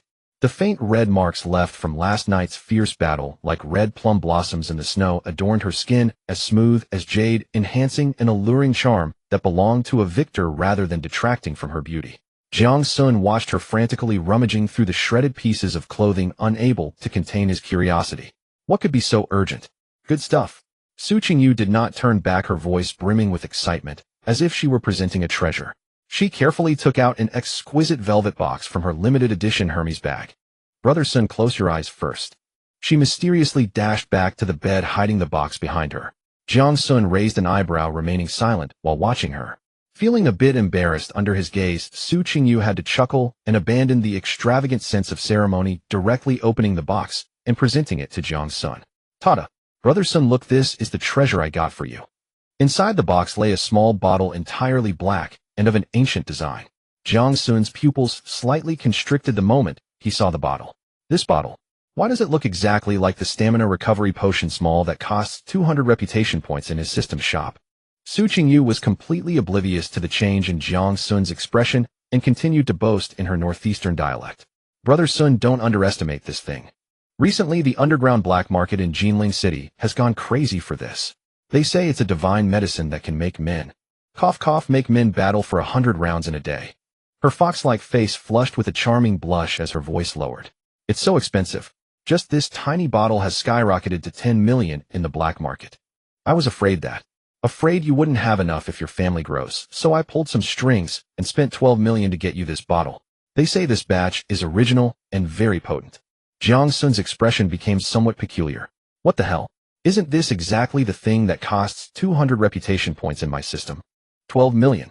Is this girl letting someone make a fool out of her? No. Jiang Xun's mind raced. He recalled how Mu Qingxue had taken dozens of recovery potions a few days ago, full of determination to execute the royal power plan. Thus, this so-called black market divine medicine was simply bait released by Mu Qingxue, and that bait was then bought back by Su Qingyu for 12 million. This capital flow was almost reaching a closed loop. Jiang Xun looked at Su Qingyu's eager expression, wanting him to praise her, and couldn't help but feel amused. He didn't expose the truth, only asking with great interest, since this thing is so popular, the seller must be quite mysterious, right? Of course. Su Qingyu's chin nearly pointed to the sky as she wore a proud expression of, you asked the right person. I've inquired about it. The seller is elusive, never showing their face. Moreover, they have an incredibly strict rule. They don't want money. Oh. Jiang Xun pretended to be surprised. Their stated condition is that cash no longer satisfies them. Su Qingyu lowered her voice, speaking mysteriously. They only want the original shares of Tianqi Biotech. Tianqi Biotech is the core subsidiary of the company owned by Mu Qingxue. As she said this, Su Qingyu's eyes twinkled, leaning closer to Jiang Xun with a hint of flaunting and seeking praise. Brother Sun, I'm telling you, this matter is not simple. Now the word outside is going crazy, saying that a behind-the-scenes big shot is trying to forcefully acquire Tianqi Biotech. She pouted, her tone carrying a hint of disdain for Mu Qingxue and confidence in her own abilities. I reckon that one day Qingxue might just be kicked out of the company by that behind-the-scenes big shot. Brother Sun, don't worry, if Qingxue really can't handle it anymore, I'll take care of you. She patted her impressive chest, exuding a grandiose air, as if she had already envisioned her glorious future of rising to power through her strong, logistical support abilities. Jiang Xun looked at her face, which was full of cleverness, and couldn't help but want to laugh. This silly girl was here analyzing things as if she were an expert. She had no idea that the Qingxue she mentioned, who was supposedly about to be done for, was actually the mastermind behind this capital storm. And the divine medicine she had bought at a high price was merely a sample from their stock clearance. Jiang Xun looked at Su Qingyu's fox-like face, which seemed to say, praise me, I'm quite capable, and felt utterly amused. He certainly wouldn't expose the blunder of this 12 million for bait incident. Jiang Xun reached out his hand, pinching her reddened cheek from excitement, his tone carrying just the right amount of praise. Well done, Su, little concubine. Your methods are quite wild, impressive. Just that light compliment struck Su Qingyu like a bolt of lightning, instantly electrifying her spirit. She melted entirely. Oh my. Brother Sun. Su Qingyu, like a boneless cat, collapsed directly into Jiang Xun's arms, clinging to his arm and whining in a heavily northeastern accented tone. Of course, for you, Brother Sun, I can go through fire and water. From now on, you can rest assured about the logistic support at home. I guarantee to handle it all clearly. She patted her chest full of bravado, as if she could already see her glorious future of successfully rising to power through her powerful logistical support capabilities. Jiang Xun nodded perfunctorily, allowing her to be clingy for a while before sending her away.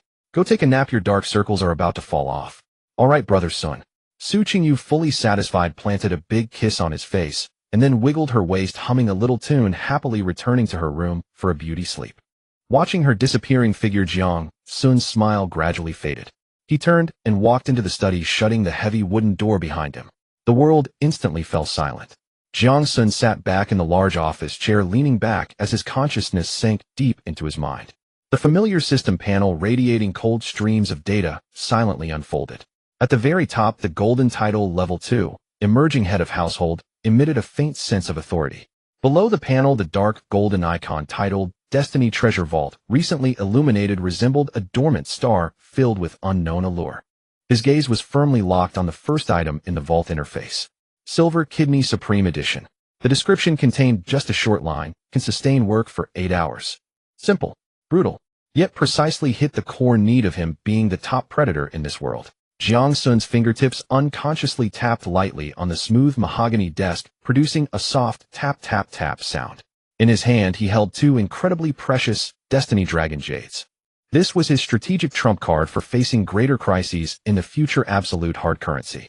Directly exchanging for a kidney, while it could immediately grant him the massive boost he longed for, would also cause him to lose all strategic flexibility in an instant. In his past life as a corporate worker, the risk awareness honed in cubicles made him instinctively reject such a lore-nothing behavior. Eggs should not be placed in one basket. Moreover, he disliked the feeling of being priced by the system. Jiang Xun's gaze shifted from the Destiny Treasure Vault to the remaining 1,000 family reputation points he had left. To gamble that elusive lottery probability with this paltry reputation point, using a definite cost to exchange for definite gains, is a transaction. Using uncertain costs to strive for excessive gains is what we call a game. And he was enjoying the thrill of manipulating fate at his fingertips. System, open the lottery wheel. He decisively threw all the remaining reputation points into it at ding, starting bulk lottery. The wheel spun at an unprecedented speed, transforming into a blurred shadow of light. Jiang Xun's reputation points rapidly dwindled like a floodgate opening. 500, 200, and the system's notification sound frantically flooded his mind. Ding. Congratulations, host, you've received 500 yuan in cash. Ding. Congratulations, host, you've received Silver Kidney Supreme Edition Fragment X1. Ding. Thank you for your patronage. Jiang Xun's breathing involuntarily slowed. His gaze was fixed tightly on the fragment progress bar. 910. Just one last piece to go, and his reputation points were down to the last 100. Success or failure hinged on this. As his last point cleared, the wheel slowly came to a stop. Time seemed to stretch at that moment. Finally, ding. Congratulations, host, you've obtained Silver Kidney Supreme Edition Fragment X1. Success. Ding. Congratulations, host, you've gathered 10 fragments. Would you like to synthesize Silver Kidney Supreme Edition? Yes. Jiang Xun unhesitatingly chose to confirm. The moment the words fell, an indescribable lava-like warmth surged explosively from where his kidney was. The force was so vast, so pure. The warm current instantly spread to his limbs and bones, washing through every corner of his body. He could even clearly hear that every cell in his body, under the nourishment of this power, was jumping with greed and joy. A sense of power, an unprecedented sense of power, surged endlessly from the depths of his body, as if it would burst his physical form. However, at that moment of physiological peak, when his senses were magnified to the limit, a deeper, colder, soul-originating sense of emptiness unexpectedly surged to his heart without any warning. It was a silence, standing at the pinnacle of the world, only to find oneself utterly alone. It was a bewilderment that followed the achievement of all short-term goals, suddenly losing direction. Jiang Xun slowly stood up and walked to the enormous floor-to-ceiling window. Outside, the sun shone brightly, the streets bustled with traffic, and the entire world was filled with vibrant colors and sounds. Yet in his eyes, all of this seemed to be separated by an invisible layer of glass, appearing so magnificent, yet so unreal. It felt like an overly vivid dream. He murmured softly to himself, as if questioning himself, or perhaps this world. So what now? I don't know why, but suddenly I feel a bit nostalgic for when. This shelf filled with desires felt so empty that one could hear the echoes. The fragrances of rouge and powder were too overwhelming. The textures of silk and wine were too cloying. It was time. He should go meet Wan, to listen to her play the piano, with that ancient melody to cool down this body that still burned with heat, and just right to cleanse his heart, which was stained with the mundane, with her clean scent of books and ink. At that moment, buzz, a low vibrating sound broke the dead silence of the study. It was the phone ringing. Jiang Xun picked up the phone, and a line of cold song typeface characters danced across the screen. Dragon Country Male Health and Safety Authority. Jiang Xun raised an eyebrow slightly. He swiped the screen and answered the call. Good morning, Mr. Jiang Xun. A woman's voice came from the other end, devoid of any emotion, sounding almost like an AI synthesis, cold and serious. This is the Dragon Country Male Health and Safety Authority. We are formally notifying you. According to Article 17, Clause 3 of the Male Health Protection Law, male citizens must undergo a comprehensive health examination conducted by a state-appointed A-level medical team within 72 hours of legally registering a second partner. This is to ensure your long-term health and stability and to establish the highest standard health records for the next step in the family continuation plan. This is a top priority directive of the Heavenly Harmony Plan, which is non-negotiable and cannot be postponed. Health check. That word instantly evoked unpleasant memories from his past life. For a lousy company's entry health check, he had to wake up at 5 in the morning and queue for hours in a crowded, noisy hospital lobby, filled with the strong smell of disinfectant like sardines in a can. Finally, he was hastily attended to by the expressionless doctors on the assembly line in just 3 minutes. The needle for blood draw was thick and blunt, causing him to grimace in pain. The embarrassment and helplessness that belonged to an ordinary worker felt like it was just yesterday. And now a health check had surprisingly turned into a privileged service enforced by the state. Goodness. This stark contrast intensified the sense of unreality within him. The medical team will arrive at your residence in 2 hours.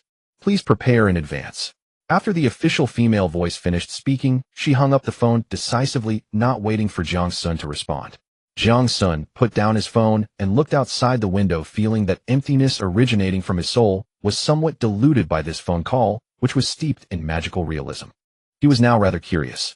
What would a privileged health check in this world be like? Meanwhile, in the office of the First People's Hospital of Jinling City, the atmosphere was tense. The nearly 60-year-old director Zhang Haiping was pacing anxiously in his office, beads of sweat covering his forehead. Director, you called for me. The trusted assistant Li Na entered cautiously and asked. Look. Zhang Haiping pointed at the terminal, his voice trembling. It's Jiang Xun. That Jiang Xun.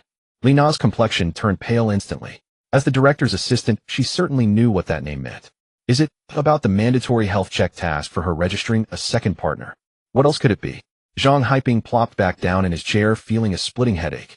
The authority directly assigned the task to our hospital A-level medical team, the highest standard. Can you believe this situation? The news had spread like wildfire, and the entire hospital was in an uproar.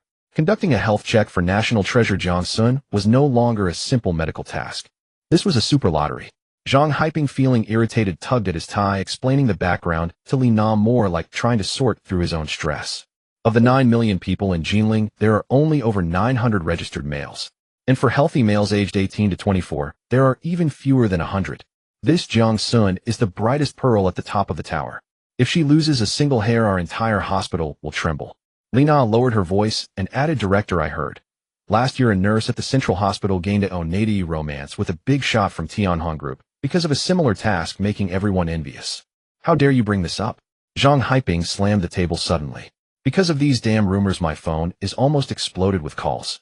The Li family in the south of the city, the Zhao family in the north, and those leaders in the city, each one of them, is acting like madmen, wanting to push their hospital nurses who are related to them into this accompanying nurse list. She rubbed her aching temples, looking utterly disenchanted. I can't offend anyone. Li Na cautiously asked, so, what should we do?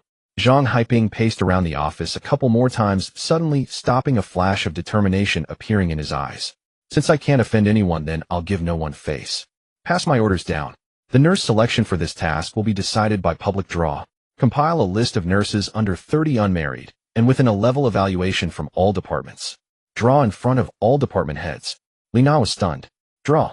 Such a significant task, and it's going to be decided in such a makeshift manner. Jiang Xun looked at the shock on his assistant's face and sneered. This is called fairness. This is called justice. This is called openness. Whoever gets drawn, that is their fate. It is the arrangement of heaven. No one can pull any tricks on me, Jiang Xun. If something goes wrong, it won't fall. Half an hour later, in the hospital's largest conference room, every seat was filled. The directors of various departments sat upright, their expressions solemn. Outside the conference room, the corridor was packed with young nurses who had come upon hearing the news, each stretching their necks, their eyes filled with tension, anticipation, and ambition. Under the gaze of the whole hospital, Jiang Xun personally brought a sealed drawing box onto the podium. She cleared her throat and with a righteous tone delivered a speech about fairness and justice. Then under the watchful eyes of dozens, she reached into the drawing box. The entire venue was so quiet that one could hear a pin drop. Jiang Xun slowly pulled out a folded piece of paper. She gradually unfolded it. Upon seeing the name on the paper, a fleeting look of shock crossed her usually serious face. She instinctively raised her head, glancing at the audience below, as if searching for something. Jiang Xun took a deep breath, suppressing that moment of shock, and restored her calm expression. She picked up the microphone, and in an undeniable official tone announced the name that left all the ambitious gazes in disbelief. For this task, the accompanying nurse selected is. She paused, scanning the entire room. From the general ward, a newly recruited nurse. And ran. When this name was spoken by the dean and echoed throughout the conference room, the taut string in the venue snapped. The noisy discussions that had arisen from various speculations were instantly drained, transforming into a profound silence. Hundreds of gazes, some shocked, some bewildered, some envious, and some disdainful, converged like countless searchlights upon the most inconspicuous corner of the conference room. There sat a young girl in a slightly oversized nurse's uniform, wearing a pair of black-framed glasses. She was Ran, a recent graduate who had just been promoted from intern less than 3 months ago. With a pure and introverted personality, she was an ordinary theoretical genius in the highly competitive Jianling First People's Hospital. At this moment, she was lowering her head, holding a pen in her hand, jotting down the key points of the dean's speech, completely unaware that she had become the center of the storm. Only when a colleague beside her elbowed her sharply did she lift her head in confusion. Then she saw hundreds of eyes seemingly ready to devour her. And Rand's mind buzzed, plunging instantly into blankness. What was happening? Did I say something wrong? Or did I sit in the wrong place? Amidst countless jealous and contemptuous gazes, and Rand was half pushed, half pulled onto the podium by her colleagues. Her hands and feet were icy, feeling as if she were a prisoner brought to the judgment seat rather than a fortunate one. The dean's face, marked by a sense of official business, revealed no emotions. Yet from the fleeting exchange of glances when she handed over the task list, and Rand sensed a hint of complex and unspoken sympathy. Upon returning to the department, she was met with an atmosphere even more suffocating than in the conference room. The colleagues and seniors who usually appeared friendly now looked at her with a vague hostility. In the tea room, whispers buzzed like flies. Why is it her? Just a newcomer. Who knows, maybe she has some background we are unaware of. Ha, background. I think it's just good luck. With her clueless demeanor, it's not even about seizing opportunities, just hoping she doesn't embarrass our hospital in front of the national treasure. And Rand was suffocated by this invisible isolation, diving into the storage room, where miscellaneous items were usually piled up, locking the door behind her, and leaning against the cold metal cabinet, breathing heavily. She carefully pulled out her treasured thick notebook from the pocket of her white coat. The cover of the notebook was already somewhat frayed, inscribed with elegant handwriting. Core Notes on Advanced Nursing with Practical Application Manual. Flipping it open, she found not only densely packed professional nursing knowledge, illustrated and detailed to the extent of being comparable to a textbook. Even more absurdly, in the latter half of the notebook, she had categorized numerous bizarre contents in different colored pens. Rules for interacting with the male god from the overbearing president's personal sweetheart, 36 templates for high emotional intelligence, ice-breaking conversations, how to judge male emotional fluctuations through microexpressions, theoretical section, 360 poses for encountering the male god in medical settings. And Rand was such a dedicated academic genius. She firmly believed that all problems in the world could be resolved through learning and summarizing to find the optimal solution. She regarded this sudden task as a once-in-a-lifetime practical exam, a final battle that would determine her future destiny, and was completely beyond her syllabus. She opened her notebook, her fingers trembling slightly from nervousness, and began to sharpen her skills. VIP health check, complete SOP review at once. Standard for collecting vital sign data cannot be wrong. Upon first meeting, smile showing 8 teeth. Eye contact should not exceed 3 seconds, otherwise it will appear aggressive. She muttered to herself, nervously reciting those absurd strategies summarized from novels and magazines. Finally, her gaze fell upon the first button on her nurse's uniform. After completing all this, she let out a long sigh of relief. Fully prepared. Should there be no mishaps. Half an hour later, 3 completely black vehicles, each emblazoned with a golden caduceus emblem representing the country's highest medical standards, slowly drove out of Jiangling First People's Hospital under the watchful eyes of all medical staff. Inside the middle vehicle, it resembled a mobile precision medical station, and Rand clutched a silver medical box, sitting rigidly in the leather seat like a frightened quail. With her other hand, she tightly grasped a small note in her pocket on which she had just distilled the ice-breaking trilogy from hundreds of strategies. Outside the window, the cityscape rapidly receded. Yet Rand felt as if she were not going to work, but rather being escorted to a gladiatorial arena where her fate would be decided. The convoy stopped steadily in front of the Academy's villa. Jiang Xun sat in the spacious leather sofa of the villa's living room, propping his chin, with one hand, his fingertips unconsciously tapping lightly on his cheek. He was waiting for a uniquely magical A-class health check that this world offered. This inevitably reminded him of his past life. To obtain a job notification with a monthly salary of 3,000, he had to wake up at 5 in the morning to queue at the hospital. In the crowded and noisy hall, the strong and pungent smell of disinfectant permeated the air, mixed with the groans of patients and the anxious arguments of their families. He was like a sardine in a can, squeezed motionless by the crowd, standing in line for several hours only to be hastily attended to by expressionless doctors on the assembly line in 3 minutes. The needle for blood drawing was thick and blunt, and the nurse roughly patted his arm, showing impatience when she couldn't find a vein. The awkwardness and helplessness that belonged to an ordinary worker felt as if it were just yesterday. And now the health check had surprisingly become a privileged service enforced by the highest national institution. Goodness! This stark contrast had somewhat diluted the emptiness that originated from his soul. Now he was a bit curious about what this privileged health check in this world would be like. Soon a faint rumble of engines was heard from outside the villa. Led by Zhang Haiping, the dean of Jiangling First People's Hospital, the medical team arrived. The spectacle seemed more like a reception for a head of state than a health check. 3 massive vehicles, entirely black, silently glided to a stop in front of the villa. The vehicles were not of the ordinary ambulance type, but were mobile medical fortresses built on a heavy truck chassis with sharp angles and an armored body that exhibited no unnecessary curves save for a golden caduceus emblem representing the country's highest medical standards gleaming coldly in the sunlight. There was no roar of engines, only the low hum of electricity. The hydraulic side doors silently lifted, releasing a group of experts and nurses dressed in white uniforms. Each person wore a solemn expression, their movements synchronized as if they had undergone rigorous military training. At the forefront, Dean Zhang was sweating profusely, standing respectfully at the door, not daring to breathe. Behind her, the team of nurses formed a striking and orderly sight. They were not just a group of people, they were a wall. A living wall made of snow white and skin tones. Without exception, they all wore tailored white form-fitting dresses, directly merging the rigor of their profession with the curves of femininity. Beneath the hems of their skirts were dozens of long, slender, beautifully wrapped legs encased in the finest stockings. As they walked, their skirts fluttered slightly, and the synchronized steps made the entire brilliant white appear to ripple like waves of wheat, both beautiful and stark. However, within that wall constructed of snowy white and flesh tones, Jiang Xun's gaze caught sight of an anomaly. A part that was completely out of place. A Samoyed mixed in with a pack of huskies. The girl stood at the very end of the line, her head bowed low, as if she wished to bury her chin directly into the crevice of her collarbone. She wore the same nurse uniform as everyone else, a standardized white form-fitting short skirt style. But the effect was nothing short of a stark contrast. While other nurses wore their outfits with professionalism and competence, hers conveyed a sense of grievance, struggle, and a silent cry. Especially her upper body, the fabric was stretched tightly, with every fiber groaning under the unbearable burden. The topmost button seemed to be valiantly defending its position, precariously close to a heroic sacrifice, as if it would burst forth like a cannonball at any moment. With a pure and innocent student face, paired with such a pressuring scale, it was simply absurd. The physical examination officially commenced. The first item, venous blood draw. Dean Zhang cautiously glanced at Jiang Xun and asked in a requesting tone, "Mr. Jiang, shall we proceed with the first item?" Upon receiving Jiang Xun's casual nod, she immediately turned around, her gaze sweeping over the nurse team, behind her ultimately resting on the most inconspicuous figure. "And Rand, you will execute this task."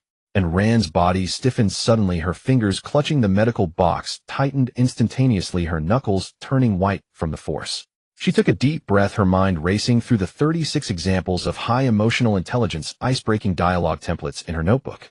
She walked in front of Jiang Xun, first awkwardly bowing at a 90-degree angle, her voice trembling slightly and barely perceptible.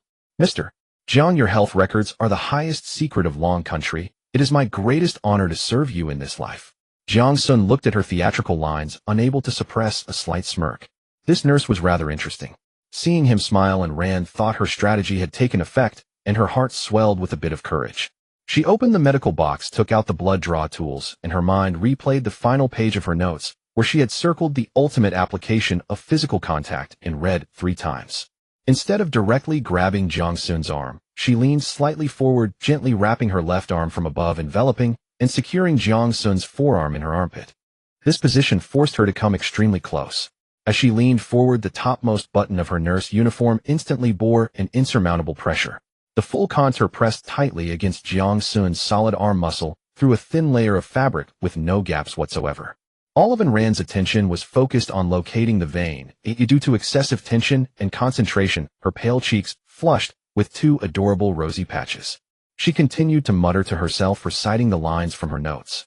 Please rest assured, sir, my technique has undergone tens of thousands of simulated practices, and the needle tip will only bring a gentle breeze. As Jiang Xun felt the astonishing softness and elasticity from her arm, the clean scent of soap clung to her, contrasting sharply with the memory of nurses harshly tapping his arm, defined veins giving rise to an absurd yet pleasant feeling. Jiang Xun couldn't help but speak up. Is this how your hospital does blood draws? And Rand's body momentarily stiffened, and she became even tenser. She responded like a primary school student answering a teacher's question, not lifting her head, speaking in a rehearsed and rigorous tone. Yes, sir. Her voice carried a seriousness that was incongruous with the atmosphere of the scene. According to the regulations in Chapter 3, Section 7 of the Premium Male Care Operation Manual, in order to ensure the physical and mental comfort of the esteemed guest, a hugging fixation method should be used during the operation to reduce muscle tension. If the esteemed guest exhibits bodily displacement due to fear, the operator is permitted to moderately increase the area of physical contact using body weight for painless physical stabilization. After hearing this, Jiang Xun nearly burst out laughing. Goodness, what outrageous rhetoric was this? Who wrote this manual? They were simply a talent. He had merely asked casually now. Well, now he had to experience it firsthand to see how reliable this manual really was. Jiang Xun cleared his throat, slightly leaning back, allowing his arm to retract a bit, while putting on a perfectly timed expression of nervousness. Hey, that needle looks a bit reflective. I've been afraid of injections since I was young. At his movement and Rand's entire being instantly flared up. He moved. The esteemed guest exhibited bodily displacement due to fear. What to do? And Rand's brain raced. The rule on her notebook that she had circled 3 times in red flashed through her mind. Utilize body weight for painless physical stabilization. Utilize body weight. Stabilize. Her cheeks flushed a bright red, hot enough to fry an egg. Increase the area of physical contact. Must it be increased again? This. How can it be increased? If she increased it any more, she'd be completely pressed against him. Nearby, Dean Zhang and a group of experts had their hearts in their throats. They could see clearly that Jiang Xun was deliberately teasing this little nurse. Dean Zhang was in a cold sweat, frantically signaling Rand to finish the blood draw quickly and not be so rigid. But Rand was now full of her exam's syllabus, completely oblivious to the dean's signals. In her naive worldview, this was an additional question beyond the syllabus. Failing to answer meant failing the course. Failing the course meant elimination. No way. And Rand, you are the professional. You have memorized so much theoretical knowledge for today. You cannot back down. A surge of scholarly determination rose in her heart. And Rand gritted her teeth, made up her mind, and threw caution to the wind. She shifted her weight forward, pressing her upper body down further. Sir, do not be afraid. Her voice carried a hint of a sob due to excessive tension, yet the words she spoke were incredibly professional. The manual states, I must increase physical stabilization. It will not hurt. As the words fell, Jiang Xun felt the sensation on his arm shift instantly from soft to suffocating. The girl breathed rapidly due to nervousness, the warm breath lightly brushing against his skin. The clean scent of soap mixed with a hint of sweat aggressively invaded his nostrils. To make matters worse, as she applied pressure with her body, the precarious button could no longer bear the strain. A soft pop sounded. The button had heroically sacrificed itself. Damn. Jiang Xun's heart was tumultuous. This was a disaster. This little nurse was too honest. She really followed the rules to the letter. And Ran was also stunned. She could clearly feel the constriction of the fabric on her chest suddenly vanish. A chill washed over her. She stiffly lowered her head. The auxiliary support that had been forcefully suppressed was now unreservedly pressed against Jiang Xun's arm, even slightly deforming due to the pressure. Oh! And Ran's mind went blank, letting out a short shriek, her entire being jolting backward, as if electrocuted, landing with a thud on the floor. She instinctively covered her chest with her hands, her face flushed red, her beautiful almond eyes brimming with tears, looking as if she were about to cry. The entire living room was deathly silent. Dean Zhang felt as if he was about to have a heart attack. She closed her eyes. It was over. She was doomed. This was no longer a medical accident. It was harassment. The First People's Hospital of Jinling might very well go down with that button. He picked up the button that had heroically sacrificed itself, tossed it in the air with his fingertips, and then extended his hand. Get up. His tone was very calm, devoid of. He picked up the button that had heroically sacrificed itself, tossed it in the air with his fingertips, and then extended his hand. Get up. His tone was very calm, devoid of any discernible emotion. Your name isn't Ran, right? Quite dedicated, I must say. Continue. The blood hasn't been drawn completely yet. And Ran stared blankly at Jiang Xun's outstretched hand, her mind a complete mess. He wasn't angry. He even praised my dedication. Could it be? I answered this supplementary question correctly. Bewildered, she was pulled up by Jiang Xun, and under Dean Zhang's murderous urging she trembled and completed the blood draw. The moment the needle was withdrawn, and Ran let out a long sigh of relief, feeling as if she had won a world war. However, before she could fully exhale, Dean Zhang's emotionless voice rang out again. Nurse and Ran, prepare for a cardiopulmonary examination. And Ran's mind buzzed. Her mind immediately flashed to a bold red highlighted line in her notebook, next to which was a skull doodle. High-risk operation guide, accurate positioning for heart sounds, and contingency plan for unavoidable contact. And Ran run.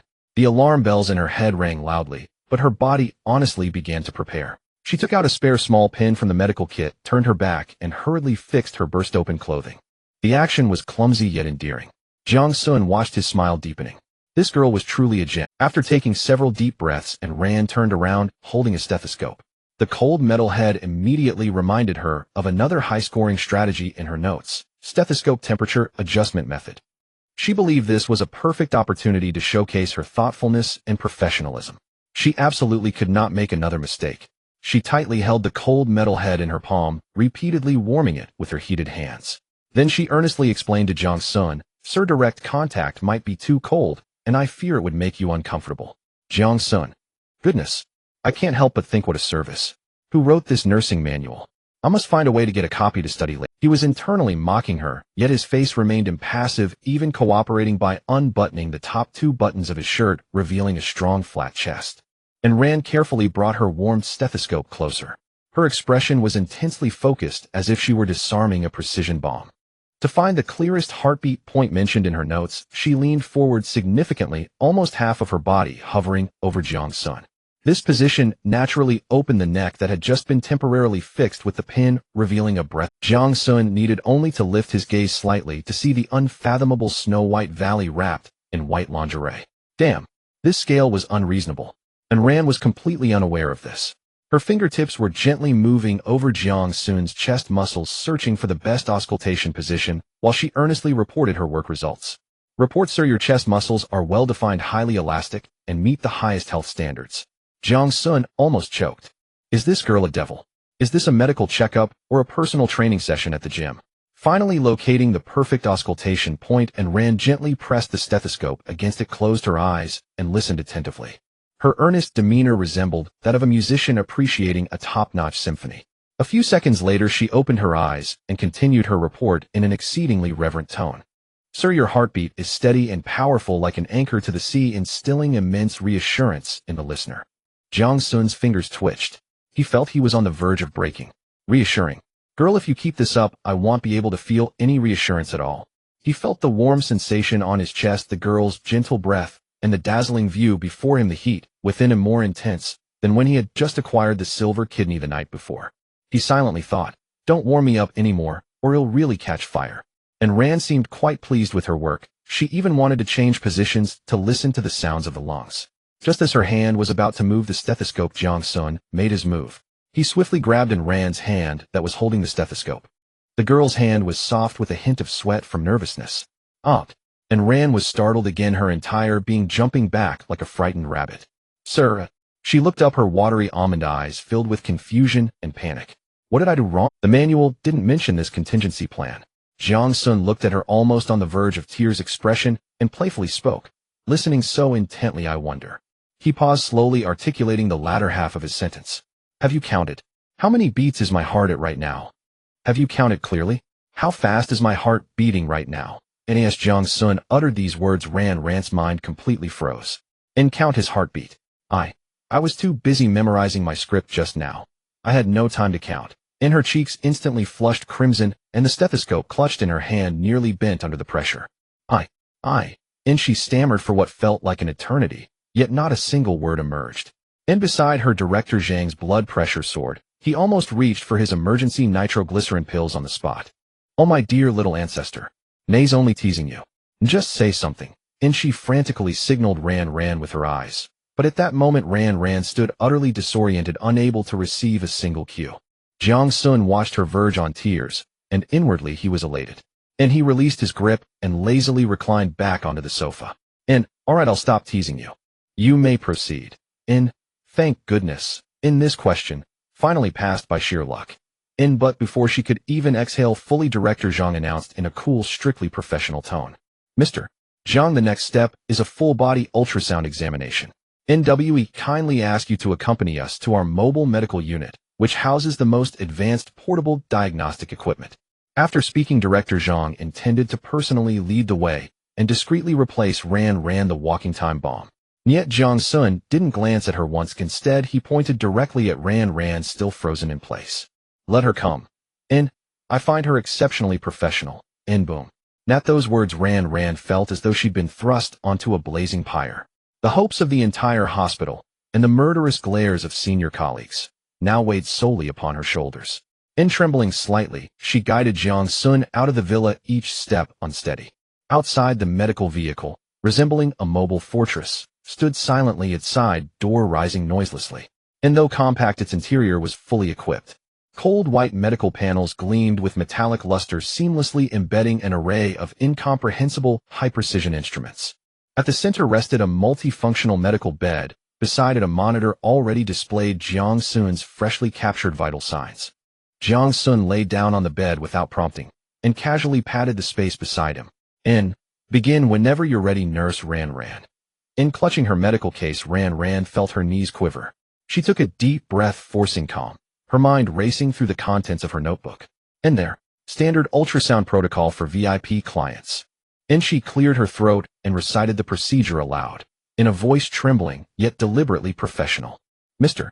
Jiang, to ensure optimal ultrasound signal transmission, unimpeded by fabric fibers.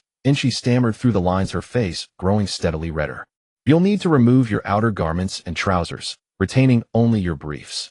As soon as she spoke those words, Rand felt herself on the verge of spontaneous combustion.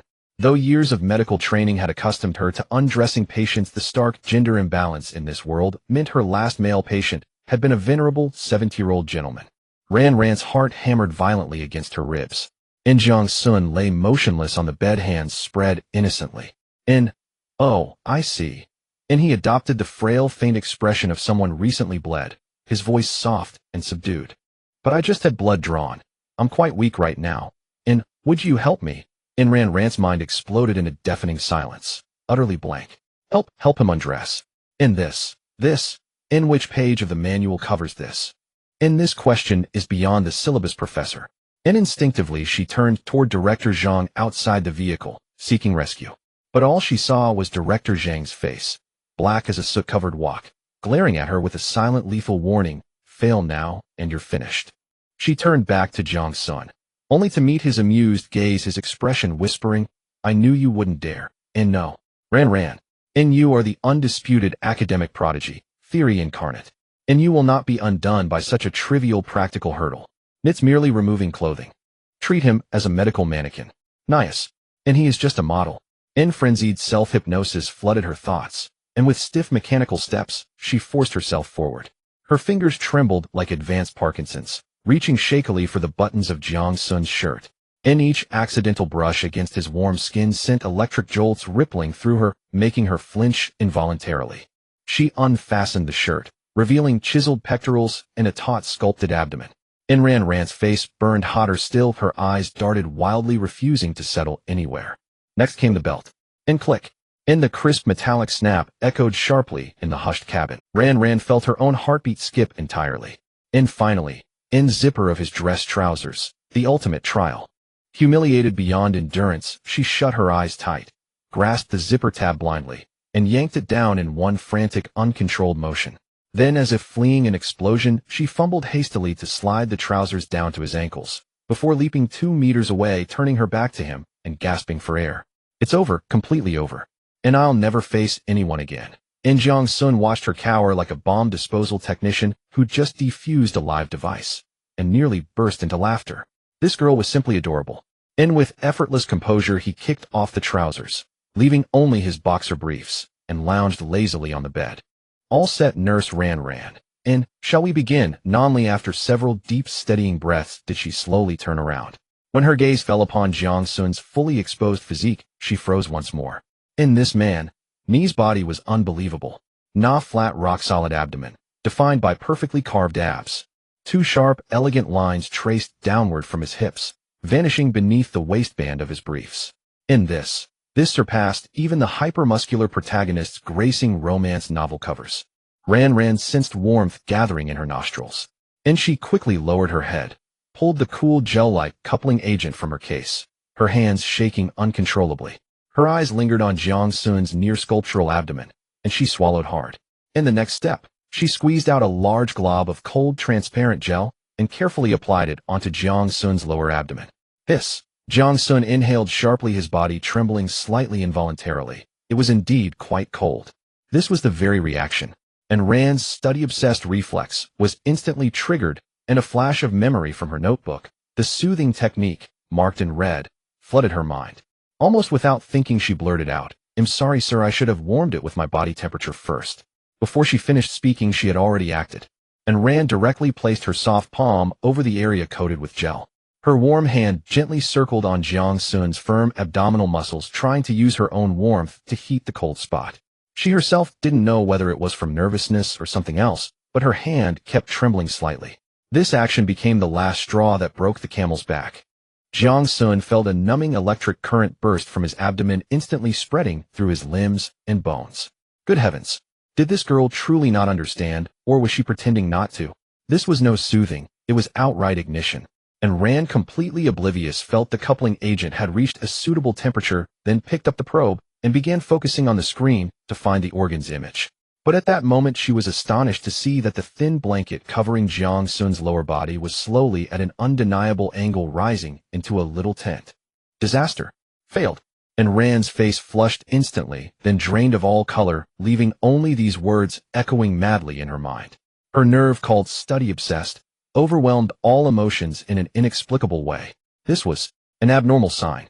It was a clinical manifestation that needed to be recorded.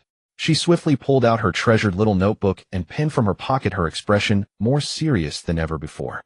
In a tone of reporting an academic discovery, she recorded clearly while reading aloud. During the examination, the subject exhibited a strong physiological reaction. Rapid response, sustained state. She stopped writing, looked up at Director Jiang, who stood outside the car dumbfounded, and gave her professional judgment. Preliminary diagnosis, extremely vigorous energy, far exceeding a grade standards. Dead silence fell over the entire scene. Even Jiang Xun himself was stunned. A few seconds later he could no longer hold back and burst into uncontrollable laughter. Ha ha ha ha ha. The laughter shattered the frozen air and snapped and ran out of that strange, academic state.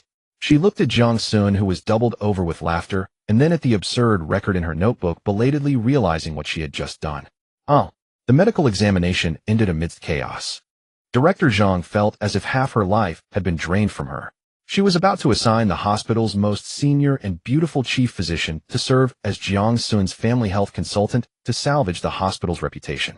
But Jiang Xun waved his hand and pointed at Rand, who was hiding in a corner, drawing circles, wishing she could bury herself in a crack. Just her. Director Jiang grew anxious. Mr. Jiang, Rand is only a nurse. A nurse spots a problem and reports it to the doctor. Isn't that the same? Jiang Xun interrupted his tone, leaving no room for argument. I think she's fine. He walked up to Ran and took out his phone. Let's add each other as friends. From now on, my health is in your hands for recording. And Ran practically floated back to the hospital. Her mind was still a blank, as if formatted, leaving only Jiang Xun's half-smiling face and the words, from now on my health is in your hands for recording, looping on repeat. Excitement, daze, and a trace of indescribable post-embarrassment trauma. As soon as she stepped into the nurse's station, the originally somewhat noisy environment fell silent instantly. Several gazes like searchlights shot over in unison, mixed with jealousy, scrutiny, and undisguised, "Oh, our great heroine is back." A sharp, sarcastic voice rang out. It was Nurse Lee, who always loved to make snide remarks. Climbed up to a high branch, don't forget us mere mortals in the future. And Ran clutched the hem of her uniform, her lips moving, but unable to find words to retort. She had no idea how things had come to this. Just then the sound of high heels clicking on the floor approached from a distance, and head nurse Lu Li walked over with a sullen face. Lu Li was about 35 or 36 with meticulously applied makeup, but her upward slanting eyes and thin lips gave her an overall mean appearance. She always ironed her nurse's uniform until not a single wrinkle remained, as if it were not work attire, but her armor. She slammed a shift schedule onto the table in front of Ran with a loud slap, the force so strong that the pins in the holder jumped. Ran. Lu Li's voice was not loud, but it was as cold as ice. The department is shorthanded. Xiao Wang and the others are going to the city marathon this weekend to win glory for our hospital. Young people, more training is a blessing. A hypocritical smile hung at the corner of her mouth as she tapped the shift schedule with her finger. So please cover this shift. And Ran's eyes fell on the schedule, and her pupils suddenly contracted. From 5 o'clock this afternoon until 5 o'clock 3 days later. A full 72 hours of nonstop shifts. This wasn't a shift arrangement. It was clearly an attempt to make her drop dead on the job. Head nurse, this. And Ran's voice was dry. This doesn't comply with regulations. Regulations? Lu Li let out a cold laugh as if hearing a huge joke. Regulations are dead, people are alive. What, just because you did a physical exam for Mr. Jiang you think you've grown wings and can ignore the department's arrangements? I didn't. Then shut up and take it. Lu Li's voice suddenly rose, her eyes dark enough to drip water. Don't forget you haven't been made permanent yet. There are only a few permanent slots. Weigh it yourself. That last sentence was like a bucket of ice water poured over Ran, chilling her from head to toe instantly. Indeed, she was still not a regular employee. All her efforts were to stay in this best hospital in the city. The colleagues' amused stares pricked at her like needles, and Ran felt her cheeks burning with shame. She took a deep breath, swallowed all her grievances and resentment, and whispered, "Yes, head nurse, I understand. Good that you understand." Lu Li gave a satisfied humph, turned on her heels, and strutted away like a victorious. During the handover, the senior nurse Wang, who was supposed to guide her, was perfunctory. Here, these are the patient records for beds 301 to 320. Read them yourself. Senior Wang tossed a thick stack of medical records at her, her tone full of impatience. Nothing major. Just change dressings, give injections, and do more rounds at night. Senior Wang tossed a thick stack of medical records at her, her tone full of impatience. Nothing major. Night fell. Down the hospital corridors, stark white fluorescent lights stretched the silence into an endless, desolate expanse. The day's clamor had receded, leaving only the metronomic beeping of machines and the muffled, labored coughs drifting from distant wards. Ran pushed the heavy treatment cart through this hushed stillness. Changing dressings, administering for infusions, monitoring vital signs, responding to emergencies. She was assigned to the general surgery ward, the dirtiest, most grueling unit in the department, where patients, fresh from complex surgeries, were critically unstable and demanded constant intensive care. The elderly man in bed 302 groaned all night, racked by wound pain, requiring ceaseless reassurance. At bed 307A, the family imposed exacting standards, pressing the call button every 10 minutes. The child in bed 311 burned with fever, wailing inconsolably. Ran not only applied physical cooling measures, but also coaxed him to drink water and take his medicine. Crushing pressure and boundless loneliness rose like a tide, threatening to drown her. Leaning against the cold, sterile wall of the nurse's station, she felt herself suffocating. Time crawled forward. 300 M. That hour when exhaustion peaks and willpower frays at its thinnest edge. Having completed her final task, Ran dragged her leaden limbs back to the empty nurse's station. She slumped over the desk, too spent to lift even a single finger. Her eyelids weighed like sealed lead, but she dared not sleep. She feared that if she closed them, she might never open them again. To stay alert, she pulled out her phone, hoping for a distraction. Its screen flared to life, and a WeChat notification appeared. X has accepted your friend request. You may now begin chatting. There it was, the avatar of Jiang Xun. A minimalist black background centered with a single bold cursive character Sun. Ran's heart skipped a beat. He had accepted. Amidst that chaos, he had actually remembered. That realization pierced her darkness like a slender beam of light. She opened Jiang Xun's moments. Empty, utterly barren. Not a single post. A perfect reflection of his enigmatic, formidable aura. Ran stared at the blank chat window, her slender fingers hovering above the screen, suspended in indecision. Should she send a message? A simple greeting. What to say? Hello, Mr. Jiang. I'm Ran. Too formal, like a clinical report. Hi. Do you remember me? Too flippant, he'd surely deem her unsteady. Mr. Jiang, regarding your preliminary diagnosis. Energy levels exceeding Class A standards. I've reviewed relevant literature. Oh no. She'd failed spectacularly. Ran shook her head sharply as if trying to wrench her mind free from academic autopilot. Her thoughts kept circling back to that unmistakable inconvenient tint. Just recalling it made her cheeks burn uncontrollably. The phone's glow illuminated her weary face as she gazed at that austere black avatar, almost sensing through the screen Jiang Xun's eyes glinting with playful amusement. This man had burst into her monochrome existence like an unforeseen anomaly, brilliant, overwhelming, irrevocable. Was he hope, or merely another abyss? Ran didn't know. She only knew that in this moment that newly accepted friend request had become the sole fragile thread anchoring her through the interminable night. Jiang Xun arrived at Wanqing Shaozhu by the lakeside. A crisp, earthy breeze, laced with greenery and the subtle fragrance of aged tea, washed over him, instantly erasing the sterile tang of antiseptic clinging to his clothes. Simultaneously, an ethereal, distant Guqin melody flowed like mountain spring water, clear, resonant, perfectly timed, slipping effortlessly into his ears. His pace instinctively slowed. He pushed open the wooden gate, and before him the world's glitter and noise dissolved into insignificance. A solitary figure sat beneath an ancient tree. She wore a simple moon-white gown, its hem rippling softly in the breeze like concentric ripples stirred by moonlight upon still water. Her jet-black hair, cascading down her back like polished silk, was gathered loosely at the nape with a plain, not a trace of makeup graced her skin, yet it glowed with the luminous translucence of fine jade bathed in dappled shade, radiating a gentle inner luminescence. Her profile was serene, delicate, harmonious. Her nose elegantly defined, her lashes lowered in quiet contemplation, concealing her gaze, yet revealing an innate, unshakable calm. Her hands, slender and graceful, danced across the strings of an antique Guqin resting on her lap. Fingers like tender jade shoots in early spring, pressing, plucking, gliding, with effortless classical precision. She seemed wholly one with the courtyard, the ancient tree, the instrument itself. Not a woman of this age, but a celestial maiden stepped from a 1,000-year-old painting, untouched by mortal dust, transcendent and self-contained. The very air around her grew hushed, profound, still.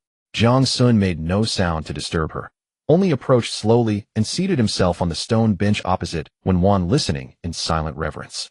Within him, every restless fold of thought smoothed itself, tenderly soothed. Well then, this woman was walking tranquility in human form. When the final note faded, its resonance lingering in the air, Wan lifted her gaze. Her eyes, clear as autumn waters, reflected Jiang Xun's image perfectly. A tranquil smile softened her lips, gentle as a spring breeze. My lord has arrived. Her voice, warm and supple, seemed a seamless continuation of the Guqin's last echo. She rose, lifted a purple clay teapot warming gently atop a small brazier on the stone table, and poured him a cup with poised, unhurried grace. As the tea filled the cup, a crystalline chime rang out, fragrant steam curled upward, carrying the crisp, clean aroma of steeped leaves. Does my lord carry a burden? She slid the cup toward him with quiet solicitude. Jiang Xun raised it, feeling warmth seep into his palm. He did not answer directly, only watched the tea leaves swirl and settle in the amber liquid, holding his silence for a long, thoughtful moment. I dreamed a long, strange dream. Jiang Xun murmured, his voice low and even, as though recounting someone else's tale. Jiang Xun's voice was low and calm, as if narrating someone else's story. In that dream, the world was turned upside down. He gazed at the tea leaves slowly unfolding in the cup, his eyes deep and profound, reflecting another bizarre world. Men are like moths to a flame, exhausting everything to chase a flicker of pitiful light, only to be reduced to ashes, leaving nothing behind. Wan did not interrupt, but listened quietly, her clear eyes focused on him like a lake capable of holding all secrets. Jiang Xun's fingertips unconsciously stroked the smooth cup wall as he continued, on my way here today, I saw 2 dogs by the roadside. The transition was a bit abrupt, but he spoke naturally. One was a male, and the other a female. The male dog tried to mount her, but as soon as his leg was on her back, the female dog slipped away like a loach darting off quickly. Jiang Xun's lips held a faint elusive smile, though it did not reach his eyes. The most amusing part was that the male dog didn't chase after her. He just stood there, lowered his head, and started sniffing around, pretending to be very busy. I swear it was the first time I saw the word awkward on a dog's face. He finished speaking, finding it somewhat amusing himself, and gently shook his head. But the story isn't over. The female dog ran a few meters away and stopped.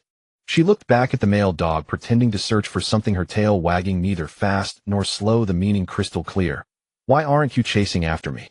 The small courtyard fell into a moment of silence. Only the water in the purple clay teapot on the stove made faint gurgling sounds. Wan's serene smile spread at the corners of her lips like a drop of water falling into a still lake, creating ripples. She did not comment on the somewhat crude dog story, but simply gazed quietly at Jiang Xun with her clear eyes, softly saying, "That male dog must really like that female dog." Those words froze the smile at the corners of Jiang Xun's mouth. He had intended to use an absurd story to alleviate the oppressive feeling brought by that bizarre dream, but unexpectedly Wan's perspective was so unique. Like, why do you say that? A hint of curiosity unbeknownst to him crept into Jiang Xun's voice. Because it gave her the chance to run away and the space to look back. When Wan lifted the purple clay teapot again to refill Jiang Xun's cup, her movements still slow and unhurried, as if performing a sacred ritual. It pretended to search for something not out of embarrassment, but to tell her in its own way. "I am here waiting for you. You can consider it slowly. No need to be afraid." The clear sound of water being poured echoed again, accompanied by her gentle words, like a clear spring washing away the dust in Jiang Xun's heart that had been clouded by the mundane life of his past and the absurd rules of this life. He looked at the woman before him.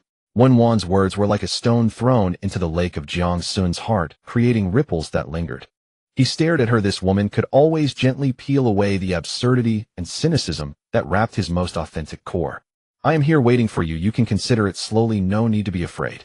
This phrase echoed repeatedly. The exhaustion of a corporate drone in his past life, the absurd rules of games in this life, seemed to be washed away in that moment by the fragrant tea and warm words emanating from her. For the first time, Jiang Xun clearly realized that the woman before him was a true Pure Land. A land he wanted to completely possess. This thought surged up from the depths of his heart, without warning, like a vine growing wildly, instantly entangling all his reason and nerves. The lazy expression faded from his face, replaced by a focus and aggression akin to a top predator locking onto its prey.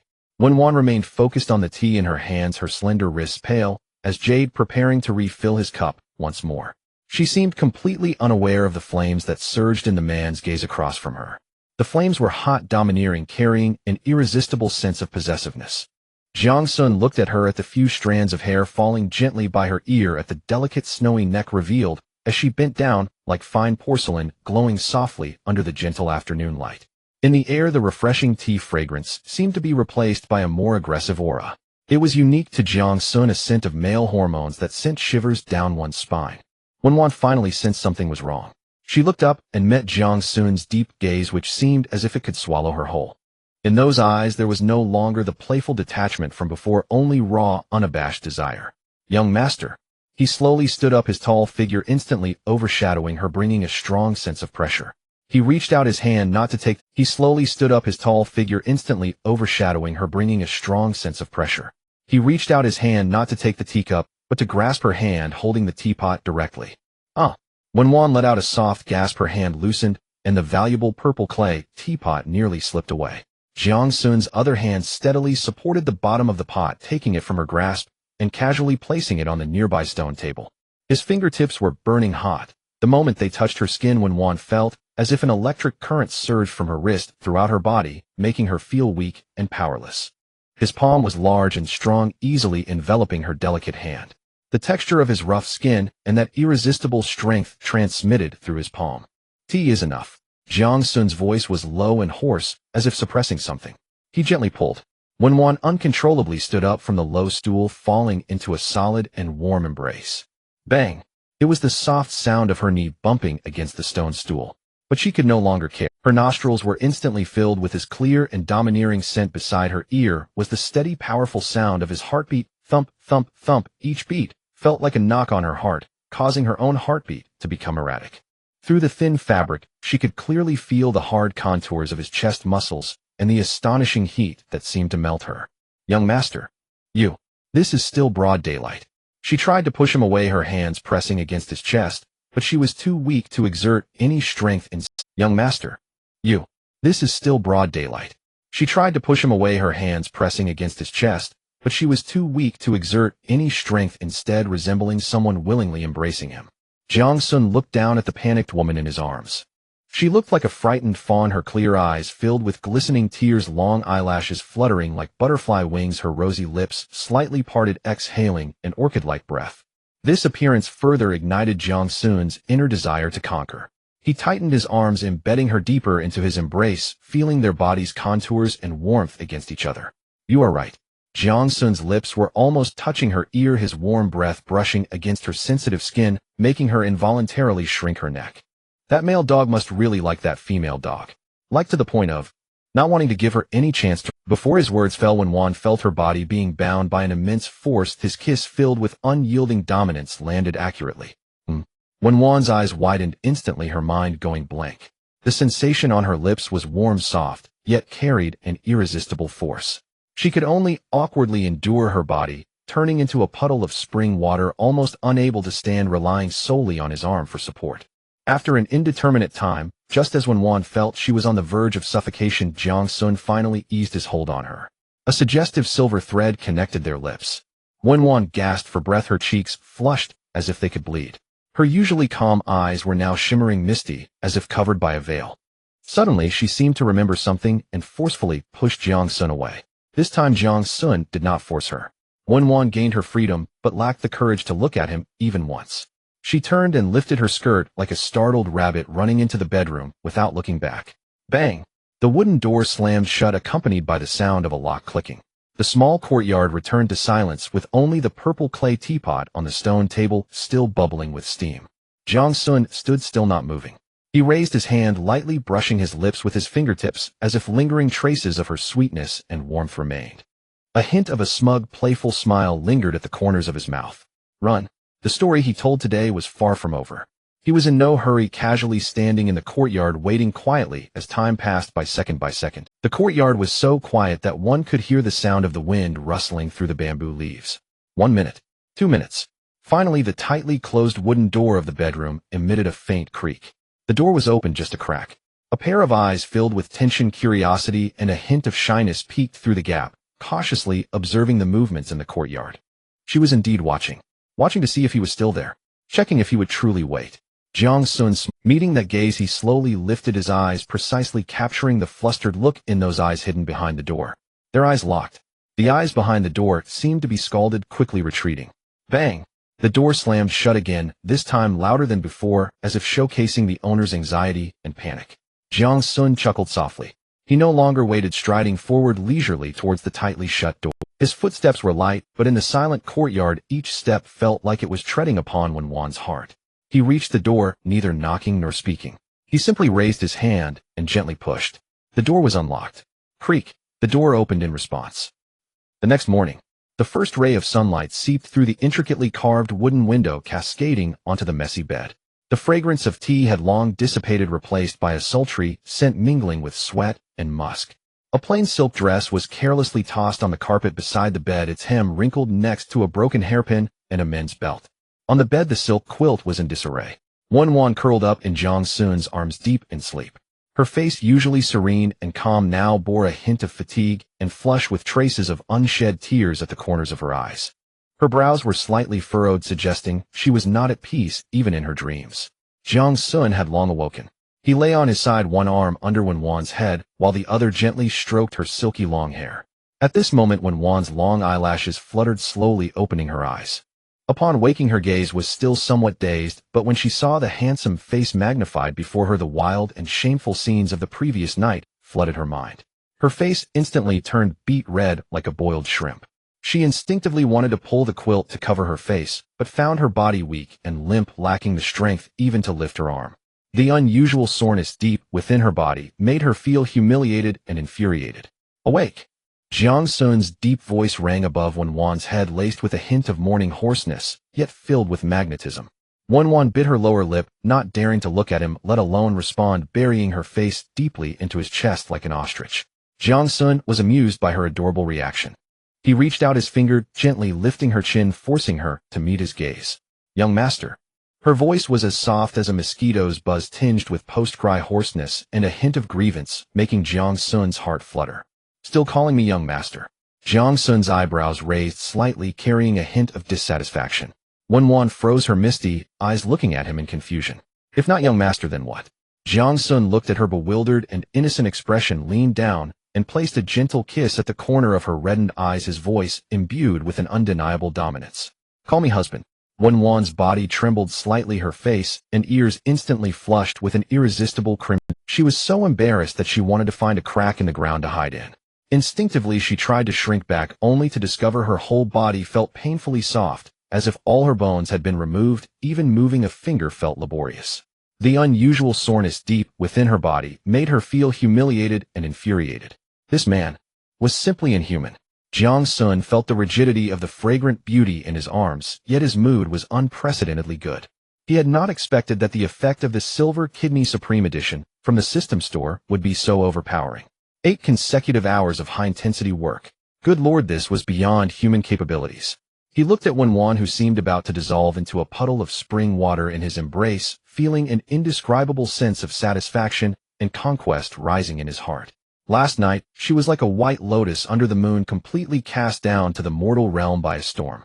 The elegant dress in moonlight white had long been crumpled into a ball, carelessly tossed onto the carpet. The crisp fragrance of tea had long dissipated from the air, replaced by a sultry scent mingling with sweat and musk, every molecule screaming of last night's madness. At this moment, when Wan curled up in his arms, her usually serene and calm face bearing a hint of fatigue and flush with traces of unshed tears at the corners of her eyes. Her 3,000 silky strands spread across the pillow like the finest satin, a few damp strands clinging to her snowy, delicate neck, enhancing the luster of her skin, adorned with several ambiguous red marks. She resembled an exquisite treasure, polished repeatedly by top craftsmen, finally radiating the most breathtaking brilliance, fragile and beautiful, yet carrying a sense of fragility that made one want to bury her deeper into their bones. "Why are you silent?" Jiang Xun's hand mischievously slipped under the quilt, gently pinching her smooth waist. "Are you not satisfied with your husband's performance last night?" Wan trembled all over, letting out a soft whimper. Don't touch." Her voice was sweet and soft, carrying a hint of a cry, sounding entirely unthreatening, almost like a playful complaint. I can't move." "Muh." Jiang Xun paused his movements, looking down at her. "Can't move. Are you tired?" He thought this was just the usual morning complaint from a woman, tinged with a hint of playfulness and reproach. "No." Wan's voice carried a hint of genuine panic. I really can't move my hands. My feet have no strength." Jiang Xun then sensed something was off. He sat up, examining Wan closely. Her complexion, in addition to the passionate flush, seemed to carry an abnormal pallor, and her clear eyes were filled with genuine fear. "No way," Jiang Xun thought to himself, yet his face still wore a playful smile. "If you want to sleep, and just say so, your husband won't laugh at you. Come, let me check." As he spoke, his hands, like 2 nimble spiders, suddenly dove towards Wan's armpits. Wan let out a short gasp, her body instinctively shivering, wanting to curl up and evade. But it was merely a shiver.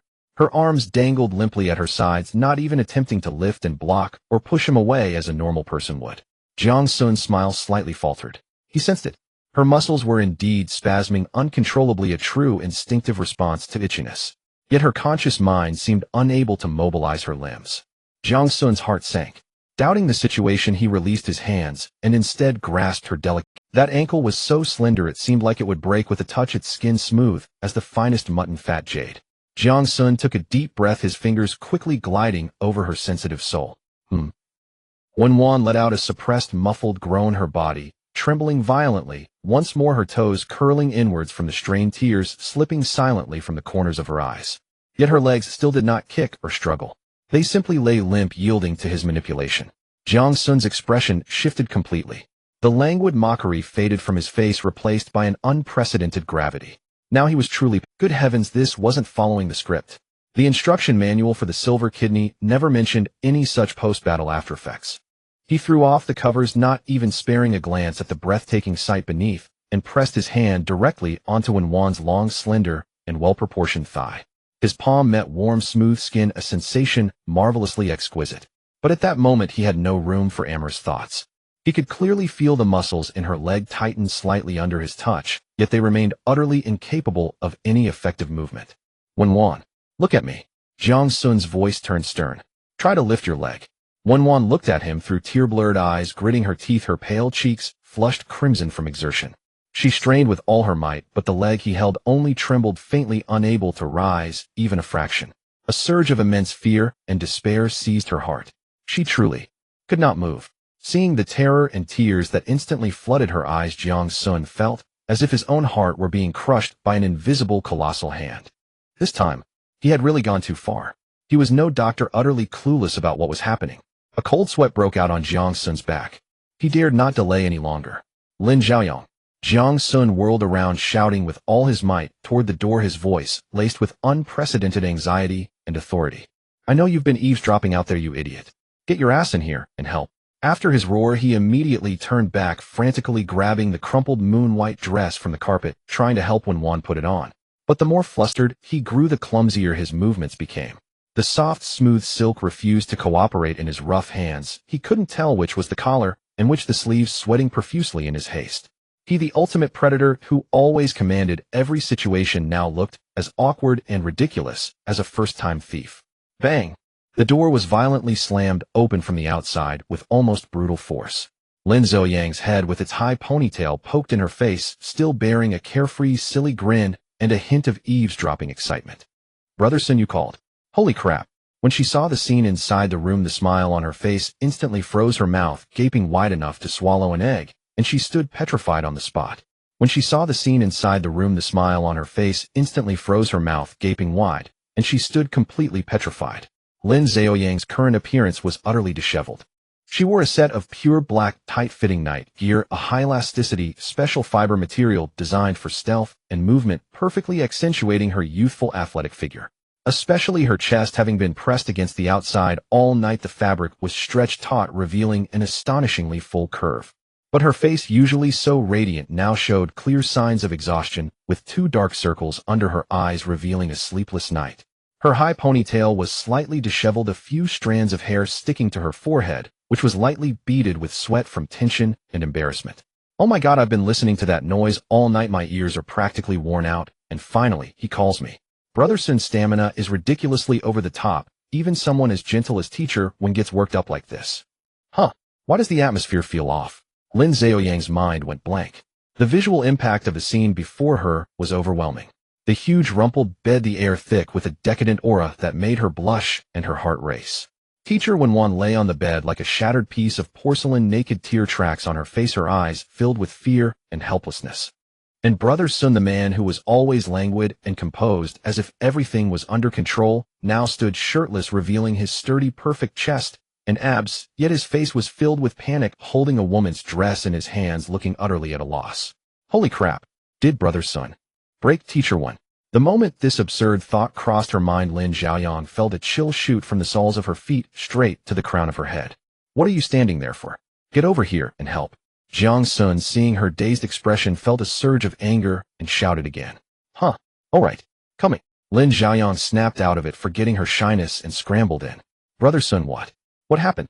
Oh, okay. Lin Xiaoyang blushed, holding the soft dress, feeling it was hotter in her hands than Jiang Xun shoved the silk dress into her hands, then carefully lifted Wenwan's upper body, letting her lean against his chest. Oh, okay. Lin Xiaoyang blushed, holding the soft dress, feeling it was hotter in her hands than a 100-pound barbell.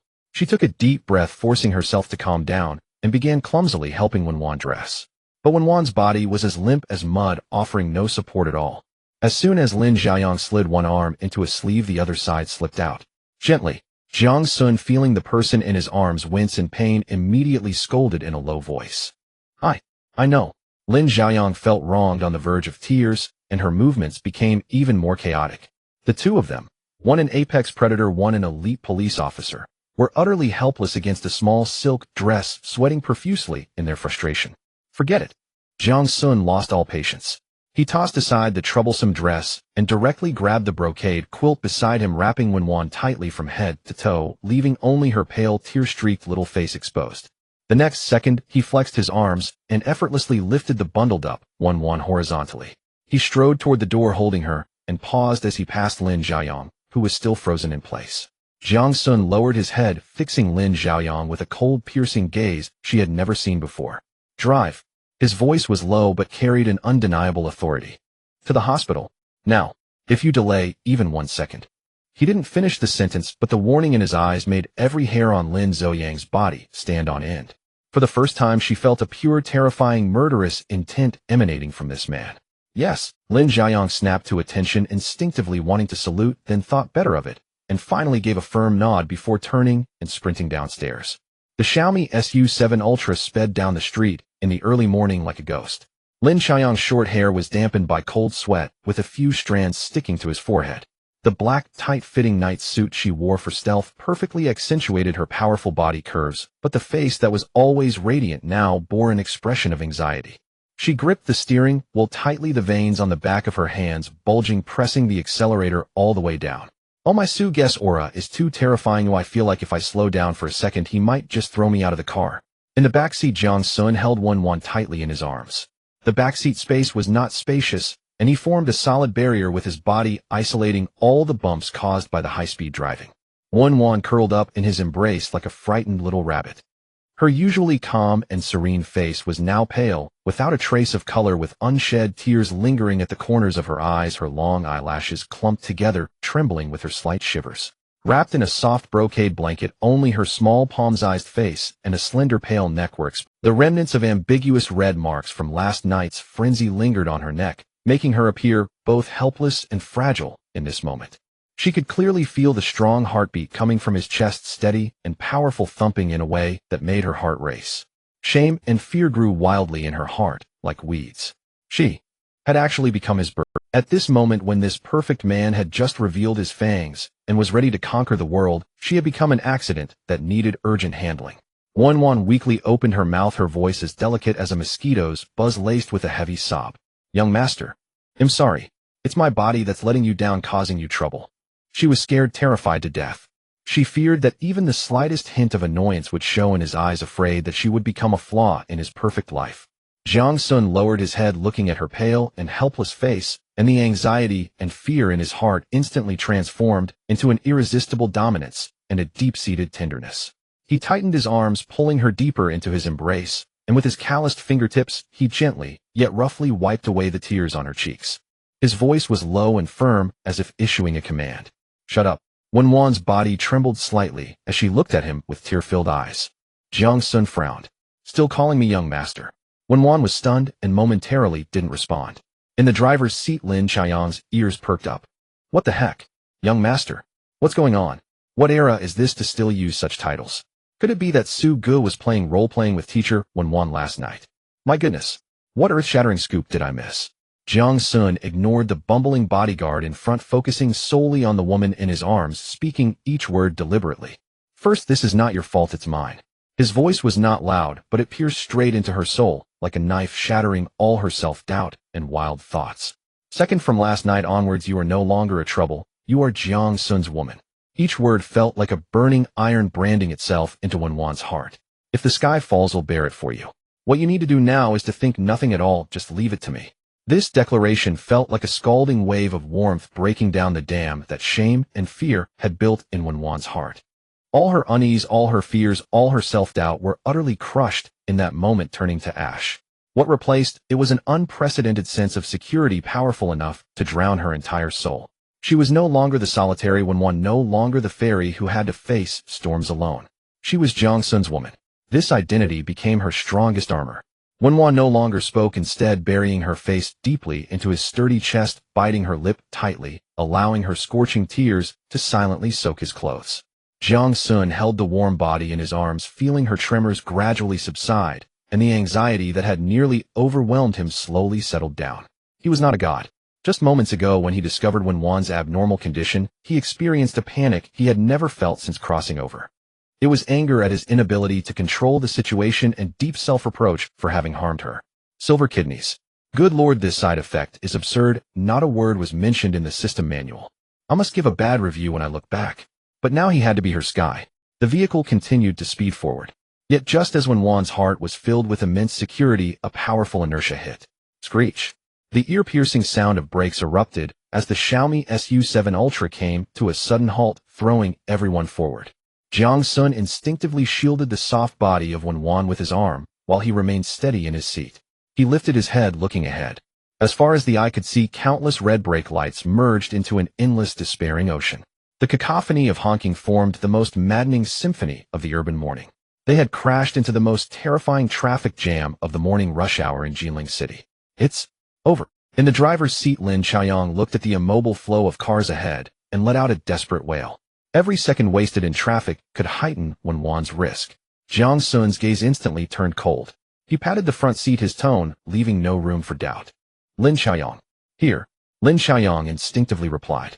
Pull over, switch places. Lin Xiaoyang was taken aback. What? Sun Ge wants to drive. Can he even handle it? With traffic as congested as a parking lot, even a deity couldn't move. But when she caught a glimpse of Jiang Xun's icy, emotionless eyes in the rearview mirror, all her doubts were swallowed back, leaving only instinctive obedience. Understood. She immediately pulled the handbrake and unbuckled her seatbelt. Jiang Xun moved faster. He carefully adjusted his position, gently handing over Wenwan wrapped in a blanket, as if she were a rare treasure, to the other side of the back seat. Come over, hold her tight. He commanded Lin Xiaoyang. Use every bit of strength in your life to secure her, don't let her feel a single bump. Oh, okay. Lin Xiaoyang finally reacted, scrambling from the driver's seat to the back, taking the soft package. The moment she embraced Wenwan, a faint fragrance mingled with the scent of tea, and another intoxicating aroma that made her blush and her heart race invaded her nostrils. The person in her arms was burning hot, incredibly soft. Lin Xiaoyang's face turned crimson, but she dared not be distracted for a moment, quickly tightening her arms, securing Wenwan in a protective hold. After ensuring Wenwan was held securely, Jiang Xun wasted no time and swiftly jumped into the driver's seat. The moment the car door closed, the atmosphere in the cabin suddenly transformed. The laziness of a top predator vanished without a trace, replaced by an absolute focus and composure, as if he were a sword drawn from its sheath, radiating sharpness. In his mind, countless pieces of knowledge about vehicle structure, dynamics, and extreme control surged like a tide, seamlessly merging with his nerves and muscle memory. The skill acquired from the system lottery, mastery of racing, quietly illuminated at this moment. He took a deep breath, his bony fingers gripping the steering wheel, feeling as if he were holding an extension of his own body. Through the rearview mirror, he glanced at the two women embracing in the back seat, his voice low and clear. Hold on tight. The next second, Virum. Lin Xiaoyang's eyes widened in disbelief. She saw Jiang Xun shift into S gear, the steering wheel blurring in her vision. The front of the car jerked violently. The Xiaomi SU7 Ultra aggressively squeezed a narrow angle through the traffic. What was he trying to do? Lin Xiaoyang followed the direction of the car's nose. Their two giant container trucks were driving side by side. Between the two trucks lay a gap barely wide enough for half a vehicle. What the hell? Is he crazy? The thought barely flashed in Lin Xiaoyang's mind when a tremendous centrifugal force pressed her firmly into her seat. Jiang Xun abruptly yanked the steering wheel left, while simultaneously flooring the gas pedal. Roar! The roar of the engine was deafening. In Lin Xiaoyang's horrified gaze, the two right-side tires of the SU7 suddenly lifted off the ground, with a screeching sound, the entire vehicle tilting at a nerve-wracking angle to the left. The car was now standing on just two wheels. The world outside tilted 90 degrees, with the left side showing the rapidly retreating ground, and the right side revealing the massive wall-like metal compartment of the container truck. Oh! Lin Xiaoyang could no longer hold back, letting out a piercing scream. She clung tightly to Wenwan, feeling as if she would be crushed along with the car into a pancake at any moment. But Jiang Xun's expression showed no change. His gaze was terrifyingly calm, his hands steadily controlling the steering wheel, the gas and brake pedals beneath his feet, transforming into the most precise instruments, constantly making millimeter-level adjustments to maintain this incredible balance. The sports car was like a tightrope walker, positioned in a way that defied the laws of physics, perfectly aimed at the death gap between the two trucks as it roared through. Accompanied by the screech of tires against the pavement, the car shot through that impossible gap like a streak of black lightning. Lin Xiaoyang's scream was trapped in her throat, her mind racing with thoughts. What the hell? Unity of man and machine. Has Takumi Fujiwara possessed him? How many surprises does Sun Ge still have that I don't know about? The entire congested highway instantly transformed into Jiang Xun's private racetrack. He drifted through the traffic at the limits, overtaking using sidewalks, every maneuver testing the boundaries of physics, yet executed with the precision of a scalpel. Amid the violent bumps, Wen not only felt no fear, but was instead deeply attracted by Jiang Xun's focused side profile, which exuded control over everything. The face that usually wore a hint of mischief was now entirely focused and cold, the jawline taut, like a blade, the deep-set eyes reflecting the rapidly retreating street scenery, as if the entire world were merely a backdrop to his game. At this moment, she felt an unprecedented sense of security. Their reckless behavior quickly attracted the attention of the traffic control center, the piercing alarm blaring, and the command to track down the black highway ghost throughout the city echoed across all channels. However, when the traffic police arrived, they only found drivers with their jaws dropped and monitoring footage too blurry to identify the license plates. Screech. The car executed a perfect drift, coming to a steady stop at the entrance of the emergency hall of Jinling First People's Hospital, leaving 2 dark tire marks. Jiang Xun calmly stepped out of the car, lifting Wen as the noise of the entire city faded behind. The moment Jiang Xun rushed into the emergency hall of Jinling First People's Hospital with that silkworm baby in his arms, time seemed to freeze. The entire hall was noisy, chaotic, filled with the smell of disinfectant and human anxiety. But the moment he stepped in, all sounds vanished. The quarreling family members at the reception desk stopped. In the long queue for registration, faces tired or pained froze in expression. Nurses hurrying past with gurneys found their feet nailed to the ground. The gazes of all women, like iron filings drawn to a magnet, instantly focused on Jiang Xun. The silence lasted less than a second. Then a tidal wave of commotion and sharp intakes of breath exploded in every corner of the hall. Heavens! Am I seeing things? Is that a man? So handsome. 10,000 times more handsome than the retouched photos on the Tianhe Plan app. Who is that in his arms? Being sick and still carried to the hospital by a man like this. So lucky. I'm 40 years old, and I've never even touched a single hair of a man. Countless phones were silently raised, cameras greedily aimed at the man who seemed to radiate a holy light. Everyone move aside. Lin Xiaoyang, like an enraged little leopardess, charged ahead to clear the way. Her black, tight-fitting night attire accentuated her powerful athletic curves to the fullest, but her usually sunny face was now etched with anxiety and authority. According to the 3rd supplementary clause of the Male Health Protection Law, unauthorized photographing or surrounding of a male constitutes visual harassment. Do you want to be invited to the patrol station for tea? Her robust roar was more effective than any security guard's reprimand. Upon hearing this, the women holding phones changed color, guiltily pocketed their devices, and reluctantly. At that moment, a steady, capable female voice rang out. What's going on here? Why are you all crowding? The crowd parted, and a woman of about 40 wearing gold-rimmed glasses and an immaculate white coat strode over quickly. She was tall and slender with a sharp demeanor. Wherever her gaze swept, nurses and patients' relatives who had been whispering instinctively lowered their heads. But she immediately regained her professionalism. Follow me. Without asking a single unnecessary question, she turned and led them through the chaotic hall toward the deepest VIP resuscitation room. But she immediately regained her professionalism. Follow me. Without asking a single unnecessary question, she turned and led them through the chaotic hall toward the deepest VIP resuscitation room. The door of the resuscitation room closed, shutting out all the noise outside.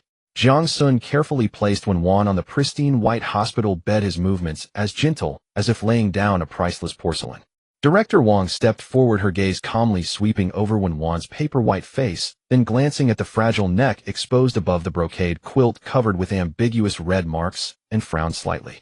What's the patient's condition? She asked Jiang Xun in a formulaic tone. Jiang Xun looked at Wen, who lay with eyes tightly shut and teardrops still clinging to her lashes, his throat dry. He couldn't very well say that he had done this to her with the system's silver kidney. Maybe. Jiang Xun's voice was a bit hoarse as he chose his words. Caused by overexertion. Director Wang's frown deepened. This explanation was too vague and lacked any clinical diagnostic value. She was about to press further. Lin Xiaoyang, who had been standing like a javelin beside her, stepped forward, abruptly stood at attention, and reported loudly. Report, doctor. Specific duration of exertion 8 hours and 54 minutes. High-intensity, uninterrupted exercise. At these words, the entire resuscitation room fell into a deathly silence. The air seemed to solidify. Even the steady beep of the ECG monitor sounded unusually harsh. The perennial professional expression on Director Wang's face cracked. She instinctively raised a hand to adjust her gold-rimmed glasses, her gaze behind the lenses slowly shifting with an incredulous shock from the woman on the bed, who seemed almost shattered, to the man beside her who was calm and composed, his breathing not even disturbed. That gaze was full of shock, inquiry, and a hint of professional awe at a certain human limit. Director Wang cleared her throat quickly, withdrew her gaze, and issued orders at 3 times her previous speed. Check blood gas immediately. Prepare for electromyography. Contact radiology. Arrange an MRI of the spine and pelvis immediately. Urgent. Hurry. Meanwhile, in the general ward area of the hospital, the young nurse and Rand stood with her head bowed before the nurse station, enduring the sharp and caustic reprimand of the head nurse. And Rand, how many times have I told you? The 4 fluid for bed 12 was changed too slowly. A full 30 seconds slow. Are you a pig? 30 seconds. Do you know what that means to the patient? The head nurse, hands on her hips, voice shrill, almost spitting in Rand's face. And Rand wore a slightly oversized pink nurse's uniform. Her innocent, lovely face was now pale, long lashes lowered, hiding the grievance and helplessness in her eyes. Her jet black hair was tied into a neat bun at the back of her head, with a few stray strands falling by her ears, making her look like a frightened fawn. She had only wanted to double-check the patient's vein condition before removing the needle, because the elderly lattice veins were too fragile. Around her, other colleagues cast glances of sympathy or schadenfreude, piercing her like needles, making her feel utterly humiliated. Just then a commotion came from a distance, with faint words like "man" and "Jiang Xun" drifting over. And Rand's heart gave a sudden leap. Seizing the moment when the head nurse turned to answer the phone, she slipped out like a little mouse and ran toward the source of the sound. At the corner of the VIP ward corridor, looking across the building, she saw him. Through the bobbing heads, she saw the figure that haunted her dreams. He stood anxiously at the door of a resuscitation room, brows furrowed, his extraordinarily handsome face filled with a concern she had never seen before. And the object of his concern was a woman lying on a hospital bed surrounded by doctors and nurses. That woman was extraordinarily beautiful, not like a mortal, even in illness, carrying a breathtaking fragility. And Rand's heart felt as if gripped by an invisible hand. Then she overheard the hushed whispers of a few senior nurses nearby. "Did you hear? That woman, Mr. Jiang Xun, played with her for almost 9 hours, played her into paralysis, couldn't move when she was brought in. Oh my God, 9 hours. A national treasure indeed. His stamina is terrifying." "Exactly," I heard. Director Wang from the R turned green.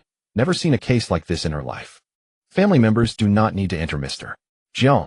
In front of the heavy lead door of the MRI room, a young female technician attempted one last persuasion, but her voice dwindled under Jiang Xun's cold gaze. "There is no radiation inside, just a lot of noise which is of no help to the examination. You should wait in the waiting area. He is not a family member." The head of the emergency department, Wang Qingfen, pushed up her gold-rimmed glasses, the lenses reflecting the harsh white light of the corridor. She looked at Jiang Xun, her tone carrying a hint of a complex emotion she herself was unaware of. "He is the cause of the illness." Jiang Xun ignored the teasing remark, merely looking down at Wan, who was as fragile as a handful of fresh snow, gently caressing her cold cheek with his fingertip. "I will accompany you."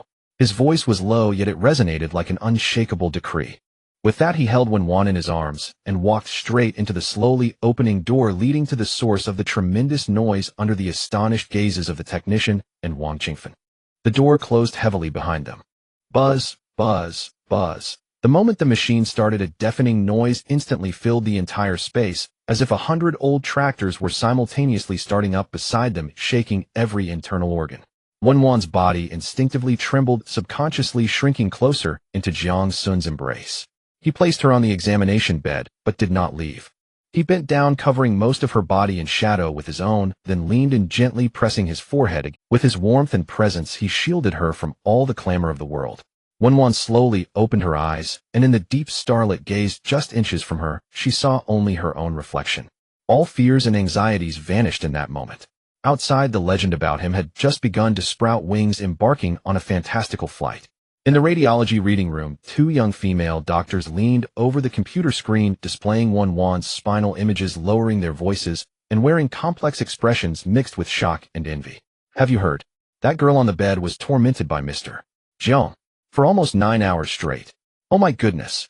He literally played until her skeletal muscle was dissolved, almost paralyzed. When she was brought in, she couldn't move at all. This was the 1.0 version of the rumor, exaggerated, but somewhat close to the truth." A few minutes later, in the hospital's tea room, a nurse, just back from radiology, was holding a cup of water, embellishing the story to her gathered colleagues. "You should have seen it. Mr. Jiang was also almost exhausted. His face was as pale as paper. I heard he exerted himself too much and injured himself, and both of them were pushed in for the MRI together. This was the 2.0 version of the rumor beginning to spiral out of control. Another 10 minutes later, at the inpatient department's nurse station, the story had completely detached from reality, entering a fantastical realm. Extra. National treasure Jiang Xun has collapsed in our hospital.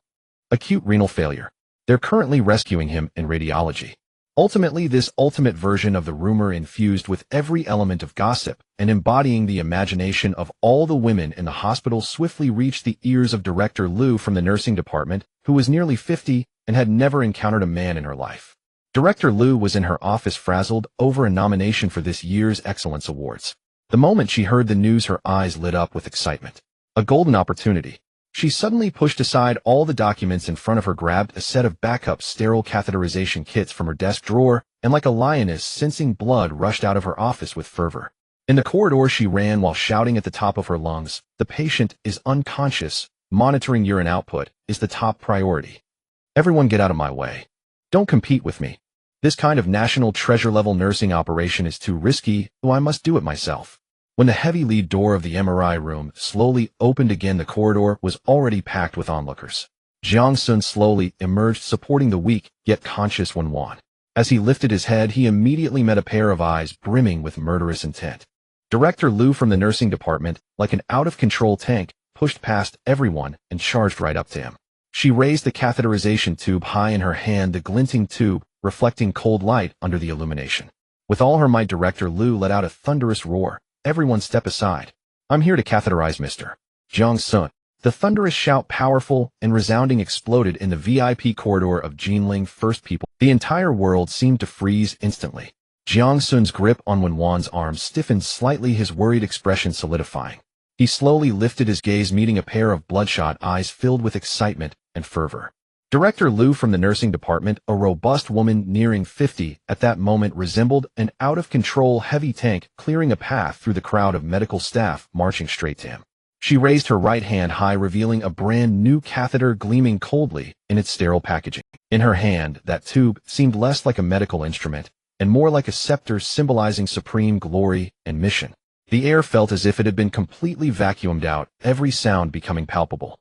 2 abnormal flushes suddenly appeared on Wenwan's pale face, mortified and furious to the point of wanting to faint right there. Lin Xiang, following behind, nearly dropped his jaw to the floor, his mouth forming a comical O shape without making a sound. Even Wang Qingfen, the usually unflappable director of the emergency department, with her heavy gold-rimmed glasses slipping down to the tip of her nose, revealed a pair of eyes filled with confusion and absurdity. In the entire world, only Director Liu's flushed face, filled with excitement, and the high-held catheter in her hand, as if she were about to perform a sacred ritual, remained. Goodness, this rumor had spiraled out of control. Jiang Xun's face darkened inch by inch. It was a transformation from lazy amusement to extreme coldness, as if the noonday sun in midsummer had abruptly shifted to the eternal night of Siberia. The temperature in the corridor seemed to drop 3 degrees out of nowhere. He slowly spoke, his voice soft, yet piercing like countless icy needles, precisely stabbing into the eardrums of everyone present. "You want to catheterize me?" Director Liu was locked in by his emotionless gaze, feeling like prey targeted by a top predator, her mind instantly blank. The fervor that had risen from the depths of her heart was extinguished in an instant, doused by a bucket of liquid nitrogen, leaving only bone-chilling cold and fear. Her raised arm froze in midair, her lips trembling, unable to utter a single word. "Nonsense." Wang Qingfen finally reacted. She took a step forward, shoving aside the obstructing Director Liu, her sharp gaze slicing through her dazed face like a surgical knife. "Director Liu, this is the emergency rescue area, not your home. Without a clear diagnosis and medical advice, you dare bring equipment close to a male citizen intending to perform invasive procedures. What are you trying to do? Disrupt normal medical order? Or are you just aiming for headlines and social news?" Wang Qingfen's voice was both cold and hard, each word striking Director Liu's face like a slap. "Security," she shouted without turning around. "Please escort this Director Liu, who severely disrupts medical order, out of the VIP area immediately. Right now." 2 security guards who had been standing nearby rushed forward, as if granted a reprieve, one on the left and one on the right, forcibly dragging the dazed Director Liu away from the scene. An absurd farce came to an end. Wang Qingfen took a deep breath, swiftly adjusting her emotions. She pushed her gold-rimmed glasses up the bridge of her nose, the lenses concealing a fleeting flicker of helplessness in her eyes. She turned around and handed a freshly printed medical report, still warm to the touch, to Jiang Xun, her tone returning to 100% professionalism. Mr. Jiang, the preliminary diagnosis results are out. Jiang Xun's gaze returned from the direction where Director Liu had disappeared, landing on the report, his brow furrowed. He could feel the gentle body of Wan trembling slightly in his arms, so he reached out and gently patted her back, as if soothing a frightened kitten. Wang Qingfen observed his instinctive action, her eyes flickering slightly, but immediately replaced by professional composure. She cleared her throat and announced in the most straightforward tone, Miss Wan's symptoms are acute hypokalemic paralysis. Hypokalemia. Jiang Xun repeated this unfamiliar term, yet the heavy stone in his heart had not completely lifted. Is it serious? In simple terms, it's a temporary muscle paralysis caused by a rapid loss of potassium ions in the body within a short period. It's not a permanent injury to the nerves or spine. As long as potassium ions are supplemented in a timely and sufficient manner, bodily functions will quickly recover. Upon hearing, not a permanent injury, the tension in Jiang Xun's heart finally eased. He let out a long sigh, and his aura shifted from its previous cold sharpness to a more relaxed demeanor. But soon new doubts surfaced in his mind. He furrowed his brow and looked at Wang Qingfen. How could there be such a sudden loss of potassium ions? This question acted like a key, unlocking Pandora's box. Wang Qingfen's gaze behind her glasses instantly became profound.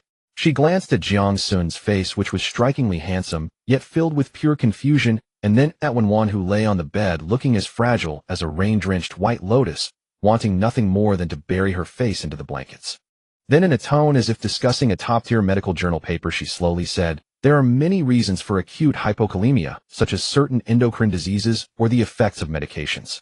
However, she deliberately paused, as if organizing her thoughts, or perhaps savoring the thrill of revealing the mystery. According to the information provided by Miss Lin Xiaoyang, who accompanied us, at this Lin Xiaoyang, who had been trying to diminish her presence in the corner, suddenly stiffened, nearly curling into a ball. Wang Qingfen's gaze seemed to casually sweep past Lin Xiaoyang, as she continued in her unflappable tone, the patient's condition is most likely caused by a significant loss of bodily fluids in a short time. Loss of bodily fluids. Jiang Xun was taken aback. He carefully recalled the frantic 8+ hours from last night to this morning, when Wan seemed to have merely been drenched in sweat. So excessive sweating causes paralysis. This medicine is quite mysterious. Observing the clear, untainted confusion in Jiang Xun's eyes made Wang Qingfen feel that her career as a seasoned emergency department director faced an unprecedented challenge today. Jiang Xun couldn't help but speak up, humbly asking, Director Wang, what specifically do you mean by bodily? Wang Qingfen showcased the professionalism of a top doctor, ignoring the expressions of Lin Xiaoyang and Wan, who were blushing to the point of nearly evaporating, and calmly explained, bodily fluids are the collective term for all liquids in the human body, including blood, interstitial fluid, lymph, and of course sweat, digestive juices, and any other secretions. These fluids are rich in electrolytes such as sodium, potassium, and calcium, which are essential for maintaining normal neuromuscular function. Her explanation was flawless and logically rigorous, but each word struck like a small hammer, neither too heavy nor too light, on the hearts of Wan and Lin Xiaoyang. Jiang Xun understood. So sweating too much could indeed lead to problems. He was someone who learned from experiences to avoid mistakes, so he immediately asked, how can we prevent this from happening again? Wang Qingfen's gaze swept over Jiang Xun's perfect physique, which showed no signs of fatigue, even appearing overly energetic. After pondering for a moment, she provided a highly constructive prevention plan.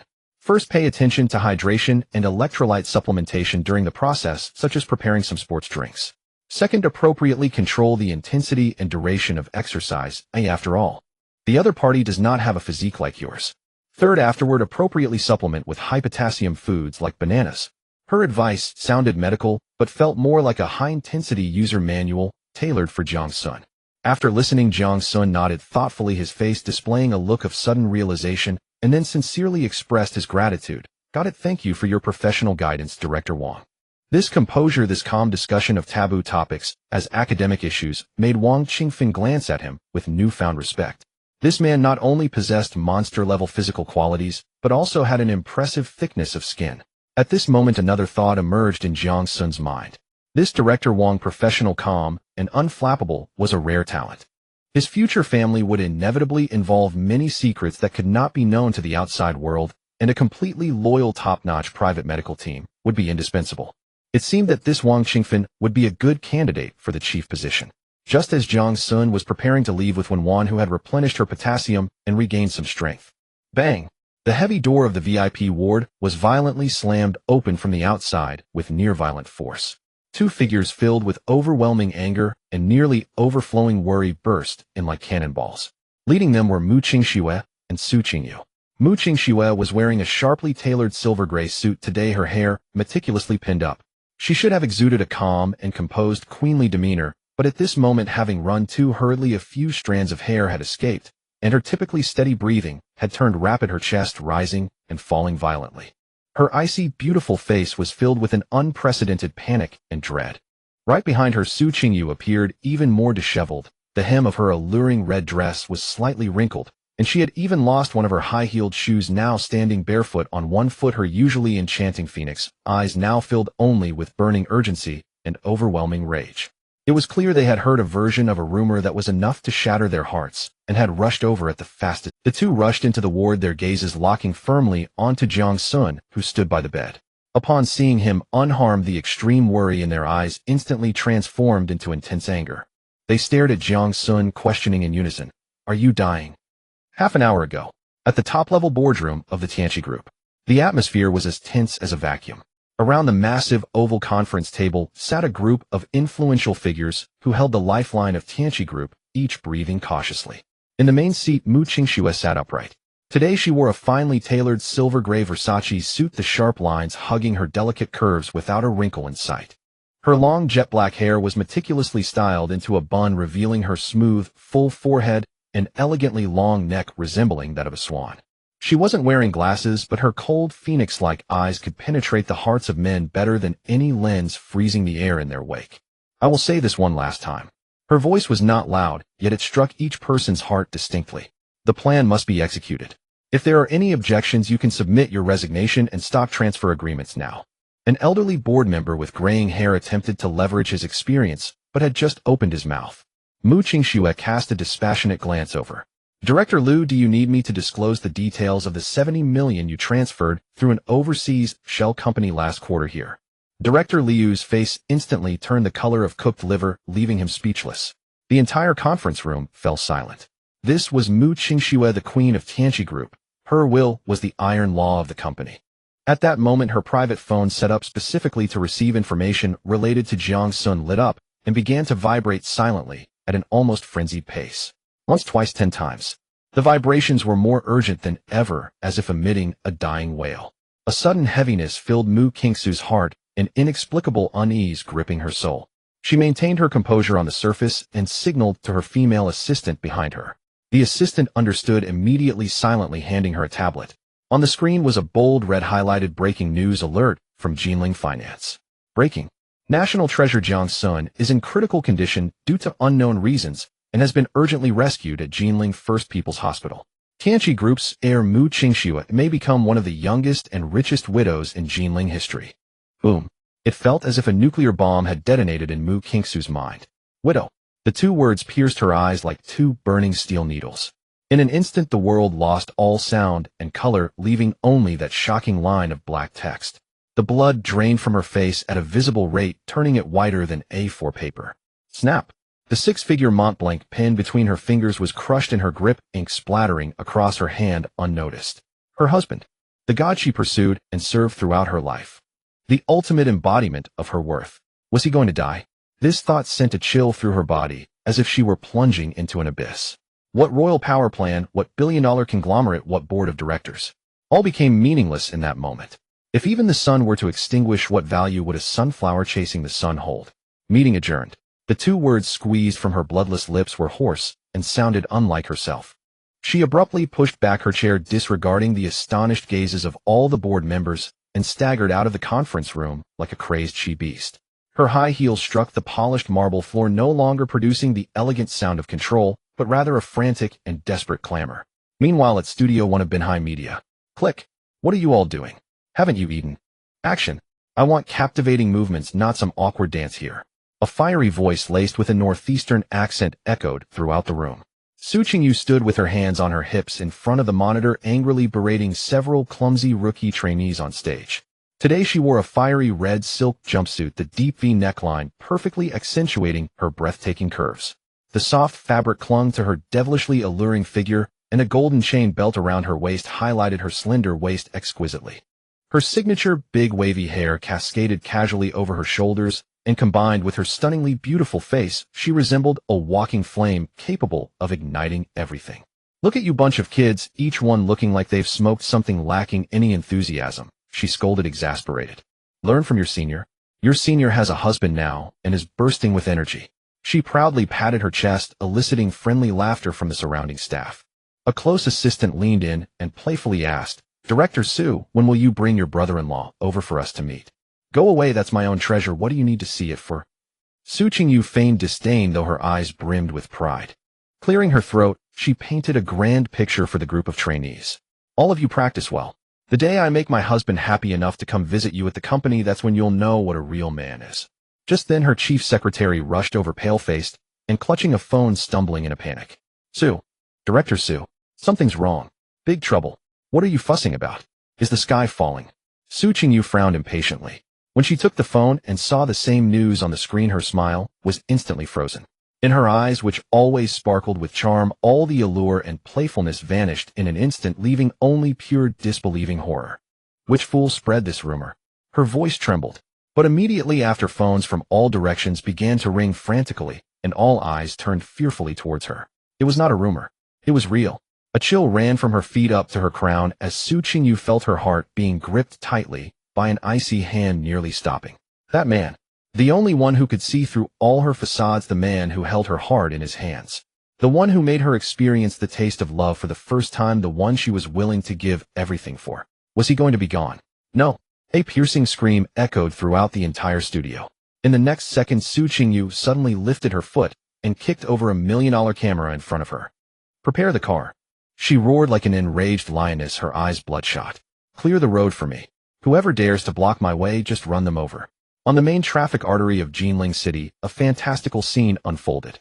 A black Cullinan was weaving through the traffic in a manner completely inconsistent with its stable appearance, the roar of its engine resembling the growl of a beast. On another road, a supercar convoy of 5 red Ferraris blatantly ignored all traffic rules, speeding through red lights like arrows released from a bow, all heading for the same destination. At the VIP entrance of Jinling First People's Hospital, screech. The harsh sound of brakes echoed simultaneously. The Cullinan and the lead Ferrari came to a perilous stop, facing each other. The car doors opened simultaneously. Mu Qingxue burst out of the Cullinan, her hair in disarray, her exquisite makeup smudged by tears, and sweat, her usually straight back slightly hunched, trembling uncontrollably. Su Qingyu jumped down from the Ferrari, having run so quickly that one of her expensive stilettos fell off her bare foot, now pressed against the cold ground, and her typically enchanting face was left with only a look of panic. The two women, usually at odds, unexpectedly encountered each other at the hospital entrance. Their gazes met in the air. The usual rivalry was gone, along with the verbal sparring. Only the urgent and fearful emotions mirroring each other's desperation remained in their eyes. At that moment, they were not rivals, but two pitiful women on the brink of losing their entire world. Without speaking a word, they seemed to reach a silent agreement and bolted into the hospital together. When they exhausted their last ounce of strength and burst through the heavy VIP ward door, what they saw was this scene. Jiang Xun stood by the bedside, perfectly unharmed, even taking the time to adjust his cuffs. His white shirt had no wrinkles at all, and his extraordinarily handsome face still bore that lazy and composed, infuriatingly charming look. Next to him on the hospital bed lay a woman named Wenwan, beautiful like a traditional ink painting. The extreme fear transformed into boundless anger the moment they saw him safe. The overwhelming sense of dread and worry turned into a blazing fury at that moment. Mu Qingxue and Su Qingyu stared fiercely at Jiang Xun, both shouting in unison, using every ounce of strength they had. "Are you about to die? Are you dying?" In this simultaneous thunderous accusation, charged with panic fierce enough to shatter the ceiling and wrath that crackled like live wire, exploded in the VIP ward as if 2 lightning bolts had struck at once. Jiang Xun, gently soothing the slender arm cradled in his embrace, stiffened ever so slightly at the words. And he lifted his head slowly, meeting the gaze of 2 pairs of bloodshot eyes blazing with incandescent fury. One pair belonged to a phoenix-eyed woman whose glacial composure had shattered, leaving behind only trembling frost-laced shock. And the other belonged to a woman whose usual allure had burned away, revealing beneath it a furnace of unbridled rage. Her phoenix eyes narrowed to slits of molten gold. Jiang Xun blinked. Then a wry, helpless smile rose unbidden from deep within. And before he could even voice his dry retort, Mu Qingsu swept forward like a gale. Utterly disregarding decorum, she seized his hand, her icy fingers frantically probing his body, checking, searching, her voice trembling so violently it fractured into shards. "Where are you injured? The news said your life was in danger. Is it your kidneys? Renal failure?" Her face, the very picture of serene poise, had gone deathly pale as stray strands of hair clung damply to her temples, plastered against skin drained of all color. Her breath, normally measured and calm, now came in ragged marathon racing gasps. Even her impeccably tailored silver-gray suit skirt had warped under the violence of her sprint, wrinkled, disheveled, rendering her both pitiful and fiercely vulnerable. Su Qingyu followed hard on her heels. More dramatic still, one bare foot gleamed white against the polished floor while the other teetered precariously in a crimson stiletto. Her daring dress bore faint tears along the hem. She shoved Mu Qingsu aside without ceremony, then cupped Jiang Xun's face between both palms, her voice erupting in a thick, tear-tinged northeastern accent. "Brother's son, look at how white your face is. Are you really done for? Who the hell did this to you? Tell me, right now, and I'll scatter their ashes to the four winds." Watching these two women, normally locked in perpetual vicious rivalry, now united by sheer primal terror over an absurd rumor, Jiang Xun felt something inside him soften inexplicably. "Enough?" And he raised both hands, pressing one gently atop each of their heads, as though calming two startled, bristling cats. "And keep cursing me, and I really will kick the bucket." His voice, languid and effortless, carried an uncanny quiet authority, calming their inner tempests in an instant. Mu Qingsu and Su Qingyu froze simultaneously, only then registering the warmth of his palms, seeing the lazy, exasperated charm in his expression, utterly devoid of any trace of mortality. The crushing wave of terror and aftershock upon confirming his safety instantly transmuted into volcanic fury. "In Jiang Xun." Mu Qingsu reacted first, slapping his hands away with sharp finality, her eyes instantly flooding with tears. "Do you have any idea how?" And she choked the rest back, biting down hard on her lower lip, her chest heaving violently. "Oh really? You're just messing with us," NSU Qingyu exploded. "I totaled a limited edition Ferrari, lost a shoe." Jiang Xun ignored their protests entirely. Instead, he pointed first to Wenwan, huddled small and trembling on the hospital bed, then to Lin Xiaoyang beside her wearing a dazed, bewildered expression, and finally to Wang Qingfen, poised, professional, yet with a flicker of quiet amusement dancing behind her clinical gaze. "Acute hypokalemic paralysis," he stated succinctly. "In short, excessive sweating led to temporary paralysis. Nothing renal, and certainly no danger of death." At those words, Mu Qingsu's and Su Qingyu's gazes snapped toward Wenwan, like twin searchlights locking onto their target, focused with lethal intensity on the woman lying frail and exquisite on the bed, as delicate and evocative as an inkwash painting. The air turned glacial. "In excessive sweating," Mu Qingsu repeated the phrase, her glacial eyes refreezing, cold, sharp, and infinitely dangerous. She was the queen of Tianqi Group, the apex scholar, the ultimate problem solver. Knowing that single heartbeat, her mind conjured every vivid, blush-inducing implication hidden behind those four words.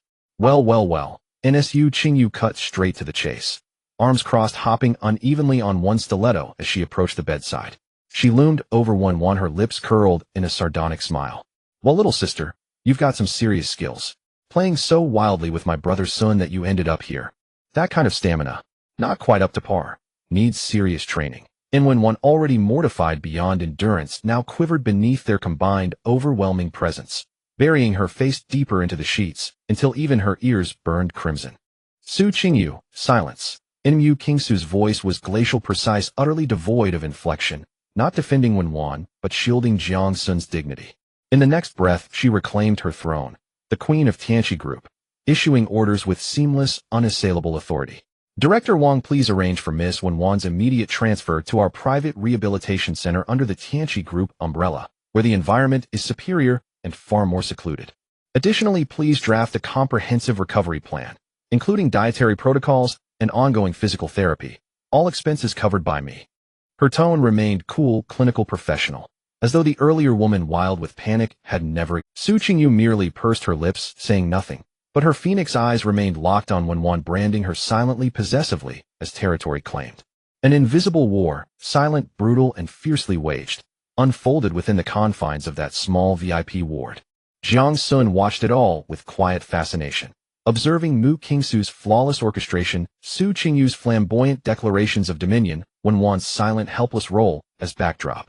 This paradoxical blend of agony and exhilaration, the sovereign's burden and privilege, was admittedly intoxicating. Ni's gaze finally settled on Wang Qingfen, the emergency department director, who had maintained absolute professionalism and composure throughout.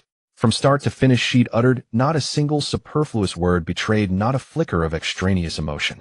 Faced with chaos, she'd responded with surgical precision, even swiftly quelling the farcical outburst of Director Liu. A rare talent. Not a single conviction crystallized in Jiang Xun's mind. He required a dedicated elite professional team, entirely loyal, entirely his own. The future family would inevitably involve secrets too volatile for public scrutiny, such as pharmaceuticals produced by his system or the extraordinary physiological conditions his consorts might manifest. A private medical team, unwaveringly loyal, technically peerless, was indispensable. In Wang Qingfen, standing before him, now appeared the ideal candidate for chief physician. Director Wang. Jiang Xun suddenly spoke, interrupting Mu Qingsu's arrangements. All eyes turned to him. Jiang Xun walked up to Wang Qingfen, calmly gazing at her. Resign, he said in a tone that stated a fact, one that brooked no argument. Come and be my chief personal medical advisor. Salary, benefits, research funding, you name your price. I have only one requirement: all your time and expertise must serve only me and my family. At this declaration, shock filled the room. Mu Qingxue and Su Qingyu both showed expressions of surprise. They did not expect Jiang Xun to make such a sudden decision. Wang Qingfen was also taken aback, adjusting her gold-rimmed glasses, and for the first time a pure sense of bewilderment flickered in her sharp eyes behind the lenses. She had encountered many wealthy individuals who sought to recruit her, but never had she seen such a direct and domineering invitation. After a brief moment of surprise, Wang Qingfen quickly regained her composure. She looked at Jiang Xun's face, one that could drive any woman mad, and at the sense of entitlement in his eyes, slowly and clearly shaking her head. I'm sorry, Mr. Jiang, but I must decline. Jiang Xun's eyebrows raised slightly. This was the first time someone had so straightforwardly rejected him since he came to this world. Reasons, he stated succinctly. There are 3 reasons, Wang Qingfen replied with an impeccable tone, as if delivering an academic report. Firstly, top-tier medical skills require a vast array of diverse cases to maintain and enhance them. I do not wish to regress into a mere health consultant who only handles low potassium and nutritional balance in a few years. Secondly, a genuine medical team requires experts from various fields, such as neurology, cardiology, and radiology, as well as precision instruments worth hundreds of millions and substantial logistical support. I alone cannot support the enterprise you desire. I am merely an emergency physician. Thirdly, she paused, looking directly into Jiang Xun's eyes, neither servile nor arrogant. I have aspirations for my profession. I do not wish to become an appendage of some wealthy family. Her words rang with conviction, making Jiang Xun feel a hint of defeat for the first time. He realized that in this world his status as a national treasure and the wealth conferred by the system could garner women's compliance and admiration, but it could not buy the heartfelt professional dignity of a top talent. This rejection was like a bucket of cold water, awakening him from a sense of omnipotence. He suddenly found that apart from the system and the women around him, he had no real foundation. The so-called power was merely a castle in the air built on sand, easily toppled by a gust of. The idea of establishing his true influence transformed from a vague thought into a clear and urgent objective. The atmosphere in the ward became momentarily awkward due to this outright rejection. Just as Jiang Xun fell into contemplation, and Su Qingyu prepared to mock Wang Qingfen for her lack of appreciation, Mu Qingxue suddenly stepped forward, standing in front of Wang Qingfen. She wore a perfectly timed smile, and the wisdom sparkling in her icy phoenix-like eyes made it seem as if the previously flustered woman had never existed. Director Wang. Her voice was gentle yet firm. Perhaps we can explore a different mode of cooperation. Wang Qingfen looked at Mu Qingxue, her gaze scrutinizing. She certainly recognized this 100 billion yuan female CEO of Tianqi Finance, a business legend in Jinling City. Mu Qingxue ignored Wang Qingfen's appraisal and continued her speech, measured and frighteningly logical. I fully understand and greatly respect your 3 reasons. Your pursuit of technical advancement requires a vast number of cases and team support. You uphold the dignity of your profession and do not wish to become a subordinate. She smiled slightly, her smile like the first thaw of ice and snow, carrying a hint of strategic brilliance. So if there is a way of cooperation that satisfies all your professional aspirations while allowing you to serve Mr. Jiang, would you be willing to consider it? Wang Qingfen's brows furrowed slightly, as she did not speak, but the vigilance in her eyes indicated that she was listening intently. Mu Qingxue extended a slender finger. Tianqi Group's Tianqi Biotechnology will in the name of the group donate a top-tier research building that integrates diagnosis research and rehabilitation to the First People's Hospital of Jinling, along with procuring the most advanced medical equipment in the world. She extended a second finger. At the same time, Tianqi will establish a special talent health assurance fund with an initial investment of 1 billion aimed at supporting cutting-edge research in cardiovascular neuroscience and emergency medicine. In the ward, even the sound of breathing vanished. Su Qingyu's mouth slightly opened, forgetting what she was going to say. Wang Qingfen's pupils behind her lenses suddenly constricted.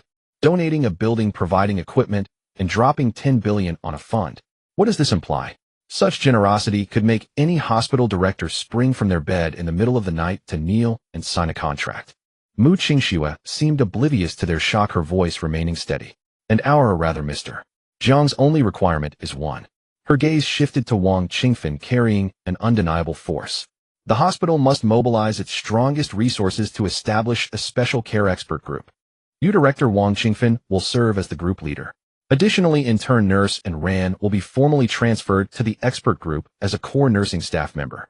This expert group will have the highest priority to utilize any department, any equipment, and any expert in the hospital. Its sole service target is Mr. Jiang Xun, available 247, ready to respond to any of his health needs. As Mu Qingxu's words fell, the entire world fell silent. This plan was simply devilish.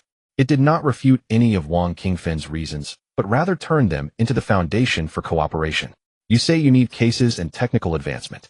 Fine, I will give you a building, a set of the world's top equipment, plus 1 billion in funding, allowing you to research alongside all the hospital's experts with a case database at your disposal. You say you need a team. Good, I will make you the leader, and all the elites of the First People's Hospital of Jinling will be your team members. You say you do not want to be a subordinate.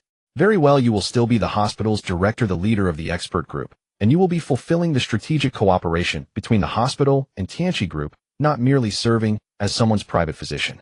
Your identity, status, and professional dignity will not only remain intact, but will also receive an unprecedented elevation.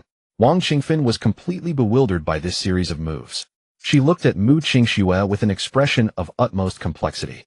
For the first time, she realized that in the hands of truly intelligent individuals, money could transform into a terrifying and irresistible strategy. This was no longer about poaching. It was as if they had purchased the entire fish pond, designating a specific fish that must be available on command. And she was that designated fish. She simply could not refuse. Mu Qingxue observed the utterly shattered expression on Wang Qingfen's face, a slight smile playing at her lips. She did not give the other party time to think or struggle. She calmly took out her phone, unlocked it, accessed her contacts, and dialed a number. The entire action was fluid, filled with the decisiveness of a business queen. The call was almost instantly connected. Director Zhang, this is Mu Qingxue. Her voice regained the coldness and authority of an ice queen. Tianqi Group has decided to engage in a special talent health assurance strategic cooperation with your hospital. In half an hour, our group's legal director and investment department director will arrive at the hospital to discuss the specifics of the donation of the research building and the establishment of the special fund. Please be prepared. After saying this, she did not give the other party any opportunity to respond and directly hung up the phone. Snap! A light sound signaled the end of the call. In the entire ward, one could hear a pin drop. The surgical nurse station of Jinling First People's Hospital. And Rand's steps were noticeably unsteady, each one feeling as if she were walking on cotton. She forced herself to hold her body upright, hanging the freshly changed 4-bag on the pole and adjusting the drip rate. The numbers in front of her split into double images, and she had to close her eyes and shake her head vigorously to refocus. Her complexion was as pale as paper, and there were dark circles under her eyes, a testament to her body's feeble protests after working for over 40 hours straight. But she dared not stop. Head nurse Lu Li's eyes, as if poisoned, were like two high-powered searchlights constantly locked onto her, leaving her nowhere to hide. Lu Li was sitting at her desk, her face adorned with exquisite makeup, yet even the thick foundation could not conceal the fine lines and harshness that seeped through. Her eyes, accentuated with deliberately drawn-up eyeliner paired with thin lips, made her look like a reptile ready to spit venom at any moment. She was scrutinizing the swaying figure not far away with a sinister gaze, and Rand felt a chill run down her spine from that stare, forcing her to lower her head, even more, pretending to focus on her work. A few nurses who loved to gossip were huddled together, lowering their voices and whispering to each other. "Look at her, she can barely stand, can't she? It's well-deserved. Ew, who told her to be so lucky? Now karma has come. Exactly, doesn't she see what kind of person she is? Does she really think she has transformed into a phoenix?" The whispers pierced in Rand's ears like countless tiny needles, further muddling her already buzzing. Shame, grievance, and endless fatigue washed over her taut nerves like a tide. Just then a sharp phone ring shattered the oppressive silence. It was the internal phone on the head nurse's desk. Luli glanced at the caller ID. Her expression shifted slightly, and she quickly donned a humble, yet enthusiastic smile, answering the call. "Hello, Secretary Lee. How are you? What instructions do you have?" On the other end, the voice of Secretary Lee from the hospital director's office came through clearly. "Head nurse Lu, the director wants you to bring in Rand to his office right away." And Rand, upon hearing this name, the smile on Lu Li's face instantly stiffened. Jealousy, like a cold, venomous snake, suddenly coiled around her heart, tightening madly. Why her? That private health advisor specifically requested by Mr. Jiang. Why should it be this girl who knows nothing but studying? That opportunity to rise was supposed to belong to her, or to someone she arranged. The burning anger in her heart nearly consumed her sanity. She took a deep breath, and when she spoke again, her voice became exceedingly concerned and regretful. "Oh dear Secretary Lee, this is quite unfortunate." As Luli spoke, she deliberately raised her voice, ensuring that everyone in the nurse station, especially in Rand, could hear her clearly. "And Rand probably can't come right now. You don't know her physical condition is so poor that she fainted on her shift after just one night shift. I just sent her to the break room to lie down." While she lied through her teeth, her gaze was like a knife, laced with mockery and malice, slicing across in Rand's face. And Rand's body trembled, suddenly disbelief flooding her as she looked up at the woman performing in front. I didn't faint." Luli completely ignored, and Rand's eyes filled with humiliation and pleading, continuing to embellish her words on the phone. "I think she's truly not suited for the high-intensity work at our hospital. I was just about to report to the hospital suggesting that we don't finalize her hire so as not to hold everyone back. Don't you think so?" The last sentence struck in Rand's heart like a heavy hammer. Shame, grievance, anger, and overwhelming despair instantly engulfed her. She knew Luli was deliberately setting her up, trying to ruin her. But what could she do? She was just an unconfirmed newcomer, powerless and without influence. Report it. Would the leadership believe a mid-level manager who had worked in the hospital for over a decade, or listen to the word of a small nurse? The answer was obvious. The gazes of the surrounding nurses had shifted from simple jealousy to blatant disdain and schadenfreude, as if they were looking at a failed person who had already been sentenced to death. And Rand felt her world crumbling bit by bit. In the director's office, Secretary Lee hung up the phone, confusion written on his face, and hurriedly reported to Director Zhang Haiping. "Director, head nurse Lu said and Rand fainted from poor physical condition during the night shift and cannot come now. She also suggested that the hospital should not finalize her hire." Zhang Haiping was handling documents when he heard this, and his pen suddenly halted, leaving a glaring ink mark on the paper. He looked up, his brows furrowing tightly. Fainted. Something was off. Who was in Rand? She was the one specifically requested by Mr. Jiang. To Zhang Haiping, and Rand was no longer just an ordinary nurse. She was a crucial link that connected him to the national treasure standing at the pinnacle of Jinling City. If this link were to break, the loss would be too great. "Are you sure Luli said that?" Zhang Haiping's voice turned serious. "Absolutely true," she sounded quite regretful, saying, and Rand was not suited for high-intensity work. Secretary Lee replied honestly. Zhang Haiping's eyes narrowed. His years of intuition in the bureaucratic world told him there was more to this. He didn't ask further and directly picked up another phone, dialing the number of the head of the HR department. "Old Joe, help me check the duty roster for the new nurse and Rand in the regular inpatient department for the past few days. Send it to me immediately." In less than a minute, an electronic duty roster was sent to Zhang Haiping's terminal. When he saw the densely packed schedule, his face instantly turned pale. From 5 o'clock yesterday afternoon to 5 o'clock the day after tomorrow. A full 72 hours of nonstop shifts. This was not scheduling. This was murder. Damn it. Zhang Haiping suppressed his anger, his fingers rapidly tapping on the table, directly pulling up the surveillance footage from the nurse station corridor. He quickly found the figures of Lu Li and Rand. In the footage, Lu Li's domineering and acerbic demeanor contrasted starkly with Rand's pale, weary, and submissive appearance. Then he called another trusted subordinate. Find out what Lu Li said and did to Enran today at the nurse station, or I want the most detailed report within 10 minutes. The person on the other end was extremely efficient.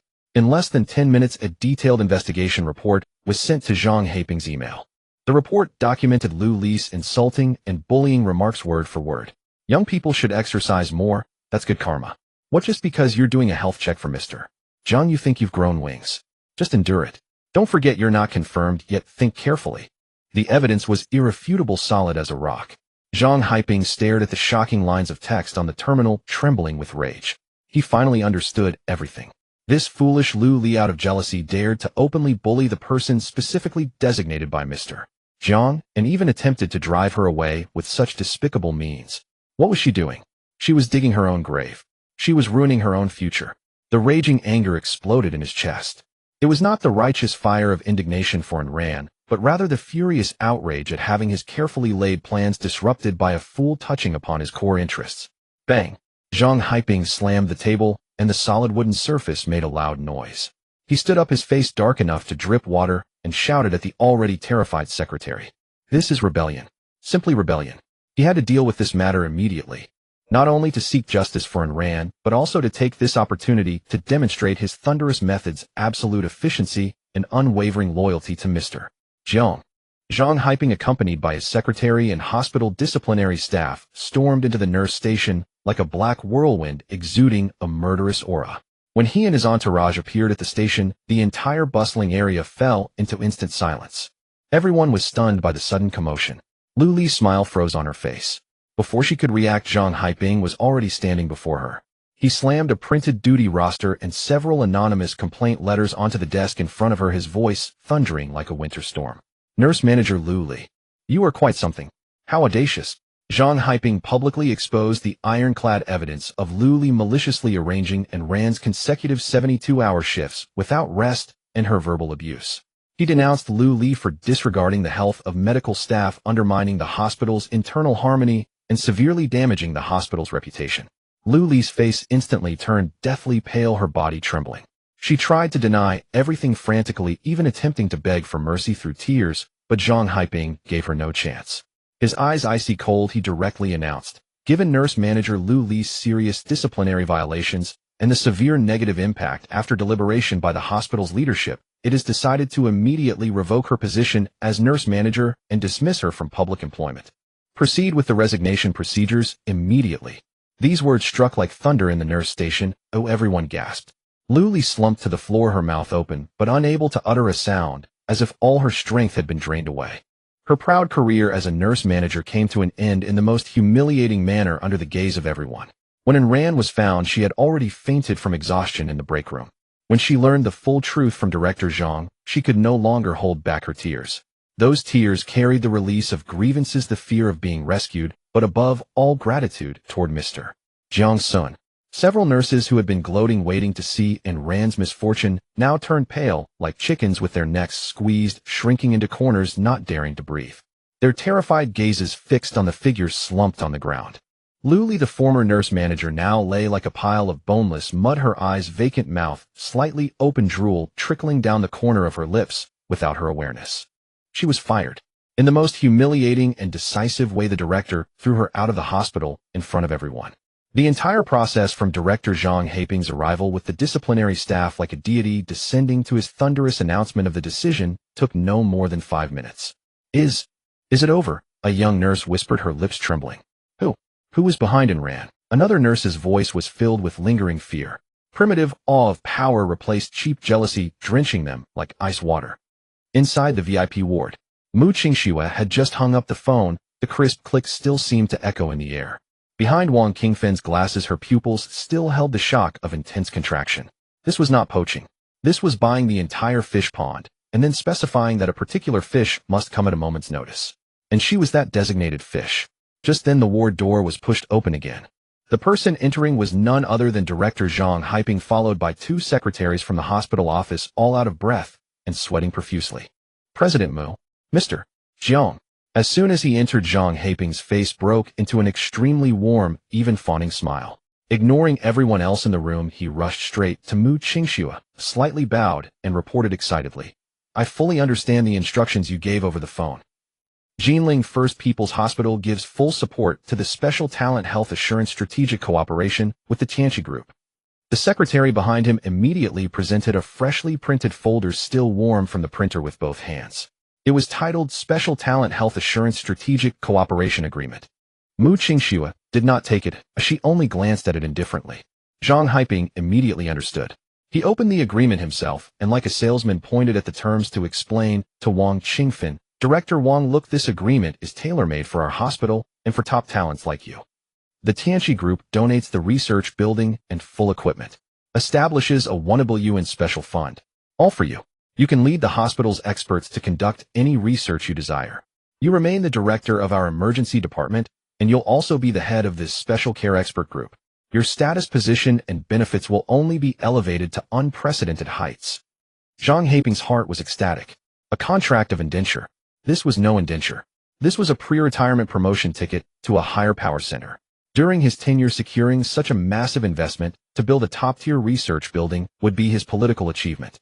With this immense accomplishment, his ultimate ambition of another promotion had the most solid springboard. He would gladly sell himself if Mu Qingxue asked, let alone just transferring 2 medical staff members. Wang Qingfin looked at Zhang Haiping's almost frenzied excitement, then at the agreement's almost insulting, completely one-sided terms, and the last shred of resistance in her heart dissipated. She understood she had no right to refuse, nor any reason to refuse. Mu Qingxue's open strategy had turned all her retreats and pride into the foundation of cooperation. President Mu, Mr. Jiang, regarding the nurse and Ran you mentioned. Zhang Haiping changed the subject and immediately began to boast. That audacious nurse manager Lu Li, due to jealousy and malice bullying the newcomer, has been dismissed on the spot by me. No leniency. He spoke with righteous indignation, as if he were the embodiment of justice. Nurse and Ran has suffered some grievances, and is a bit weak. I have already arranged for her to be brought over. As he finished speaking, a girl in a patient gown, her face as pale as paper, appeared at the ward door supported by a nurse. It was Ran. Her eyes, always slightly dazed and nervous, were now brimming with tears. The heavy dark circles under her eyes made her look like a frightened fawn, pitiful and endearing. When her gaze met the figure lazily standing by the window, all her grievances, fear, and exhaustion transformed into boundless gratitude and admiration. It was Mr. Jiang Xun. He had saved her from the deadly 72-hour continuous shifts, from Lu Li's venomous verbal abuse, from the collapsing world of despair. And Ran traced the man's name in her heart over and over. Matters settled, Jiang Xun and his group prepared to leave. Mu Qingxue flawlessly arranged the follow-up handovers, while Su Qingyu enthusiastically studied Wang Qingfin as if examining a curious collectible. Jiang Xun stopped at the door. He turned back, looking at Ran, who still stood there full of gratitude, and he lazily crooked his finger at her. "What are you still standing there for?" His voice was not loud, but it clearly reached everyone's ears, carrying a tone of natural command. "Your new job starts now. Get in the car, let's go home." Home. Those 2 words struck in Ran's heart like a gentle electric current. Her heart skipped a beat and her cheeks flushed bright red. Home. Where? To his home. The thought made her mind go blank, leaving only the thunderous beating of her heart. At the nurse station entrance, the nurses, who had been secretly watching, all gasped in unison when they heard those 2 words. Their gazes at Ran had shifted from awe to envy, so overwhelming it could drown a person. A meteoric rise. This was truly a meteoric rise. The night was as dark as ink, and a few glaring headlights cut through the tranquility of the villa district. Jiang Xun drove his Xiaomi SU7, gliding smoothly into the garage. Close behind were Mu Qingxue's black Cullinan and Su Qingyu's slightly battered red Ferrari fleet, now reduced to only 4 cars. Finally back. Lin Xiaoyang, let out alongside, jumped out of the car, then carefully opened the rear door to help his sister Lin Wanqing support the still weak Wan. And Ran, still in her hospital gown, hurried over from the other car, looking nervous and eager to help, but unsure where to start. "Let me." Jiang Xun walked directly to the car, bent down, and lifted Wan horizontally into his. Wan let out a soft gasp, curling up in his embrace, her face buried against his chest, like a frightened cat, completely drained of strength. The crowd surrounded Jiang Xun as they entered the villa's living room. Once everyone was inside, the originally spacious hall suddenly felt a bit cramped. Mu Qingxue stood by the entrance, Su Qingyu leaned against the bar counter, the Lin sisters flanked them on either side, and Ran stood in the corner like a guilty student at a loss. Lin Xiaoyang looked around, scratched his head, and blurted out a thought without thinking. "Wow, everyone's here, but the house feels a bit small, huh?" The moment he spoke, the air froze instantly. Lin Wanqing pressed her forehead and let out a barely audible sigh. Mu Qingsu's phoenix eyes, which had just regained their coldness, casually swept over Su Qingyu and paused for a second on Wenwan's pale face. Su Qingyu, arms crossed, sized up Wenwan with a bold, playful gaze, a smirk curling at the corner of her lips, as if to say, "Is that all? Not much of a fighter." Wenwan stiffened in Jiang Xun's arms, wishing she could curl up and vanish. Jiang Xun keenly sensed the undercurrent of tension. This villa really needed to be replaced with a bigger one. He made a mental note, carried Wenwan straight to a guest room, gently laid her on the bed, and covered her with a blanket. "Get some rest." He turned and walked out of the room, announcing to everyone, "You've all worked hard today." His gaze finally landed on Mu Qingxue. Her silver-gray suit was still creased from the rush, and though her face had regained composure, the fatigue in her eyes was undeniable. "Especially Qingxue, you handled it well." Jiang Xun spoke slowly. "Tonight you stay." It was a statement and a reward. It was a clear declaration to everyone that he had his own system of rewards and punishments. Su Qingyu pouted and drawled in her thick northeastern accent, "Hey Xuanga, you're being way too biased. I drove a Ferrari to the ground today, and you don't even give me a verbal pat on the back." Her words were complaints, but her eyes sparkled with a hint of coquettishness. Jiang Xun glanced at her and said lazily, "Next time perform better and the reward will be doubled." "That's more like it." Su Qingyu's face lit up with a grin, as if she had already received a grand promise. She walked to the doorway of Wenwan's room and poked her head in like a mistress asserting dominance. "Sis, you need to take good care of yourself. Don't be so fragile next time, or Xuanga won't be happy." With that, she threw a smug wink at Jiang Xun, swayed her enticing hips, and left with her Ferrari fleet. Soon only Jiang Xun, Mu Qingxue, and the nervous and Ran, who was nearly tripping over her own feet, remained in the hall. Jiang Xun turned to and Ran. "Your room is the first on the left upstairs. There are a change of clothes inside." Oh, okay. Thank you, Mr. Jiang." Flattered, and Ran blushed and practically fled up the stairs. Now the space was finally left to just him and Mu Qingxue. "Husband." Mu Qingxue walked up to him, her eyes slightly lowered. The icy queen's aura melted away in his presence, reverting to her humble, submissive demeanor. "Wait for me in the master bedroom." Jiang Xun ordered calmly, then turned and walked into the bathroom. He needed a shower to wash off the hospital's disinfectant smell. Half an hour later, Jiang Xun changed into a comfortable silk robe, towel-dried his hair, and pushed open the master bedroom door. The familiar room he expected was not there. Instead, a dreamlike scene left even him stunned. The room's lights were dimmed to a deep, ethereal blue. Countless tiny specks of light drifted slowly across the ceiling like a resplendent galaxy. A cool, sacred, faint fragrance hung in the air like osmanthus under moonlight. And beneath that galaxy, a figure stood silently. It was not Mu Qingxue, or rather it was not the queen of Tianqi group he knew. Before him, she wore a layered silver-white flowing celestial gown, its hem embroidered with intricate moon laurel and cloud patterns in the finest golden and silver threads, rippling like moonlight with her every breath. Her waist-length silver-white hair cascaded like a waterfall, adorned with tiny pearls and gems, as if the Milky Way had fallen to earth. In her hand, she held a crescent staff made entirely of translucent material. At its tip, a crescent moon emitted a soft, cool glow, illuminating her already flawless face with a divine, untouchable sanctity. This was a game character instantly flashed through Jiang Xun's mind. The original mythic hero from Honor of Kings, the moon goddess Changxi. That normally meticulous suit-clad ice queen of a CEO had transformed into the aloof, ethereal goddess of night and stars. Her makeup was exquisitely applied, a silver crescent mark on her forehead, tiny sparkles at the corners of her eyes. Her cold phoenix eyes under the blue light seemed to hold the entire starry sky, mysterious and profound. Ice and divinity, asceticism and sanctity, two extreme qualities blended perfectly, and she stood barefoot on the soft wool carpet, a string of tiny silver bells around her ankle emitting an almost imperceptible chime with her slightest movement. When she saw Jiang Xun enter, a flicker of barely noticeable tension passed through the moon goddess' eyes, but it was overshadowed by an allure-nothing anticipation. She slowly lifted her skirt and performed an elegant ancient bow. Her voice, cool yet trembling slightly, sounded in the quiet room. "My lord, are you satisfied with the moonlit blessing I prepared for you?" Jiang Xun's gaze traced over her from her sacred hair to her spotless bare feet. He had to admit Mu Qingxue always found new heights in pleasing him. He walked slowly to her, raised his hand, and gently rubbed the cool crescent mark on her forehead with his thumb. Watching her eyelashes tremble slightly at his touch, a playful smile curled at the corner of Jiang Xun's mouth. "Nice cosplay. His voice was low and magnetic, resonating in Mu Qingsu's ear. But I feel like we're missing something. But I feel that there seems to be something missing between us. Jiang Xun's voice was deep and magnetic, resonating in the quiet room like a stone thrown into Mu Qingsu's heart lake, creating ripples. Something missing. In an instant, a hint of panic flashed across Mu Qingsu's cold phoenix-like eyes that seemed to contain the entire starry sky. She had prepared meticulously for 3 days. From the custom design of her outfit to simulating the starlight atmosphere of the entire room, and even the crescent-shaped mark on her brow, every detail aimed to perfectly replicate the pure and distant moon goddess from the game. She thought this would be another perfect KPI assessment. Yet he said something was missing. What was done inadequate? Was it the lack of fidelity in the cosplay? Or was it that he had grown tired of this form of appeasement? Countless thoughts flashed through her mind, causing her face as pure and holy as a deity's to reveal a trace of bewilderment.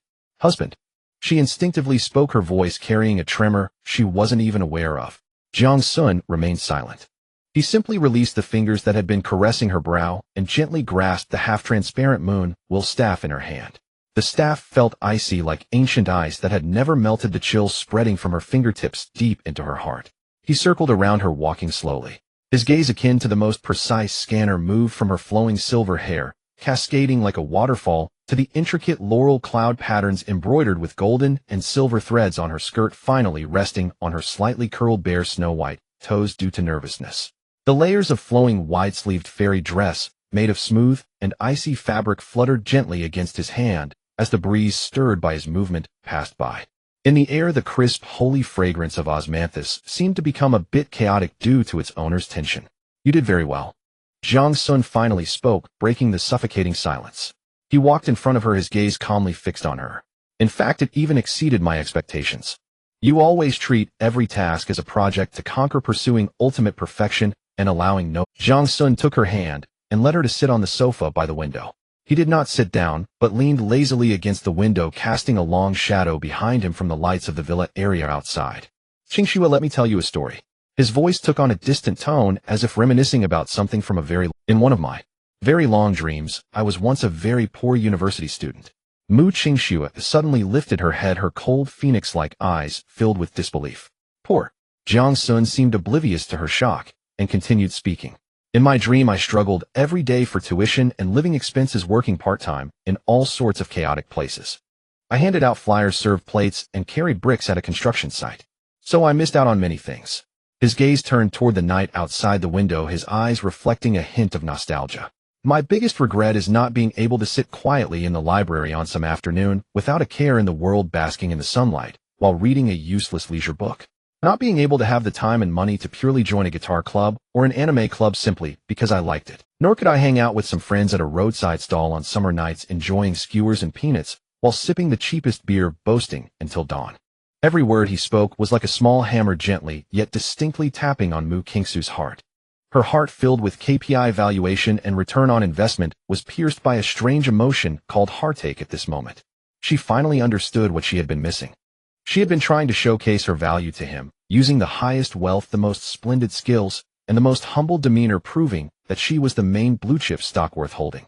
Yet she had never truly entered his seemingly lazy and carefree world, which was in fact enveloped in endless solitude. She wanted to give him everything, but had never asked him what he truly wanted. At this moment, Jiang Xun was no longer the master she needed to look up to and please. He transformed into an ordinary person, flesh and blood, who had experienced regrets and pain. A man who needed her embrace and healing. Jiang Xun seemed to sense her emotional change and pulled away from his memories. He turned his head, looking at her eyes, which were now misty with tears, and suddenly smiled lazily, breaking them. However, he changed the subject with a playful tease. Since coming to Jinling, especially after meeting you little goblins, I've found that those regrets seem completely trivial. After all. Jiang Xun paused, leaning close to her ear, his voice lowered, carrying a warm breath. Compared to college, how can it be? You guys are fun. This colorful and suggestive remark struck Mu Qingsu's mind like a thunderclap. She froze. In the previous moment, she was still immersed in endless heartache and pity, but this sudden suggestive remark shattered her emotions into pieces. Moments later, a wave of heat surged from her neck straight to the crown of her head, causing her pure deity-like face to instantly blush like the evening glow. Embarrassed and angry. You. She raised her hand, lightly punching Jiang Xun's chest in a mix of shyness and annoyance. The punch was soft and weak more like a playful gesture. Jiang Xun gazed at her, who looked both shy and annoyed, yet with a hint of charm in her eyes, and his smile deepened. He liked this feeling. For the first time she realized that she had been investing in a god, but had never embraced the human with regret. Jiang Xun gazed at her, who looked both shy and annoyed, yet with a hint of charm in her eyes, and his smile deepened. He liked this feeling. It was more interesting than simple conquest and submission. Just as Jiang Xun was about to take a step further, Mu Qingxue suddenly made a gesture that surprised even him. She leaned forward slightly, tilting her head, her watery phoenix-like eyes gazing steadily at him. This kiss was no longer imbued with the humility and desire to please as before. Instead, it carried a hint of initiative, a touch of determination, and an undeniable declaration. After a long time their lips parted. Mu Qingxue's breath was somewhat rapid, her cheeks flushed, and her holy moon goddess robe at this moment added a touch of extreme allure due to its owner's emotional response. She looked at Jiang Xun with an unprecedented tone that carried a hint of mischief and provocation, softly saying, "Then this time, let me attend university." It was unclear how much time had passed, but the dazzling starry river simulated by the lights had already faded. In the master bedroom, chaos reigned. The pure and magnificent silver-white flowing fairy dress now lay crumpled at the foot of the bed, resembling a laurel flower battered by a storm. The intricate cloud patterns embroidered with gold and silver threads on the hem were twisted into a ball, while a few scattered pearls rolled from her hair, glistening on the soft dark wool carpet under the faint light streaming in from the window. In the air, the refreshing and sacred fragrance of osmanthus was thoroughly permeated and merged with a more aggressive masculine scent, becoming ambiguous and alluring. Mu Qingxue curled up in Jiang Xun's embrace like a tired little kitten that had finally found its heart. Her waterfall-like silver hair was messily spread out on the silk pillow, with a few strands sticking to her smooth forehead and flushed cheeks due to sweat. The exquisitely sculpted, untouchable face of the Ice Queen had now shed all its disguises, leaving only the languor and satisfaction after ultimate pleasure. Her body was as soft as a pool of spring water, lacking even the strength to lift a finger, allowing Jiang Xun's arm to hold her tightly, feeling his steady and powerful heartbeat and his warm body temperature. Jiang Xun held her smooth back with one hand, while the fingers of the other hand were playfully curling one of her silver-white strands. He had to admit that Mu Qingxue was indeed something special. "Have you been ruined?" His deep voice lingered by her ear, carrying a hint of hoarseness and lazy amusement after the fact. Mu Qingxue's eyelashes fluttered lightly, burying her cheek deeper into his embrace, her voice as faint as a mosquito's, buzzed thick with nasal tones. "Ruined. In the future. It won't be fixable." Jiang Xun chuckled softly, pinching her smooth face. He could feel that the woman in his arms was different from before. If in every previous instance she had been executing a performance in an almost humble manner to pass the assessment, then tonight she had truly immersed herself completely. "Husband." Mu Qingxue suddenly lifted her head, her misty phoenix eyes gazing intently at it. "You know, an item, once it becomes scarce to a certain extent, turns into a priceless treasure." Her voice was soft, yet carried a seriousness akin to dissecting a project. Jiang Xun raised an eyebrow, thinking, wow, this girl is starting to analyze emotional issues with her CEO logic again. He became interested and listened with great curiosity. For example, in a city with a population of 10 million, if there is only one title of Most Beautiful Miss, then even if that title holds no actual benefit, countless women would still go to great lengths to compete for it. Because that title represents the utmost value, recognition, the ultimate scarce resource. Her gaze became intensely focused, as if she were expounding an undeniable truth.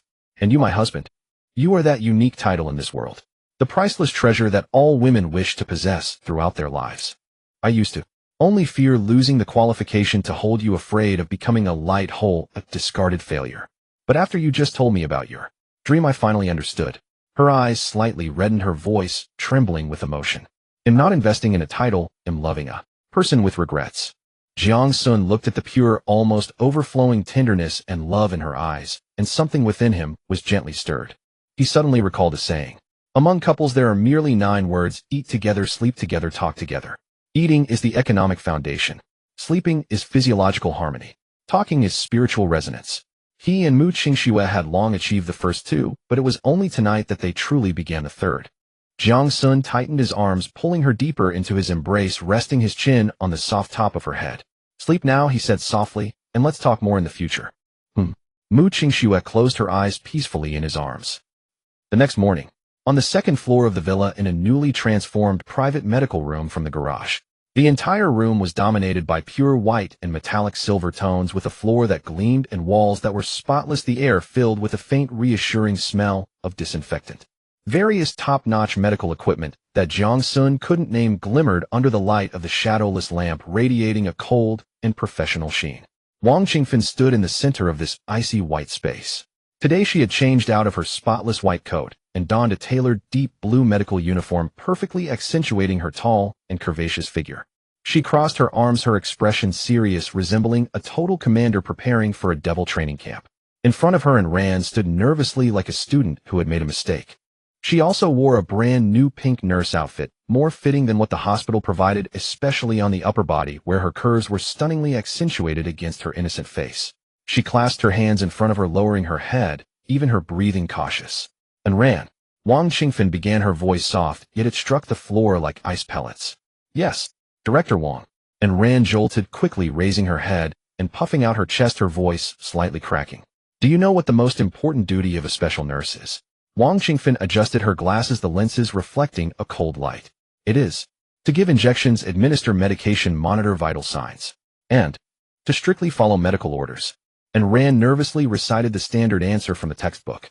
Wang Qingfen snorted coldly. Wrong. She walked to a monitor and pulled up a file. Let me tell you a case.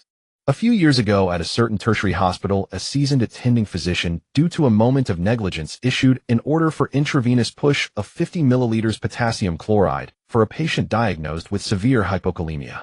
And Rand's pupils dilated. Intravenous push of potassium chloride. That was absolutely forbidden. High concentrations of potassium ions could instantly lead to cardiac arrest. This was tantamount to murder. It was a senior nurse on duty who discovered this fatal error before executing the order. She did not blindly follow, but immediately called the physician for verification, ultimately intercepting the deadly order, saving the patient's life, and also salvaging that physician's career as well as her own. Wang Qingfen turned around, her gaze sharp as a blade, piercing straight into Ran. Remember, doctors can make mistakes, but we cannot. Especially when in the presence of Mr. Jiang. Every oversight on your part could lead to irreparable consequences. You can't afford it. This statement was like a bucket of ice water poured from head to toe over Ran. The overwhelming pressure and sense of responsibility left her pale, her lips trembling slightly as she nodded vigorously. I understand, Director Wang. Seeing her pious and eager demeanor, Wang Qingfen's expression softened slightly. She shifted her tone, opening another document, which was Jiang Xun's preliminary health report. According to the preliminary assessment, Mr. Jiang's physical functions far exceed those of ordinary people, with metabolism rate, cell vitality, and core strength reaching an astonishing level. Wang Qingfen analyzed in an absolutely professional tone, as if discussing a research project. This is beneficial for him personally, yet for his partner it poses potential health risks. Wang Qingfen's voice was as precise and cold as a surgical scalpel. Prolonged high-intensity physical activity places tremendous strain and wear upon a woman's core musculature and pelvic floor muscles. Ran listened, utterly bewildered. Yet instinctively she pulled out her small notebook and ballpoint pen, preparing to take notes, her posture mirroring that of an academically diligent student desperate not to miss a single detail. Wang Qingfen observed her and issued her first instructional directive without preamble. Therefore, as Mr. Jiang's private health consultant, your primary responsibility is to teach this villa's female residents a stellar C core musculature maintenance protocol. As she spoke, her fingertip lightly tapped her terminal. Instantly, an illustrated instructional document appeared on Ran's tablet. This protocol is currently recognized as one of the most effective methods for preventing and treating hemorrhoids. It requires no specific time or dedicated space. It may be practiced anytime, anywhere. Ran's eyes widened in astonishment. She stared at the highlighted core movement diagram displayed on her tablet. It depicted a simplified cross-sectional animation of the lower pelvic region. Beside it, bold text pulsed rhythmically, form 1 Shinkei, returning to origin. Within the animation, a ring of crimson muscular tissue contracted inward and upward in deliberate rhythmic pulses, guided by the on-screen instructions. Focus your effort deep within the core. Feel it gently constrict and lift upward. Hold the contraction for 3 seconds. Then release slowly over 6 seconds. Ran's mind erupted with a sharp, disorienting buzz. Constrict. Lift. Her innocent porcelain-like face flared crimson, like a shrimp scalded by boiling water. Wang Qingfen watched her flustered, near catatonic expression and frowned. What precisely are you thinking? Her voice dropped abruptly. icy like Siberian permafrost. At your age, what exactly is cluttering that mind of yours, eh? Startled by the rebuke, Yin Ran jolted, nearly dropping her tablet onto the floor. I didn't. Wang Qingfan's gaze pierced through her like X-rays, as if scanning the chaotic debris inside her skull. Let me explain the scientific validity of this exercise. She pointed emphatically at the crimson muscular ring on screen. This is the pelvic floor musculature. It functions like a suspension hammock, supporting every organ within your pelvis. Wang Qingfan's tone remained utterly devoid of inflection. Consider this: what happens when intra-abdominal pressure remains chronically elevated, subjecting this hammock to forces far exceeding its structural tolerance. It slackens. It loses elasticity, even tears. This protocol strengthens and conditions that musculature through deliberate rhythmic contractions and relaxations, enhancing both resilience and localized blood circulation. She paused, regarding Yin Ran with the weary disdain reserved for hopeless ignorance. What develops when poor circulation causes prolonged venous congestion? Hemorrhoids. Yin Ran whispered, her voice barely audible. Good. Your foundational medical knowledge hasn't entirely atrophied. A profound, almost sorrowful resignation colored Wang Qingfan's tone. Yin Ran flushed deeper, this time from sheer mortification. She longed desperately for the earth to swallow her whole. Go. Master this protocol thoroughly. Understand it completely. Beginning tomorrow, you will conduct unknown instruction sessions for Miss Mu, Miss Su, and Miss One. Yes, Director Wang. Mission accomplished, without fail. Yin Ran snapped to attention, posture rigid as a soldier receiving imperial edict, her expression radiating solemn, almost tragic devotion to scientific rigor. Wang Qingfan studied her earnest demeanor, then turned away, discreetly, without a flicker of expression. Behind her lenses, a fleeting self-aware sigh shimmered in her gaze. She must train this girl swiftly, make her fully competent.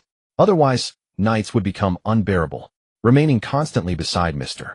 Jiang. Her own Jade Maiden Heart Sutra, cultivated for nearly 40 years, risked imminent collapse. Yes, Director Wang. Mission accomplished, without fail.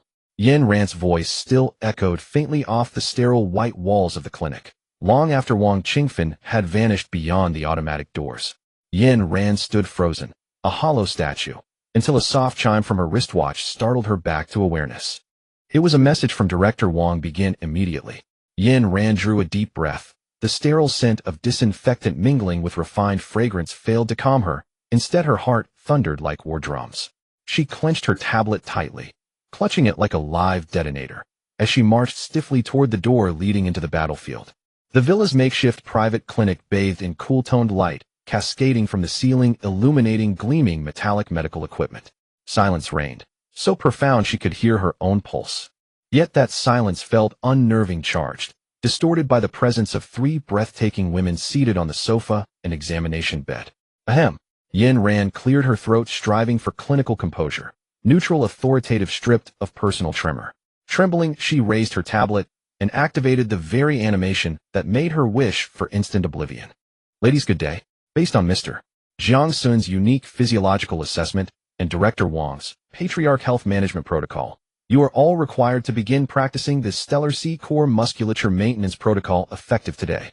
Her voice rang with unusual clarity in the vast, quiet clinic, like a proclamation of supreme decree. On the tablet screen, the simplified pelvic cross-section animation began playing. Bold text pulsed beside it: Form 1 Shinkei, returning to origin.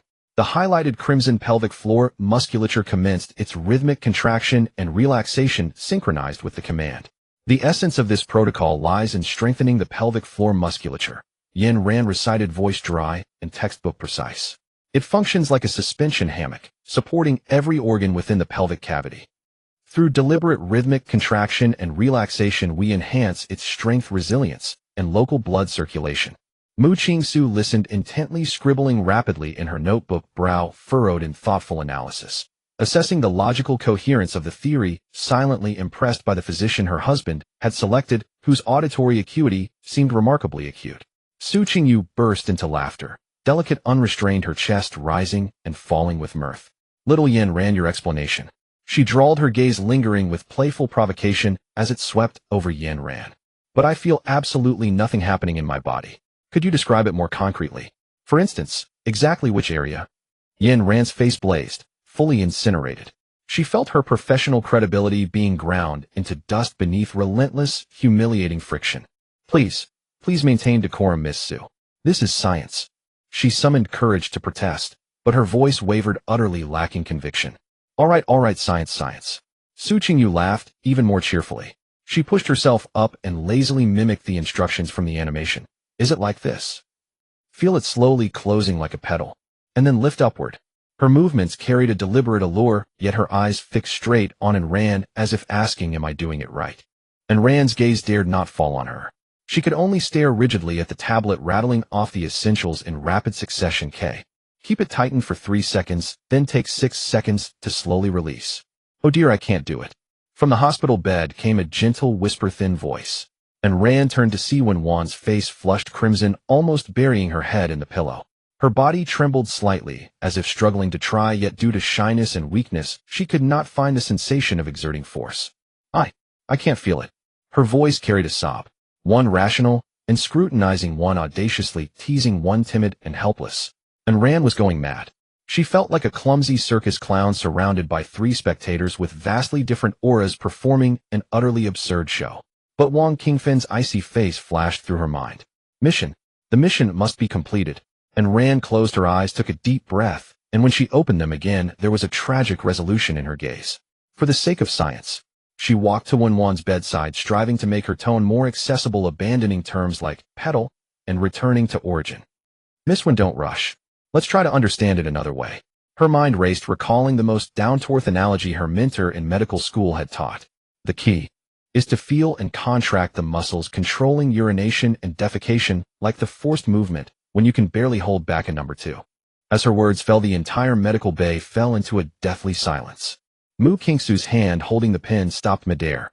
The ever-frozen expression on her face cracked. Su Qingyu's seductive smile froze at the corners of her mouth. She stared at Ayn Rand as if seeing her for the first time, disbelief filling her eyes. And Wenwan let out a muffled cry, burying her head completely under the blanket, leaving only a slightly trembling silhouette beneath. Ayn Rand regretted it the moment she said it. She wanted to bite off her tongue. It was over. Her lofty scientific image had completely collapsed into a fragrant one. In this awkward atmosphere that could carve out a 3-bedroom apartment, the watch on Ayn Rand's wrist rang again. It was Director Wang's instruction. Phase 1 Teaching Effectiveness Evaluation. Poor. Proceed to the next item immediately. Ayn Rand felt as if pardoned. She almost fled from Wenwan's bedside, returning to the center of the room and picking up the folder she had set aside earlier. Ahem. The Shinkei Guiyuan just now was only a basic exercise. Everyone can practice more privately. She forcibly changed the subject, opened the folder, and distributed several printed A4 sheets to the 3. Mu Qingxue took it, her gaze falling on the title of the paper. Su Qingyu curiously leaned in to have a look. Even Wenwan, buried under the blanket, quietly lifted a corner, revealing a red-rimmed eye.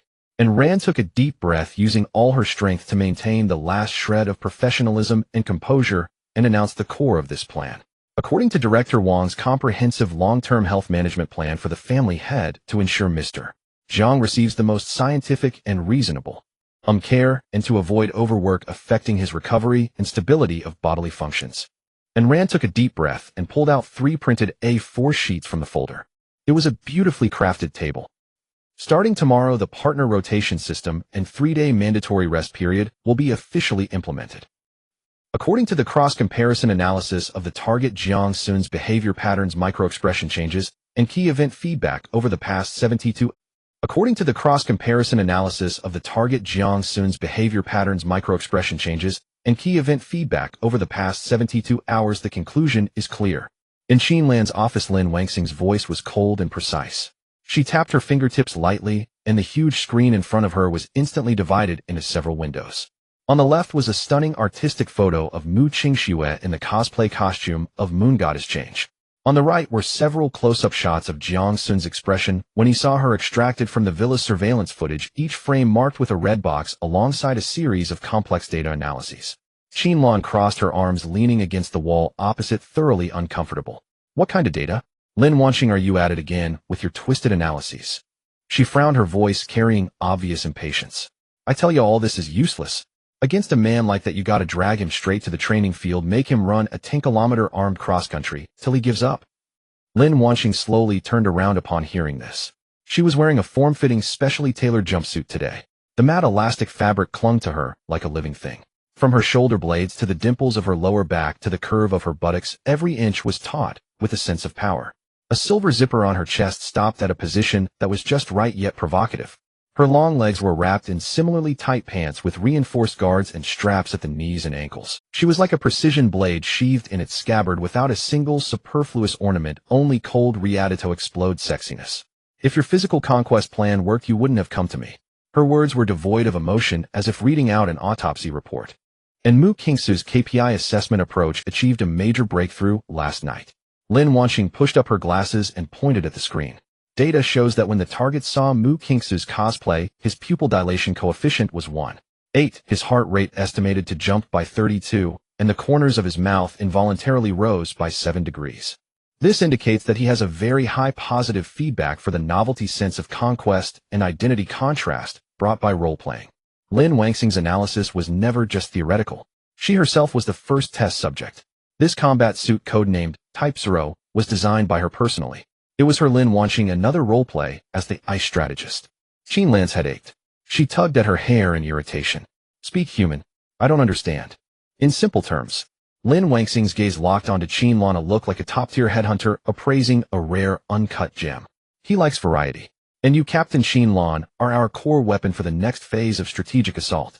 As she finished speaking, Lin Wanxing operated the screen again. The image of Mu Qingsu's Moon Goddess was swept away, replaced by a game character illustration of a golden-haired woman in magnificent knight armor. Genshin Impact acting Grand Master of the Knights of Favonius, Jean Gunhilder. Based on a multidimensional match of character background, temperament traits, and physical data, your compatibility with this character is as high as 92.7. Lin Wanxing turned and retrieved a neatly folded set of clothes from a huge metal cabinet behind her. When she unfolded the outfit, Qin Lan's eyes widened. It was a cosplay outfit crafted with such exquisite workmanship that it amounted to art, a form-fitting knightly ceremonial suit, in pristine white, sharply tailored with a waistline cinched to perfection. A deep sapphire silk lining peeked from the collar and cuffs, its edges embroidered with intricate, elegant patterns in golden thread. Most eye-catching were the shoulder pauldrons and arm bracers that shimmered with metallic luster, engraved with the wind sigil of Mengda City and gleaming under the lights. A midnight blue cloak hung quietly, its hem likewise traced in sumptuous gold thread. This was no mere garment. It was a wearable masterpiece fit to stride into battle. You made this? Qin Lan stammered in shock. This is more than a mere thing. Lin Wanxing's voice took on a solemn gravity, as if introducing a national treasure. This is your battle mantle. It is the crucial apparatus to breach Jiang Xun's psychological defenses. She placed the outfit before Qin Lan. Put it on. Are you out of your mind? Qin Lan reacted like a cat trodden on the tail, for bristling, as she sprang back several paces. That ghastly get-up last time. If some damn school kid saw me like that. Now whenever I go out, I feel like someone's poking a stick down my spine. You want a second round of that? Her cheeks flushed half with shame and half with anger. Lin Wanxing's expression remained utterly unreadable as she set the garment on the table and spoke each word deliberately. This is a psychological campaign. Qin Lan, tell me, do you want to win? Of course I do. Do you want Jiang Xun, that contemptible bastard, to truly look at you with new eyes, rather than regard you as a mere brawler who only knows how to fight? Qin Lan was left speechless. Jiang Xun's face involuntarily surfaced in her mind, always worn with that faint languid smile. No matter how she provoked him or flaunted her strength, the man remained unruffled, as though watching a monkey caper about. That feeling of being wholly seen through yet powerless to strike back was a thorn lodged deep in her heart. Even Mu Qingxue, a mere merchant, knows to use value display to attract investors.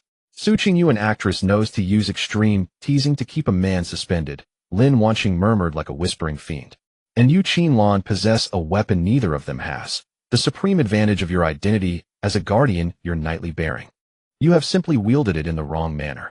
She stepped before Qin Lan and met her gaze. This is not about pleasing him. It is an order. To have you in the guise of a knight conquer your sovereign. It is a state mission. The word state mission struck Qin Lan like a thunderbolt to the crown of her head. She looked into Lin Wanxing's resolute, unquestioning eyes, then at the outrageously splendid battle mantle on the table.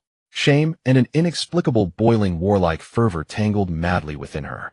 After a moment, she clenched her teeth as if committing to a great resolve.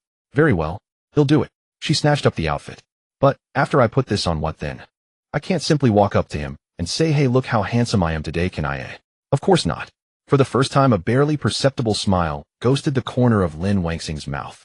She reopened the tactical screen. With detailed blueprint of the villa appeared a red infiltration route winding from beyond the wall, and finally pointing to the master bedroom on the second floor. At 11 tonight, I will disable the villa's security for 3 minutes. You infiltrate it. Then execute the core objective of this operation. Lin Wangxing's voice dropped, threaded with mystery and an irresistible authority. For him. Wash his feet. What? Qin Lan's shriek nearly tore the office ceiling off. Wash his feet. Lin Wangxing, have you lost her? You want me to wash his feet? In that instant her worldview felt utterly overturned. Send her to fight 10 men. No problem. Tell her to defuse a bomb and shed do it. To wash a man's feet. Damn it, how is that any different from wagging a dog's tail? She spun around in fury. There is a vast difference, Lin Wangxing explained coolly. This is not a basement, it is a ritual. It is the highest ceremony by which a knight pledges unwavering fidelity to his king. Imagine a man who habitually shrugs you off suddenly beholding a heroic female knight discard all armaments, kneel before him, and wash away the dust of his campaigns. The psychological impact upon him would be utterly transformative. It will shatter his fixed impression of your domineering strength and reveal your loyal, obedient side. That extreme contrast is the supreme stratagem. Qin Lan froze. She could not deny that this madwoman's plan, absurd as it sounded, seemed, damn it, to possess a certain logic. That was like ink. The villa district lay in utter silence, a few street lamps casting a wan light. A lithe figure like a black cat beneath the moon appeared soundlessly below the high wall of the mansion. Qin Lan had changed into the Qin Tuanzhang cosplay.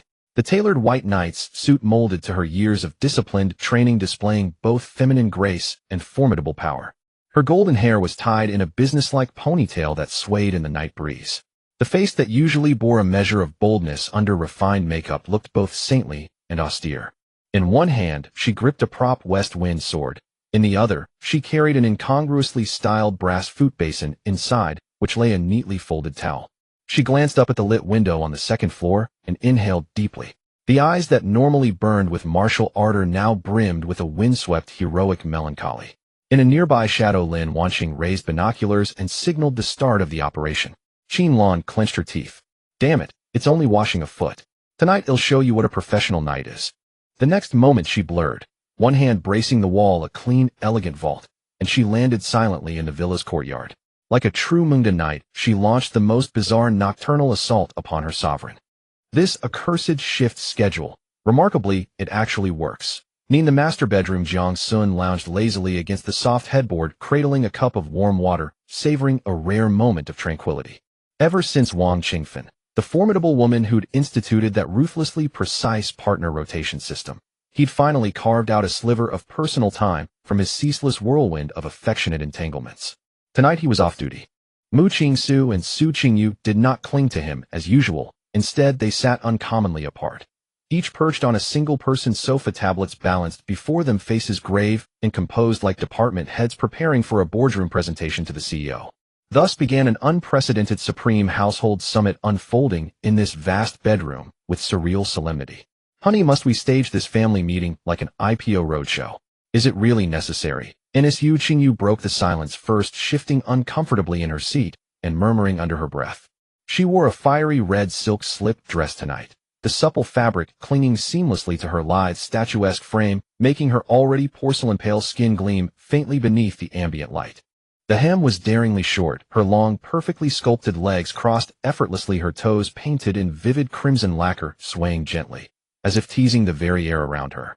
Her bewitchingly beautiful face bore an unmistakable expression of impatience, her fingertips idly coiled a strand of long hair, her gaze drifting clearly ill at ease in such austere gravity. What's the big deal? Why go all formal? I reckon we could discuss anything right there, in bed. No need to sit clear across the room like we're negotiating a merger.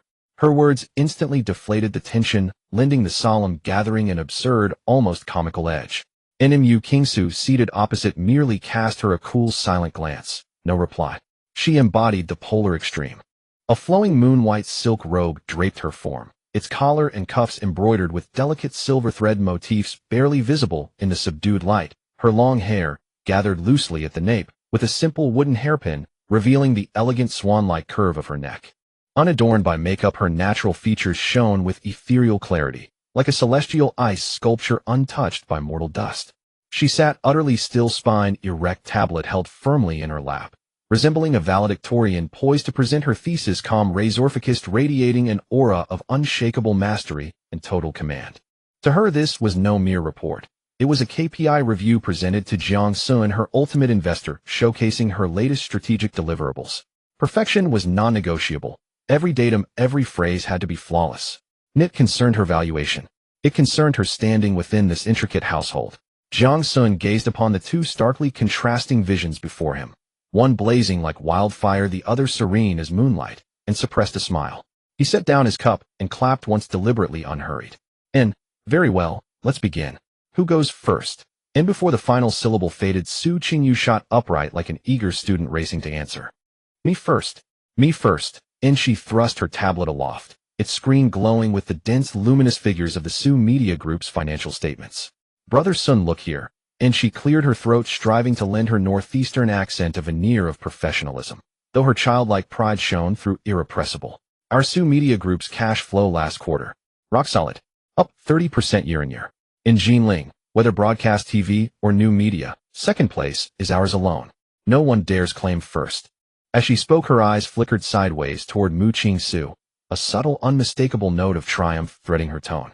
And most importantly, our company is wholly owned by the Su family. Clean equity structure, strong autonomy, profitability, unassailable. Unlike certain enterprises, imposing in appearance yet fragmented in ownership, vulnerable to hostile takeovers from outside. And the implication hung sharp and pointed, just shy of naming Mu Qingsu outright. Jiang Xun reclined against the headboard, listening with genuine amusement. And he knew this foolish girl was asserting her worth in her own earnest, unvarnished way. Mu Qingsu wielded assets and unwavering loyalty. NSU Qingyu championed independent profitability and ironclad control. Mu Qingsu remained unmoved, didn't even lift her eyelids, her fingers continuing their quiet glide across her tablet screen, rehearsing her final presentation. Seeing her barb land without effect, Su Qingyu pouted and prepared her trump card. Then she winked mysteriously at Jiang Xun and lowered her voice to a conspiratorial hush. Brother Sun, besides these official results, I've secretly secured something extraordinary for you. And her face bloomed with a triumphant, praise me now grin. Remember that miracle drug I procured for you from the black market 2 days ago? And Jiang Xun's expression turned wry. He nodded. Yes, the 12 million yuan one. Exactly. That one. And she launched into a vivid theatrical account, casting herself as a deep covert corporate spy infiltrating enemy territory. Brother Sun, let me tell you, it's far more complicated than it seems. I pulled strings afterward to dig deeper. The seller, utterly enigmatic, like a dragon glimpsed only in fleeting silhouette. She raised a lacquered finger, wagging it slowly in midair. And here's the clincher, their terms. Cash no longer suffices. She paused deliberately, dangling her revelation like bait, then fixed Mu Qingsu with a gaze both sultry and cutting. They demand only one thing: original shares in Tianqi Biotech. And Qingsu, little sister, Su Qingyu drawled, her voice honeyed yet edged, you'd best tread carefully. Rumors are swirling. Capital predators are quietly deploying this scorched earth tactic to dismantle your firm. And she sighed theatrically, though her tone brimmed with thinly veiled glee. From what I see, your equity structure's already tangled. If some shadowy schemer truly succeeds in ousting you, well, she instantly shifted to an expression of fierce devotion, thumping her ample chest. And, Brother Sun, you have nothing to fear. If Qingsu ever falters, I'll support you myself. And Jiang Xun nearly burst out laughing. In good heavens. And this silly girl was dissecting the situation with startling conviction. She had no idea that Mu Qingsu, the woman she deemed on the verge of collapse, was in truth the mastermind orchestrating the entire capital storm. And the so-called miracle drug she'd paid 12 million yuan for, merely bait in a meticulously laid trap. Now the fish, hooked, reeled in, and proudly flapping, stood before the angler, extolling the exquisite aroma of the lure, and even offering kindly warnings about the mysterious fisherman lurking just beyond sight. The irony was staggering, absurdity incarnate. And Jiang Xun's gaze drifted past Su Qingyu's smug countenance, settling steadily on Mu Qingsu. He was intensely curious, how would this IC queen, this true puppeteer behind the curtain, respond to such unwitting counsel? Yet Mu Qingsu's response was unervingly serene. And she lifted her head slowly, those frigid, bottomless eyes locking onto Su Qingyu like twin glacial lakes. No anger, no rebuttal, not even the faintest ripple of emotion. And she spoke, calm, detached, as if reciting an immutable fact. Finished. In 3 simple words. Yet they struck like 3 glacial monoliths, crushing Su Qingyu's bravado instantly. Her swagger collapsed like a punctured balloon. I'm finished. She stammered, voice suddenly thin and uncertain. Yu Qingsu gave a slight nod, then turned her gaze fully to Jiang Xun, her glacial visage softening ever so slightly into something rare, profound reverence and absolute focus. It was the look of one facing final examination, not of a lover, but of a consummate professional. Husband, she said, her voice crystalline and authoritative, devoid of warmth, yet commanding unquestioning respect. May I begin my presentation now? Jiang Xun's gaze shifted away from Su Qingyu's increasingly anxious fox-like face, landing on, he said nothing, merely gesturing for her to continue, leaning back, more comfortably, adopting a posture reminiscent of someone ready to enjoy a good show. With the ultimate investor's permission, Mu Qingsu's aura underwent a subtle transformation. If she was merely a stunning ice sculpture sitting quietly moments ago, she was now animated, transforming into the CEO of a tech giant poised to unveil a groundbreaking product. Tonight she wore a long moon-white silk robe. The robe appeared conservative, with the neckline buttoned up to just below her collarbone, yet it was precisely this austere design that accentuated her inherent cold elegance to the utmost. Seeing this version of Mu Qingxue, Su Qingyu felt an inexplicable thud in her heart. She couldn't shake the feeling that tonight's Mu Qingxue was a bit different. My report's theme is the summary of the first phase of the Royal Authority project. Mu Qingxu's voice was soft yet exceptionally clear, each word measured with precision and calm. She lightly tapped her fingertips, projecting her tablet screen onto the massive wall in the bedroom. The screen lit up, revealing a starkly minimalist PPT cover. Royal Authority Project. Below the large title were smaller words, building an unparalleled authority with absolute barriers. Su Qingyu couldn't help but laugh, finding Mu Qingxu's pretentious act rather ridiculous. I say, Qingxue, what's with all this mysterious nonsense? What is it supposed to be? The Royal Authority Project? What do you want to become, a queen or something? She crossed her legs, proudly wiggling her toes painted bright red in the air, her northeast accent dripping with mockery. I was thinking, with your mess of a company, the equity is as chaotic as a pot of porridge, yet you're talking about authority. Don't let someone come along and wipe you out, you'll have nowhere to cry. For such low-level provocation, Mu Qingxue didn't even bother to lift her eyelids. She simply pressed the page-turning button. Step 1 of the plan: create a myth. A picture appeared on the screen. It was a small bottle, entirely black and with an ancient design. Su Qingyu's smile froze slightly the moment she saw that bottle. This bottle? Why does it look so familiar? Mu Qingxu's voice continued, emotionless, as if, we will introduce a sample whose origin is absolutely confidential and whose effects far exceed the understanding of modern technology into the underground transaction market of Jinling City through special channels. Her finger glided across the tablet, and the data on the screen began to scroll. Within 72 hours, the black market price of this sample skyrocketed from an initial 500,000 to 12 million. Market demand assessment models indicate that its theoretical value limit is incalculable. All channels and buyers who have encountered the sample revere it as a miraculous medicine. 12 million. Miraculous medicine. These two phrases struck Su Qingyu's heart like heavy hammers. The color drained from her face at a visibly rapid pace. That can't be the one I bought, can it? No way. What are the odds of that happening? She desperately tried to convince herself, but an ominous premonition began to entwine her heart like a vine. Step 2 of the plan: establish rules. Mu Qingxu's voice remained steady, but to Su Qingyu's ears it sounded like the tolling of a doomsday bell. When the market's desire for the myth reaches its peak, we will issue a singular, unalterable trading rule through the sellers. She paused, her icy gaze finally landing on Su Qingyu's face, which now bore no color. We declare to the outside world, cash no longer satisfies us. Boom. It felt as if a bomb exploded in Su Qingyu's mind. This sentence was exactly what she had heard from that intermediary. Not a word different. She felt as if all her strength had been drained, frozen on the sofa, unable to move. Mu Qingxue didn't give her a moment to breathe, continuing in that coldly cruel tone to announce the final answer. We only want one thing: the original shares of Tianqi Biology. It's over. Su Qingyu's vision darkened, and she almost collapsed from the sofa. She finally understood. From beginning to end, this was a trap. A flawlessly crafted trap laid by Mu Qingxue. And she was the ultimate fool who, brimming with excitement and carrying 12 million, dove headfirst into the trap, thinking she had struck gold. The miraculous medicine she had spent a fortune on was merely bait. The commercial secrets she had painstakingly uncovered were simply lines scripted long ago. Her earlier proud performance report and kind reminder were in their eyes nothing but a hilariously absurd one-man show. At this moment, Su Qingyu felt as if she had been stripped bare and cast into the busiest intersection of Jinling City for all to gawk at. Shame, anger, humiliation, and a profound sense of helplessness crushed by an overwhelming intelligence washed over her like a tide. She opened her mouth wanting to say something, but found her throat too dry to produce any sound. Jiang Xun leaned against the headboard, taking it all in. He picked up a glass of water and sipped leisurely. Beautiful. It was truly stunning. Mu Qingsu's performance was even more spectacular than he had imagined. He gazed at Mu Qingxue, the woman who usually appeared docile like a kitten before him, now emanated a captivating aura of a top predator. And this danger was only blooming for him. Step 3 of the plan: close the net. Mu Qingsu's voice pulled Jiang Xun's thoughts back. She clicked on the final slide of the PPT. A diagram of Tianqi Group's latest equity structure appeared on the screen. The image was astonishingly simplistic. In the shareholder column, there was only one name. Mu Qingxue 100-inch. Through the Royal Authority Project, we successfully transformed the market's greed for the miraculous medicine into an irrational desire for Tianqi Biology's original shares.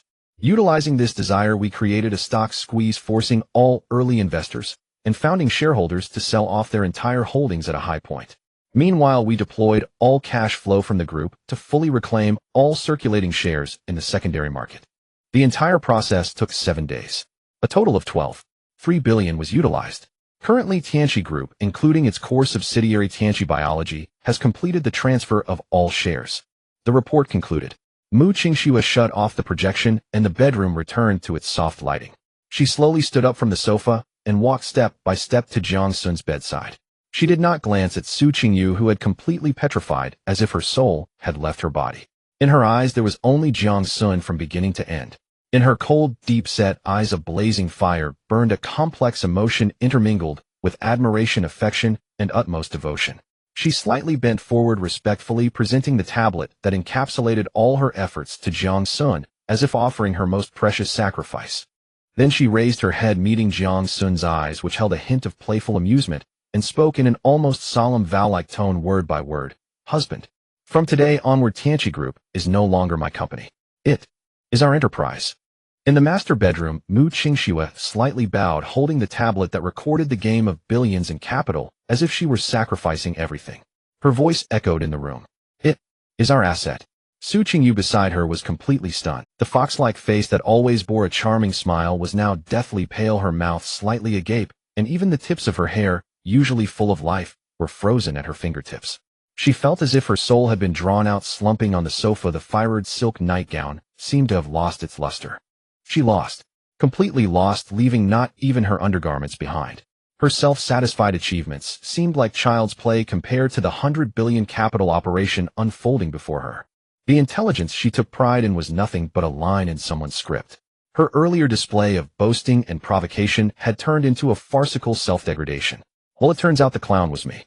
Humiliation and defeat clutched her throat like two invisible hands. Jiang Xun did not speak immediately. He lazily leaned against the head of the bed, calmly surveying the two women in stark contrast before him. One was the Ice Queen, presenting her royal power, her cold eyes burning with an unprecedented fervor. The other was the defeated, bedraggled Red Fox, her face filled with despair. He slowly got off the bed, bare feet touching the soft carpet, and walked step by step to Mu Qingxue. He did not reach for the billion-worth tablet, but instead extended his hand, gently lifting Mu Qingxue's face, which appeared even more delicate due to her tension and anticipation. Well done. His voice was soft, yet it felt like a decree, instantly softening Mu Qingxue's tense body, and a thin layer of mist welled up in her eyes. She had received his ultimate acknowledgement. Everything was worth it. Jiang Xun's gaze passed over her to the despondent figure on the sofa. He released Mu Qingxue and slowly walked to Su Qingyu.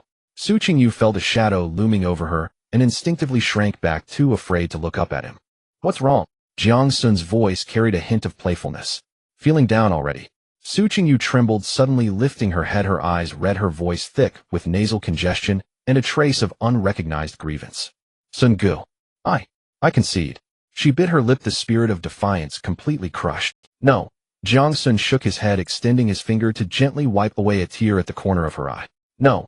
Jiang Xun shook his head, extending his finger to gently wipe away a tear at the corner of her eye. You are not foolish, you just lack the right tools. Su Qingyu was stunned, looking at him in confusion. Jiang Xun withdrew his hand, and turned to the center of the bedroom, surveying the two women, his aura subtly shifting. The usual laziness faded away, replaced by an absolute sense of control, strategizing, and overseeing all. King Su's royal power plan was executed beautifully. It successfully forged a throne for yourself. He first affirmed King Su's achievements, but then shifted his tone. However, it's not enough. One person's royal power is too fragile. What I want is not a queen, but a divine realm. Jiang Xun's voice was not loud, yet it resounded with authority, stirring up waves in the hearts of the two women. From today on, the royal power plan will merge into a grander scheme. I call it the Divine King Plan. Mu Qingxue will serve as the CEO of the group, responsible for all internal operations and strategic execution. King Su's breathing quickened, her face flushing with excitement. This was a higher level of trust and authorization than mere recognition. Next, Jiang Xun's gaze turned to Su Qingyu. The woman who had just felt utterly defeated felt her heart uncontrollably race at the moment Jiang Xun's gaze met hers. And you, Su Qingyu. Jiang Xun's lips curled into a meaningful smile. You will command the mouthpiece of the Divine King Group, responsible for public opinion, branding, and market promotion. I want you to mobilize all your media power to transform our divine medicine from a mere legend circulating in the black market of Jinling into a nationwide known, sacred object. I want the most elite and wealthy in Long Country to go mad over this elusive legend. Su Qingyu's eyes widened gradually. The despair and grievance on her face were being replaced at a visibly rapid pace by a sense of incredulous excitement. Sun Gu, do you mean? She was so excited that her voice trembled, her northeastern accent nearly breaking through. Let me hype this up. Not hype, Jiang Xun corrected, but create a myth. He opened his arms, as if embracing an invisible empire. The products of Tianqi Biotech combined with Su's media hegemony, the effect of 1 + 1 is not equal to 2, but greater than 100. Our goal has never been the small Jinling city. It is Binhai Jingzhou, the entire territory of Long Country. In the future, I will be the only divine king behind the scenes of the Divine King Group, without holding any visible shares. And you will be my left and right arms, walking among men. A grand blueprint unfolded slowly before the two women, a future they had never imagined, magnificent and vast. Su Qingyu felt a surge of blood rushing from her soles to the crown of her head. The slight anxieties she had felt earlier seemed as insignificant as a speck of dust before this grand imperial enterprise. She suddenly stood up from the sofa, her chest heaving with excitement. Sun Gu, I'm in. You can rest. In less than 3 months, I guarantee that the entire Long Country will know that to prolong life, you must come to us, the Divine King Group. Qingxue reverted to that vivacious, fire-bright fox once more, even more dazzling than before, because this time she had found the direction that truly set her ablaze. Jiang Xun nodded with satisfaction, then, as if recalling something, cast his eyes around the bedroom. Luxurious, yet already feeling somewhat constrained. By the way, he said casually, this place should be changed. It does not befit the title of Shenhuang. Find a time to go to Yunding Tiangong and choose the grandest estate to build our temple. Those words landed like an explosive dropped into a still lake, and Qingxue and Su Qingyu's eyes flared to blinding intensity. Yunding Tiangong. That was the highest emblem of power in Jinling City, indeed across the entire Longhua. It meant their home would truly become a palace that looked down upon all. However, just as the atmosphere reached its peak, Qingxu's calm voice sounded. Husband, there is a very practical problem. She was every inch a CEO, instantly detaching herself from the frenzy to point out the plan's central Our Xinyao, no matter where you procured it, has in essence not undergone any official approval and certainly lacks pharmaceutical production and sales licenses. We can manufacture a myth, but once transactions are involved, it becomes illegal. Su Qingyu's excitement. If it cannot be sold, how would it turn a profit? Hearing this, Jiang Xun simply smiled. Who said we intend to sell it? He walked to the window, looked into the deep night, his voice carrying a serene, all-knowing calm. We will not sell a single bottle of this medicine. He knew the system's stamina restoratives were limited and could never be ordinary commodities. Its value lay not in itself, but in the momentum it could create. It is a totem, a symbol, a Damocles sword suspended above every wealthy head. We will use its name to sell our own goods. Jiang Xun turned to look at the two women. Qingxue have Tianqi Xingwu immediately launch a brand new top-tier, fully licensed health supplement. Call it Shenhuang No. 1. Su Qingyu, your next task is to bind the concepts of Shenyao and Shenhuang No. 1 together and outwardly do not formally admit anything. Let the world speculate and argue. That spreads far more effectively than outright confirmation. To make the performance more convincing, Jiang Xun's gaze settled on Su Qingyu with an unquestionable command. I will appear personally to support your publicity. Boom. Su Qingyu's mind exploded for the second time. She could hardly believe her ears. Trembling with excitement, she began to stammer. Sun. Brother Sun. Are you serious? You are willing to appear. In this world, an ordinary young man like him was a national treasure, a living panda. Not to mention appearing for publicity. Merely lying still would set off a nationwide frenzy of attention. She could already imagine the terrifying tsunami of public opinion that would sweep the land when Jiang Xun's handsome face appeared across the media. The mere thought sent a pleasurable shiver across her scalp. Brother Sun, rest assured. Su Qingyu beat her chest with excitement, her voice strained. He'll go back now and write the proposal through the night. No, he'll write it right now. I promise. He'll make you the most dazzling man in all Longhua. No, the most dazzling king. The family meeting christened by Jiang Xun as the Shenhuang plan had just concluded. The bedroom air remained taut, laced with an ineffable exhilaration. Su Qingyu's heart, which Mu Qingxue had pulverized into fragments, was now reglued and even gilded at the edges by the grand new identity as the Shenhuang group's mouthpiece. She glowed as if she had already seen herself stirring the nation's discourse. Even the scarlet silk nightgown seemed to shine with greater brilliance. Mu Qingxue reverted to her ice queen persona, yet in the depths of her cool eyes burned a fiercer flame than ever before. She had received Jiang Xun's authorization, an endorsement that made her tremble more than billions in assets. Jiang Xun lounged against the headboard, savoring the rare calm before the storm. He relished the sensation subduing two top-tier female predators locked in deadly combat, then pointing them toward the same goal and watching them unleash all their energy for him. This was more intriguing than mere conquest. Just then Jiang Xun's ears twitched. A faint, almost negligible slicing sound came from outside the window. His expression changed in an instant. The languor drained away, replaced by the alertness of an apex predator sensing an intrusion. Mu Qingxue and Su Qingyu remained lost in the grand blueprint, oblivious. The curtain moved, though there was no breeze. A white silhouette, ghost-like, slipped soundlessly through the narrow gap and landed without a whisper. Jiang Xun's muscles tightened, but he did not move at once. He took in the intruder, an arresting woman who even he found stunning. A mane of brilliant golden hair was tied into a crisp ponytail, swaying gently in the night air. She wore a well-tailored, pure white knight's dress. Cobalt silk lining peered from collar and cuffs, and gold thread embroidery along the edges reflected a restrained, sumptuous sheen under the bedroom light. Jiang Xun recognized the outfit. The costume of Qin, the acting grandmaster of Mondstadt from the game Genshin Impact. Yet this was no cheaply made cosplay. The form-fitting white dress traced the contours of a body honed by years of training. Less frail delicacy than a beauty charged with force and explosive potential. There was not a trace of excess at her waist. The ridges of her abdominal line were sharply defined. Her hips were drawn into a breathtaking arc. Those legs, sheathed in pure white leggings, were as white as snow.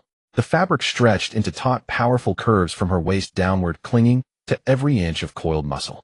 Not a single wrinkle marred the cloth. It seemed less like fabric than a second skin.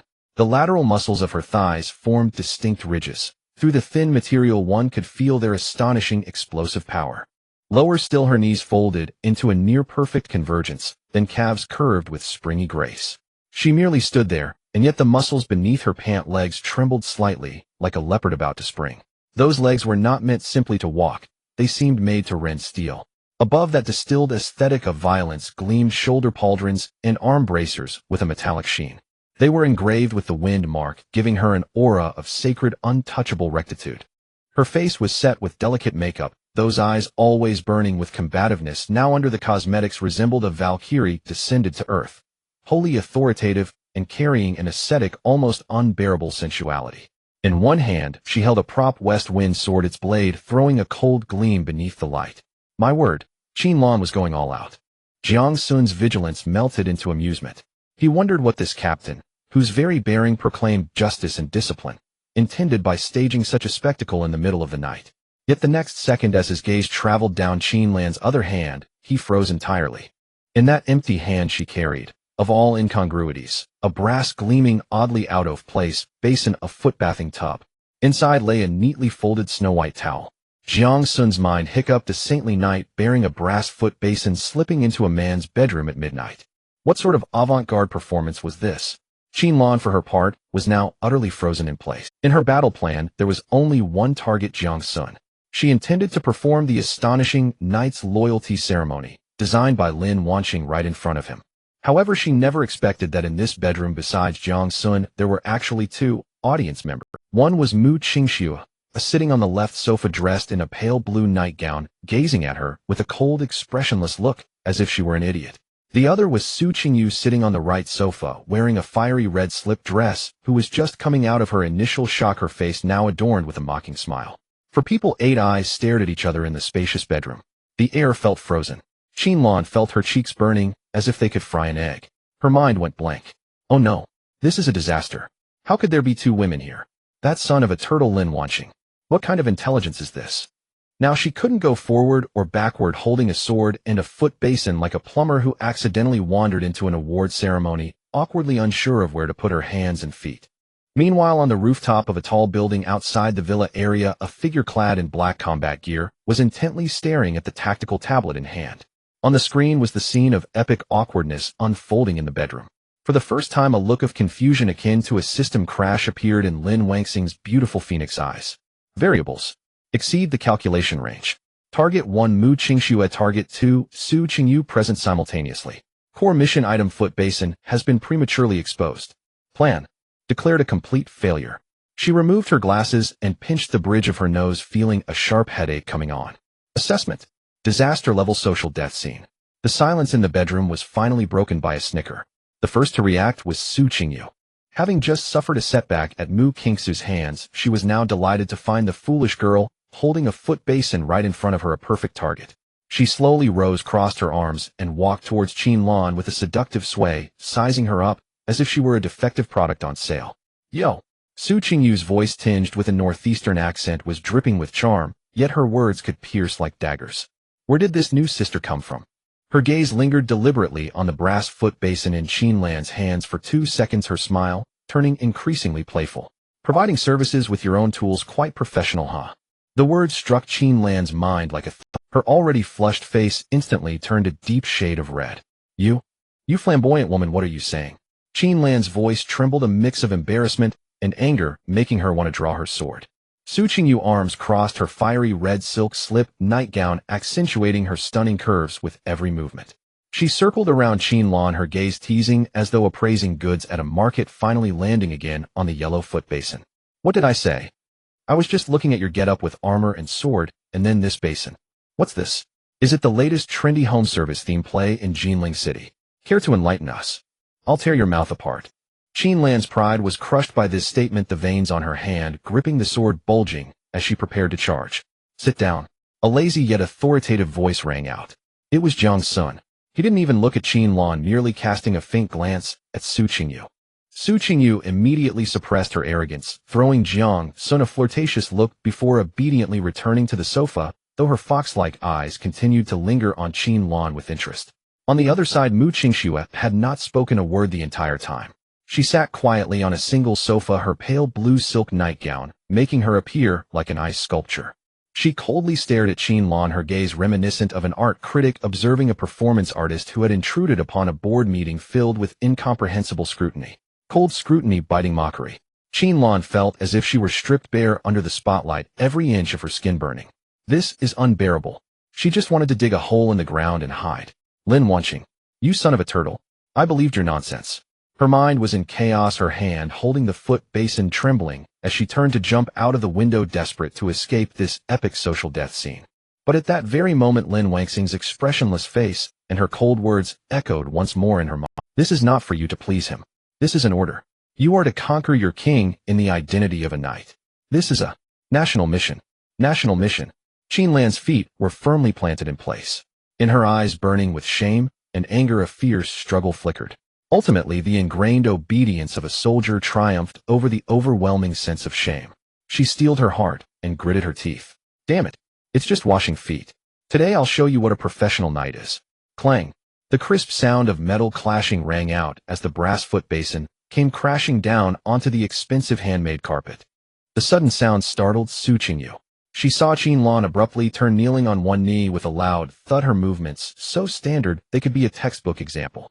She straightened her back, one hand resting on the hilt of the west wind sword, the other on her chest, raising her head and locking her gaze on Jiang Xun by the bed with a mix of tragic, shameful, and resolute expression. Taking a deep breath, she exerted all her strength to make her voice sound loud and commanding despite it trembling like she had Parkinson's. My king, your knight. has come to wash away the dust of conquest. With her words, the entire bedroom fell into a deathly silence. 1 second. 2 seconds. Puh-ha-ha. Su Qingyu was the first to lose it, laughing so hard, she nearly fell off the sofa, rolling on the ground, tears streaming down her face. Oh my god. King. Knight. Washing dust. Ha ha ha. I can't breathe. Even the usually icy Mu Qingshu, it couldn't help but twitch at the corners of her mouth, the look in her eyes filled with amusement. At that moment, the battlefield erupted in a way that was utterly ridiculous. Qinlan's face could no longer be described as red, it was a deep purple. She felt as if her soul had left her body, floating on the ceiling, coldly observing the foolish girl holding the foot basin below. However, Jiang Xun, the center of attention, did not laugh. He looked at Qinlan kneeling on one knee, from her exquisitely crafted cosplay outfit to the tragic determination on her face. What a show this girl was putting on. After just concluding a divine king meeting that would determine the future direction of 100 billion group, a knight's loyalty performance was a nice way to unwind. He stepped down from the bed, walking towards Qinlan, looking down at her. Where's the water? The two words, said in a casual tone, snapped Qinlan's stalled mind back into motion. Huh, water. Qinlan looked up in confusion. Aren't you supposed to use water to wash feet? Jiang Xun's tone carried a hint of playful incredulity. Yeist. Just as Qinlan felt she was about to be utterly consumed by shame and explode on the spot, a cold and composed voice, like a basin of real icy water, doused the chaotic blaze. Enough. It was Mu Qingshu. She rose from the sofa, her moon-white silk robe flowing with a cold luster as she moved. Without looking at anyone, she walked straight to Su Qingyu, who was still rolling on the floor laughing, and bent down slightly. Qingyu, your husband needs rest. Her voice was not loud, but carried an undeniable authority. Let's step out first. Su Qingyu's laughter stopped abruptly. She looked up, her fox-like eyes brimming with tears of laughter, meeting Mu Qingshu's icy lake-like gaze. She pouted, wanting to say something more, but when she caught the decisive, emotionless resolve of a CEO deep in Mu Qingshu's eyes, her heart skipped a beat. A glance at Jiang Xun, who was sitting leisurely by the bed as if acquiescing to everything, and Su Qingyu's lingering reluctance instantly dissipated. All right, I'll go, no problem. She got up from the carpet, patted the wrinkles on her nightgown, and muttered seriously the show was just getting started. Mu Qingshu ignored her complaints and, half supporting, half forcing, led her toward the bedroom door. Just before leaving, Su Qingyu couldn't help but turned back, winking at Qinlan, who was frozen in place, and silently mouthed two words. Good luck. That expression of someone who loves to watch the world burn almost made Qinlan's suppressed blood rush back to her head. Click. The heavy solid wood door was gently closed. The world fell silent instantly. In the bedroom, only the faint sound of steam rising from the water basin and the nearly bursting heartbeat of Qinlan remained. She was still kneeling on one knee, maintaining that humiliating posture. The basin of foot-washing water was right beside her. On her thigh, the fabric wet by Jiang Xun's foot had slowly changed from translucent gray-white to a deep gray, clinging to her skin. Sticky cold, like a brand of shame. Qinlan's mind went blank, leaving only the three words, damn, it's cycling endlessly. She now wanted nothing more than to find a crack in the ground to crawl into, or simply jump out the window, whether there was lawn or landmines below. Just then, that lazy voice sounded again, breaking the suffocating silence. Night. Jiang Xun leaned back in the chair, not even opening his eyes. I haven't finished testing your loyalty yet. Qinlan's entire body stiffened, and she jerked her head up. Jiang Xun slowly opened his eyes. In those deep pupils, there was no mockery, no teasing, only a kind of unfathomable calm that she couldn't understand. This calm frightened her more than any ridicule. Stand up. Jiang Xun commanded flatly. Stand by the head of the bed.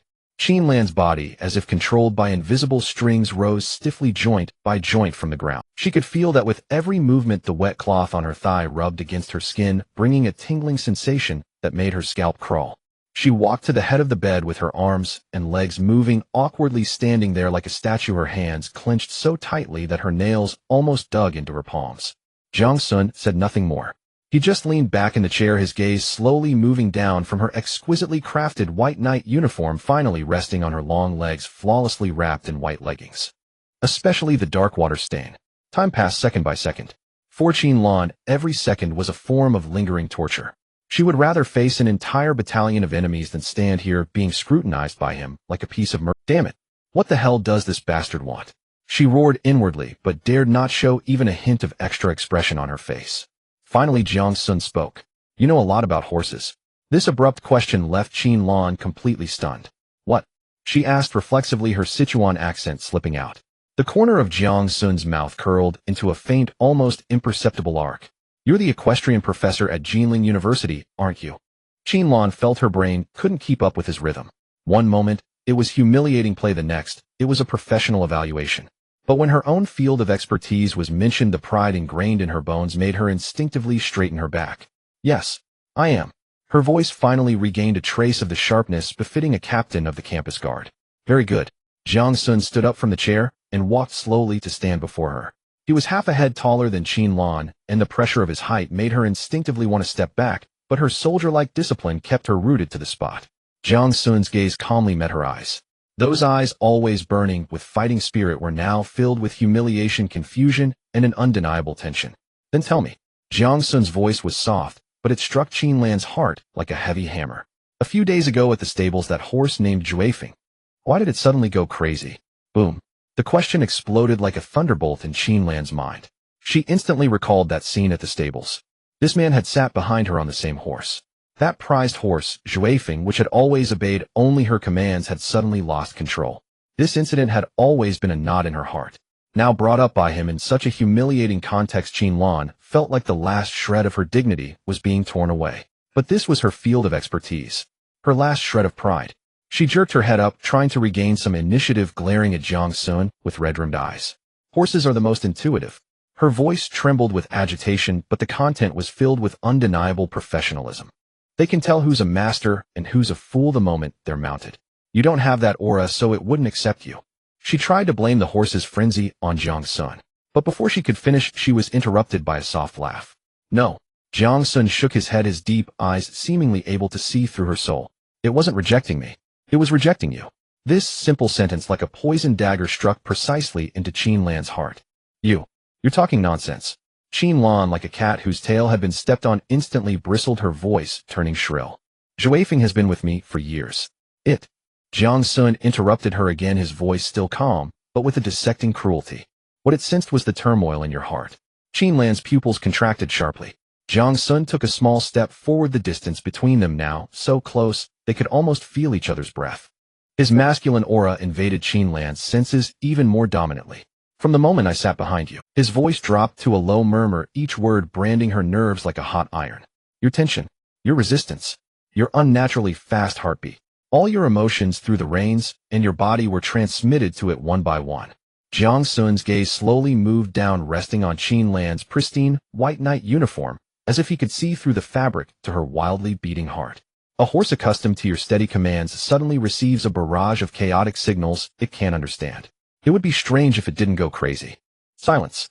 The entire bedroom was deathly still. Qinlan was completely stunned. Her mouth hung open, but no sound came out.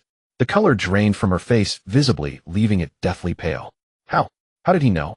How could he possibly know? Her pride and her professional knowledge, her last psychological defense, was shattered in that moment by Jiang Xun's few words. He used her most proud field to prove that she was a complete failure. So that day, the one who truly lost control wasn't the horse. It was herself. This realization made her feel even more mortified than when she had knelt with the foot-washing basin. She felt that this man had seen through her inside and out.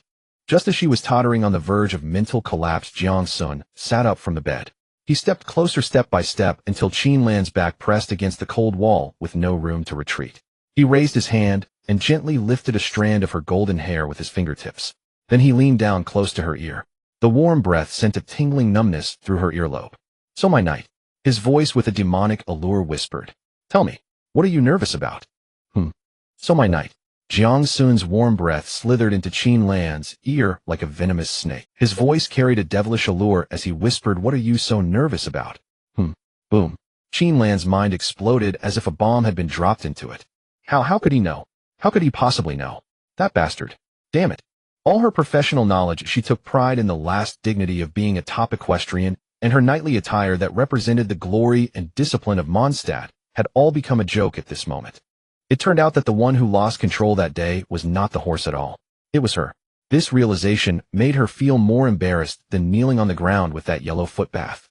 She felt completely stripped bare by this man, exposed without a shred of clothing under his all-seeing gaze. Humiliation, anger, and a shudder she could not comprehend surging up her spine like an electric shock. Qinlan's body swayed dangerously, her back pressed tightly against the cold wall, as if it were her last support. She suddenly raised her head, her eyes, usually burning with fighting spirit, were now completely clouded with tears, turning red like a beast driven to the edge. She wanted to roar, to draw her sword, to smash his smirking face with a punch. But as she opened her mouth, her throat felt like it was stuffed with a ball of hot cotton, and she couldn't utter a single word. Seeing her on the verge of collapse, Jiang Xun smiled. He reached out, gently pinching Qin Lan's delicate but resolute chin with his fingertips, forcing her pale face to tilt up to meet his gaze. "Damn it! Let go of me." Qin Lan's head heated up, and almost instinctively she used all her strength to roar this out. But her voice carried a sob, trembling uncontrollably, lacking any threatening power. "Don't know."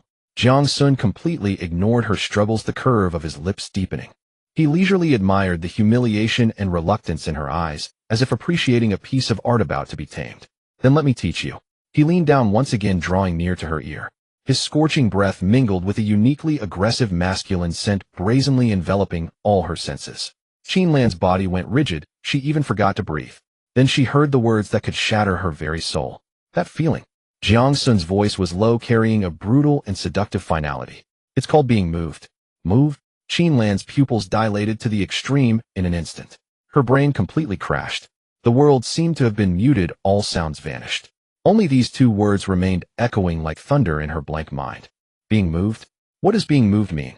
Is it the heart racing as if about to leap from her throat? Is it seeing him and having her mind turn to mush?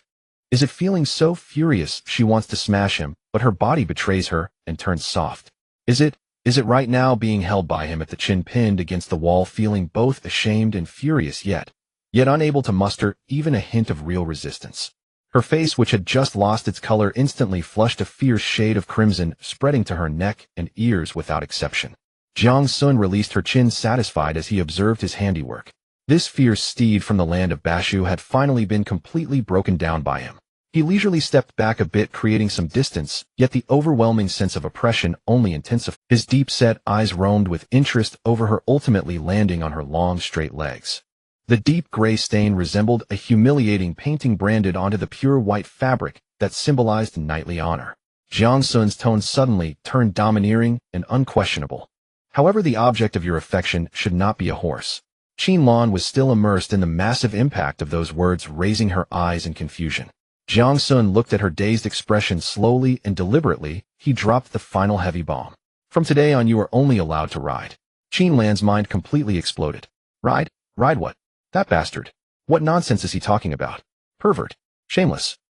The horse I teach." The entire room fell into a deathly silence. Qin Lan froze like a statue, her mouth agape. "The horse I teach." The entire room fell into a deathly silence. Qin Lan froze like a statue, her mouth agape, as if her soul had left her body. "Ride the horse I teach." Her brain was functioning at the edge of overload, frantically trying to comprehend the true meaning of these 9 words. But all that resulted was emptiness and mush. Jiang Xun looked at her foolishly adorable expression, feeling elated. He turned around, lazily stretched, and then lay back down on the soft bed, pulling the blanket over himself, seemingly ready to sleep. Throughout it all, he did not spare Qin Lan another glance, as if she were merely an inconsequential decoration. This extreme neglect made Qin Lan feel more collapsed than any humiliation. She leaned against the wall, her legs weak like 2 strands of noodles, barely able to stand. In her mind, only Jiang Xun's domineering and nonsensical words looped infinitely. "You are only allowed to ride the horse I teach." Ride the horse I teach. Ride. Damn it. Qin Lan felt she was about to go insane. At that moment, a cold, mechanical voice rang in Jiang Xun's mind. Ding. Special character Qin Lan has had her defenses breached, emotional link established. Current favorability 80, completely fallen. Ding. Family reputation 1000. Current family reputation 3050. The night was as deep as a pool of thick ink that could not be dissolved. In the bedroom, an eerie silence enveloped the air. Qin Lan remained rigidly leaning against the cold wall. What on earth is this brat talking about? Her mind was a boiling pot of spicy hot pot, both numb and fiery, yet she couldn't fish out a single useful thought. The instigator had already returned to bed, pulled up the quilt, and closed his eyes, as if the shocking words uttered moments ago were merely a dream. This extreme indifference drove Qin Lan to the brink of despair, more so than any humiliation. She leaned against the wall, her legs weak like overcooked noodles, barely able to stand. Anger, shame, and an unfamiliar stirring that she couldn't identify surged through her body like a swarm of headless flies seeking an exit. She bit her tongue sharply, the pain bringing a flicker of clarity to her chaotic thoughts. It couldn't end like this. She was here to execute a national mission today. She was here to conquer him. How could she be so shaken by his casual words? A stubborn spirit rooted deep within her supported her soft legs as she took one step after another, returning to the bedside. Standing at the edge of the bed, she looked down at the man meditating with his eyes closed, his chest rising and falling with intense breaths. The pristine knight's attire accentuated the taut curves of her body. Jiang Xun. She gritted her teeth, forcing out those two words through clenched jaws, her voice betraying an unrecognized tremor. Jiang Xun didn't even lift his eyelids. Didn't you say? Qin Lan took a deep breath as if heading to the guillotine. She was all in. Lin Wanqing, that crazy woman, was right. This was a psychological battle. Never give up. Oh, Jiang Xun's voice was languid and hoarse. Have you made up your mind? Of course, Qin Lan retorted defiantly, her voice shaky yet fierce. Then let's begin. A faint smile curled at the corners of Jiang Xun's mouth. Sizzle. It was unclear how long it had been. Qin Lan's sweat soaked her long hair strands, sticking to her pale face. Her eyes, usually ablaze with fire, now lost all focus, staring blankly at the ceiling as if her soul had been extracted. The once holy and imposing knight's attire had become wrinkled and unrecognizable. Especially those white pants, they could hardly be called pants anymore. They were completely torn from the thigh, the tattered fabric hanging on her legs like two ragged banners, silently recounting the brutality of the recent lesson. In the bedroom in the corner, the forgotten brass foot bath reflected a faintly ridiculous and awkward light under the dim glow. Jiang Xun leaned lazily against the headboard with great interest, observing the thoroughly ruined female knight on the bed. Remarkable, her stamina was indeed impressive. No wonder she trained every day. He exhaled a puff of smoke, speaking slowly, his voice tinged with a hoarseness that followed passion. This is all you've got? Qin Lan's vacant gaze flickered slightly, as if she had yet to recover from her state. Jiang Xun watched her dumb expression, continuing in that unhurried tone to deliver the final blow. Just like I taught you. A good horse knows if the rider is experienced the moment they mount. Your grip on the reins is too tight, your body too stiff, and your rhythm is all over the place. You're completely a novice. Novice. Jiang Xun's voice was soft like a feather lightly landing on Qin Lan's heart, yet it stirred up a temper. She froze completely like a beautiful sculpture stripped of its soul, her hollow eyes fixed on the exquisite chandelier on the ceiling. The light shattered into countless spots that danced wildly in her unfocused vision, mirroring her world that was collapsing. Novice. His father. Did he just call her a novice? A sense of humiliation 100 times stronger than when she had been thoroughly conquered surged through her limbs like molten iron, instantly filling her with rage. Who is she? She is Qin Lan, the youngest and most outstanding equestrian professor at Jinling University, the woman who can tame the wildest stallions. Her expertise, her pride, the confidence etched deep within her bones was shattered by this man in the most primal and intimate way, ground into dust. She wanted to refute. Wanted to leap up, grab his collar, and roar, "What do you even know?" But when she opened her mouth, her throat felt stuffed with a ball of scalding cotton, unable to emit a single sound. The extreme exhaustion in her body combined with the devastating blow to her spirit left her mind blank. Tears finally flowed uncontrollably from the corners of her eyes, soaking her golden strands and disappearing into the disheveled pillow. However, amidst this humiliating wreckage, a more peculiar and fervent emotion erupted like magma from the depths of the earth. She succeeded. She completed the national mission set by that brat Lin Wanqing. She was no longer a light hole. From now on, Qin Lan is Jiang Xun's woman. One of the rarest young and healthy men in this world among less than 100. This realization struck her like a lightning bolt, cleaving through her chaotic thoughts. An indescribable ecstasy mingled with endless shame violently crashed into her heart. Two extreme emotions tore at her inside, making her feel an unprecedented complex satisfaction that was almost tearing her apart. Qin Lan's shoulders began to shake violently against her while she bit her lip to stifle her voice, yet the corners of her mouth curled into a smile that was more grotesque than tears. The tears flowed even more fiercely. What the hell does this even count as? She felt like she was going crazy. Jiang Xun lay beside her, one arm lazily resting behind his head, his eyes seemingly closed, breathing steadily, as if he had fallen asleep. But he hadn't. He could even imagine the extraordinary expression on her face, now mixed with humiliation, ecstasy, confusion, and collapse. Interesting. Truly fascinating.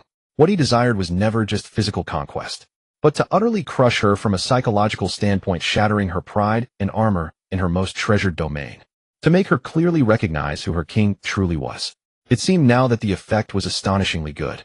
This unruly Bashu stallion had finally had its spine completely broken. However, there was still the final step. Jiang Xun was waiting for her to make the final choice. Would she sink into despair and fully submit, or attempt to escape? Time ticked by second by second. In the bedroom, only the brass footbath in the corner reflected a comical and silent gleam under the dim light. After an unknown duration, Qin Lan's trembling finally began to subside. Cautiously, with a near tentative posture, she turned her head slightly to look at the man beside her, who seemed to be fast asleep. His handsome profile looked extraordinarily serene under the soft light, completely devoid of the demonic aggressiveness from moments ago. Run. A single thought, like an instinct, erupted wildly from the depths of her mind. She had to leave this place immediately, before dawn, before he woke up. This was her last shred of dignity as a professor. She bit her tongue sharply, the intense pain bringing a sliver of clarity to her chaotic thoughts. Damn it, move. Get moving.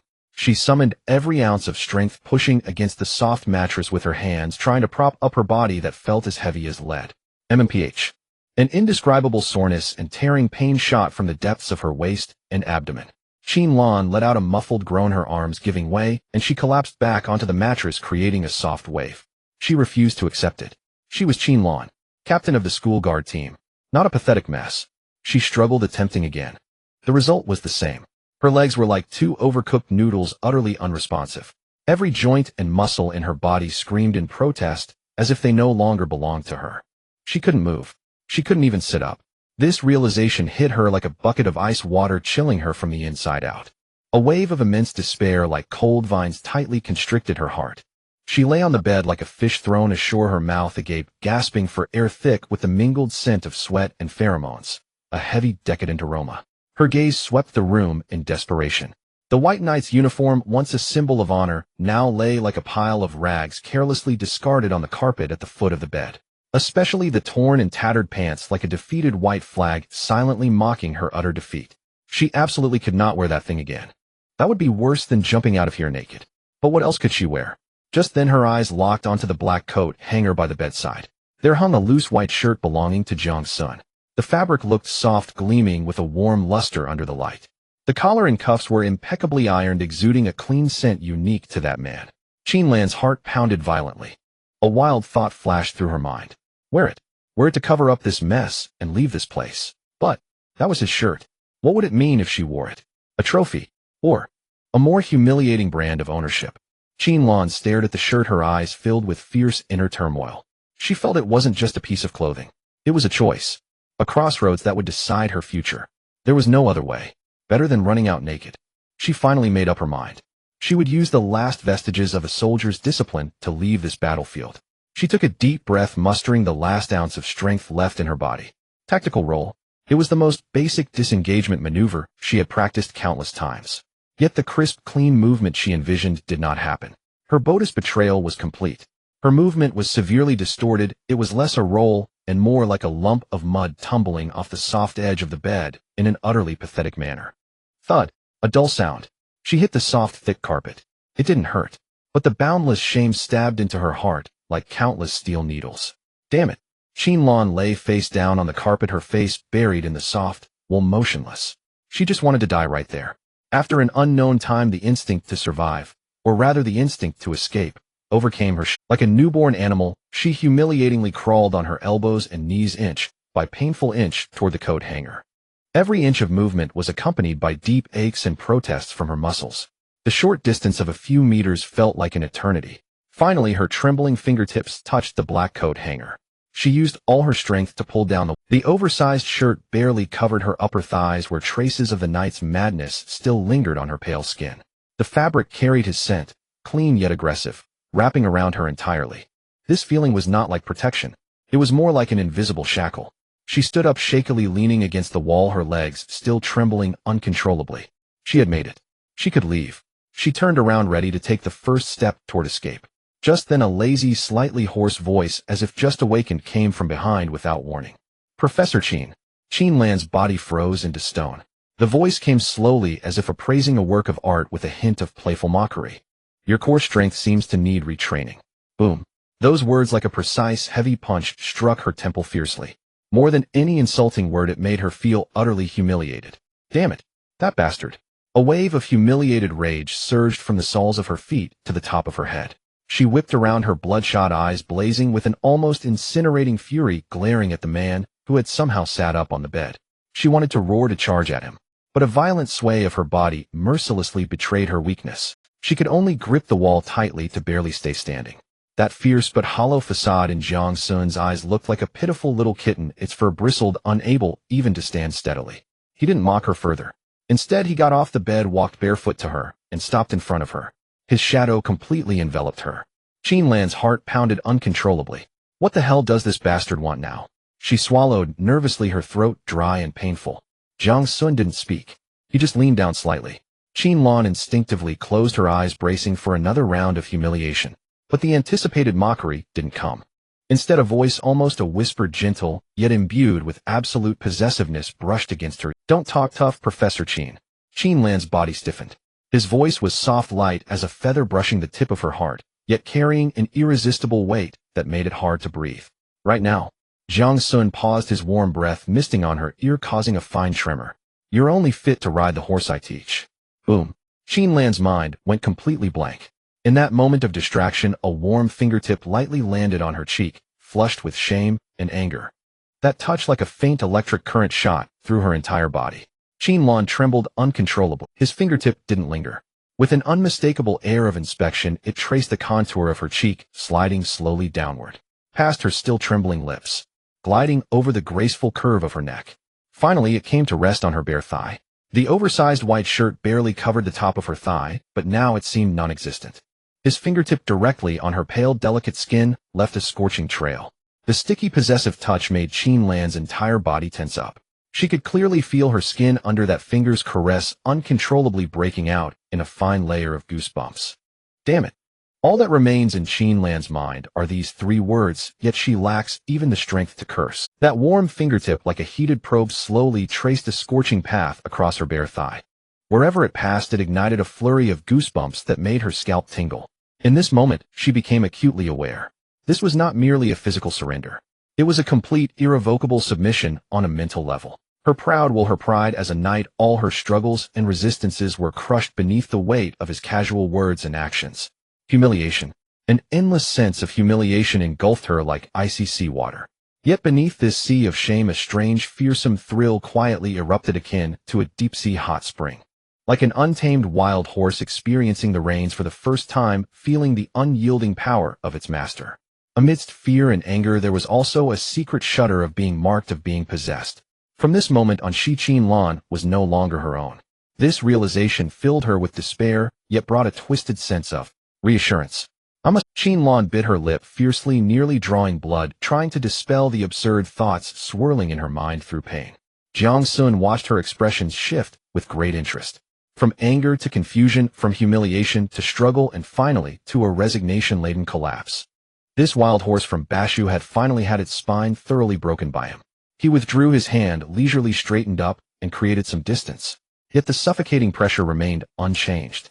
He looked at her, as if assessing a just-completed artwork, flawed, but already bearing his unique stamp. Qinlan felt uneasy under his gaze, instinctively wanting to move, but her legs were as weak as noodles, forcing her to lean awkwardly against the wall. The white shirt belonging to him that she wore had slightly loosened at the collar due to their previous actions, revealing her delicate collarbone and a patch of skin still marked by madness. The wide hem accentuated her long, straight legs, dazzlingly white. The entire scene was filled with a shattered yet decadent beauty. The air seemed to freeze. In the bedroom, only the sound of their intertwined breaths remained. Qinlan felt as if she were going mad from the silence. She would rather he continued to insult her with venomous words than to dissect her with his scrutinizing gaze. Just as she was on the verge of another breakdown, Jiang Xun chuckled lightly. That soft laugh shattered the silence, causing Qinlan's heart to leap into her throat. What was he up to now? Jiang Xun's expression changed. No longer playful or mocking, it became serious, profound, even tinged with a seductive sincerity. But he shifted his tone, his voice soft, yet as impactful as a stone thrown into the dead lake of Qinlan's heart, creating ripples. I am giving you a chance. Chance. Qinlan raised her head in confusion, her eyes soaked in moisture, filled with bewilderment. She couldn't understand how in her current state, a complete failure and a prisoner unable to stand, she had any qualification to talk about opportunity. Jiang Xun looked at her pitiful and foolish appearance and slowly, deliberately spoke. His voice carried a demonic allure. Ride a big horse. A big horse that will truly allow you to unleash your potential. Big horse. Qin Lan's pupils dilated slightly. Her mind raced dangerously close to overload, trying to comprehend the meaning behind those words. Ride a horse. Now, what the hell was this bastard playing at with his damned word games? Seeing a glimmer of wariness and embarrassment in her eyes, Jiang Xun's smile deepened. He did not immediately explain, but turned and walked to the large floor-to-ceiling window, facing away from Qin Lan. The morning sunlight filtered through the curtain seams, outlining him with a golden glow, making him resemble a statue exuding a lazy divinity. The equestrian professor at Jinling University. His voice came from several steps away, tinged with a hint of casual mockery. How that little stage is simply not worthy of the ambition of your wild horse. Jiang Xun slowly turned around. In his hand appeared a document seemingly out of nowhere. He casually tossed it, and the document arced softly, landing gently on the disheveled bed. Resigned Professor Qin. Come join my Divine King Security as the chief instructor. I need you to train the most elite guard that only answers to my Divine King's sword. Boom. Qin Lan's mind felt as if it had been struck hard by a heavy hammer. Divine King Security. Chief Instructor. Divine King's sword. She stared blankly at the document on the bed, the embossed golden words piercing her eyes in the morning light. It was a resignation letter and a project proposal titled Divine King Security. Struggling, she used her last bit of strength to lean against the wall and move step by step to the bedside. Every step pulled at the tearing pain deep within her body, nearly causing her to collapse. Yet an inexplicable force compelled her to extend her trembling hand, picking up the document. She opened the proposal. Line by line, word by word, it seemed to bear a magical power, forcefully striking her eyeballs. What was depicted was a grand blueprint beyond her imagination. Not limited to campus security, but covering commercial protection, risk assessment, crisis management, and even overseas security operations. A top-tier security empire. The benefits were astonishingly generous. More importantly, it would possess extreme freedom and nearly unrestricted power. It would be directly subordinate to a parent company named Divine King Group. And the sole legal representative of this company was Jiang Xun. This meant she would directly pledge allegiance to the man who had just thoroughly conquered her inside and out. Qin Lan's heart raced uncontrollably. Uncontrollably, her mind flashed with Jiang Xun's earlier domineering declaration, his gentle, yet cruel whispers, and the powerful aura he exuded, as if he could control everything. It turned out, he had planned everything long ago. This was a meticulously plotted hunt and recruitment targeting her Qin Lan, while the so-called military advisor thought he was guiding the situation from behind. Well, Jiang Xun watched her dazed expression and secretly nodded in approval. Her professional abilities and that unyielding spirit were precisely what he needed. The incident with Wan reminded him that the power around him overly depended on the relationships of these women in the harem. Whether it was Mu Qingxue or Su Qingyu, their power ultimately belonged to them. He needed a private armed force that belonged solely to him, Jiang Xun. Qin Lan was the most suitable swordsmith and the first sword-bearer of this Divine King's sword. All that remains in his mind are these three words. Qin Lan murmured unconsciously, her fingers whitening as she clenched the paper with force. She struggled, she resisted. Her reason screamed wildly, urging her to hurl the humiliating indenture back into the man's face. But her body, her instincts yearned for a larger stage, yearned to follow a true master, yearned to become the sharpest blade in his hand. Just as she was torn by internal conflict, nearly ripped apart by the contradiction, Jiang Xun barefoot walked silently to her side. Once again the shadow completely enveloped her. Qin Lan abruptly looked up, her gaze complex as she stared at Jiang Xun, her lips slightly parted, but unable to utter a single word of refusal. Jiang Xun's fingertips landed gently on her trembling hand. The touch made her body stiffen again. He leaned down, his seductive voice whispering in her ear, "Besides, don't you want to see those college students suppressed by school rules who yearn to get close to me? What they will do for you, for the Divine King Group, now that they know Divine King Security is recruiting?" Jiang Xun's words struck like an electric current, instantly igniting the deep desire for power and efficiency within Qin Lan. She instantly understood that this was not just a recruitment drive, but a carnival of fandom. She could almost imagine the terrifying energy and discipline those women obsessed with Jiang Xun would unleash for a chance to get close to him. It struck her as absurd, yet she saw unprecedented efficiency and potential. Taking a deep breath, she made a decision within. Clutching the proposal tightly in her hand, she looked up at Jiang Xun, and said with a firm tone laced with a heavy Bashu accent, "All right, I'm in. But there's one rule: all training and management of the company must be under my command. You can't interfere." Jiang Xun smiled with satisfaction upon hearing this. He reached out and gently patted Qinlan's head. The gesture was intimate, bearing the affection of a master. Qinlan's body stiffened instantly, but this time she did not resist. The warmth of that hand, transmitted through her hair, gave her the illusion of being marked. "Of course, Instructor Qin." Jiang Xun withdrew his hand, his gaze drifting toward the window, a meaningful smile on his lips. Her cheeks flushed crimson, yet she could not refute. In her shame and indignation, she felt a trace of unknown anticipation. His words were once again double-edged, instantly shattering the brief surge of pride and ambition in her cheeks flushed crimson, yet she could not refute. In her shame and indignation, she felt a trace of unknown anticipation, one she herself was unwilling to admit. Click, a crisp, barely audible sound. In the tea room, where even a heartbeat could be heard, it was startlingly abrupt. Long Xiufeng was intently pruning a uniquely shaped podocarpus bonsai before her. Today she wore a dark green silk cheongsam, without elaborate embroidery, only a few freehand cloud patterns traced in gold thread at the collar and cuffs. The cheongsam was cut to fit her perfectly, wrapping her well-maintained voluptuous figure like a ripe peach, plump and enticing. Her black hair was loosely coiled at the nape of her neck with a simple jade hairpin, revealing a stretch of snow-white slender neck. Her face was a classic oval, her brows and eyes like a painting, her lips naturally red, and every glance carried the gentle charm of the Jiangnan water towns.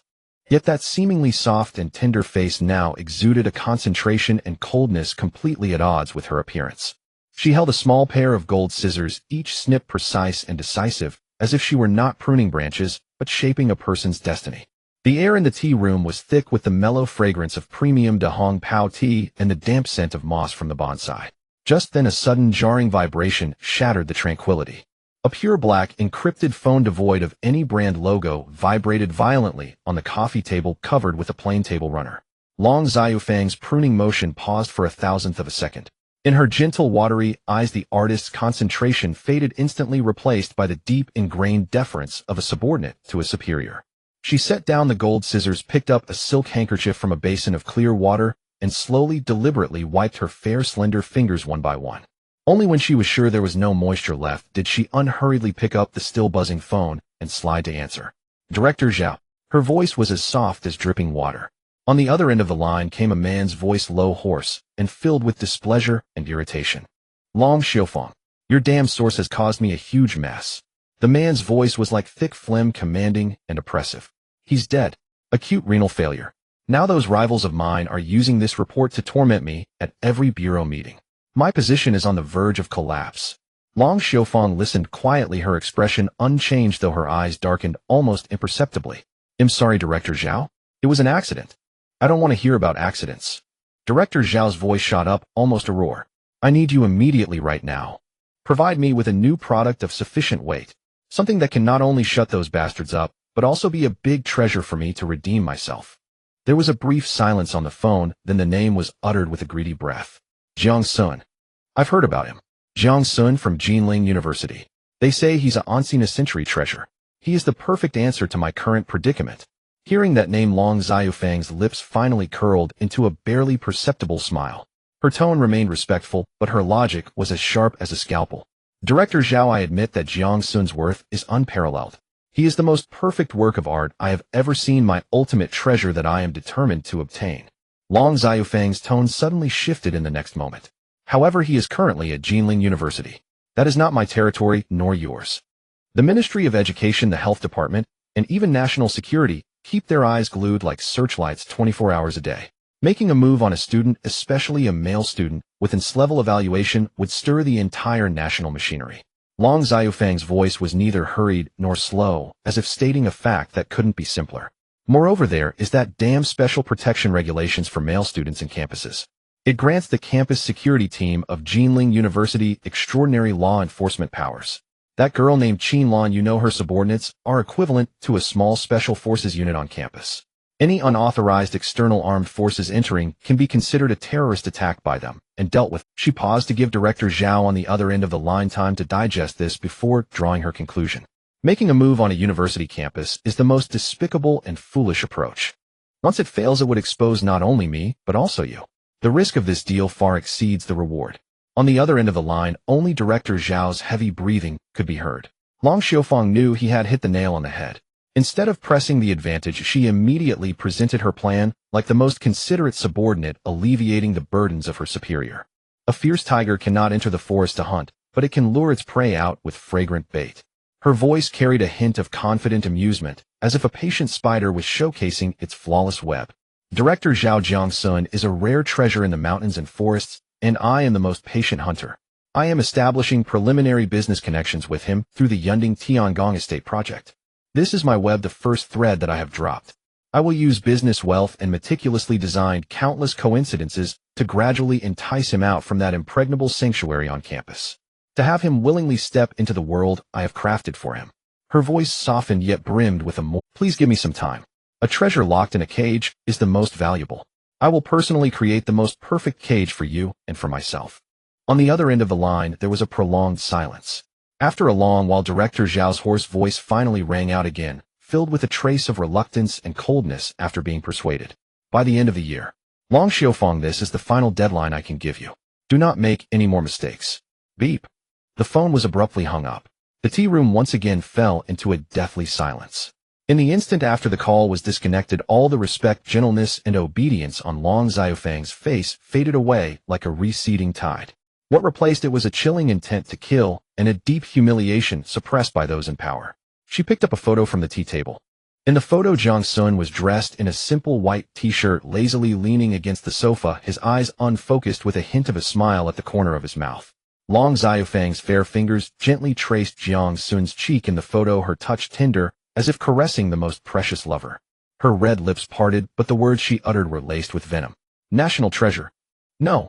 She murmured to herself, her voice filled with a morbid and insane possessiveness. Soon you will only be my Long Xiaofang's private collection. She glanced at the meticulously pruned art-like pine tree beside her, then at the extra branch she had carelessly cut and thrown on the table. She extended 2 fingers, picked up that still green branch, and casually tossed it away. The branch traced a small arc in the air, landing precisely in the trash bin at her feet, as if rehearsing someone's final fate. Master, regarding the Divine King Group you authorized to establish, the preliminary asset integration and cash flow assessment have been completed. Mu Qingsnow's voice was cold as ice, echoing in Jiang Xun's spacious bedroom. Today she chose a finely tailored Chanel white tweed suit. The pure white top outlined her slim waist, and under the perfectly fitted design was her long slender legs wrapped in black stockings, crossed elegantly, forming a graceful and ascetic curve. A pair of rimless gold glasses perched on her nose, adding a touch of scholarly beauty to her already exquisite face. Her jet black hair was meticulously styled into a noble and elegant bun, with only a few loose, slightly curled strands hanging by her ears, swaying gently, as she reported the only hint of color in this extreme calm. She held a tablet in her hand, the screen filled with dense financial statements, yet her gaze remained reverently fixed on the lazy man sitting on the opposite sofa. After excluding the operating funds reserved for the Royal Authority project and the budget input for the first phase of Divine King security, the current liquid cash available for your immediate use on the group's books is approximately 2 billion. 2 billion. This number rolled off her pale lips as calmly as if she were saying 20 bucks. Jiang Xun lounged lazily in the soft sofa, dressed only in a loose silk robe, the collar open, revealing defined collarbones and a small portion of a sturdy chest. He did not speak, only lightly tapped his long fingers on the leather armrest of the sofa, one beat after another. Tap, tap, tap. She knew this was her master in thought. She dared not interrupt, straightening her back like a soldier waiting for inspection, presenting her most perfect side. Based on your previous mention of needing a spacious private place with the highest security level to serve as the future headquarters of the group and family residence, I have screened all top-tier estates around Jinling that meet the criteria. The first choice is the Yunding Tiangong estate project, located on the southern slope of Purple Mountain, consisting of 200 villas worth over $1 billion, with our focus on its premier building, Tianshu. Covering 6 acres with a built area of 6,000 square meters, featuring both indoor and outdoor swimming pools, a private helipad, and a small artificial lake. The developer promises to include a top-spec Rolls-Royce Phantom as a bonus. I have already scheduled a viewing time with the other party and can set off at any time. Mu Qingsnow finished her report, slightly bowed respectfully, placing the tablet on the tea table in front of Jiang Xun, her hands folded in front of her, waiting for the final verdict. Jiang Xun's gaze swept over the lavish images on the tablet. His expression showed no signs of emotion, as if he were looking at an unremarkable menu rather than a billion-dollar mansion. But only he knew. His heart was pounding. What the hell? Yending Tiangong. The premier building Tianshu. Covering 6 acres complete with a helipad and artificial lake. Goodness. In my past life this thing could have bought me a toilet in the manor after a lifetime of struggle. I might not even afford a toilet. At most I could buy a toilet seat, the kind that costs only 9 yuan with free shipping. A wave of excitement never seen before almost surged from my feet to the crown of my head. No. The corner of Jiang Xun's eye twitched slightly. Stay calm. Focus. Keep your composure, comrade Jiang Xun. You are no longer that overworked wage slave fighting for a 10-square-meter room. You are a national treasure. A deity of this world. Can a mere manor reignite the ashes of your heart battered by capitalism? What ambition! He slowly inhaled, forcing back the rustic vibe that almost broke his composure into his dantian. His face remained that of a predator, calm and languid. His fingertips ceased their tapping. Under Mu Qingsu's tense gaze, his hand lifted from the armrest and slowly extended towards the coffee table. His long fingers did not touch the cold electronic device, but inadvertently and gently landed on the back. His long fingers did not touch the cold electronic device, but inadvertently and gently landed on the back of her hand, resting on the edge of the coffee table. The warm touch penetrating through the skin felt like a faint electric current instantly coursing through Mu Qingsu's entire body. Her body stiffened abruptly. Those phoenix eyes, usually calm behind golden-rimmed glasses, suddenly constricted sharply. A torrent of heat surged uncontrollably from her abdomen, flooding to her limbs and igniting a trace of suspicious blush on her usually icy face. Jiang Xun's fingertips only lightly brushed against her before casually withdrawing, picking up a cup of tea beside him, as if everything that just happened was merely an unintentional accident. But Mu Qingxue knew it wasn't. It was the master's subtle reprimand, and also a kind of reward. She lowered her eyelashes, hiding the surging emotions in her eyes, yet in her heart, this trivial touch stirred up a tsunami of ecstatic waves. At that moment, a voice full of vitality and energy burst from the doorway. "Oh, my son, let me tell you, this time's lineup is absolutely top-notch." Before she finished speaking, a figure clad in fiery red had already swept in like the wind. Su Qingyu was dressed in a boldly cut red silk jumpsuit, the deep neckline nearly reaching her navel, showcasing a large expanse of fair skin and delicate collarbones. An exaggerated golden chain belt hung loosely around her petite waist, swaying gracefully, with her every move exuding countless charms. Her signature wavy hair was pulled up high into a ponytail, making her look both alluring and playful, like a walking vibrant flame. "I say, Qingxue, you report to Suner every day as if you were in a court session. Oh, aren't you tired?" Su Qingyu casually squeezed in next to Jiang Xun. The sofa sank suddenly. A wave of warmth mixed with a lively sweet fragrance instantly dispersed the cold, aloof scent of perfume that clung to Mu Qingxue. Jiang Xun's nostrils were first assaulted by an aggressive aroma of ripe peaches mixed with wild rose. The sofa sank suddenly. A wave of warmth mixed with a lively sweet fragrance instantly an iceberg. A ball of fire. Interesting. She even casually grabbed a green grape from the fruit platter and unceremoniously stuffed it into her mouth, her cheeks puffing up. "Our Suner is here to enjoy life, not to listen to your preachings." As she spoke, she proudly took out her phone. She opened a boldly colored, exaggeratedly designed, and gaudily decorated PPT. "Suner, take a look. I've arranged your online live debut. You won't want to miss it. We don't have to do anything, just sit in the setup I've prepared for you, eat, drink, watch the show, and greet your fans. The rest is all on me. I guarantee that the popularity of the live stream will explode. The gift sent will crash the server." Su Qingyu declared confidently, slapping her ample chest to emphasize her pledge. Jiang Xun observed her exuberant demeanor, struggling to suppress a smile. A queen of a media empire, yet in front of him she resembled a student eager to show off her perfect score to her parents.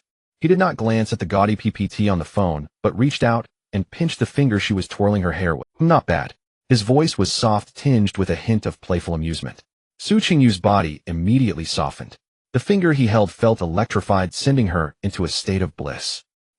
She giggled foolishly, nearly melting into a puddle against Jiang Xun. "As long as you like, of course." The overwhelming joy inside her was on the verge of bursting. Did you see that? Did you see that?" Mu Qing's ice-cold face. "Suner prefers me someone fun like this." Jiang Xun felt the stark contrast in reactions from the two women beside him, one rigid as iron with a tumultuous inner world, and the other soft as water, wishing to melt into his embrace instantly. Goodness! This cursed battlefield of emotions. He loosened his grip on Su Qingyu's finger, leaning back slightly to create some distance, his gaze sweeping over both their faces. Let's go check out the manor first. He finally made a decision. His words instantly brightened Mu Qingsu's eyes, and her straight posture relaxed a little. Su Qingyu pouted but dared not say much. We'll talk about your live stream once the manor matters are settled, Jiang. Alright. Su Qingyu instantly regained her energy. Jiang Xun looked out the window where golden sunlight bathed the earth. Yet in his heart, he was contemplating another matter. Whether it was Mu Qingshua's royal authority plan or Su Qingyu's media empire, these powers ultimately belonged to them. What he needed was a loyal private army that would only obey him and belong solely to Jiang Xun. Qin Lan's fiery horse had already been harnessed by him, becoming the most suitable swordsmith. But this blade, named Sword of the God King, still required a sufficiently sturdy sheath and a furnace capable of forging it into an indestructible weapon. This manor might just be the best choice. An independent and impregnable kingdom. True nest for the God King. The king of the cloud-top heavenly palace Tianshu has arrived. Jiang Xun lazily opened his eyes, waking from a light sleep, his gaze casually glancing outside. What the hell? Even though he was mentally prepared, he was still stunned by the scene before him, his heart skipping a beat. This is not a villa. This is simply a white palace standing halfway up the mountain. The main structure of the building presented a grand fusion of modern and classical styles, with massive floor-to-ceiling glass walls reflecting blinding light under the sun, supported by Roman-style columns that exuded a sense of historical weight. A wide private driveway, wide enough for 4 cars to drive side by side, coiled upward like a tamed dragon, ultimately lying at the foot of this palace. He got out of the car, and Mu Qingxue was already standing respectfully beside him. The developer's representative is waiting inside. Mu Qingxue slightly bowed, her voice devoid of any emotion, yet Jiang Xun could sense the anxiety and anticipation in her gaze directed at him. Like a devotee presenting their most treasured possession, waiting for the final judgment of the divine. Jiang Xun remained silent, merely responding with a casual HM as he stepped toward the enormous ebony door that seemed capable of swallowing light. The door slid open silently to both sides. What met him was not luxury, but an awe-inspiring grandeur that felt almost empty. The living room's ceiling was estimated to exceed 10 meters. Its width was even more exaggerated at a staggering 30 meters. The entire space exhibited a layout of short depth and broad face, with floor-to-ceiling glass walls on both the north and south sides, bathing the living room in bright light, its aura powerful enough to make anyone stepping in for the first time feel insignificant. In the center of the ceiling, a ridiculously large crystal chandelier hung down, with countless perfectly cut crystals refracting sunlight, casting colorful halos on the floor. Jiang Xun silently estimated the cost of this item. It could probably buy him a decent apartment in the city. The carpet beneath his feet was as soft as stepping on clouds. Later he learned from the obsequious developer's representative that it was specially custom-made from France, worth the equivalent of a fully equipped Mercedes-Benz S-Class. Mr. Jiang, miss. Move this way, please. The representative nodded and bowed, leading the way while enthusiastically introducing the features. The first floor includes a reception room, a breakfast area, and 16 uniquely styled bedroom suites. All the hardware fittings, even the door handles, were 24K gold-plated. This one is a French neo-classical styled pink suite with walls made of Iranian pink jade. Jiang. Mr. Jiang. Jiang Xun found it somewhat amusing. Clearly this representative took Mu Qingxue to be the one in charge, while he was probably seen as her kept toy boy. He glanced at Mu Qingxue beside him. The Ice Queen's face bore no expression, but Jiang Xun could see a fleeting cold glimmer in her phoenix eyes hidden behind her lenses. It seemed this representative was going to be in trouble. Jiang Xun had no interest in these opulently adorned rooms. His thoughts had already drifted elsewhere. This estate covers 6 acres. Built against the mountain, it has a very high security level. If this were to be the headquarters of the Divine King Group, Qin Lan would surely be thrilled. The spacious forested area behind the mountain is perfect for the Divine King's security training grounds. He needed a kingdom that was independent of Mu Qingxue, and Su Qingyu's influence is one that was absolutely loyal to him. A true nest of the Divine King. Take me to see the master bedroom. Jiang Xun's voice was low, yet carried an undeniable command, directly interrupting the representative's incessant chatter. The representative was momentarily stunned, instinctively glancing at Mu Qingxue. She merely cast a faint glance at him, her gaze colder than the Siberian wind. The representative shivered, quickly nodding and bowing. Yes, Mr. Jiang, this way, please. The master bedroom is on the 2nd floor, and we have prepared the utmost luxury for you. The entire 2nd floor area was a massive master suite. The sense of ceremony was taken to the... Upon entering, the first thing one encountered was a presidential-level study complete with a fireplace, the bookshelves made of mahogany, imported from France, exuding a faint wooden fragrance. As he walked further in, the male and female master bedrooms were cleverly separated. The main materials of the male master bedroom are Turkish fingerprint white jade, reportedly the same as what a Saudi prince uses. As for the female master bedroom, Jiang Xun didn't bother to listen to his nonsense any longer and directly walked into the male master bedroom. He approached the enormous floor-to-ceiling window. From here one could overlook half the outline of Jinling City. Thousands of lights and the bustling traffic lay beneath him. A sense of control, as if he was stepping on the entire world, surged within him. This is the life he desired. Suddenly he turned around. Mu Qingxue and the representative were standing a few meters away. "You out." Jiang Xun looked at the representative, his words succinct. "Huh, Mr. Jiang." The representative wanted to say something else, but was halted by Mu Qingxue's cold glare.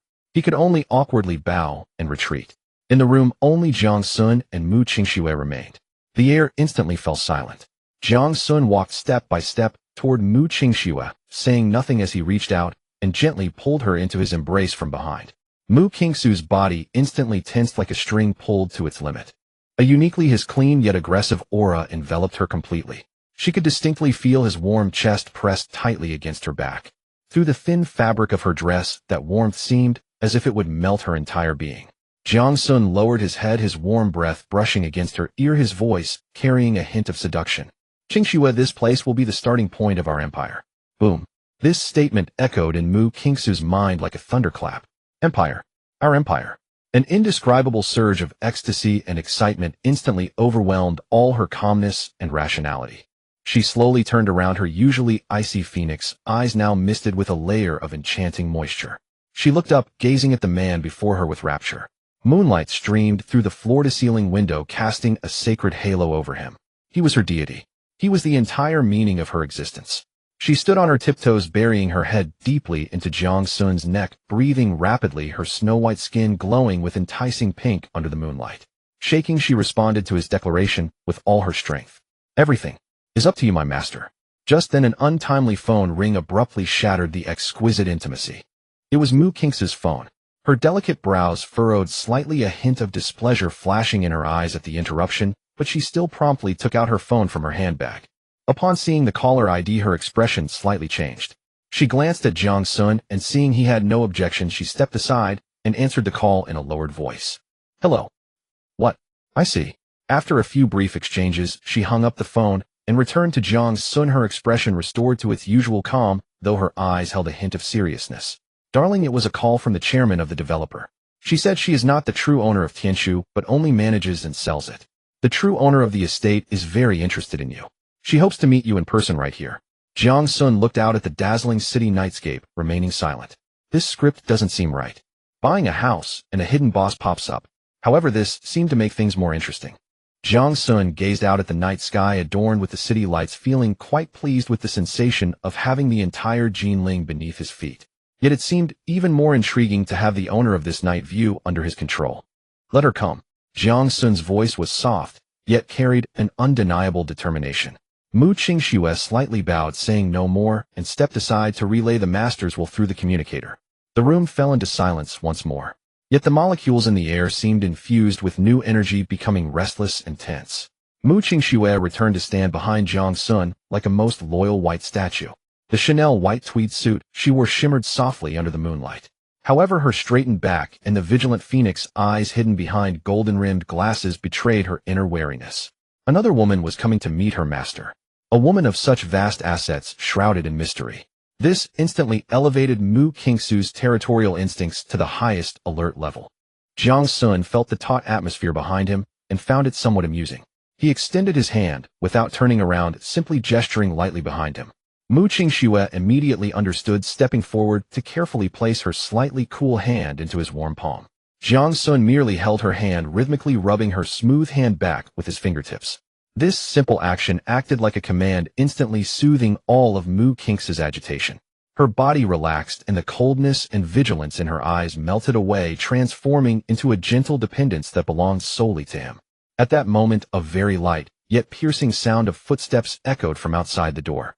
Thud, thud, thud. It was not the crisp sound of high heels, but rather the muffled echo of specially made soft-soled shoes on the expensive carpet. Methodical and filled with a sense of oppression. The heavy peachwood door to the master bedroom was silently pushed open. Two young women dressed in pure black high-slit kipayos, tall and striking, stood on either side of the door like two emotionless guardians. Then a figure leisurely stepped in. The air seemed to freeze at that moment. The newcomer appeared to be a woman in her mid-30s. She wore a dark green silk qipao, the color deep as ancient jade, glowing with a subtle and noble luster under the dim light. The qipao bore no extraneous decorations, only the finest golden silk thread intricately embroidered in abstract cloud patterns at the collar and sleeves, as if they could come to life at any moment. The exquisite fit accentuated her mature and voluptuous figure to perfection. Her full bosom, the delicate waist that could hardly be clasped by a hand, and the rounded curves partially revealed by the quipao's slit formed a perfect arc that would leave any man parched with desire. Her face was adorned with delicate makeup, her brows and eyes like a painting, and her lips were naturally tinted a rosy hue. Her long, thick black hair was loosely pinned up at the back with an ancient jade hairpin, revealing a slender snow-white neck and a pair of exquisite imperial green jade earrings. She radiated a classical elegance reminiscent of a wealthy matron stepping straight out of a Republican-era magazine. However, when her gaze fell upon him, that warmth and grace were shattered in an instant. Her slightly upward slanting phoenix eyes held no warmth, only the sharpness of a snake locking onto its prey, and a detached indifference only those who dwell in high places possess. When her gaze landed on Jiang Xun, there flickered a hint of undeniable astonishment in those sharp eyes. Along with that, a deeper, almost predatory greed, as if she wanted to devour her prey whole. This man was 100 times more perfect than the useless description provided by Director Zhao. No, he was far beyond a mere gem. He was a living artwork that should only exist in myths. Long Xiaofang's heart skipped a beat. She wore a perfectly measured smile on her face, walking gracefully towards Jiang Xun. "Mr. Jiang, it's a pleasure to meet you." She elegantly extended her hand, her posture polite, yet her gaze was like the most precise instrument, scanning Jiang Xun's face, collarbone, and the solid chest partially hidden beneath that white silk shirt. Like the most discerning collector appraising a rare treasure. However, Jiang Xun merely leaned lazily against the sofa, not even changing his posture. He didn't even raise his eyes to look at her outstretched hand. He simply withdrew his gaze from the night view outside, landing it on her well-maintained face, then gently nodded towards the single sofa opposite him. Not a single word was uttered. It was a pure instinctual disregard stemming from the top of the food chain. Long Xiaofang's hand, poised in midair, stiffened slightly. Her smile also froze for 1,000th of a second. How many years had it been? In Jinling, how many years had no one dared to treat her Long Xiaofang with such an attitude? She slowly withdrew her hand, a flicker of offended shadow passing through her eyes, yet her face still retained that impeccable elegance. Following Jiang Xun's indication, she gracefully sat on the sofa opposite him, elegantly crossing her legs. The hem of her dark green qipao fell, revealing a portion of her smooth round calf, with perfect curvature. Mu Qingxue stood behind Jiang Xun, her phoenix eyes hidden behind glasses, coldly fixated on Long Xiaofang, like a protective female leopard, every muscle in her body tensed, ready to pounce. Long Xiaofang felt that hostile gaze, but paid it no mind. All her attention was focused on the man before. He still appeared languid. It was a kind of casual yet lethal allure.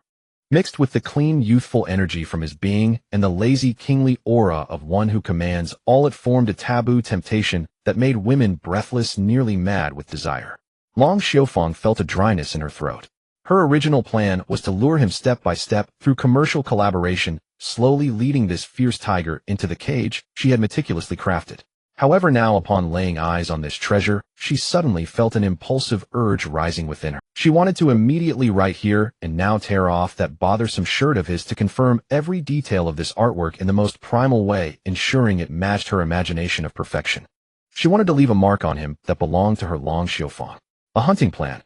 No.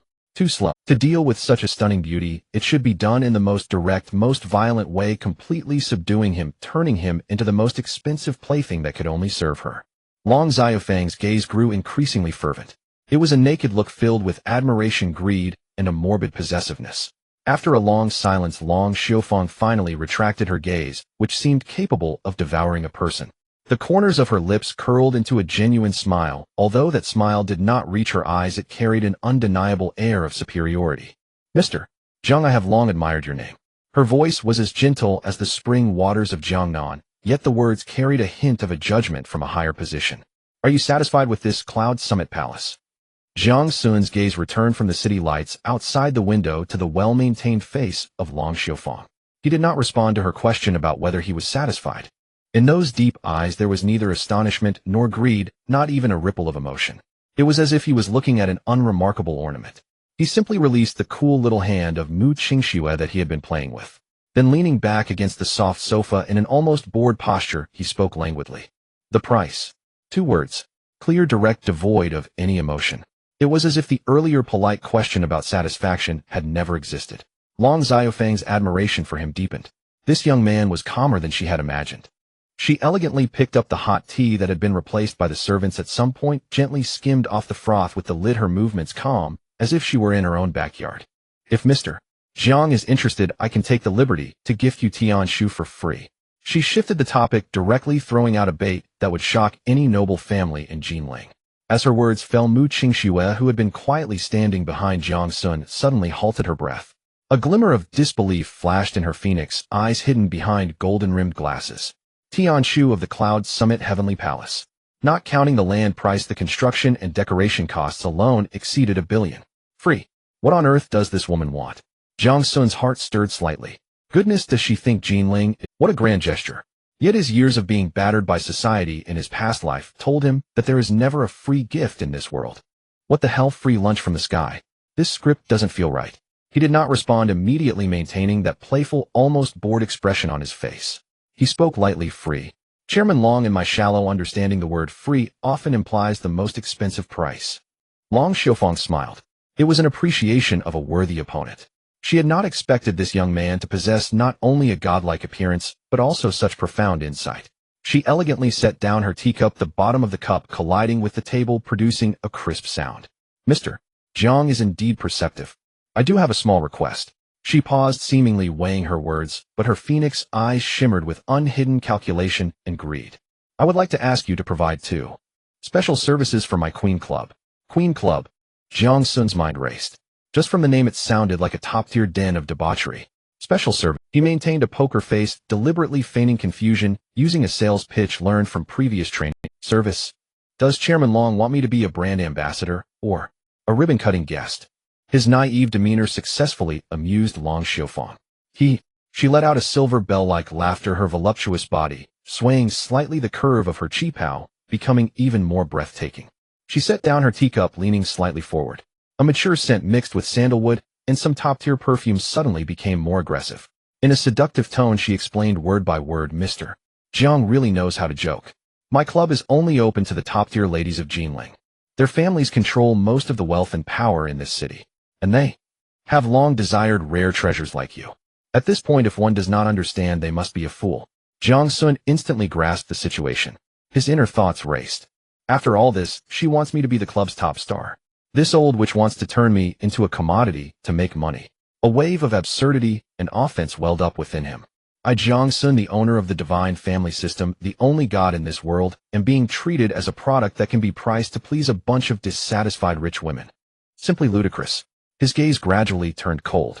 The lazy facade was peeling away, replaced by the dangerous aura of a top predator provoked.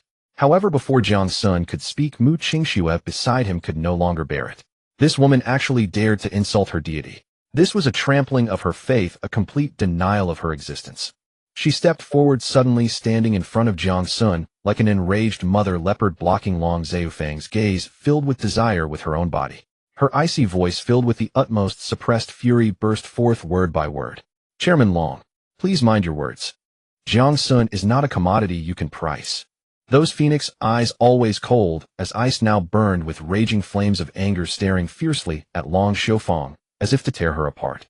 The air in the entire room seemed to be drained by her furious reprimand, becoming thin and heated. Long Xiufang's smile stiffened slightly. She looked with great interest at this suddenly explosive ice mountain beauty. Oh, a mere collectible actually has such a loyal protector. Interesting. However, before she could speak, a warm hand with an undeniable force gently pressed on Mu Qingxue's tense shoulder. Then that hand slowly moved upward, its long fingers gently and soothingly passing through her meticulously arranged hair, tenderly caressing her strands. Boom! A warm current instantly surged through her body from her head. Mu Qingxue trembled violently, the towering rage within her extinguished in an instant, as if blessed by a deity. In its place was endless grievance, indescribable joy, and a profound sense of recognition. He is comforting me. He acknowledged my actions. In front of this outsider, he declared my status with the most direct action. Mu Qingsu's eyes instantly reddened, misting with a layer of captivating moisture. She almost lost control, wanting to turn and dive into that warm embrace. Jiang Xun merely patted her head gently, signaling her to step back. Mu Qingxue immediately retreated a half step, like a soldier receiving the highest command, obediently returning to his side, yet her phoenix eyes remained fixed on Long Xiufeng, filled with vigilance. Jiang Xun slowly stood up from the sofa. The light in the room seemed to dim slightly, all converging upon him alone. That lazy, carefree aura had vanished. In its place was a suffocating, absolute sense of oppression emanating from the top of the food chain. He took slow, deliberate steps toward Long Xiufeng. Even though he was walking on a soft carpet, each step felt as if it were trampling on Long Xiufeng's heartbeat, making her uncontrollably feel a wave of palpitations. Long Xiufeng's smile finally faltered. She instinctively straightened her back, a physical response of innate caution when facing a predator of the same level or even higher. Jiang Xun stood before her. He towered over the seated Long Xiufeng, looking down at her from above. In his deep eyes there was no longer the earlier amusement, only an unfathomable coldness and indifference. Your joke is not funny. His voice was very calm, without any fluctuation, yet like ice picks in the depth of winter, each word pierced Long Xiufeng's eardrums. Long Xiufeng's expression slightly changed. She was about to say something to salvage the situation, but Jiang Xun gave her no chance. He slightly turned his head, his gaze falling on Mu Qingxue, his tone indifferent, as if giving an order for a trivial matter. Qingxue, see the guest out. See the guest out. These two words struck Long Xiufeng's face like two resounding slaps. Whose territory was this? Who was she? She was Long Xiufeng, the uncrowned queen of Jinling City's underworld, this sister Feng, that countless people feared at the mere mention of her name. For so many years no one had ever dared to speak to her in such a manner. A surge of offended fury instantly rushed to her head. Her well-maintained hands clenched tightly at the hem of her cheongsam, her knuckles turning white from the force. But only for a second. She forcefully suppressed the anger. When she raised her head again, her face had already put on that flawless, formulaic, elegant smile, as if nothing had just happened. Good. What a Jiang Xun. Truly a rare treasure, not only with a godlike appearance, but also such an unruly temperament. This only makes it more worth conquering. She slowly stood up, gracefully adjusting the hem of her dark green cheongsam, her movements calm and elegant, as if it were not she who had just been shown the door. It seems my joke was a bit too much and caused a misunderstanding between Mr. Jiang and President Mu. Her voice returned to that soft water-like tone, as if it were truly an innocuous misunderstanding. Since Mr. Jiang has no intention of cooperating, then everything will proceed according to normal business procedures. She glanced at Mu Qingxue with a professional smile. Regarding the price and specific handover details of Tianchu, I will have my deputy conduct detailed negotiations with President Mu later. After saying that, she didn't even look at Jiang Xun again, but turned around and walked toward the door with elegant and steady steps. The two black-clad cheongsam women who had been standing guard at the door like door gods immediately and silently pulled open the heavy wooden door for her. Just as she was about to step over the threshold, she suddenly stopped and slightly turned her head. Under the dim yellow light, half of her face was hidden in shadow. The sharpness and greed in her phoenix eyes flashed briefly, leaving a meaningful gaze. That gaze seemed to say the game has only just begun. Soon you will understand that rejecting me is the biggest mistake you have ever made in your life. Tap, tap, tap. The sound of high heels gradually faded away until it disappeared. The heavy door was closed again, isolating everything outside. The room returned to its utmost silence. The tense, suffocating gunpowder in the air also did. Mu Qingxu's tense body finally completely relaxed. She felt a surge of afterfear, and her back was already soaked with cold sweat at some point.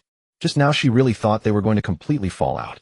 At that moment a pair of strong arms gently pulled her into an embrace from behind. Mu Qingxue let out a startled cry, crashing into a firm and warm chest. A unique scent of his clean yet aggressive completely enveloped her. Through the thin fabric, she could clearly feel the strong and powerful heartbeat from his chest. One beat, one beat, one beat. Gradually it synchronized with her own heartbeat. Well done. Jiang Xun's low voice, tinged with a hint of approval, sounded in her ear. The warm breath brushed against her ear, causing her sensitive skin to instantly flush with an enticing pink. Boom. These four simple words brought Mu Qingxue more satisfaction and ecstasy than any sweet words or priceless rewards.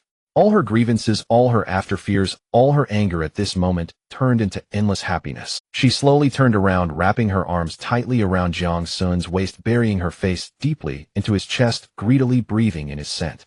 For you, I am willing to do anything. Her voice was choked with sobs, thick with nasal tones, like a little beast that had found a harbor, nuzzling continuously in his arms. Jiang Xun didn't speak, only gently patted her back with his hand, one stroke after another. His gaze, however, passed through the huge floor-to-ceiling window, looking at the night sky, torn by the lights of Long Zifang's motorcade, his eyes deep and flickering with a hint of amusement. Empress Club. Special services. Good heavens, this script is not right. She actually wants to make me Jiang Xun a top star to earn money. This old witch has something. Qingxue. Jiang Xun's voice woke Mu Qingxue from her intoxication. She looked up, her phoenix eyes misty with tears, gazing at him adoringly. That woman and her so-called club you don't need to worry about. As for this manner, Jiang Xun's fingertips gently brushed her cheek, wiping away the moisture at the corner of her eyes. If she wants to sell, well, buy. But a trace of worry flashed in Mu Qingxue's eyes. She will definitely set traps in the transaction. Then let her set them. Jiang Xun chuckled lightly, pinched her nose, his tone completely indifferent. We'll deal with it as it comes. You just follow the normal business procedures and turn this manor into our home.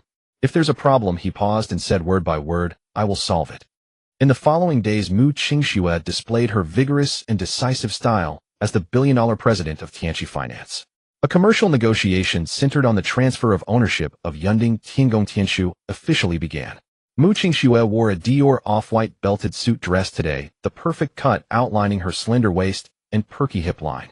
Below the hem were long, beautiful legs wrapped in nude stockings. She tied her long hair into a neat bun at the back of her head and wore a pair of non-prescription gold-rimmed glasses, exuding an elite aura that kept others at a distance. However, her mood at the moment was far from as calm as her appearance. In the conference room, the atmosphere was serious and efficient.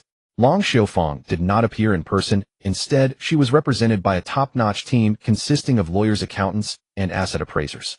Each of these individuals was a leader in their field.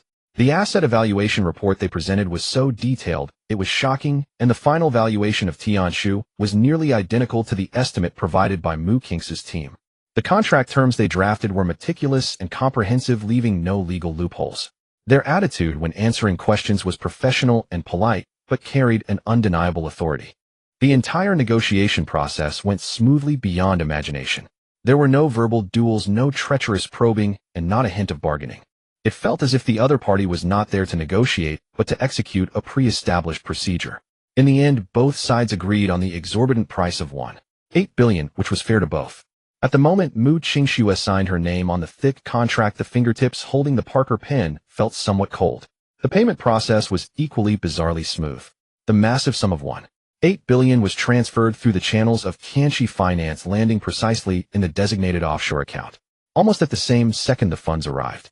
On the official website of the Jinling Real Estate Trading Center, the property information for Yunding Tiangong Tianshu was logged online, and the owner field prominently changed to Jiang Xun. The efficiency was chilling. Everything had concluded. Mu Qingxue's team members let out a sigh of relief, their faces showing smiles of liberation. Only Mu Qingxue felt an unsettling anxiety reach its peak at that moment. She returned to her CEO office, locking herself inside. She reviewed all the contract documents, fund flows, and legal papers repeatedly, word by word. There were no issues. No problems whatsoever. Every detail was perfect, as if straight out of a textbook. Yet the more flawless it seemed, the tenser the string in her heart became. It was too smooth. So smooth that it felt like a perfect trap.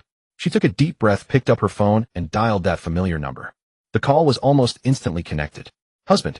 Her voice carried a hint of fatigue and dependency she hadn't even noticed. Is it done? Came Jiang Xun's lazy voice from the other end. It's done. Mu Qingxue walked to the large floor-to-ceiling window overlooking the bustling traffic below, succinctly reporting the entire negotiation process. Finally, she paused for a long time and finally voiced the unease that she couldn't shake off. Husband, everything went too smoothly. So smoothly that it feels off. There was a brief silence on the other end. Then Jiang Xun let out a light. That laughter seemed to carry a strange magic, instantly soothing all of Mu Qingxue's anxiety and unrest. When soldiers come, let them block. When water comes, let it cover. Just go ahead and handle it. If there are problems, I will solve them. Get some good rest, my CEO. Tonight come home, mister. Won't please take a look. A glimmer flashed behind her golden-rimmed glasses as the capable woman known as Feng Jie handed the tablet to the sofa, the lens reflecting the dazzling light of the Swarovski crystal chandelier on the ceiling. Tonight's appointment is with Director Li, offering 2 million only for dinner without any physical exertion. The system assesses the energy consumption level as low with no impact on your recovery period. Feng Jie's voice was steady and professional, like a precisely functioning machine. The man known as Mr.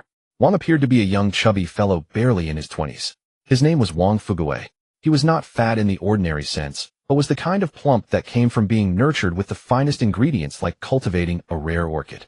His skin was so delicate it showed no pores, wrapped in a silk robe resembling a piece of high-quality mutton fat jade. He lounged lazily in an Italian-imported velvet sofa, too lethargic to even lift his eyelids. Beside him, 4 beautiful servers each performed their tasks. One carefully fed him peeled Xinguang grapes. One gently kneaded his calves with just the right amount of pressure. Another held a feather fan leisurely, bringing him a breeze scented with aromatherapy. The last one read the day's financial news to him in a tone reminiscent of Jiangmen's soft dialect.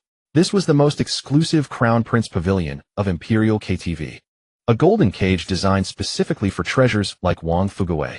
Upon hearing Feng Jie's report, Wang Fugui merely let out a lazy hum from his nostrils, signifying he was aware. Everything was fine, but energy was the most precious resource and needed to be reserved for clients. These maids could be seen and played with, but not to be taken seriously. 2 million. For a meal. How boring. Feng Jie, unfazed, retracted the tablet and respectfully stood aside. In this realm of extreme luxury and tranquility. Bang. A loud noise. The expensive rosewood door was brutally kicked open from the outside, crashing hard against the wall. Everyone in the room was startled. Wang Fugui frowned and finally opened his eyes. At the doorway stood 2 tall women in black suits, their expressions cold, their eyes sharp as icy blades scanning the room. Then a figure strolled in leisurely. It was a girl who appeared to be only 16 or 17. At the moment she appeared, all the expensive decorations in the room seemed to lose their color in an instant. She wore an extremely elaborate Gothic Lolita dress with layers of black lace and dark red ribbons, the skirt as fluffy as a blooming black rose, and a large bow at her chest adorned with a silver skull brooch. This attire was at odds with the opulent, hedonistic atmosphere of the place, like a dark fairy tale princess who had wandered into a floating world. Yet all eyes were firmly glued to her, unable to look away. The upper part of the dress was designed to be tightly fitted, accentuating her already astonishing curves, which were startling for her age. This attire was at odds with the opulent, hedonistic atmosphere of the place, like a dark fairy tale princess who had wandered into a floating world. Yet all eyes were firmly glued to her, unable to look away. Beneath the skirt were long legs clad in white lace stockings, straight and toned, radiating a uniquely lethal bounciness of youth. The red Mary Jane shoes she wore stepped softly on the plush Persian carpet. Each step felt like treading on everyone's heartstrings. She possessed a face that was exquisitely flawless. Her skin was as white as the highest quality milk, delicate and smooth, emitting an ivory glow beneath the crystal chandelier. Her long black curls, reminiscent of seaweed, cascaded casually behind her, with a few unruly strands framing her face, further accentuating her remarkably large eyes. They were pure obsidian-like pupils, slightly upturned at the corners, carrying an innate charm. Her gaze held no innocence typical of a girl. Instead, it resembled 2 bottomless vortices glimmering with a near-cruel, playful, predatory light. She resembled a witch who had just crawled out of hell, nourished by countless souls, cloaked in the guise of the purest, most innocent girl. Dangerous, yet exhilarating. Feng Jie's face changed dramatically upon recognizing the visitor, but she quickly donned the humblest smile and hurried to greet her. "Miss, what brings you here?" "Mr. Wang is currently preparing for an important client tonight." The girl known as Miss Long Yuexin didn't even glance at her. Long Yuexin strode directly before Wang Fugui, her obsidian black eyes sweeping over him from head to toe with a scrutiny as exacting and as unimpressed as that of a shopper inspecting an imperfectly round cabbage at the market. Wang Fugui felt deeply affronted, yet dared not move. Long Yuexin's elegant brows furrowed ever so slightly, as though dissatisfied with the merchandise before her. With an impatient flick of her wrist, she dismissed the 4 waitresses who